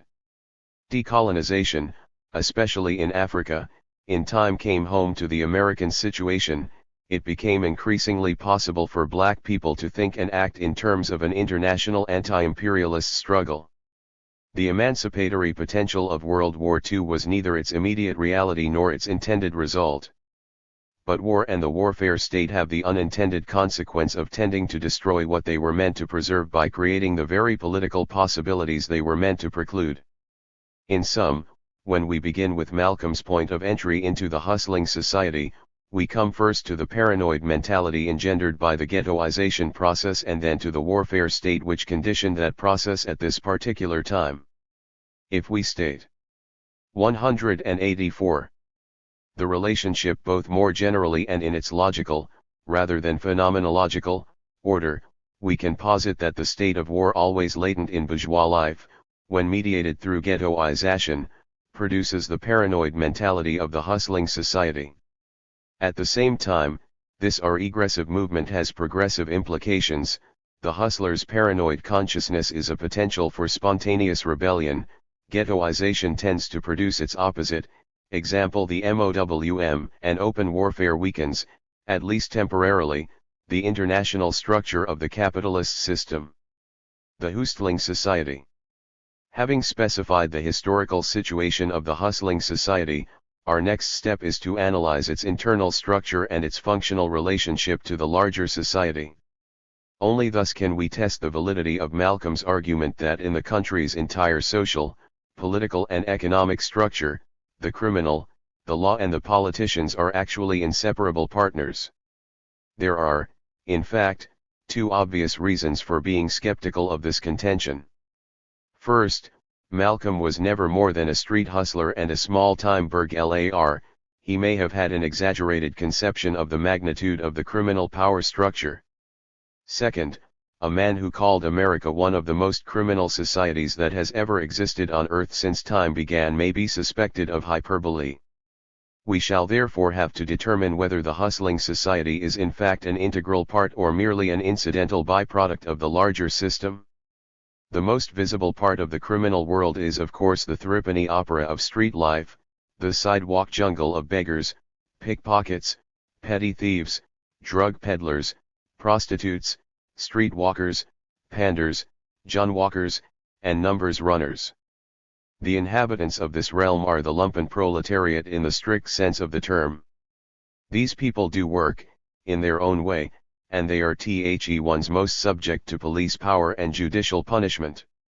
In these respects they are similar to the actual proletariat. but unlike the proletariat, their time is not controlled by the mechanism of production and they produce no surplus value. In this regard they are therefore outside of or free from the discipline, enslavement, of the capitalist economy. Thus they form the shadow or illusory working class of which Malcolm was a member and which he describes in such rich detail. Here, therefore, we have a record of personal experience. 185. Confirmed by numerous other accounts. For example, a Fortune magazine article in 1939 described Harlem's visibly underworld. There are reefer pads, marijuana dens, gambling houses, and countless houses of prostitution. Most hotels are brothels, and it is a usual sight to see a dozen street walkers on every corner in Lower Harlem. Almost every grocery, cigar store, beauty parlor, barber shop, and tavern in Harlem is a numbers drop. And Harlem has the city's highest record of dope peddling. 70. In part, these services are utilized by a local clientele. This is especially true of the numbers game. Primarily, however, they cater to white clients. Much of the vice seen in the Negro community is there, not for Negroes, but for whites. It is carried on in the Negro sections because they are disorganized, without adequate police protection, but with police and politicians looking for graft. Elaborate and expensive brothels cater to whites who have the money to pay for these pleasures and are largely owned by whites. But the ordinary Negro street walker is in an unprotected, economically disadvantaged and overcrowded occupation. 71. There thus emerges a picture of vice in black and white. At the street level, the gambling customers, those hoping to hit a big number and escape from alienated labor, are black, and the Johns, those hoping to be sexually stimulated and to escape from emotional alienation, are white. The sellers, by contrast, are uniformly black, and uniformly victims of the system. The first level, however, implies a second. There are white owners of black brothels, as well as black players, society of pimps who are not panders but who manage a variable number of prostitutes. 72. There are the dope dealers, con men, grand thieves, and fences, who are one step up from the street hustlers, and there are controllers, who supervise the numbers runners. In short, this is the realm of the shadow petite bourgeoisie and the lumpen version of the white-collar working class. Like its analog in the straight world, it is not entirely closed to upwardly mobile black workers, but whether black or white, it is visible to the lumpen proletariat, for its members are the latter's immediate superiors. Thus Malcolm, after his marijuana peddling brought him uncomfortably close to Art. 86. Rest and a career as a stick-up man proved relatively unsuccessful, became first a runner for a numbers operation and then a steerer for a Harlem madam specializing in exotic sex. Here again Malcolm's representations are first-hand reports, and they are consonant with what is generally known about such enterprises. 73. The distinction noted above, between the petit bourgeois and white-collar sides of the middle class, is a reflection of the two sectors of the shadow economy which emerge on this level. On the former side are competitive enterprises like prostitution, which lend themselves to small-scale operation, and require virtually no capital, and provide easy access to new competitors. Consequently, the fortunes of such firms remain subject to the laws of supply and demand, and therefore yield on the average a low rate of profit. At the other extreme are the monopolistic or oligopolistic enterprises, of which the numbers game in particular and gambling in general are the archetypal forms. Any gambling operation is based upon making a small amount of profit on each of a large number of transactions, bets, which requires a large and rationally organized administrative staff. It must also be able to pay its winning customers, including the occasional big winner whose good fortune quickens the interest of other players. Accordingly, a new gambling firm requires substantial initial capitalization, which serves to restrict entry to the market area. The result of these economic factors, when combined with a liberal use of raw force, is a sphere of business enterprise dominated by a few firms, or an actual cartel, and yielding a rate of profit that would be the envy of any legitimate monopoly. In 1939, for example, the Harlem Numbers racket, run by Negroes who have a working agreement with the white numbers bankers of Manhattan and Hoboken, grossed about $0.00074, and at that time the Chicago game grossed $0.00000 annually, gave employment to more than 4,000 people, and paid weekly wages and commissions of $4,000.75. These figures do not, of course, tell us the rate of return, but if the estimates of President Johnson's task force on organized crime are both accurate and applicable, about 1/3 of overall revenue was profit. Finally, the lion's share of net income is taken by the policy kings and bankers, the bourgeoisie of the shadow economy, and this class is almost exclusively white. In sum, Malcolm was quite correct in portraying crime as a major form of economic activity, even without taking into consideration the invasion of the legitimate economy by capital accumulated in criminal enterprise. He was similarly correct in representing its political influence. Drake and Caton note, for instance, that the main function of the Chicago policy syndicate was to make the necessary political alignments so that neither the police, a crusading state's attorney, nor pressure from reform groups can jeopardize the smooth running of the business. 76. And the New York Investigation into the activity of Dutch Schultz, one of whose Vermeer secretaries was Malco L.M.'s boss when he as a runner revealed a close tie between his activities and those of the Tammany Polit-Ical machine. 77. Thus it is fair to conclude with Malcolm that the legitimate political economy and its illegitimate shadow are actually inseparable partners. Restating our conclusion, we can say that the bourgeois ruling class of the shadow economy and its legitimate equivalent are often partners in crime.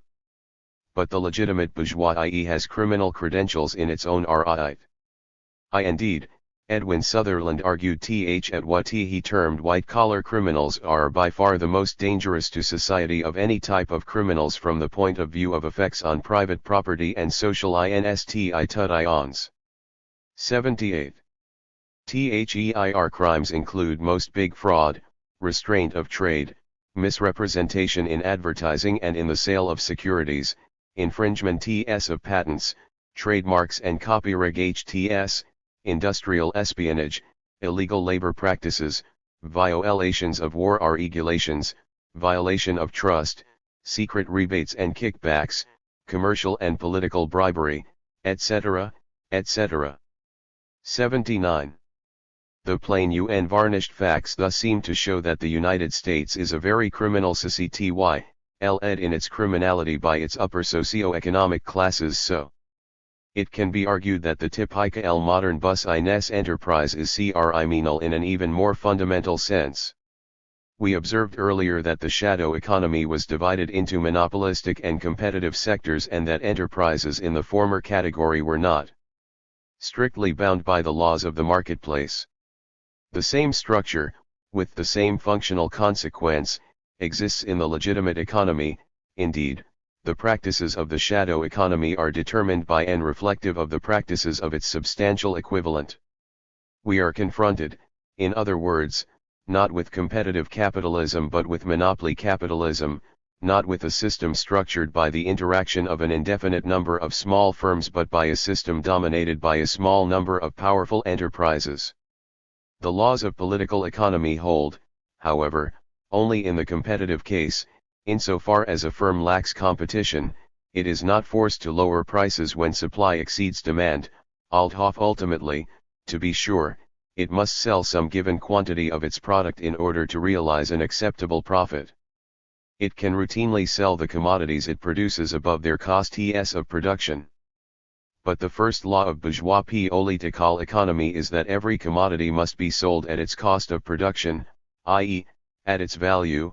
The selling of commodities above their values is the essence of hustling. Thus, monopoly capitalism is the systematic practice of hustling. Moreover, insofar as the economic system as a whole maintains even a semblance of equilibrium, the super-profits of monopolies must be balanced by the marginal and sub-marginal profitability of competitive firms.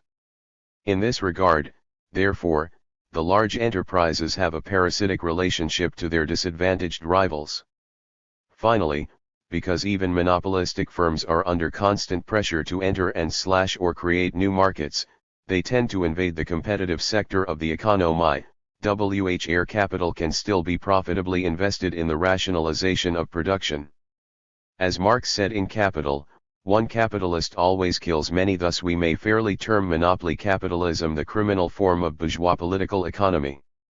We now recognize how accurately Freddie's dictum on hustling reflected Malcolm's general situation. One question, however, still remains: what is the interest of the legitimate bourgeoisie in the preservation of the shadow economy? The interest of the shadow bourgeoisie is clear. Criminal activity is economically parasitical and politically vulnerable, it therefore requires a host economy, and its organizers must be willing to pay for legal toleration when they cannot command it. But why do politicians and business leaders collude in the corruption of their system? Stated generally, the answer is that criminal activity serves the interests and gratifies the sexual desires of the bourgeoisie. Illegal enterprises funnel a certain amount of capital into legitimate businesses, and a large amount of money into politicians' pockets. Hence, for the individuals who are directly involved, self-interest dictates the acceptance of criminal parasitism. Furthermore, the shadow economy, especially through the numbers racket, returns to the bourgeoisie an additional part of the surplus value produced by the proletariat, the so-called nigger pennies that, like shale oil or low-grade coal, are difficult to retrieve by conventional means. In addition, the sexual side of the shadow economy satisfies the bourgeois demand for perverse and taboo forms of erotic pleasure: rich men, society leaders, big politicians, tycoons. Harlem was their sin den, their fleshpot. They stole off among taboo black people, and took off whatever antiseptic, important, dignified masks they wore in their white world aid.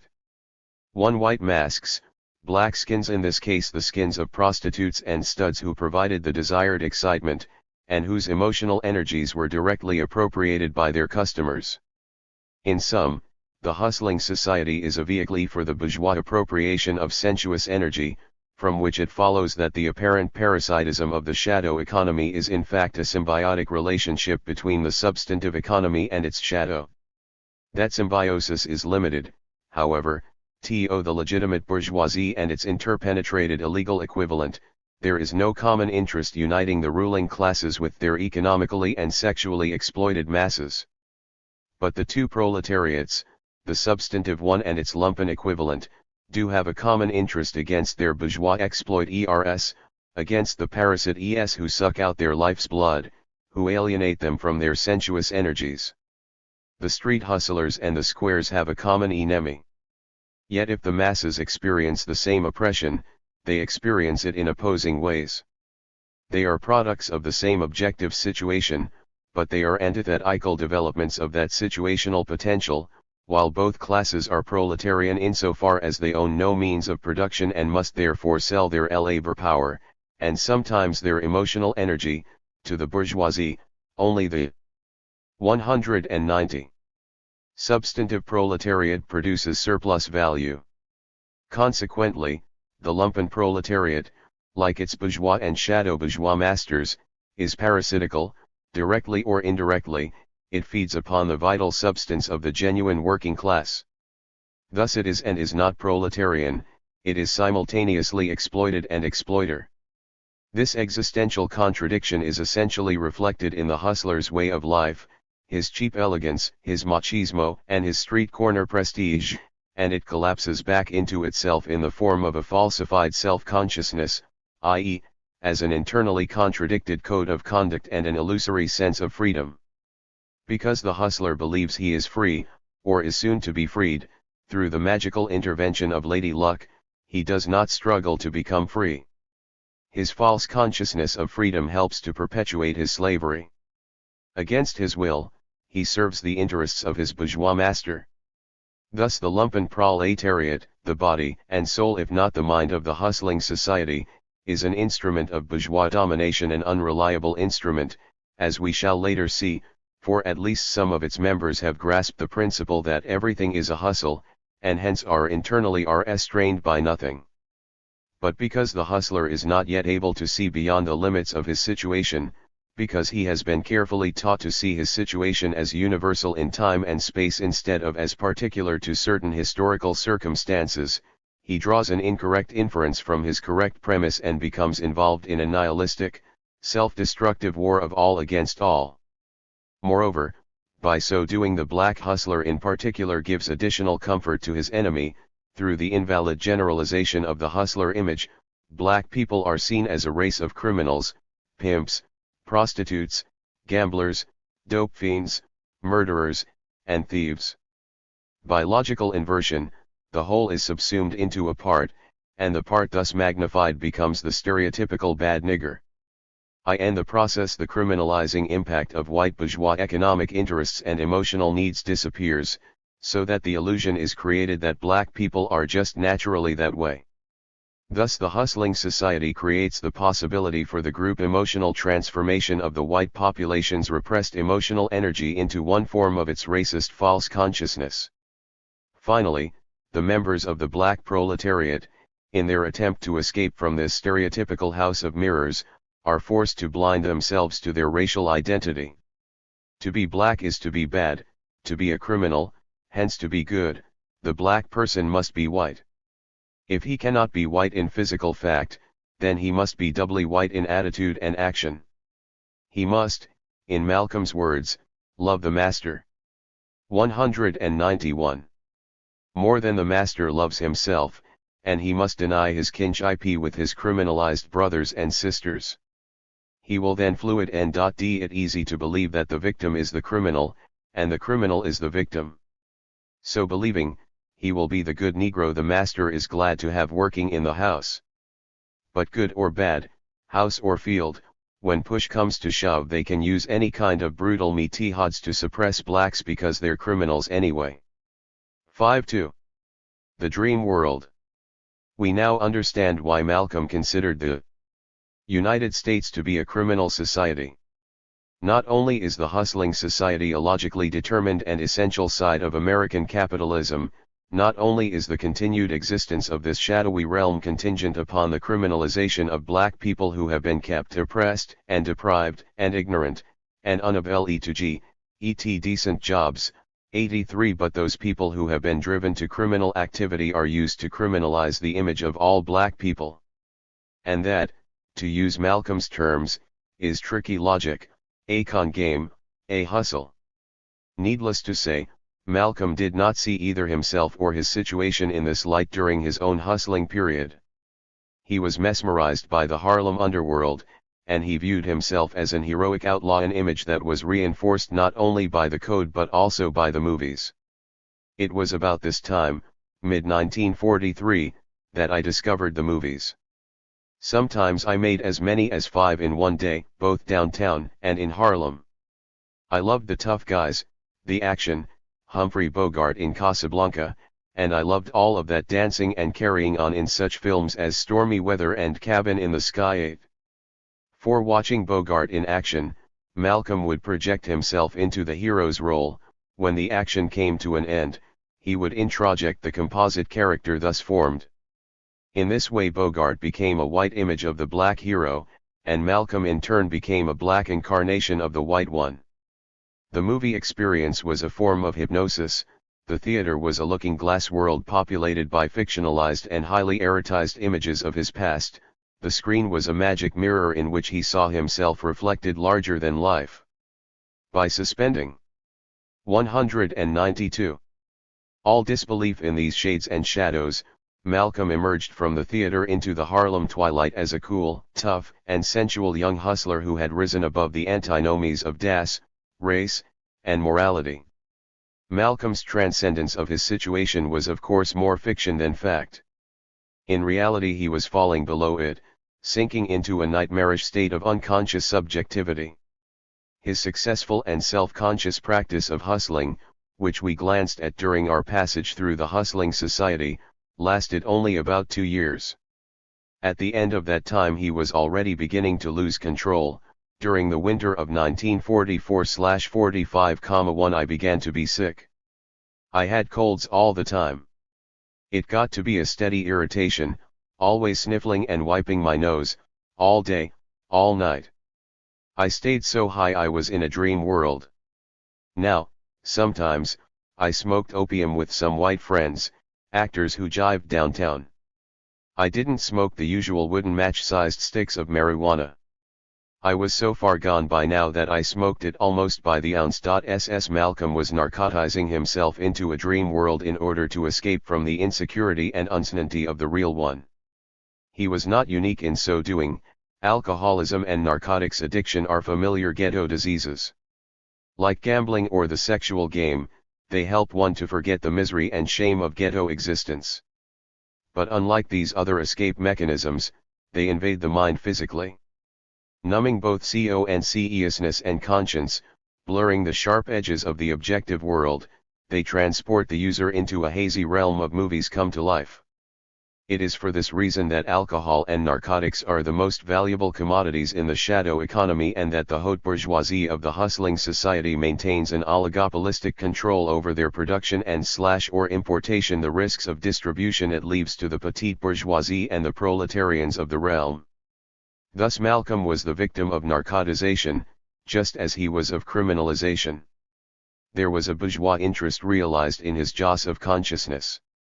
Yet those interests, to be thus realized, had to be mediated by his individual motives, by the contradictory forces in his deformed character.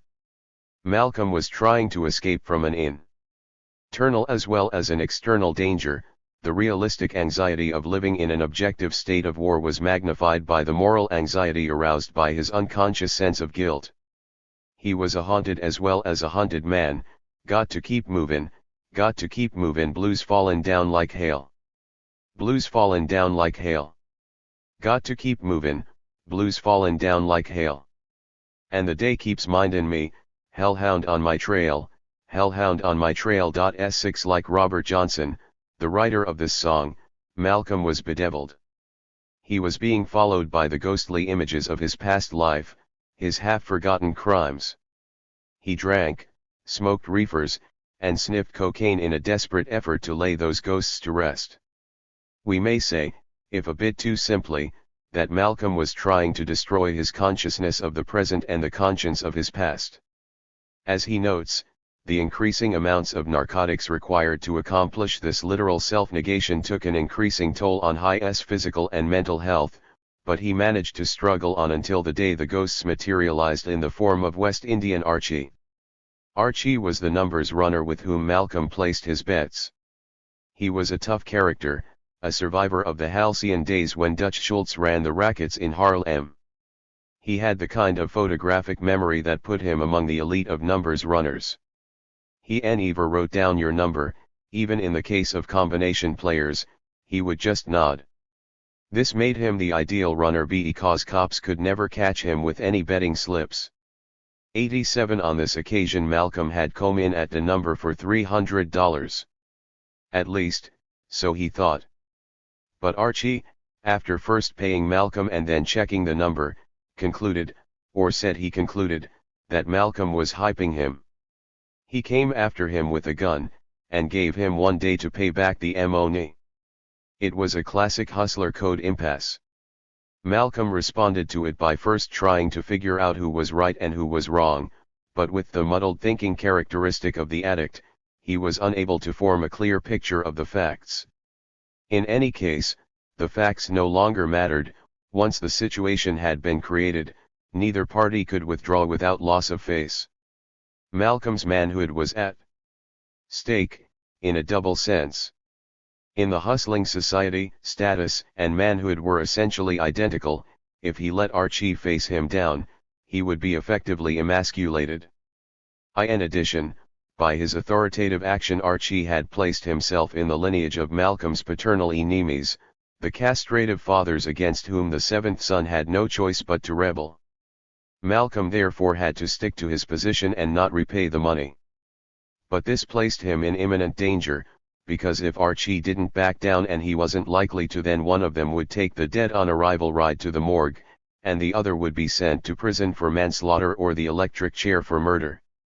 88 There was no practical way out of the impasse, so Malcolm fled headlong into his drug-induced dream world. He was already high on cocaine and the feel of a .32 caliber revolver in his pocket. Then he started drinking, and sniffed some more cocaine. At a bar he ran into Archie, who was also up on something. Archie cursed "I'm out," but Malcolm saved face by sitting impassively through the tirade, waiting until Archie's friends pulled him away, and then walking slowly and calmly out the door. The deadline was approaching, however, and Malcolm was increasingly frightened. "I knew I had to stay high," he reports. The cocaine and alcohol were followed by opium. The opium made him drowsy, so he took some Benzedrine. The two drugs working in me had my head going in opposite directions at the same time. The Benzedrine was followed by marijuana, and the marijuana by more cocaine. I felt sensations I cannot describe, in all Tiho's different grooves at the same time. The only word to describe it was a timelessness. A day might have seemed to me 5 minutes. Or a half hour might have seemed a week. 89 He passed out in a hotel room. When he woke up, the deadline had passed and, as he found out, the police were looking for him. It was all over the wire that he was armed and dangerous. Then he got into a fight with a scared kid hustler, and there were some Italians looking for him, who thought he had stuck up their crap game. Everything was building up, closing in on me. I was trapped in so many cross turns. 90 The drugs no longer helped. The paranoia that is the essential spirit of the hustling society was enveloping him in a phantasmagoric play of malign forces, half palpable, half insensible, and totally terrifying. But Malcolm did have one real friend in New York, Sammy the pimp, who knew about his trouble. Sammy called Shorty in Boston to come collect Malcolm before he got killed. 195. When I heard the car's horn, I was walking on St. Nicholas Avenue. But my ears were hearing a gun. I didn't dream the horn could possibly be for me. Homeboy. I jerked around, I came close to shooting. Shorty from Boston. I'd scared him nearly to death. Daddy-o. I couldn't have been happier. 91 Malcolm didn't put up any objections to leaving. But through just about the whole ride to Boston, I talked out of my head. Malcolm had been bloodied in the war of all against all, but he had not been bowed. He had been forced to beat a retreat, but he had not simply turned tail and run. He was, however, physically and mentally exhausted. His energy stores were completely depleted. For 2 weeks he slept, smoked marijuana, and slept some more. At the end of that time he connected for some cocaine, and with the snow producing its familiar feeling, an illusion of supreme well-being and a soaring overconfidence in both physical and mental ability, he gradually woke up. Then, after about a month of laying dead, as inactivity was called, I knew I had to get some kind of hustle going. 92 Malcolm had been resurrected, but his life depended upon cocaine and marijuana. He was a walking corpse, a zombie, artificially kept alive and half hoping to die. I think I really was at least slightly out of my mind. I viewed narcotics as most people regard food. I wore my guns as today I wear my neckties. I expected then, as I expect now, to die at any time. But then, I think, I deliberately invited death in many, sometimes insane ways. 93 Once, for example, a sailor tried to sell him a stolen gun. Malcolm took it from him, pointed it at him, and the sailor ran. He knew I was crazy not to kill him. I was insane enough not to consider that he might just wait his chance to kill me. 94 Stating it briefly, Malcolm wanted to kill and be killed. He wanted to annihilate himself and the world. The presupposition of this nihilistic desire was, on the one hand, the kill or be killed nature of the hustling society, where every man was at least potent. 196. Entirely an enemy to every other man. On the other, it was Malcolm's unconscious sense of guilt, the moralized form of his own aggressive energy, WHICH threatened to erupt into a murderous rage and therefore recoiled upon the self as a suicidal impulsion. The combined force of circumstance and character thus threw him into a paranoid nightmare, from which he tried to escape through the use of narcotics. This apparent escape was in fact the confirmation of his captivity. The drugs weakened his conscious control over his emotions, augmenting the unconscious tendency to magnify dangers and multiply enemies through the projection of aggressive energy. This in turn produced an increased propensity toward hostile actions on Malcolm's part, which then heightened his need to be punished for his offenses. At the same time, there was of course cocaine's illusion of supreme well-being, i.e., the narcissistic magnification of the self. But in the context of the hustling society's state of war, this self-idealization is potential self-negation. The cocaine Übermensch, feeling that he can get away with anything, takes unnecessary chances. Even if this does not lead directly to his downfall, it makes his situation more dangerous, and thus increasingly subject to paranoid magnification. In the end, therefore, only one comforting thought is left: I'm going to take them with me when I go. The hustler's world, the war of all against all, is to end with a bang, not a whimper. Thus for Malcolm, the circle of self-destructive aggressivity was almost closed. Criminality from a sense of guilt, through the narcotic magnification of the hustling society's paranoid subjectivity, was resulting in what we may call paranoid nihilism, i.e., an impulsion toward killing and therefore being killed. Within this tightening circle, on this narrowing ground, Malcolm built an illusory life during his last months in Boston.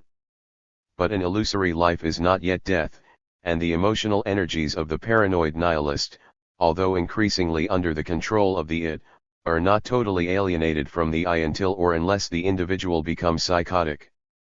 The progressive tendency in Malcolm's character had not been entirely destroyed. He was still struggling, although with diminishing strength as time passed, to be a success in life, to work and love as a free man. Malcolm Sufftito realized this ambition through the formation of a burglary ring. As we have seen, he knew he had to find a hustle, and he wanted to find one that would also liberate Shorty from the slavery of an underpaid musical career.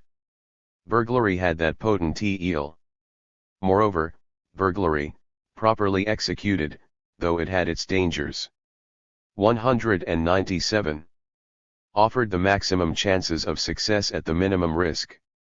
95. Proper execution involved finding and casing good locations, the commission of the crime, and the disposal of the take. It was also necessary to specialize in the most suitable category of the science. Finally, the ring itself had to be unbreakable, absolutely trustworthy, and unquestioningly loyal to its boss. Keeping these lessons of his schooling in mind, Malcolm designed what he hoped would be the perfect operation. The ring would consist of himself, Shorty, a friend of Shorty's who had wearied of the straight life, Sophia, with whom he was again deeply involved, and Sophia's younger sister, who shared Sophia's taste for black men and taboo pleasures. The particular area was to be nighttime house burglary, with Shorty's friend and the two women as finders, all three men as the actual thieves, and a smart, reliable fence to buy the merchandise. Of course, Malcolm knew that fences robbed burglars worse than the burglars robbed the victims. 96. But that was, it might be said, an unavoidable cost of running a small, competitive enterprise. And he established himself as boss by faking a solitary game of Russian roulette, with his cohorts watching. He held a gun to his head and pulled the trigger, twice after carefully palming the one bullet he had apparently left in the chamber. He then said, "I'm doing this, showing you I'm not afraid to die. Never cross a man not afraid to die. Now, let's get to work." 97. The hype had the desired effect, and Malcolm never had one moment's trouble with any of them after that. 98. For some time thereafter, the burglary ring was an economic success. But the ring was not only the materialization of Malcolm's labor power, it was also the embodiment of his emotional energies. As he put it, his robber gang was like a family unit. Shorty had paired off with Sophia's sister, Malcolm, and Sophia acted as though we had been together for 50 years, and the other fellow was cool and congenial. 99 There was thus a certain amount of group love and solidarity. But if the unit was like a family, it more nearly resembled a horde family than a human one. We have seen that Malcolm ruled over his subjects with a tyrannical hand, with a mixture of narcissistic authority and raw power. Moreover, he often terrorized Sophia, always, every now and then. I had given her a hard time, just to keep her in line. Every once in a while a woman. 198. Seems to need, in fact wants, this. But now, I would feel evil and slap her around worse than ever. Oh. Malcolm's consciousness of his actions reflects the code, Pimp's version thereof, which posited that a woman was nothing but another commodity, that like all human commodities, she should be exploited as fully as possible, and, like all human beings, she should be trusted not at all. It is evident, however, that his actions were also unconsciously determined both by his identification with his father's behavior within the little home and by his undying bitterness toward his mother for her betrayal of his Oedipal passions and her subsequent inattention to his needs and desires. In other words, he had placed himself in the analogic series of malevolent paternal authorities, had become his own enemy. The seventh son had become an imitation primal father. Malcolm had become an evil caricature of Earl Little on the one hand and the man on the other. Yet even this falsified realization of his characteristic tendencies demanded self-control. In his own words, in any organization someone must be the boss. If it's even just one person, you've got to be the boss of yourself. 101 But narcotics were making it more and more difficult for him to be his own boss. Always before, I had been able to smoke the reefers and to sniff the snow and rarely show it very much, but by now it was not that easy. 102 The drugs were telling him what to do, his internal defenses against paranoid nihilism were being battered down. And as they fell, it became proportionately more difficult to defend himself and his family from their external enemies. He was no longer able to live by the code, to obey the laws of illegal activity. These laws, specified to his particular situation, were essentially two: the burglar must not retain possession of stolen goods, i.e., of anything that, in the hands of the police, would constitute incriminating evidence, and the black lover of a respectable white woman must never allow himself to be seen in her company by any respectable white man of her acquaintance. Sometime shortly after Christmas, 1945, he broke both commandments. One night he came into a nightclub and saw Sophia, her sister, and a white man sitting at a table. Prudence dictated leaving the club, or at least ignoring the trio. But that is not what Malcolm did. One don't know how I ever made such a mistake as I next did. I could have talked to her later. I didn't know, or care, who the 199 white fellow was. My cocaine told me to get up. 103 The man was a friend of Sophia's husband. He was entertaining the girls while the husband was out of town on business, and he had insisted on coming to Niggertown to be amused by the coons. The women were sitting there with drinks before them, praying that no Negro who knew them would barge up to their table. Then up came Malcolm, making it plain he knew them well. The women turned chalky white, the man went beet red, and Malcolm moved on. 104 The cocaine, Malcolm says, told him to do it. But neither he nor we are satisfied with that explanation, for the drug in itself provides no motive for his action. There is, however, a motive implicit in the action itself. By going up to the table, Malcolm was lifting the veil of secrecy in which his relationship to Sophia was enshrouded. He was demanding recognition of his status. He wanted Sophia to acknowledge that she knew him, so that in turn her companion would know who he was, and he was asserting his right to know her, and to know who her companion was. He was tired of being the invisible man. More than that, he was tired of being the other man. As we deduced early, Malcolm loved Sophia, and despite his proclaimed indifference to her life outside of the hustle-ing society, it is therefore a good guess that he was jealous of her husband's relationship to her, a jealousy that would have been intensified by the racial and Oedipal aspects of the man's seigneurial privilege. Hence we may infer that when Malcolm saw Sophia in his territory with a man who might have been her husband, he was suddenly overcome by a long suppressed and repressed jealous rage. With cocaine weakening the oppressive forces in his character, he half-consciously decided to bring things to their proper conclusion. His action thus takes on the meaning of a challenge, he is almost saying, not ashamed, not afraid, not just another amusing coon. Here I am, your wife's lover, now come and do something about it, if you're man enough. The man did not take up the challenge then. But later that night, HESHOWED up at Malcolm's apartment. Malcolm was lying in bed, feeling sick and groggy. He heard a knock on the door. I knew something was wrong. We all had keys. No one ever knocked at the door. I rolled off and under the bed. I was so groggy it didn't cross my mind to grab for my gun on the dresser. 10 South. Of course it was the man, Sophia's husband's friend. He quickly found Malcolm, who came out from under the bed fake laughing, trying to pretend the whole thing was a joke. The man wasn't fooled, and he was too cool.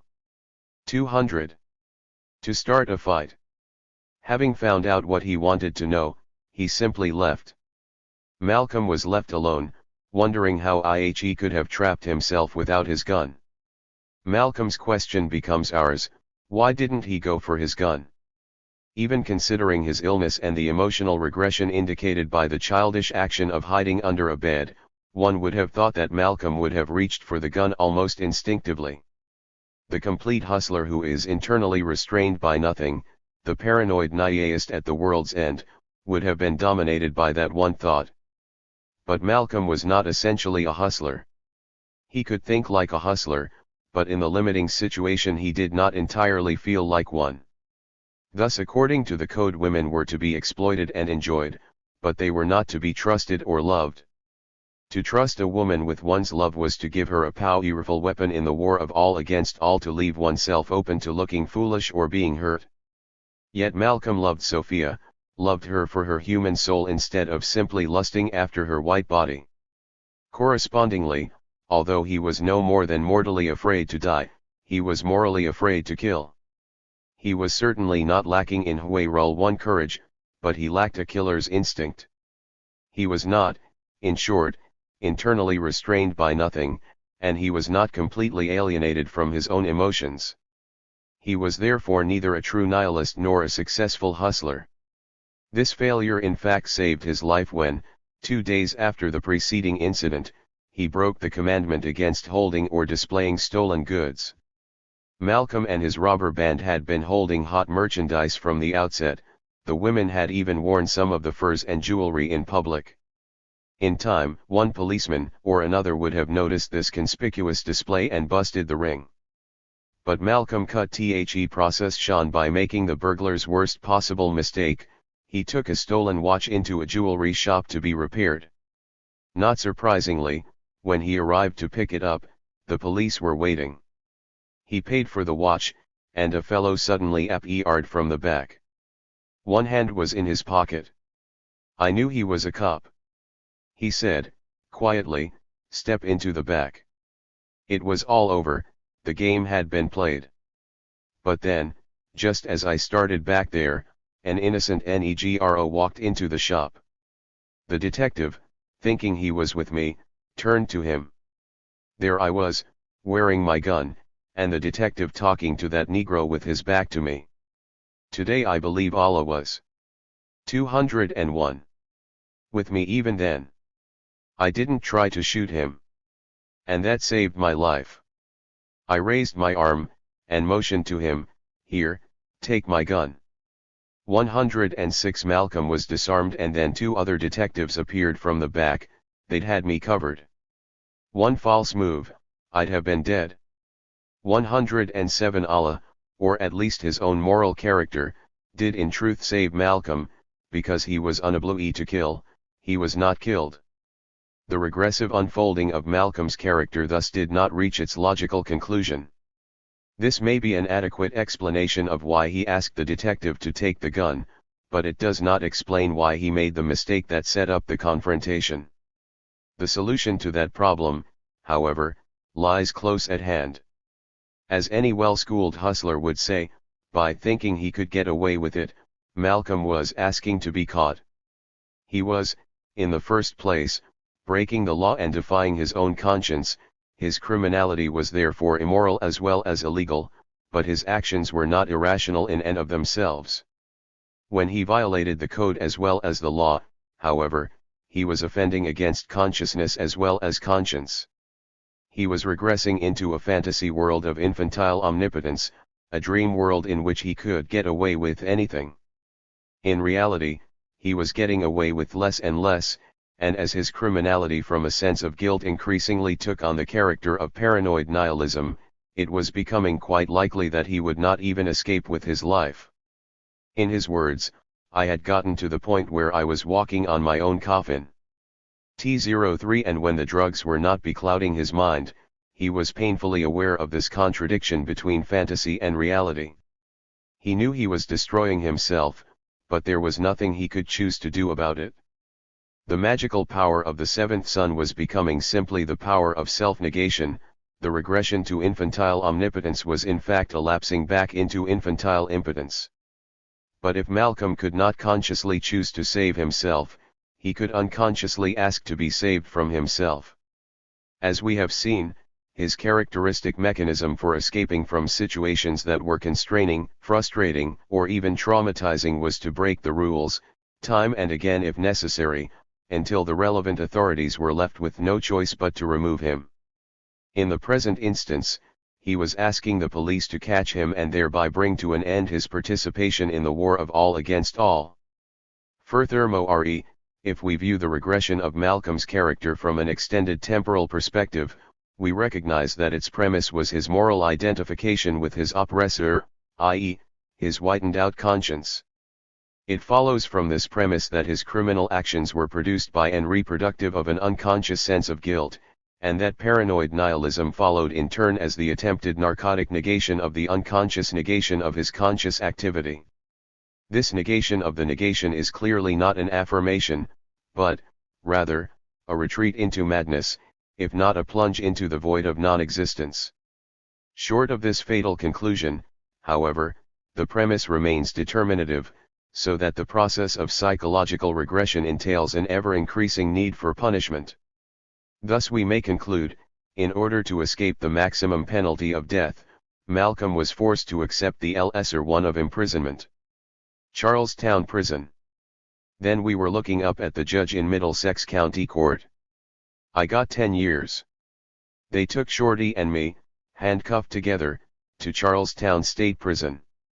109 A New York person who claims to have deep feelings for other human beings should think a long time before he votes to have other men kept behind bars caged.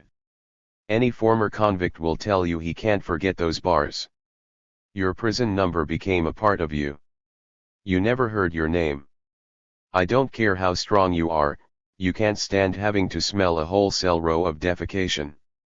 110 Confined to a cage, choked by the smell of urine and feces, and suddenly without drugs, Malcolm was physically miserable and as evil-tempered as a snake.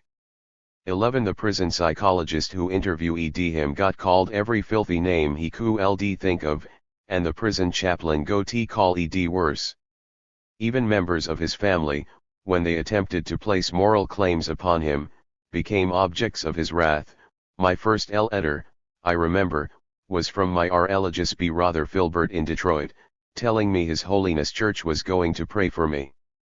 I scrawled him a reply I'm ashamed to think of today. 112 He was obviously not interested in either secular or sacred reformation. His physical misery was soon eased by a ready supply of nutmeg, which, when properly used, produces a marijuana-like high, from 203. The prison kitchen, and then by marijuana itself, nembutal, and benzedrine, all purchased from other prisoners or the guards. but the drugs, while numbing his mind, did not cool his temper. The first year plus I spent at Charlestown, runs all together in a memory of nutmeg and other semi-drugs, of cursing guards, balking in the lines, dropping my tray in the dining hall, refusing to answer to my number claiming I forgot it and things like that. 113 Thus Malcolm fought against the identity of prisoner that was being forced upon him, against the penal negation of his humanity. He attempted to preserve a semblance of freedom and individuality within the narrow limits set by prison walls. The immediate consequence of this effort was to narrow the limits even further. Defiance resulted in solitary confinement. Yet this additional punishment was at the same time a reward, for at least in solitary he was alone, with no other prisoners to mirror his own imprisonment. He was, in other words, relying upon his most familiar and characteristic escape mechanism, through the use of which he won freedom from the usual prison routine of line UPS and work in the license plate shop, freedom to use his infinitely small space and his endless time in his own way. I would pace for hours like a caged leopard, viciously cursing aloud to myself. And my favorite targets were the Bible and God. 114 There was, however, a legal limit to the number of consecutive days one could spend in solitary. At periodic intervals empty time and meaningless space were again particularized into the prison routine, from which Malcolm would again liberate himself by his defiance of divine and earthly authority. It was not long before his behavior led his cellmates to give him a new name, one that he was quick to accept. The hustler in chains became Satan. Thus in its first phase Malcolm's imprisonment reduced him to a condition of bestial and blasphemous rage. He became a satanic caricature of the aggressively inclined bad boy he once had been, which is to say, the prison experience was infantilizing. It stripped Malcolm of his adult character and left him exposed to uncontrollable eruptions of his own anger. That anger was, of course, not in itself irrational. The prison authorities were his enemies, and they were the deserving objects of his hatred. It was also ratio n.al, if less self-evidently so, to attack God, i.e., the moral authority that was presumably concretized in the prison system. As the chaplain's presence indicates, the prison was in a certain sense a Christian inn. 204. Stitution, a kind of earthly purgatory men passed through on their way to civic redemption, or, at least, so it was claimed. In fact, it was more nearly an inferno, with lasciate ogni speranza, voi ch entrate written above its iron gates. Although Malcolm's outrage at the blatant hypocrisy was not unwarranted, his anger was controlling him. He was not controlling himself. He was still trapped in the vicious circle of self-destructive aggressivity, a circle circumscribed by his identification with his oppressor. That is, Malcolm as Satan was still defined in Christian terms. His ceaseless cursing indicates that he was no true atheist, no true nihilist, but, rather, like Milton's fallen archangel, an enemy of be whom thunder hath made great The man's power, a power that in Malcolm's present circumstances was more nearly absolute than it had ever been before, testified to the reality of his God and the rectitude of his laws. Moreover, these were the laws in which Malcolm still believed, the standards of right and wrong that had first been incarnated in the Christian Earl Little and Thn in the paternalistic authorities of his later childhood, and which had consequently become his own punitive conscience. As a result, Malcolm could stand in opposition to the Christian God but not outside the boundaries of the Christian University ERSE. He was imprisoned in his own character as well as his situation. This extreme phase of Malcolm's self-destructive aggressivity came to an end during his second year at Charlestown, when he managed to regain a degree of self-control. The impetus for this disciplining of the spirit came from an older Negro prisoner named B. Imbi, who could command total respect, with his words, even from the guards and white prisoners. Lis Malcolm, who loved to talk and had always prided himself on his verbal prowess, admired Bimbi's skill and knowledge. So when the older man told him he had some brains if he would only use them, and that he therefore ought to take advantage of the prison correspondence courses and library facilities instead of blindly lashing out at his surroundings, Malcolm moderated his swearing and enrolled in an English course. As he studied, the mechanics of grammar gradually came back to him, but because his vocabulary was terribly limited, reading was more of a problem. In any case, neither reading nor writing was fundamental to Malcolm's re-education at this time, or to his regained self-control. The determining force was Bimbi himself, the successor to the older hustlers who had taken a benevolent paternal interest in Malcolm when 205. He worked in Small's Paradise. Bimbi became Malcolm's teacher, and the lesson he taught was rationalized nihilism. What made me seek his friendship, Malcolm reports, was when I heard him discuss religion. Icon's ID aired myself beyond atheism. Was Satan. But Bimbi put the atheist philosophy in a framework, so to speak. That ended my vicious cursing attacks. My approach sounded so weak alongside his, and he never used a foul word. 11.6 The argument that there was no God struck Malcolm as more powerful than his own emotional attack against God. And once divine authority was thus dispatched, it was easy to accept Bimbi's second argument, that the only difference between us the prisoners and outside people was that we had been caught. 117 In other words, if everything in the world is a hustle, then the only law is, don't get caught hustling. From this follows the rest of the hustling code and its applicability to present circumstances. Under Bimbi's tutelage, too, I had gotten myself some little cell block swindles going. After 2 years in prison, Malcolm had certainly not been reformed. He had recovered a measure of emotional control and he was learning new skills and redeveloping old ones, but the skills were being used as a means to a hustler's ends, and the increased self-control implied no disenchantment with his criminal vocation. He was not now, as he once had been, a naive boy who was ready to believe that reform meant to change and become better, to start a new life and become somebody everyone would be proud of. He had learned in the meantime that reform was a hype, a game run by the man to his own advantage. Imprisonment, as such, only served to confirm his hustler identity and to rationalize his criminal nihilism. In this respect Malcolm's experience was hardly unique, as he observes with essential accuracy, behind bars, a man never reforms. 11.9. Although we cannot undertake an extensive exploration of penal servitude, we may briefly mention certain of its relevant features.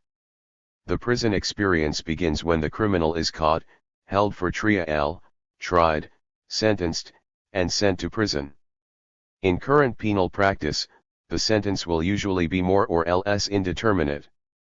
In Malcolm's case, the sentence was for 10 years with possibility of parole after 6, hence de facto he was sent to prison for from 6 to 206. 10 years. It ends in the process of being released, which typically includes appearances before a parole board, the members of which will arbitrarily grant liberty to one man and deny it to an other, being released on parole without money, decent clothing, or the likelihood of employment, and then bearing the stigma of being an ex-convict for the rest of one's life. In between there is the process of doing time. During this period the prisoner is subject to the absolute authority of guards, wardens, and, ultimately, the state.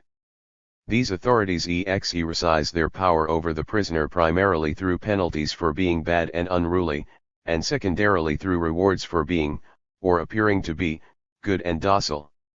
Hence for Malcolm, solitary confinement in the hellholes of Charlestown and, as we shall see, the privacy of his own room in the heaven of Norfolk were the extremes of prison life.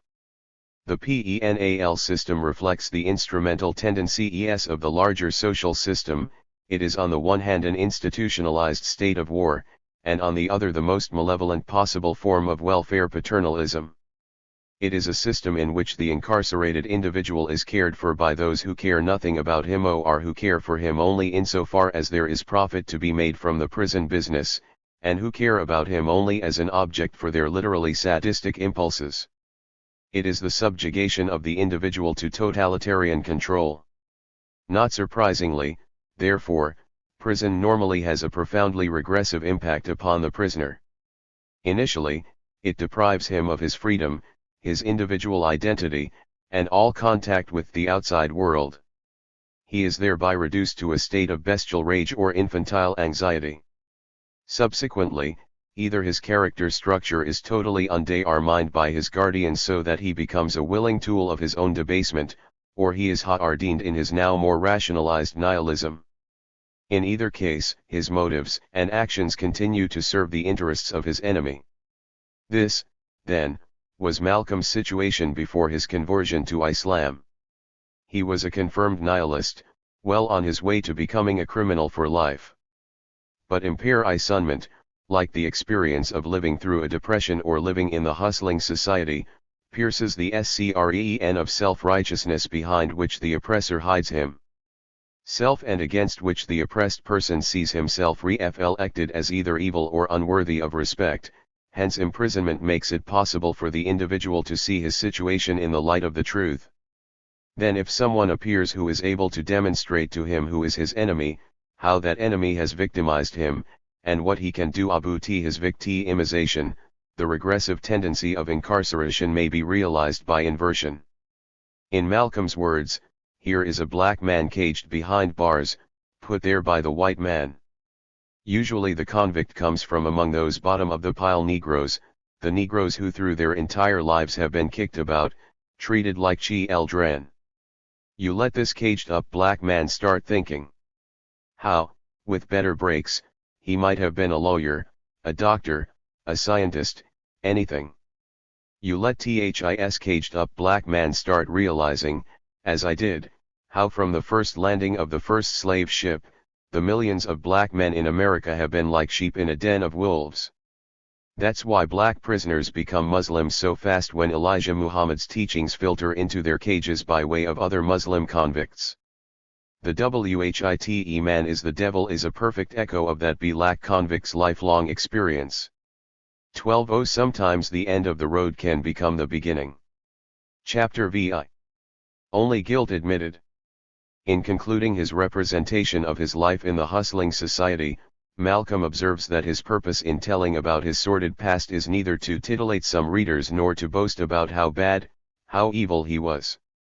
The first disclaimer is undoubtedly true. The second is only half true, although in Islamic retrospect his past looked sordid to him. At the time he was proud of how evil he was, and that of which one once was proud can never become entirely a matter of shame.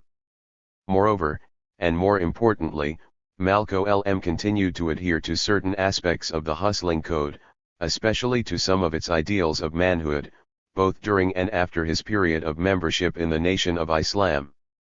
Finally, his prestige with the black masses and his special status within the nation rested in part upon his having been not only a hustler but evil incarnate, a man who had sunk so low that his conversion to the true faith was in itself almost a miracle. But if in this latter sense the autobiography is a parable of the lost sheep or the prodigal son, it is also a representation of a more general sort, as Malcolm observes at this juncture. To understand why any person is as he is, his whole life, from birth, must be reviewed. All of our experiences fuse into our personality. Everything that ever happened to us is an ingredient. We adopted this methodological and theoretical principle early in our inquiry. It led us back to the nightmare night and to the question of how the seventh son, who carries within himself the potential of bivalent aggressivity, becomes a person with an individual character and a racial identity such that the appeals of charismatic group emotion will not be lost on him. With this question in mind we have followed Malcolm as he 209. Circled away from that originating emotional ground. We saw him become a bad boy in response to welfare or malevolent paternalism and a good boy in response to reformist or benevolent paternalism, a hustler in his attempt to escape from paternalism altogether, and a prisoner when that attempt failed. At the same time we witnessed his originally self-contradictory racial identity evolve into the dumb show of racial stereotypes, devolve into a paranoid dream, and come to rest in the rationalized nihilism of the hustler in chains. In the process we discovered that Malcolm's regressive or illusory development of his subjective potential, his movement within the vicious circle of self-destructive aggressivity, was determined by the ghettoization or internal colonization of black people, which in its turn was determined by the development of American monopoly capitalism into a welfare warfare state. We come now to the moment when, in Malcolm's words, I found Allah and the religion of Islam, and it completely transformed my life. 2. We must therefore analyze the process of conversion through which he was able to reverse the regressive movement of his character and begin to develop the progressive side of his heritage, namely, the potential for racial self-identification and self-productive aggressivity. Enlightenment. In 1948 Malcolm received another letter from Filbert, this one saying that Filbert had discovered the natural religion for the black man and that Malcolm should pray to Allah for deliverance. Given Malcolm's emergent atheism and his habitual hatred of all gods, it is not surprising that he wrote back a letter which, although in improved English, was worse than my earlier reply to his news that I was being prayed for by His Holiness Church. 3. Then, a little later, a letter from Reginald arrived, "Don't eat any more pork, and don't smoke any cigarettes, I'll show you how to get out of prison." 4. Malcolm did not connect Reginald's letter with Filbert's, despite the fact that he knew Reginald had been spending time with Filbert, Wilfred, and Hilda in Detroit. For Reginald had always been his favorite brother, just as Filbert had been his principal rival. The latter, we remember, had consistently been Malcolm's opposite. He had loved church services, had been a successful boxer, and had become a religious man and a law-abiding citizen. Reginald, by contrast, had always looked up to Malcolm, and he had even spent a period of time with his older brother in Harlem, working a legal hustle the latter had devised for him. Consequently, Malcolm's automatic response was to think Reginald had figured out a way to work a hype on the penal authorities. He could not figure out what kind of a hype it could be, but he wanted to get out of prison, so badly that he \yes willing to give it a try. After finishing the pack of cigarettes he had opened, Malcolm gave up smoking. Then, as he describes it, it was about 3 or 4 days later when pork was served for the noon meal. When the meat platter was passed to me, I didn't even know what the meat was. Usually you couldn't tell anyway, but it was suddenly as though "Don't eat any more pork" flashed on a screen before me. I hesitated, with the platter in mid-air, then I passed it along to the inmate waiting next to me. He began serving himself. Abruptly, he stopped. I remember him turning, looking surprised at me.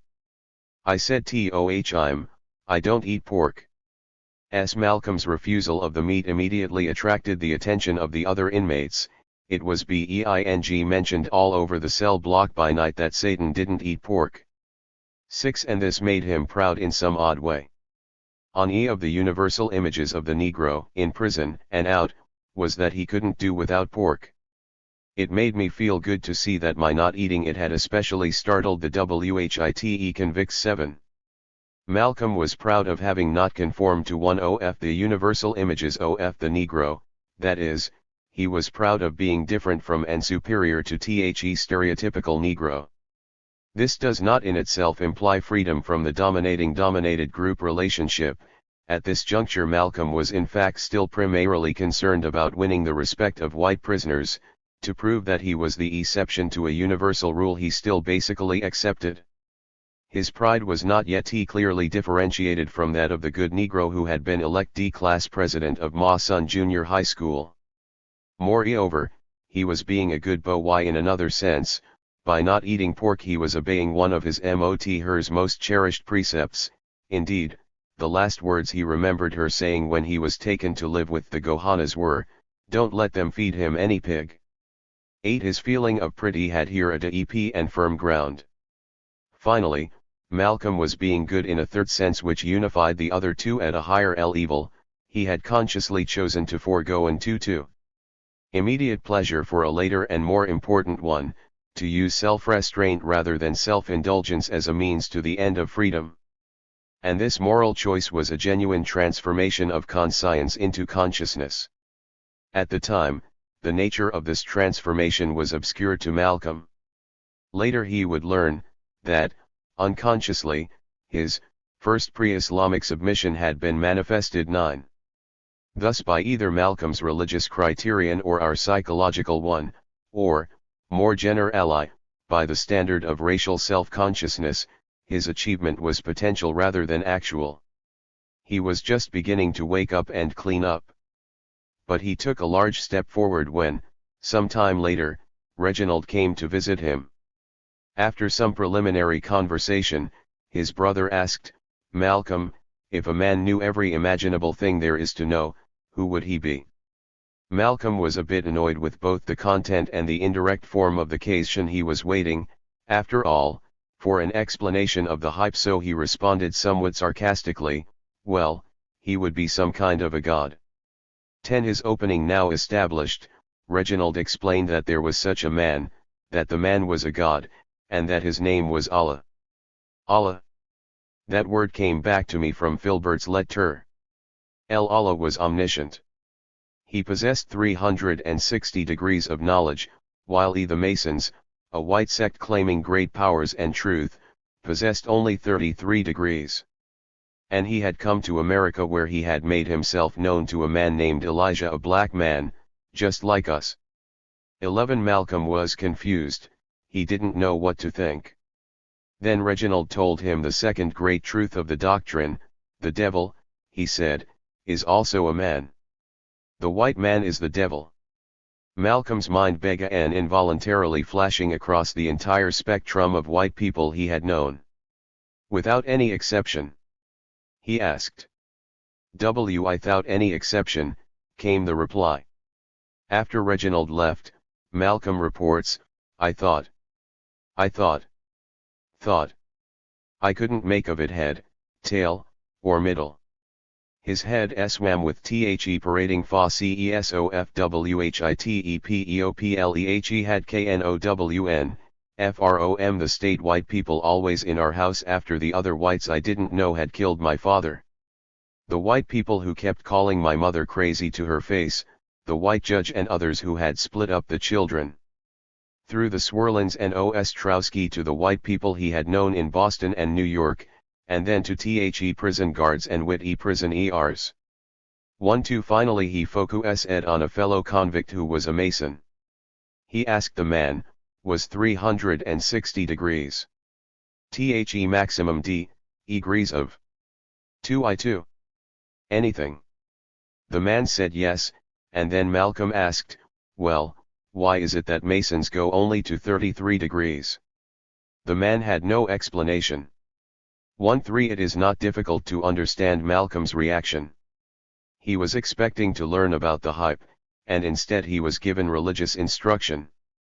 Yet he couldn't treat Reginald's words as a hype, and he couldn't just laugh them off.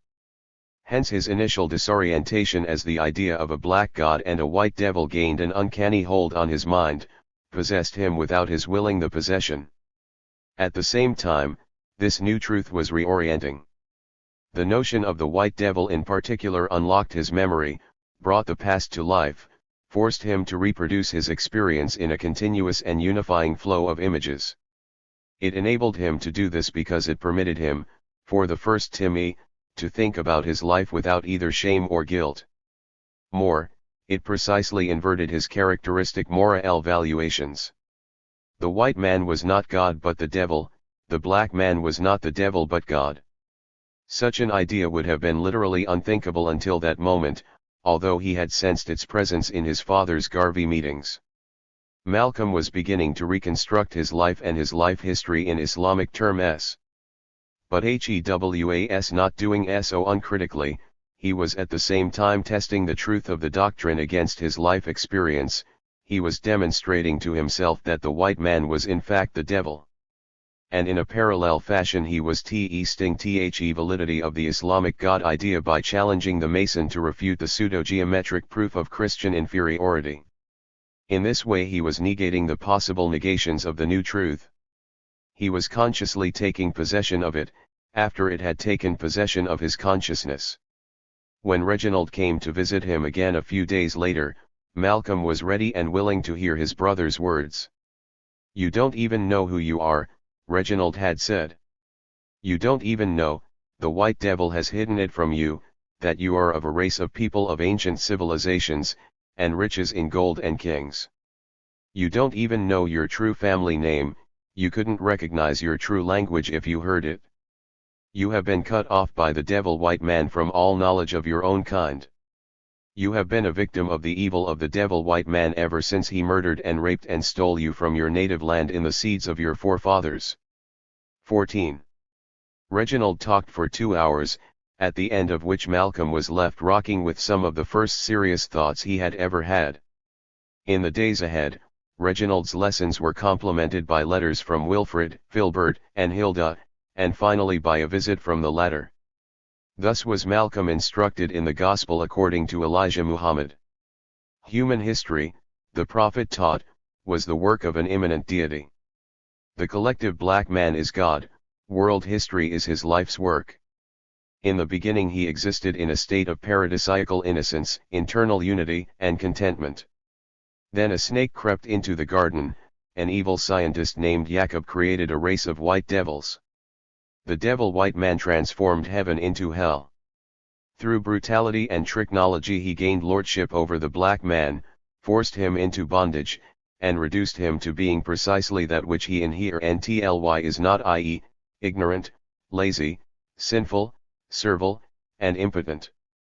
But now, in the present era, the pendulum is swinging back the other way, the dark world is rising, the white world is in decline.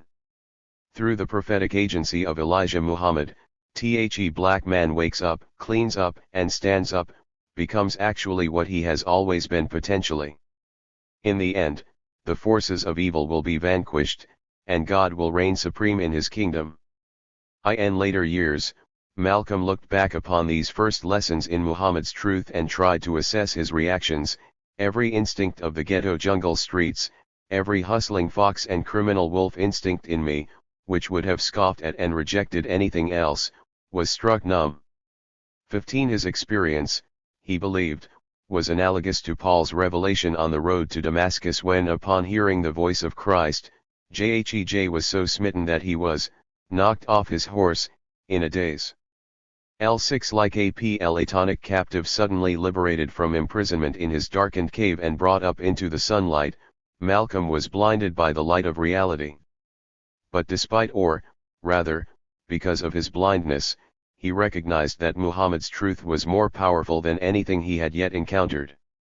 First, and as noted above, it was a comprehensive explanation of his situation and a transvaluation of values, an ethically rational interpretation of the world that was clearly superior to the simply rationalized nihilism of the hustling code. Furthermore, this worldview entailed a new self-conception infinitely more impressive than the hustler's self-image. Taking these 2 points in their unity, Malcolm had been shown a previously unimaginable racial religious identity, one that negated the negative identity in which he had been imprisoned. Because in Muhammad's vision the identity of the man who had imprisoned him was also revealed, because the white man's demonic nature was fully exposed, Malcolm was being given the possibility of looking the man in the eye without being either hypnotized or ashamed. It is therefore not surprising that he found Muhammad's truth irresistible. Salvation. In sum, Malcolm was becoming a new and more rational self through his experience with Islam. But at this juncture his self-transformation was not yet complete. Not for weeks after Reginald's visits would I deal with the direct, personal application to myself, as a black man, of the truth. It still was like a blinding light. I was going through the hardest thing, also the greatest thing, for any human being to do, to accept that which is already within you, and around you. 17. His family's letters and Hilda's visit were vital media tie-ins of that truth. They gave the doctrine progressively more intellectual substance, and they brought to life in Malcolm feelings of familial solidarity which could easily be translated into a sense of religious unity. Nonetheless, it was Malcolm himself who would have to kneel before his God and say, "Lord, I believe, help thou mine unbelief."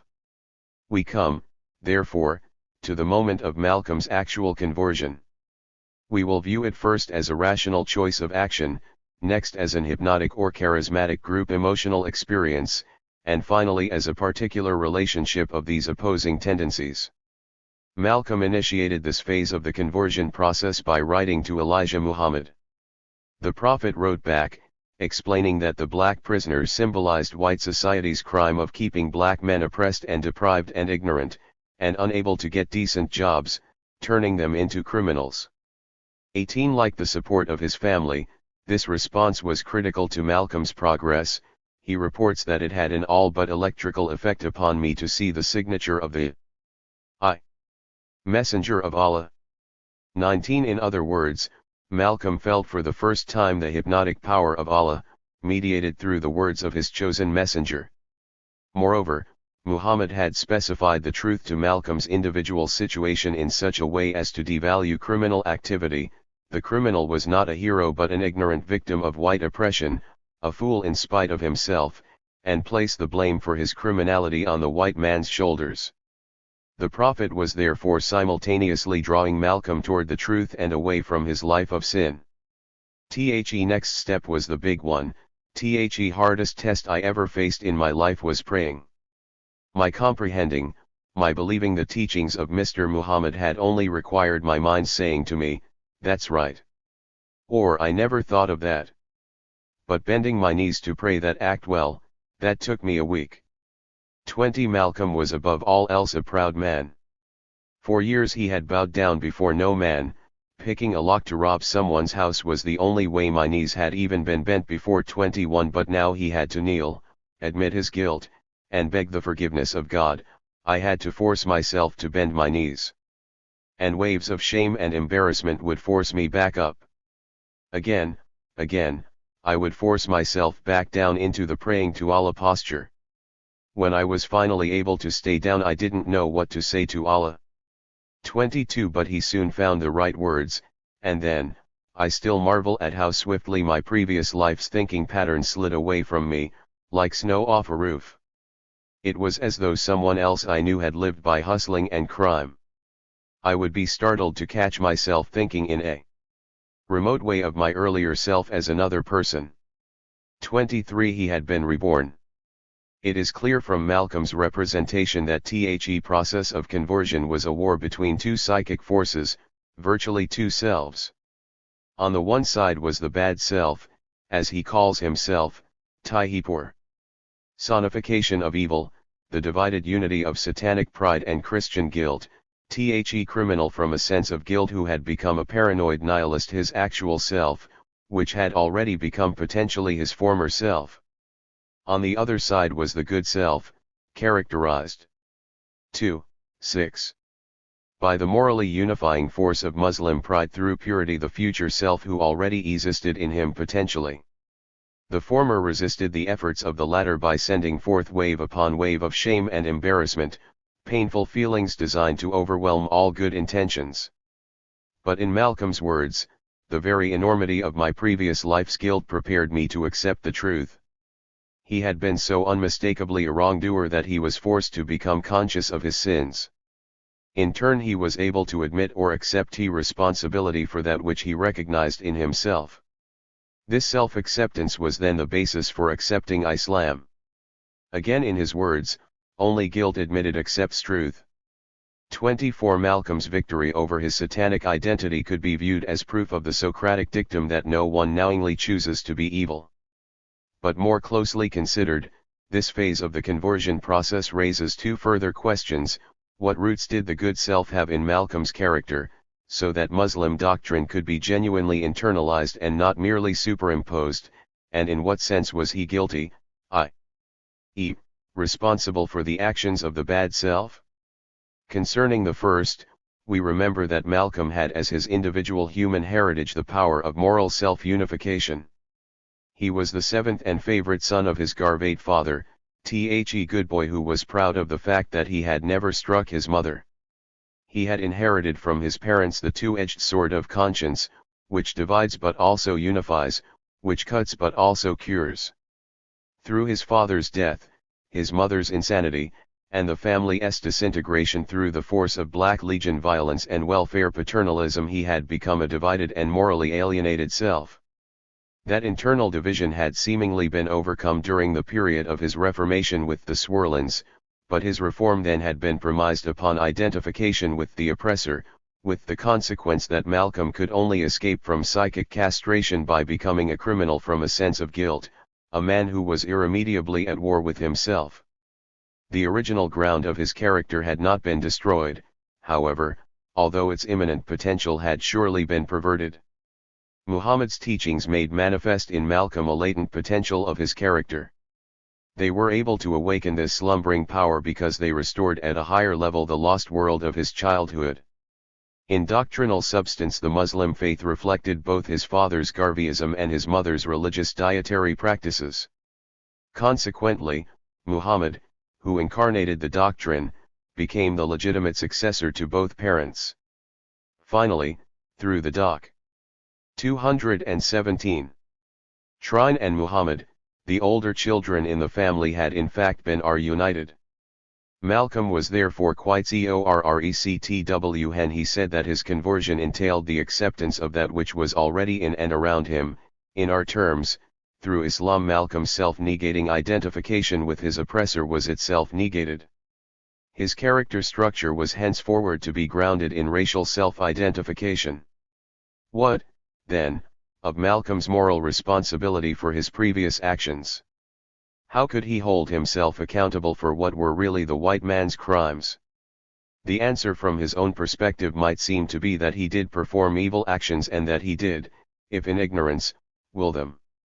Now, recognizing that those actions were wrong, not because they were violations of the white man's law but because they were at variance with the laws of God, of Allah, he felt obliged to atone for his sins. This explanation, however, shatters on the rock of intention. By definition, a person is morally responsible only for that which he wills, that which he intends to do. Intention in turn presupposes knowledge, for a person could obviously not intend to break a law if he could not possibly have known of its existence, nor could he be held morally accountable for violating a law he did know, if he could not know that his action constituted a violation. Hence Muhammad taught that as long as one didn't know the truth, he lived in darkness. But once the truth was accepted, and recognized, he lived in light, and whoever would then go against it would be punished by Allah. 25. In parallel fashion, the aged Oedipus could rightfully claim against Creon, if I came into the world as I did come in wretchedness, and met my father in fight, and knocked him down, not knowing that I killed him nor whom I killed, how could you find guilt in that unmeditated action? 26. Nonetheless, when Oedipus discovered his double crime of patricide and incest, he felt guilty, and he had to endure long years of suffering before he once again felt free from sin. The psychoanalytic point is, of course, that his sense of guilt reflected his unconscious willing of those actions. Correspondingly, Malcolm's feeling of guilt reflects not only his criminal activity as such but also the sexual aggressive crimes of his childhood. He was purging himself through confession of the subsequently compounded sins of his earliest years. He was praying to his parents in the double form of Elijah Muhammad and Allah for love and forgiveness, and because he was willing. 218. To submit himself to divine authority in this painfully humble way, the burden of his guilt was lifted from his shoulders. His past self fell away like snow from a roof, the negative force of criminality from a sense of guilt or, more generally, of self-destructive aggressivity had been negated, and in its place there arose the emotional potential of self-productive aggressivity. Malcolm was no longer either a good Negro or a bad nigger, he had become a righteous black man, a Muslim. Through the conversion process, Malcolm had at last overcome the mutual alienation of conscience and consciousness. His emotional energies were once again, or, more accurately, for the first time under his own control. Like the collective black man in Jacob's history, he had returned to himself after a long period of self-degradation in the devil's service. His first experiences with Islam were in this sense a genuine process of enlightenment, a freeing of the self from the fetters of a falsified character structure. It follows that Muhammad's teachings were in that same sense rational, a progressively transcendent reflection of Malcolm's individual collective situation. There is, however, another side to the story, Malcolm's conversion can be interpreted as a regression into the looking-glass world of charismatic group emotion rather than as a progressive movement toward self-consciousness. First, it is clear that Muhammad's doctrine is not entirely rational. Like Platonic myth or Hegelian theodicy, it transforms human beings into supernatural powers, history into allegory, and life history into parables. It is manifestly idealist and metaphysical irrational in the specific sense that its ontological ground lies outside the domain of possible human knowledge. A leap of faith, transcendence in the abstract or religious sense, is therefore required of the would-be believer. Correspondingly, it is evident that Malcolm made that leap. Islamic truth struck him with charismatic force, i.e., it overwhelmed him emotionally and thereby deprived him of his characteristic powers of critical judgment. Thus he cautiously compares himself to Paul, and comments that his hustling instincts were struck numb. Which is not to say that he was totally unable to think, as he listened to Reginald or read the letters from his family. Ideas and images formed in his mind, but, at least initially, these ideas, instead of becoming his possession, came to possess him. His mind fell under the spell of an internalized charismatic idea. He was lost in the abstraction of an hypnotic dream. 219. Once the Islamic idea was thus internalized, it had to draw its animating power from internal sources, from Malcolm's own emotional reserves. But insofar as the idea was hypnotic, this source could not be the conscious self, which is in control of its own energies and which was engaged in fighting against the invading force. Nor could it be his whitened-out conscience, which in this situation was allied with consciousness against the common enemy. Hence the power animating the charismatic idea had to be repressed sexual aggressive energy, which constantly presses for release from its captivity and which does possess an hypnotic potential. Moreover, Malcolm's existing character structure, hence his capacity to defend himself against the combined force of the charismatic idea and his own hypnotic energies, had been severely undermined by imprisonment. His repressed emotions were able to escape from their imprisonment through the openings provided by Muslim theory and practice. Carried on the wings of prayer, these energies flowed from Malcolm's unconscious in an undifferentiated and unbroken stream toward the empty universal of the God idea. Upon reaching their projected destination, they were split into two components. Sexual energy was reflected back into the self, introjected, through the mediating notion that the collective black man is God, and aggressive energy was deflected away from the self, displaced, through the mediating notion that the collective white man is the devil. Thus Malcolm was hypnotized by idealized and demonized forms of his own repressed emotional energy. Next, if Malcolm's conversion has both the manifest attributes and the characteristic psychodynamics of a group emotional experience, then it follows that the experience genetically considered was a rationalized regression into childhood, that the divine and demonic content of the dynamic forms was derived from the objects of ungratified infantile wishes through a process of rationalization. This process has two principal moments. First, the original objects of desire, namely, the parents, retain the appearance of omnipotence and omniscience they present to a very young child, so that they are represented to consciousness in supernatural form, and, second, each parental image is split, so that the good, loving, side of the person is cleanly separated from the bad, unloving or punitive, side. Thus Allah was not simply the heir to the authority of Malcolm's parents. He was specifically an idealized, positively magnified, form of the Garvate father and the loving mother. The white devil was correspondingly the demonized, negatively magnified, form of the Christian father and the chastising mother. 220. Finally, the magnified division of parental images made it possible to split filial ambivalence. Malcolm was free to love each parent totally, in the form of Allah, while simultaneously hating each, in the form of the devil. More, he was obligated to love the one and hate the other. Hence his innermost desires fused with his moral obligations into the unity of an ethical self. The internal contradiction in his character was resolved, the double bind of Oedipal racial ambivalence was dissolved. but this solution to the genetic problem was an illusion.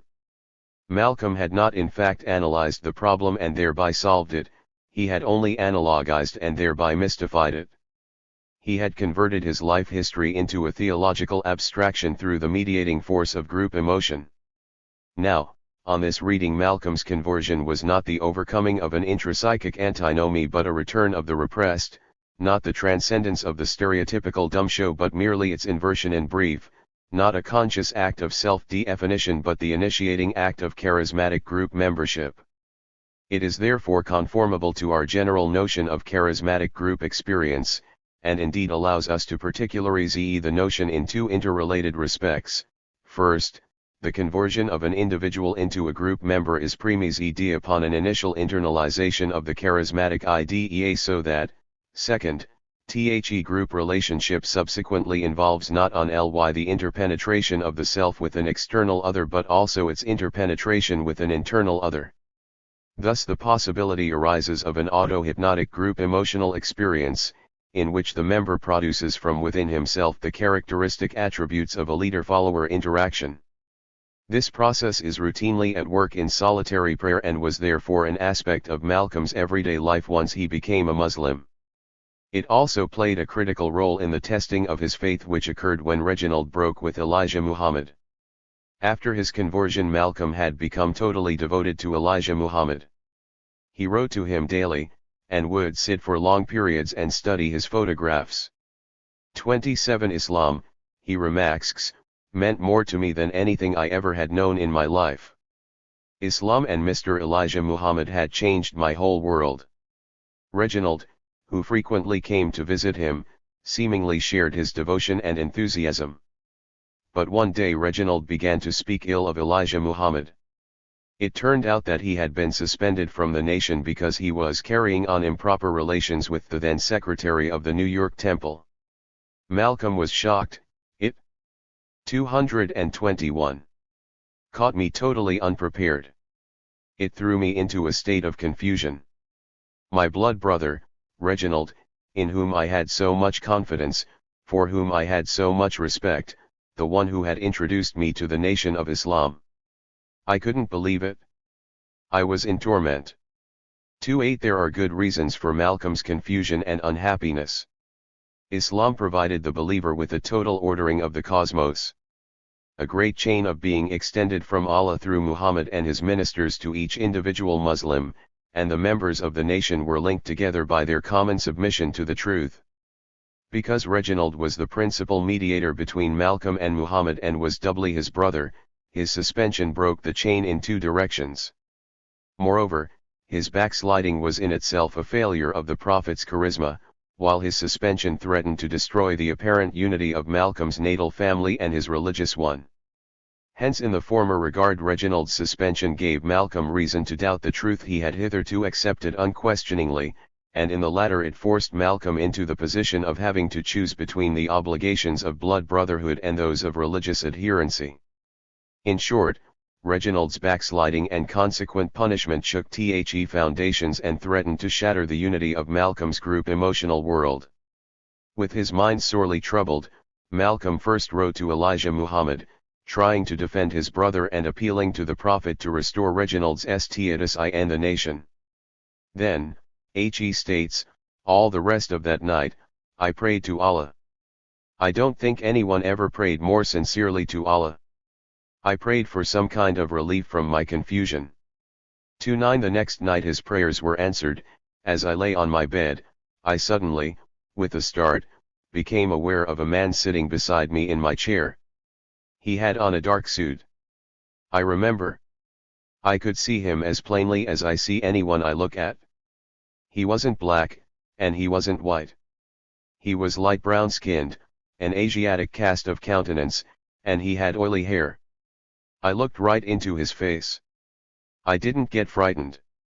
I knew I wasn't dreaming, I couldn't move, I didn't speak, and he didn't. He just sat there. Then, suddenly as he had come, he was gone. 30 Malcolm had experienced a hypnagogic materialization of the charismatic idea. Although he says, and says honestly, that he had never 222. Seen his visitor before and had no idea whatsoever who he was, we would surmise that he had formed a preconscious image of W.D. Fard, the Messiah, by filling in the verbal picture he had been given of Fard with the condensed features of Elijah Muhammad, various light-skinned Negroes or Asiatics he had known and his mother. He then projected this image out into the darkness of his cell, where it appeared before him as a supernatural presence. It was in fact, however, an hallucination, a moment of visually mediated auto-hypnotic experience. Since the apparition neither identified itself to Malcolm nor told him how to resolve his doubts, it may well be asked what purpose was served by the self-mystification. How did it help him to solve his problem? The obvious answer is that the mere existence of his visitor proved to Malcolm that there was a miraculous power in the universe, and one that surely was not Christian. Muhammad's truth was immanent in the mystery of the visitation.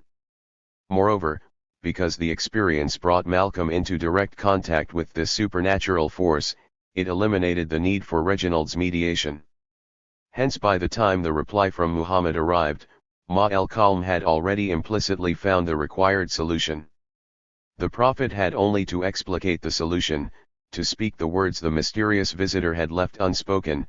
He wrote, "If you once believed in the truth, and now you are beginning to doubt the truth, then you didn't believe in the truth in the first place.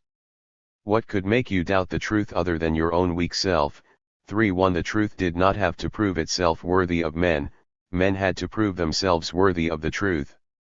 The weakness of belief did not call into question the strength of the doctrine. Reginald's backsliding was his personal failure, Malcolm's doubts were his own responsibility. The Prophet was acting properly in suspending the one and gently chastising the other. In Malcolm's words, I knew that Elijah Muhammad was right and my blood brother was wrong.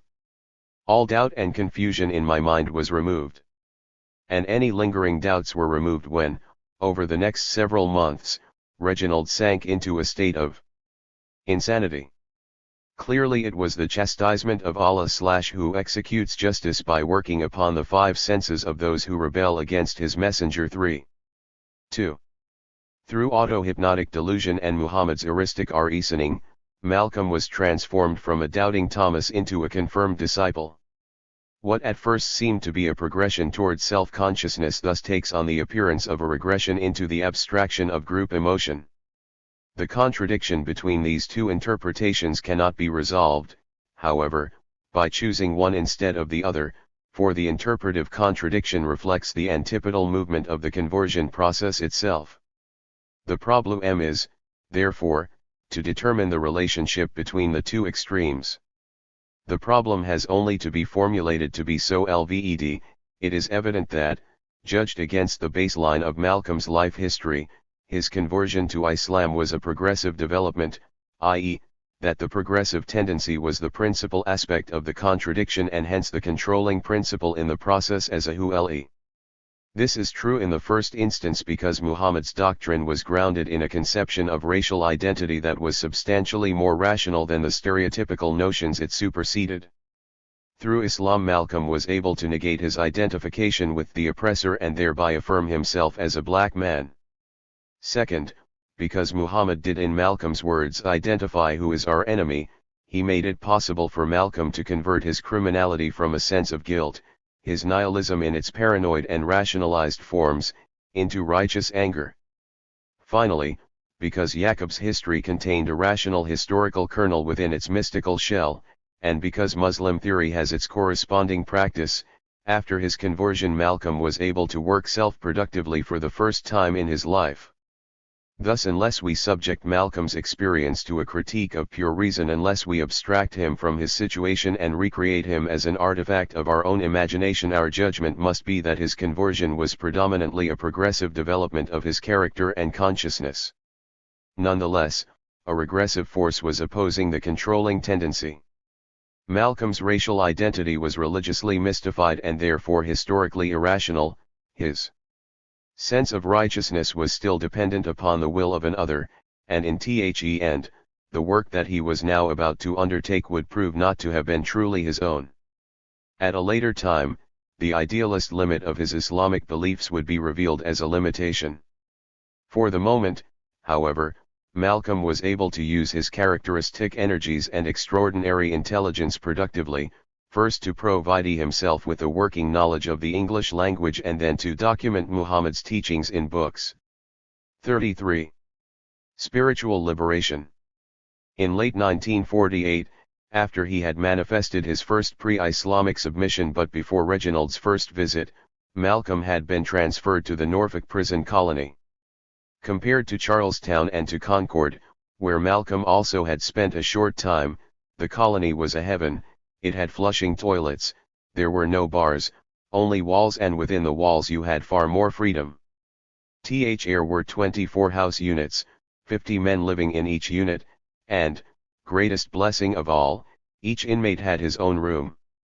34. The colony also offered a variety of rehabilitation programs, and it had a large library, which was open to interested inmates. It was, in short, more like the Swerlands detention home than a normal prison. Malcolm's transfer to Norfolk resulted from the efforts of his half-sister, Ella. Ella, despite her disapproval of Malcolm's way of life, had remained loyal to him throughout the years of his hustling in Harlem and Roxbury. She even, Malcolm felt, somehow admired his rebellion during that period, and now she used all her perseverance and whatever influence she possessed to arrange the transfer. Just as Malcolm's religious salvation came through the mediation of one branch of his family, so the possibility for re-education came through the other. Family solidarity was, therefore, a critical factor in Malcolm's progress toward enlightenment. Without that support, and hence without Islam, he would inevitably have been, in his own words, a dead criminal in a grave, or, if still alive, a flint-hard, bitter convict in some penitentiary, or insane asylum. Or, at best, I would have been an old, fading Detroit Red, hustling, stealing enough for food and narcotics, and myself. 225. Being stalked as prey by some cruelly ambitious young hustlers such as Detroit Red had been. The Norfolk Library, which was to play such an important part in Malcolm's education, was at first of little use to him. Every book I picked up had few sentences that didn't contain anywhere from one to nearly all of the words that might just as well have been in Chinese. When I just skipped those words, of course, I really ended up with little idea of what the book said. 36. Furthermore, his writing ability was similarly primitive. In the street, I had been the most articulate hustler out there. One had commanded attention when I said something. But now, trying to write simple English, I not only wasn't articulate, I wasn't even functional. 37. Malcolm had always been proud of his verbal skill, and he had respected those like Bimbi who used words well. Indeed, it is not too much to say that he was in love with words. Using words cleverly and effectively gave him a genuine pleasure, and their skillful use by others fascinated him.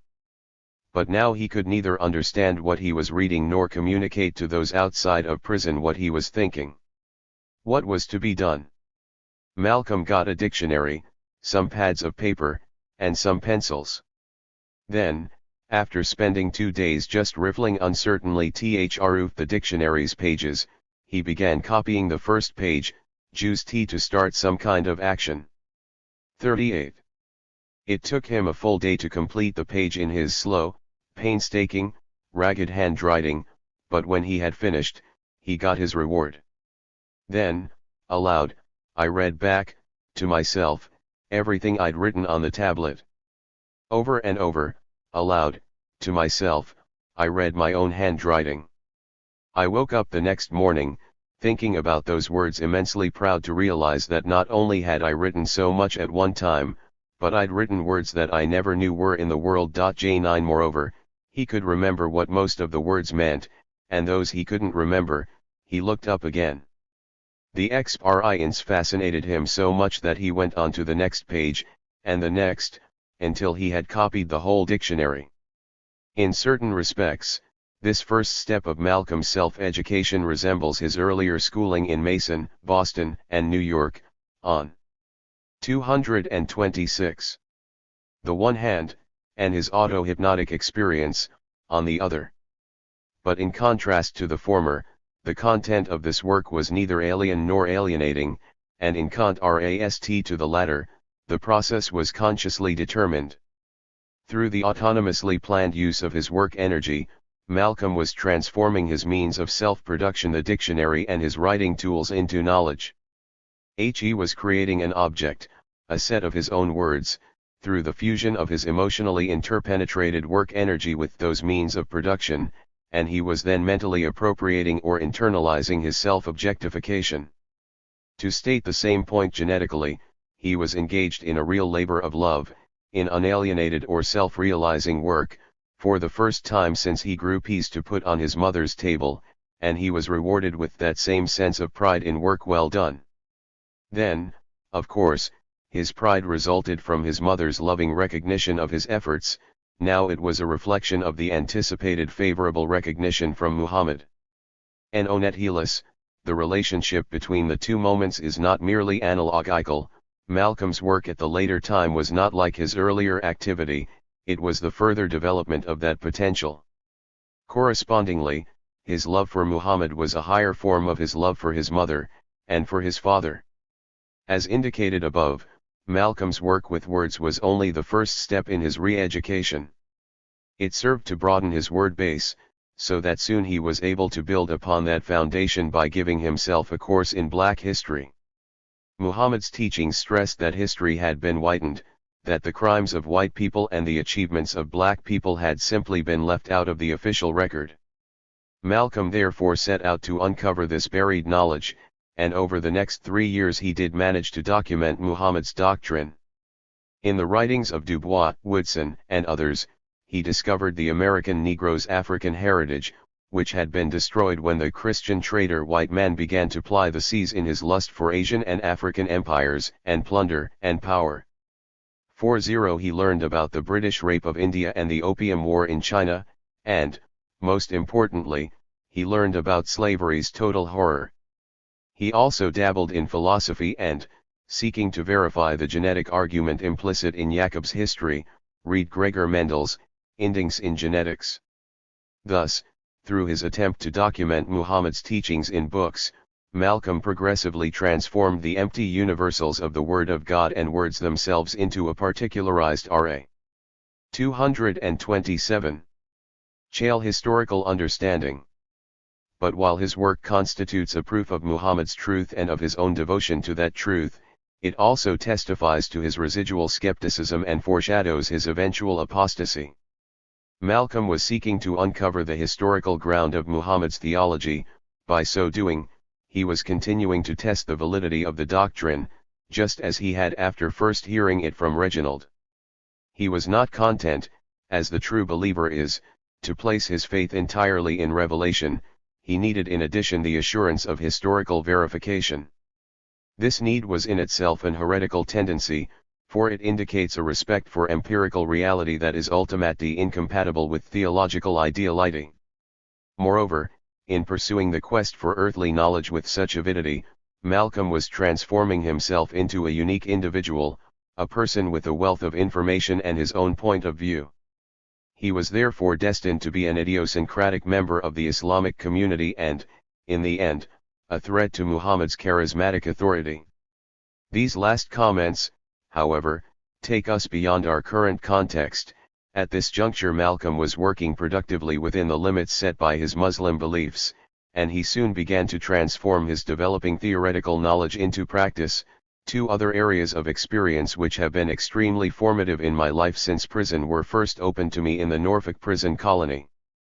For one thing, and I had my first experiences in opening the eyes of my brainwashed black brothers to some of the truths of the black race. And, the other, when I had read enough to know something, I began to enter the prison colony's weekly debating program, My Baptism into Public Speaking. 41 Malcolm observes that before he had accepted the truth, he so loved being around the white man that he disliked how Negro convicts stuck together so much. Once Muhammad's teachings had reversed his attitude, in his guilt and shame he began to recruit new members for the nation. 42 In this way he was publicly acknowledging his newfound racial identity, and he was demonstrating his love for his black brothers. Proselytizing was a precise reversal of his previous behavior pattern and therefore served to expiate his guilt. In addition, if he were zealous in the performance of this duty, he could expect to win the praise of Elijah Muhammad who, as Allah's appointed messenger to the lost found nation, was 228. Charged with saving the souls of black folk. Finally, through the recognition and acceptance of the truth by others, the proselytizer confirms that truth and therefore the validity of his own individual collective identity. Hence Malcolm's recruitment activity was a rational, practical mediation of his theoretical premises. His participation in the debating program is not, however, so clearly rational. He states that he decided to participate because my reading had my mind like steam under pressure. Some way, I had to start telling the white man about himself to his face. 43. But why should Malcolm have desired to confront the white man? Defense of the nation was not involved, and he was obviously not seeking white converts. But by defeating the white man in debate he was proving, to himself and to other black prisoners, the superiority of his position. He was demonstrating that, armed with Islamic doctrine, he could overpower the presumably omnipotent white man. Such a demonstration was sure to help his recruiting activities, and it would give him the status that hustlers grant to anyone who is really tough. In this sense, therefore, it was organizationally rational activity. It is evident from Malcolm's own statements, however, that his decision to join the debating society was not determined solely or even primarily by this rational consideration. He had learned about the glorious history of the black man and of the evil history of the witty man, and he needed to communicate this knowledge to the white man himself. The question therefore still remains, why the desire for confrontation? Given our prior work, two interrelated interpretations suggest themselves. First, Malcolm had been unjustly judged a criminal and condemned to imprisonment by the white man. It was therefore only just that he judge and condemn the white man in turn. Moreover, the delivery of that judgment permitted the release of uninhibited aggressive energy, just as proselytizing permits the release of uninhibited sexual energy, that is to say, taking revenge is the first active form of self-productive aggressivity, just as proselytizing is the active form of racial self-identification. Together they constitute an appropriate practical mediation of the theoretical principles of a progressive racial movement. Vengeful action is not, however, a necessary consequence of the premise that the white man is the devil, for in a theological syllogism the Lord can be his own mediator. Consequently, Muhammad could argue that vengeance could and should be left to Allah. And, given a separatist conception of racial identity, aggressive activity is organizationally rational only insofar as it aids in recruitment. But Malcolm needed to do battle with the enemy in the same way that he needed to bring the truth to his brothers and sisters. Once he discovered that debating, speaking to a crowd, was as exhilarating as the discovery of knowledge had been, he was gone on debating and, in his words, "It was right there in prison that I made up my mind to devote the rest of my life to telling the white man about himself or die." 44. By so doing, he was consecrating himself to a duty he believed was inherent in Muhammad's theology, but in fact he was accepting an obligation that only follows from a demystified version of that doctrine. Leaving aside this additional intimation of things to come, the second point follows directly from the first. Malcolm's theoretical work had his mind like steam under pressure. All of his extraordinary energies had been poured forth into his work, and they now returned to him as a powerful interpretation of reality, one in which the world was viewed as changing and changeable. Conscious activity designed to change the world was therefore the rational realization of this theoretical position. Such activity, i.e., both his proselytizing and his polemical confrontations, in turn generated a demand for new knowledge, which then became a greater pressure for practical activity. Thus Malcolm became fully engaged in a Muslim practice grounded in racial self-identification and mediated through self-productive aggressivity. No wonder he states of his years in Norfolk that up to then, I never had been so truly free in my life. 45. In one sense, Reginald's original promise to show his brother how to get out of prison had been kept. Malcolm had been liberated from his identification with the oppressor and hence from the vicious circle of self-destructive aggressivity, from his falsified racial character and consciousness. But in another, it obviously had not been kept. Malcolm was still imprisoned and, in fact, his last year in prison was spent back at Charlestown because the authorities at Norfolk were disturbed by his polemical and proselytizing activities. He was even worried for a time that his actions would cause the parole board to deny him parole, although he also reasoned that they might be glad to get rid of him. Be that as it may, despite his spiritual freedom, his body was still in chains. He looked forward eagerly and anxiously to the day of his physical liberation. The great day came in August, 1952. The prison authorities gave 230 him a lecture, a cheap Lil Abner suit, and a small amount of money, and he walked out the gate.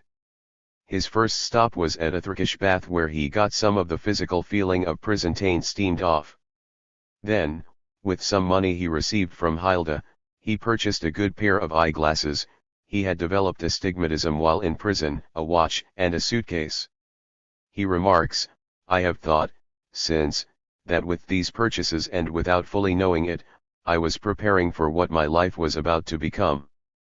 4.6 Each of these items signifies a vital aspect of his later life as a Muslim minister, his reading, his time consciousness, and his traveling. At a minimum, they were expressions of his intention to be an ex-slave and an ex-Negro, but not a typical ex-convict. Having thus purified his soul in prison and his body in the Turkish bath, and having equipped himself with what were to be the tools of his trade, Malcolm was ready to begin life anew in what he now understood to be the white man's America. Chapter 7. We Have a Common Enemy.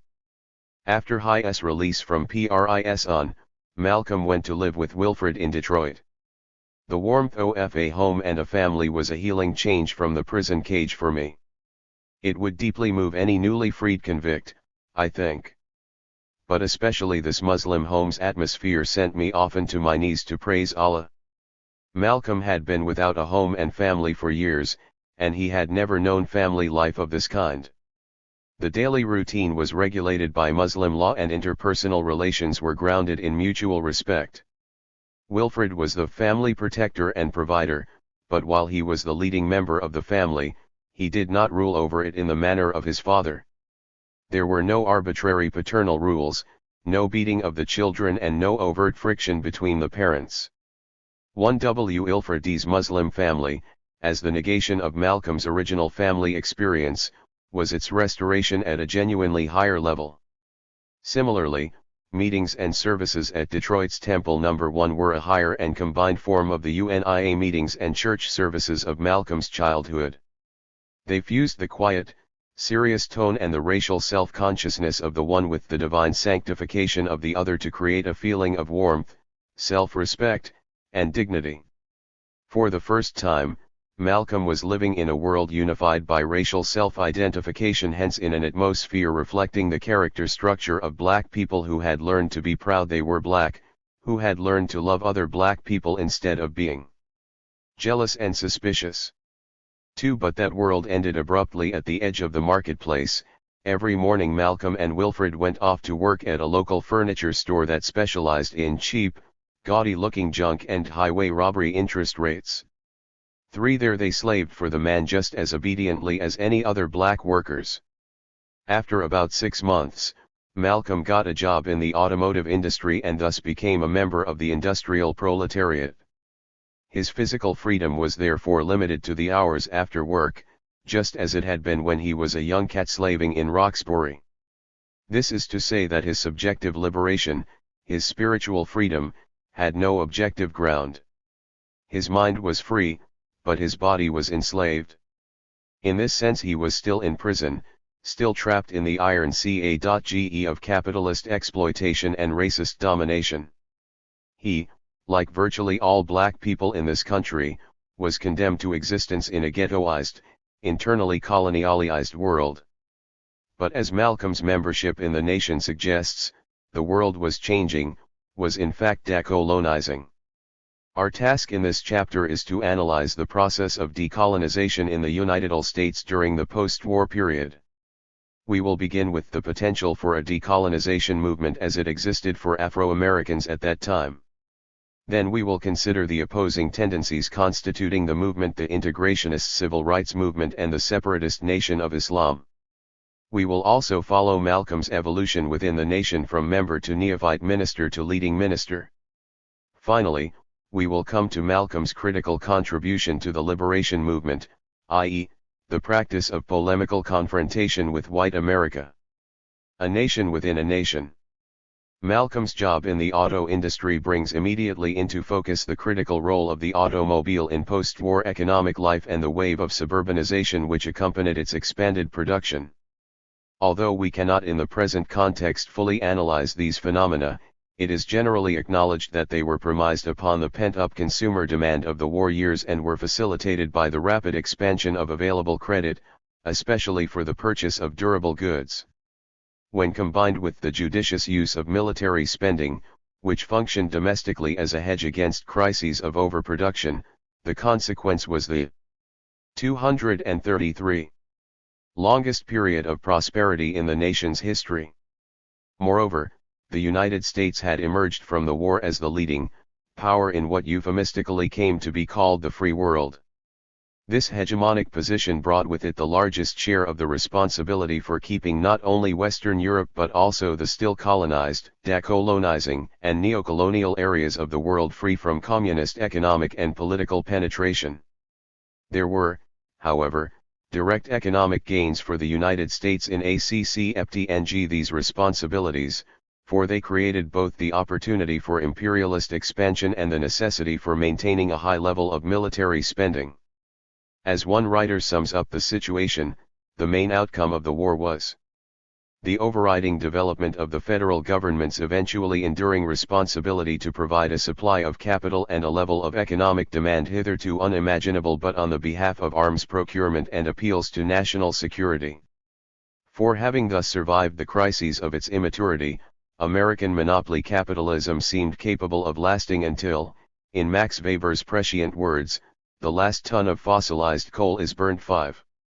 In the virtually endless meantime, the technical and economic conditions of the modern economic order would continue to determine the lives of all individuals who are born into this mechanism, with irresistible force, while the objective situation would continue to be reflected in the iron cage of an obsessive concern for external goods. 6. With the empty souls of the prosperous few thus mirroring the empty bellies of the impoverished many, the age of the hollow men would truly have arrived. Those whose interests were realized in the existing situation were of course quick to proclaim and celebrate its immortality, and many of those who recognized that their interests were negated in it resigned themselves to its infinite duration. Yet the hosannas and the lamentations were equally premature. First, the stability of the American economy was not really as great as it appeared. Soon after the war, the familiar problems of capacity underutilization and unemployment reappeared, along with a marked tendency toward generalized inflation of prices which was not checked even by the recessions of 1948-49, 1953-54, and 1957-58. Unemployment during the 1950s averaged over 4%. Capacity utilization declined from an INDEX number of 100 in 1950 to the low 80s by the end of the decade, and the Consumer Price Index rose 59% between January, 1946, and December, 1958. 7. Thus even with the aid of enlarged overseas economic activity, a permanently high level of defense spending, and a more or less Keynesian governmental fiscal and monetary 234 policy, the system continued to produce more surplus value than it could readily realize, while the resistance of monopolistic enterprises to downward shifts in price contributed importantly to the inflationary tendency just noted. By the end of the 1960s, the combined force of these contradictions would create major economic problems. During this period, very little was done to alleviate the misery of a large portion of the working population, namely, the members of the non-unionized and disproportionately black proletariat who comprised the better part of the Industrial Reserve Army and fought with each other for the low-paid jobs available in the competitive sector of the economy. This in itself is obviously of no concern to the monopolist, who, if he is honest, recognizes in the suffering of the masses his own satisfaction. Under certain circumstances, however, a ghettoized Industrial Reserve Army can become an important basis for an army of national liberation, and that possibility is of concern not only to the monopolist but also to the bourgeois ruling class as a whole. This was also a time when the specter of national liberation was haunting the imperialist powers, just as World War I had fanned the flames of nationalism around the world, so the renewed defense of the rights of man during World War II encouraged colonial peoples to seek their freedom. More concretely, the weakened condition of the European nations made resistance to imperial power possible. Between 1947, when India gained her independence, and 1963, when Kenya and Zanzibar won their freedom, virtually the whole of the dark world threw off the yoke of colonial domination. Many of the countries formerly dominated by the Western powers turned towards socialism, in North Korea, 1948, China, 1949, North Vietnam, 1954, and Cuba, 1959, communist regimes were established, and at certain junctures, most notably at the time of the Bandung Conference in 1955, there were intimations of a united front against both the colonial and neo-colonial powers. Although such a united effort did not materialize during the 1950s, it was evident that, as Elijah Muhammad, and Marcus Garvey before him, had proclaimed, the dark world was rising. The implications of decolonization were not lost upon black Americans. In 1947, for example, W.E.B. Du Bois petitioned the newly formed United Nations Commission on Human Rights to take up the case of the American Negro. He argued that prolonged policies of segregation and discrimination had involuntarily welded the mass of Negroes almost into a nation within a nation with its 235 own schools, churches, hospitals, newspapers, and many business enterprises. The United States, in seeking to preserve the situation, was forced to deny its political ideas, to falsify its philanthropic assertions, and to make its religion to a great extent hypocritical.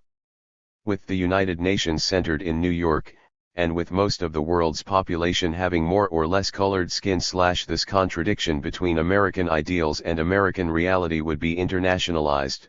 It was incumbent upon the United Nations to concern itself with the problem. 8. Du Bois' appeal was unsuccessful, but the tactical point had been made.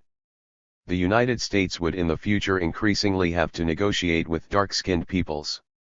Because it would be disadvantaged in such negotiations by its racist image, enlightened self-interest dictated at least token changes in racial policy, which is to say, black people had been given a new counter in the game of American politics.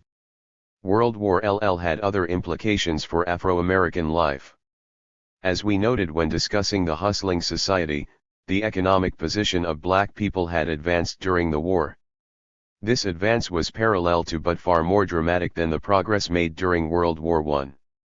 The number of black people employed in manufacturing and mechanical work increased from 693,000 to 960,000 between 1910 and 1920, and from 738,000 to 1,336,000 between 1940 and 1950. 9. Moreover, the number employed in trade and transportation increased from 375,000 in 1910 to 452,000 in 1920, and from 589,000 in 1940 to 1,029,000 in 1950. Between 1940 and 1950 the number of blacks in public service went from S6,000 to R8,000, and those engaged in professional or semi-professional activities, mainly the latter, increased from 177,000 to 356,000. Thus the two wars created a black industrial proletariat, a substantial class of black white-collar workers, and a sizable petite bourgeoisie. These occupational gains were of course accompanied by generally higher incomes, and even by a narrowing of the income gap between white and black members of the labor force. The median income of black families jumped from 37% of white family income in 1939 to 53% in R95-R10. It follows that the way of life of the black population was in general more tolerable than it had been. It might therefore seem that there were no valid economic grounds for racial protest. After all, great progress was being made within the existing situation. There is, however, another side to this story.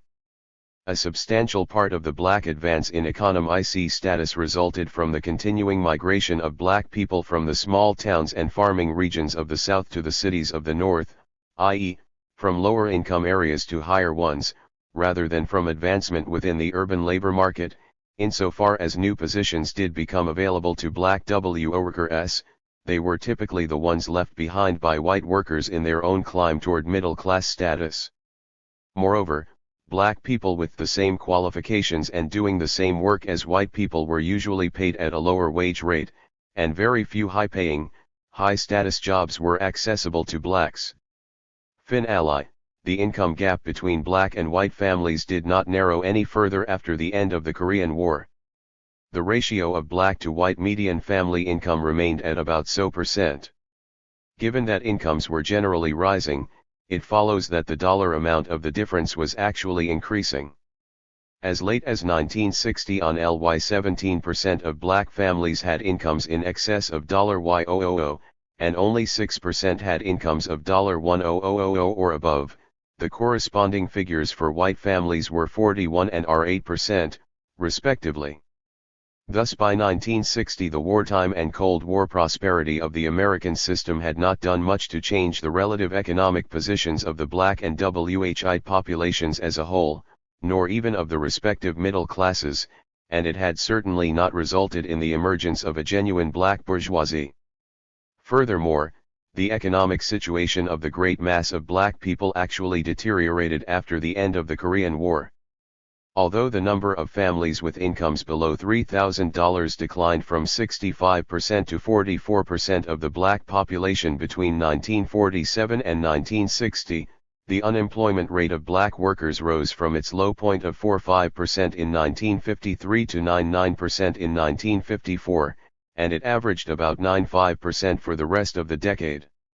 In addition, in 1960 68% of black families had incomes under $1, but only 36% of white families were forced to exist on that little. 11 The great majority of black people were losing ground to both the white population and the black middle class in the competitive struggle for economic survival, with the consequence that the social situation of the masses was similarly depressed.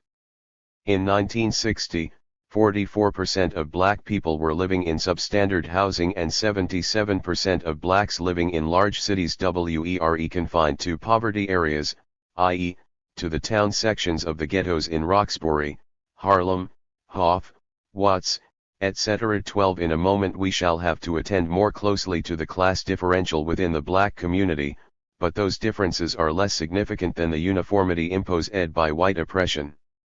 As Malcolm commented, any Negro in the community can be stopped in the street. Put your hands up, and the white pat you down. Might be a doctor, a lawyer, a preacher, or some other kind of Uncle Tom, but despite your professional standing, you'll find that you're the same victim as the man who's in the alley. T3 The ghetto cage was gilded, or at least painted gold, for a few, but it was nonetheless a cage. The segregation of black people ensured that they would become a nation within a nation, bound to each other by their common enemy. The group emotional distortion of class lines not only divided the proletariat into opposing racial factions, it also created an interclass racial group with a unifying interest in overcoming racist oppression. The civil rights movement and the Nation of Islam can now be understood as the products of the continuing segregation, ghettoization, of black Americans in an era of decolonization. Such an interpretation fails to explain, though, how these objective conditions were subjectively transformed into conscious activity and why the transformation resulted in integrationist and separatist movements. With respect to the first issue, the most direct argument linking objective conditions to conscious activity was formulated by Marx in Wage, Labor and Capital. A house may be large or small, as long as the surrounding houses are equally small it satisfies all social demands for a dwelling. But let a palace arise beside the small house, and it shrinks from a little house to a hut. The little house shows now that its owner has only very slight or no demands to make, and however high it may shoot up in the course of civilization, if the neighboring palace grows to an equal or greater extent, the occupant of the relatively small house will feel more and more cramped within its four walls. 14. Marx is surely correct in arguing that the individual's objective situation generally determines his subjective tendencies, that an objective situation of relative disadvantage in the present instance, the negated racial interest constituted by economic inequality, social injustice, and political oppression results in a subjective feeling of relative deprivation, and that the critical factor in producing feelings of restlessness and dissatisfaction is an unfavorable change in the relative position of the individual and some specified other. Marx's position is in fact sufficient to explain the persistent tendency toward protest activity that we have seen developing in the course of our inquiry, i.e., the historical movement from the UNIA through the MOWM to the organized efforts now coming into view. But Marx's general argument requires further specification. For present purposes, let us assume three bases for judgments of relative deprivation, each of which has three components. The individual who lives in the small house may evaluate himself in economic, social, psychological, or political terms. He may judge his present position against his own past or projected future position, against the position of others in his own class or group, or against the position of other classes, groups, or even nations. He has three possible relationships with respect to these positions and each form of activity: getting better, getting worse, or staying the same. When we apply these criteria to the situation of Black Americans, we find that during the period 1940 to 1953 their economic, social, and political position was improving, measured against the record of their own past or the relative status of white people, and even against that of Black Africans.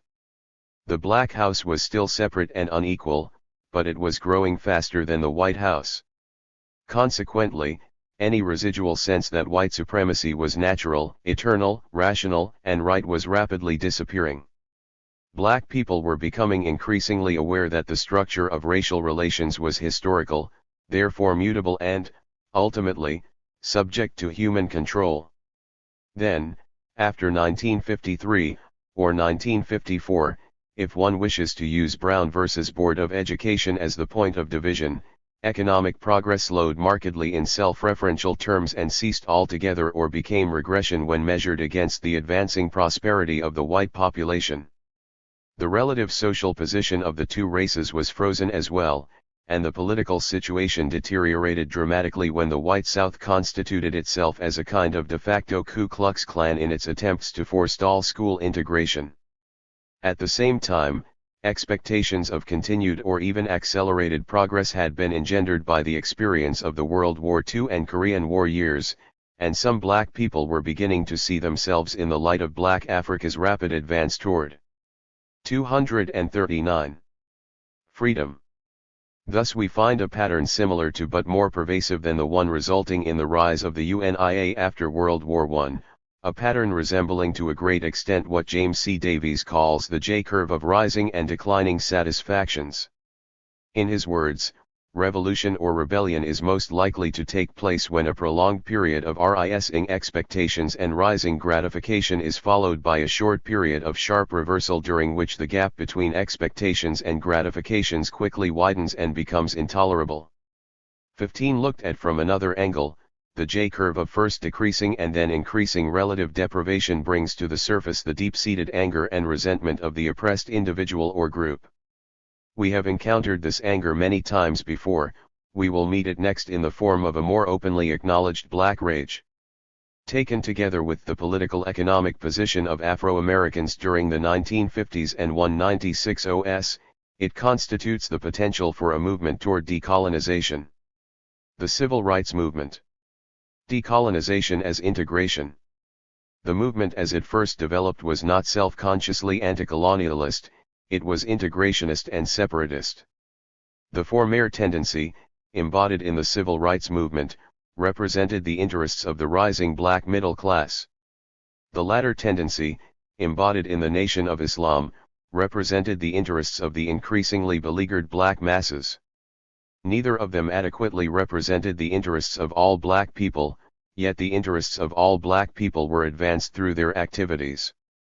This common interest, along with the motives appropriate to it, became increasingly apparent as the struggle progressed. We turn first to the Civil Rights Movement. Prior to 195-5, its unquestioned leader was the NAACP, the National Association for the Advancement of Colored People. Founded by W.E.B. Du Bois and his co-workers in 1909, it had been working patiently against segregation by applying pressure whenever possible to legislative bodies and, most importantly, by pressing the courts to enforce the 14th and 15th Amendments to the Constitution. The Supreme Court's decision in Brown v.S. Board of Education that racially separate schools were inherently unequal was the organization's greatest victory. Thereafter, the initiative in the struggle 240 passed on to other organizations. This shift was the product of both the success and failure of the NAACP approach.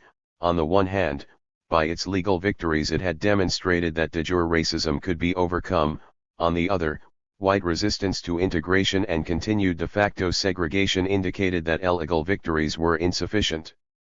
A different program was needed to solve these more difficult problems. The NAACP was not capable of developing such an alternative. Although it had a substantial membership and a larger following, and despite the fact that even its legal victories were based upon the emerging political power of black voters in urban areas, the organization was a vehicle of and for the Negro middle class of and for what Malcolm called the modern counterpart of the slavery time Uncle Tom, the 20th century house Negro. It embodied the interest of the narrow stratum of the black population that had been partially integrated into the American economy without at the same time being integrated into the nation's social and political life. As we have seen, this economic integration was at best petit bourgeois, and more commonly working class. The black bourgeoisie was therefore economically disadvantaged in comparison to the white bourgeoisie.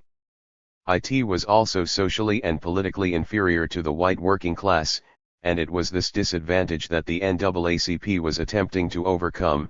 It was, implicitly, working to end the racial division of the American proletariat. But because the consciousness of its leaders was at least partially falsified through identification with the white bourgeois oppressor, its members did not see its activities in this light. Consequently, the NAACP did not challenge the legitimacy of the existing system but, rather, asked that Negroes be treated as if they were white and bourgeois. Except for the happy few who were relatively wealthy, and preferably light-skinned, however, even such a semblance of integration was impossible. It follows that in class-racial terms the NAACP embodied an ultimately homogenizable interest. Nonetheless, by overturning certain of the legal barriers to racial progress and, in the process, by pushing legalism to its limit, the organization prepared the ground for the next phase of the struggle. The second phase of the civil rights movement began on December 955, when Mrs. Rosa Parks refused to yield her seat on a Montgomery, Alabama, bus to a white passenger. Subsequently she was arrested, tried, convicted of breaking the law, a local segregation ordinance, and fined $14. 10 years earlier, that would have been the end of the incident, if 241. Indeed such an incident would even have occurred.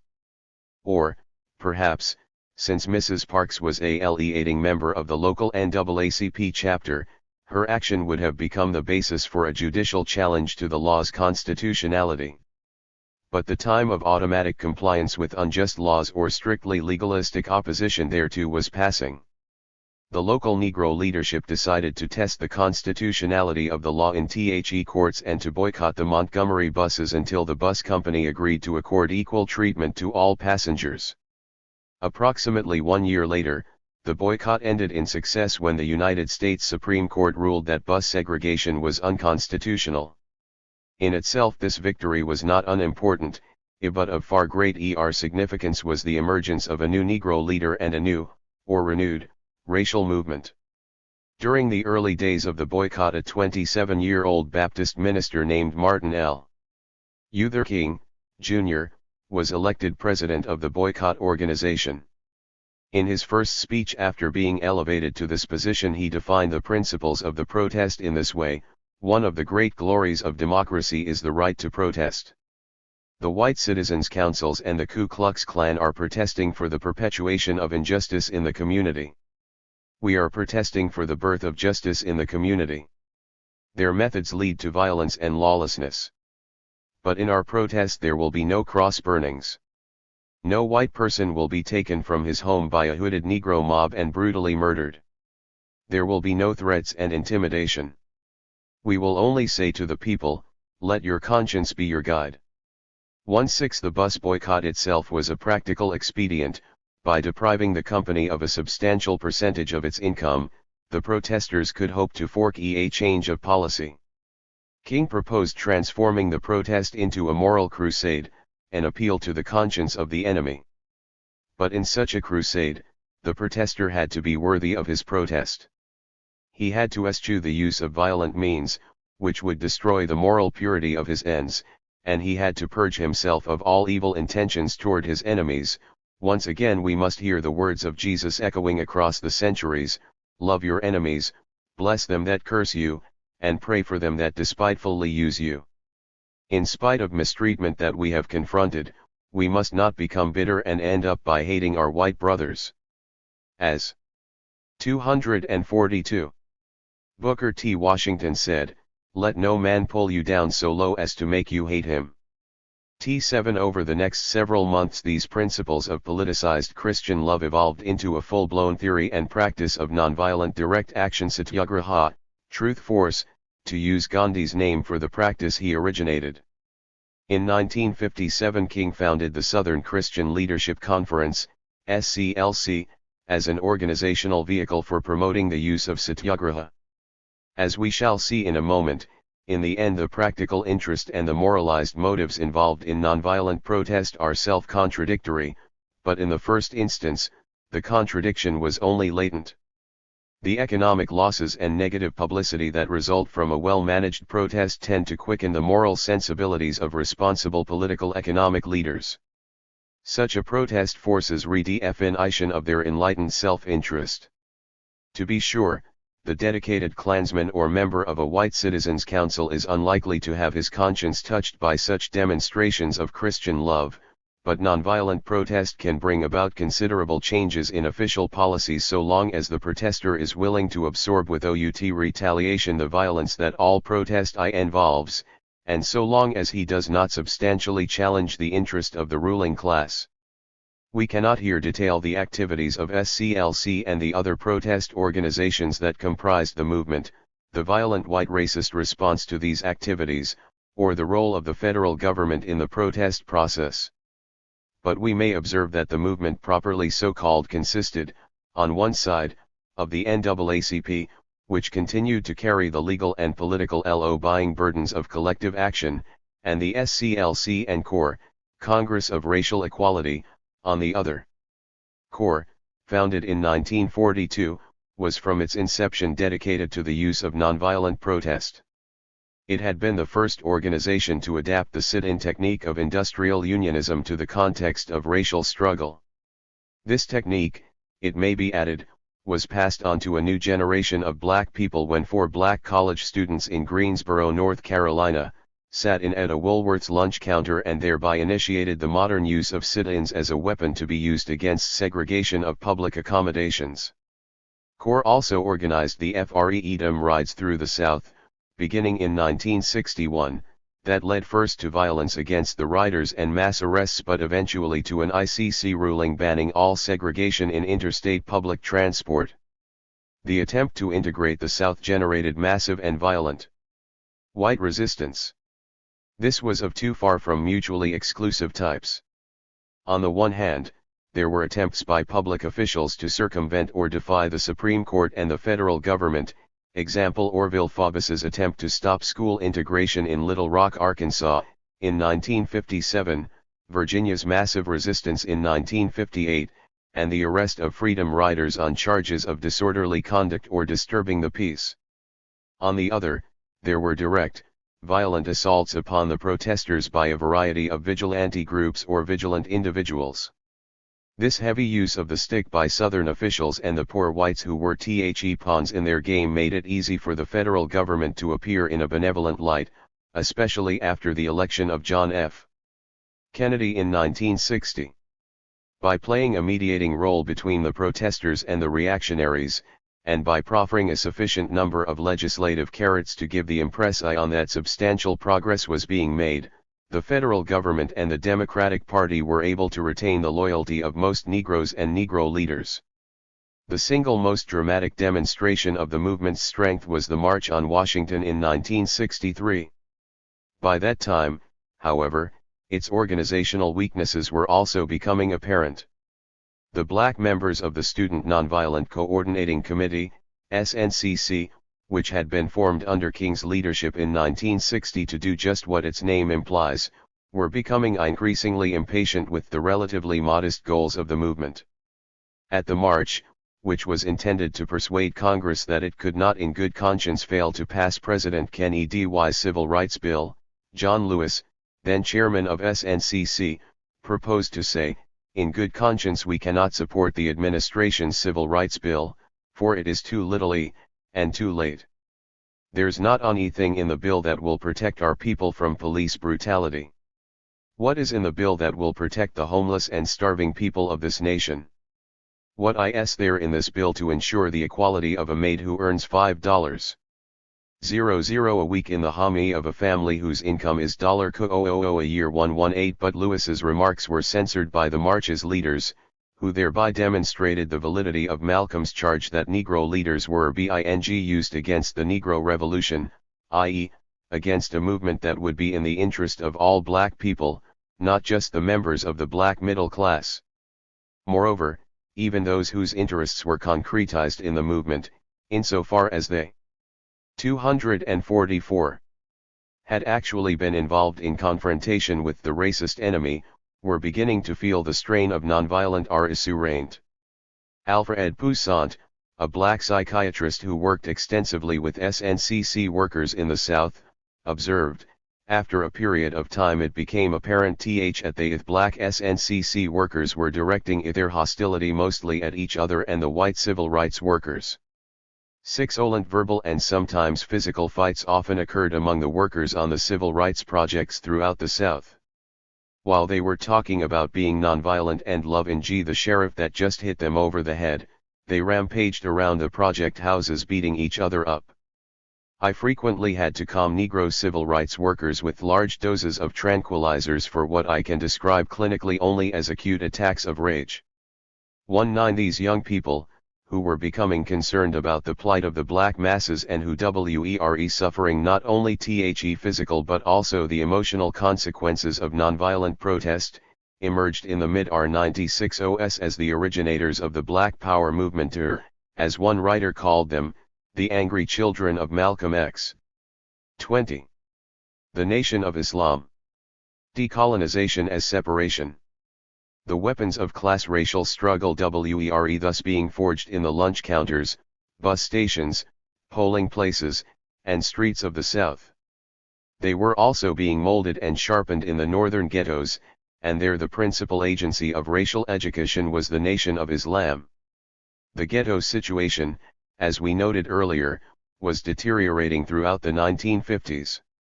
Most fundamentally, the deterioration reflected the unemployment or underemployment of the black masses, whose consignment to the Industrial Reserve Army was determined on the one hand by their substantial exclusion from the monopoly union sector of the economy, and on the other by the pervasive job discrimination that limited them to unskilled and semi-skilled positions which were, and are, particularly vulnerable to technological elimination. Thus they were becoming more and 245. More a surplus population, subject to the greatest possible alienation of their labor when they were able to find work, and alienated from productive use of their labor power altogether when jobs were not to be found. Welfare slavery and lumpen, proletarian hustling were increasingly the only available means to the end of simply staying alive. Moreover, the fight for survival was made all the more difficult by other advantages the white ruling class derived from the ghettoization of black people.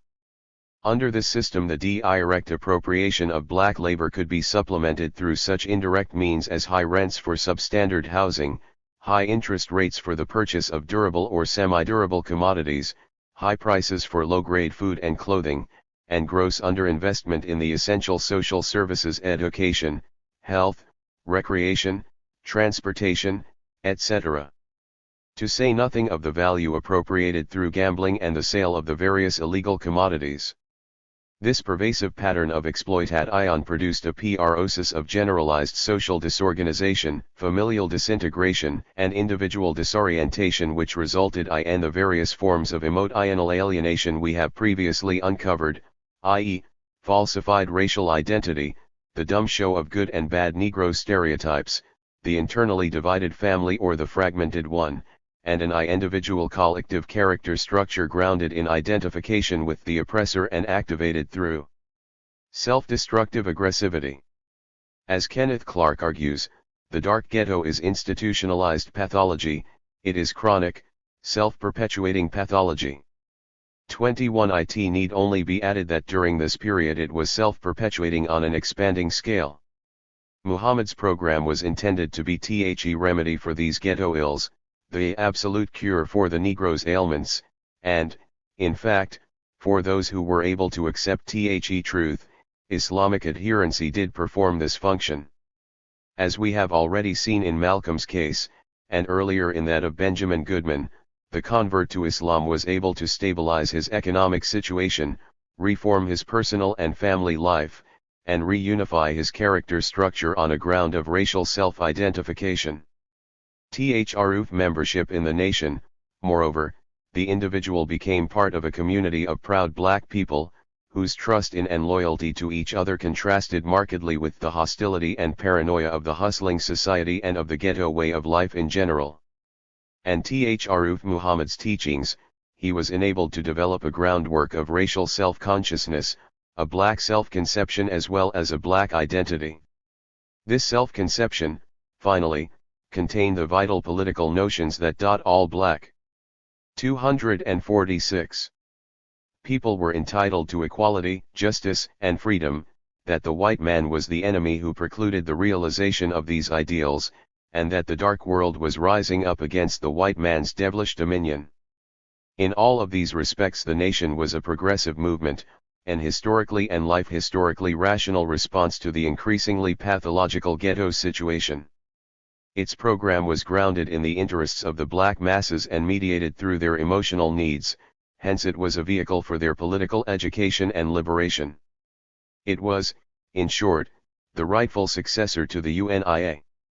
There were limitations upon its rationality, however. Stating the point most generally, the nation was not a nation, and therefore could not realize its universal notions. Economically, most of its members held unskilled or semi-skilled positions in white-owned businesses.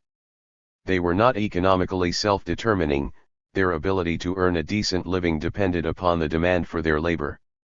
But that demand was limited and, as we have seen, was becoming ever more limited. Consequently, the number of individuals who could take Muhammad's economic cure of a modified Protestant work ethic was limited as well. This limitation could not be overcome by some form of economic nationalism, for in an age of monopoly capitalism the nation could do no more than build a chain of retail outlets and develop a marginal agricultural operation.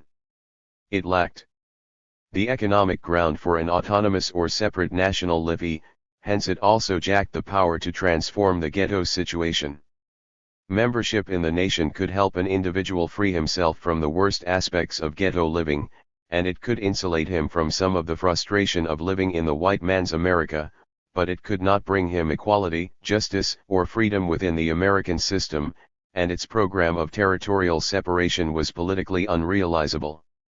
Finally, its theologically falsified racial doctrine was a decided step back from Garvey's secular conception of the racial situation. In sum, the Nat Ion was a movement of opposing progressive and regressive tendencies. On the one side, it was racially self-conscious, nationalist, and militant; on the other, it was chiliastic, separatist, and politically inactive. It thus reflected in inverted form the contradictions of the civil rights movement, which was secular, socially involved, and activist, but also racially false-conscious, integrationist, and non-violent. Although Muhammad's program was an appropriate remedy at least for certain ghetto ills, in 1952 when Malcolm received his 247 X and became a full member of the nation, not many people had taken the cure. Malcolm reports that meetings at Temple No. 1 in Detroit were not well attended. I thought it was outrageous that our small temple still had some empty seats. I complained to my brother Wilfred that there should be no empty seats, with the surrounding streets full of our brainwashed black brothers and sisters, drinking, cursing, fighting, dancing, carousing, and using dope, the very things that Mr. Muhammad taught were helping the black man to stay under the heel of the white man here in America. Yet despite the small size of the membership, the recruitment attitude at the temple seemed to amount to a self-defeating waiting view, an assumption that Allah would bring more Muslims into the fold. To be sure, members of the storefront congregation did recruit among family and friends, but they were not going out into the streets, where the devil's victims were mainly to be found. They were not hustling for souls, the way Malcolm had once hustled marijuana, or the way the communists in Harlem had pushed the daily worker. For the moment, however, there was nothing Malcolm could do about the situation. Then in the fall of 1952 a caravan of 10 automobiles, containing the entire Detroit congregation, made its way to Chicago's Temple No. 2 to hear the prophet himself. Malcolm was more excited than he had been since childhood. He states that as he entered the Chicago Temple, I experienced tinglings up my spine as I've never had since. 23 He was about to see the messenger of Allah, the man whose small, sensitive, gentle, brown face he had studied in photographs until I dreamed about it. The beloved image was about to materialize. Even so, I was totally unprepared for the messenger's physical impact upon my emotions. 24 He sat riveted until Muhammad, pausing for breath, called his name and asked him to stand. It was like an electrical shock, to be recognized by the man he idolized, to feel the flow of energy as a direct circuit uniting him with that man. Then standing there, feeling the eyes of the 200 Muslims upon me, I heard him make a parable about me. 25 The Prophet compared him to Job, whom the devil wagered would not remain faithful to God once the hedges of his good fortune were removed. Malcolm had been faithful while in prison, but prison itself had been a hedge against sin. Now that he was again a free man, the devil, the white man, would say that his 248 faith would disappear. Well, now, our good brother Malcolm's hedge is removed and we will see how he does, Mr. Muhammad said. I believe that he, like Job, is going to remain faithful. 26 The electrical circuit uniting him with his leader, and the less intense but still gripping emotional relationship he had with his fellow believers, was converted into a specifically moral charge. He was made to feel the obligation or responsibility to confirm through his faithfulness Mr. Muhammad's faith in him. The obligation was of course all the more binding because Muhammad had singled Malcolm out, given him a special status within the small nation, a status that echoed, albeit vaguely and tentatively, Malcolm's relationship to his Garveyed father. The relationship thus implied was as yet a bare potential, but Malcolm took the first step toward its actualization that evening. His family and Minister Lemuel Hassan of the Detroit Temple had been invited to dine with Muhammad.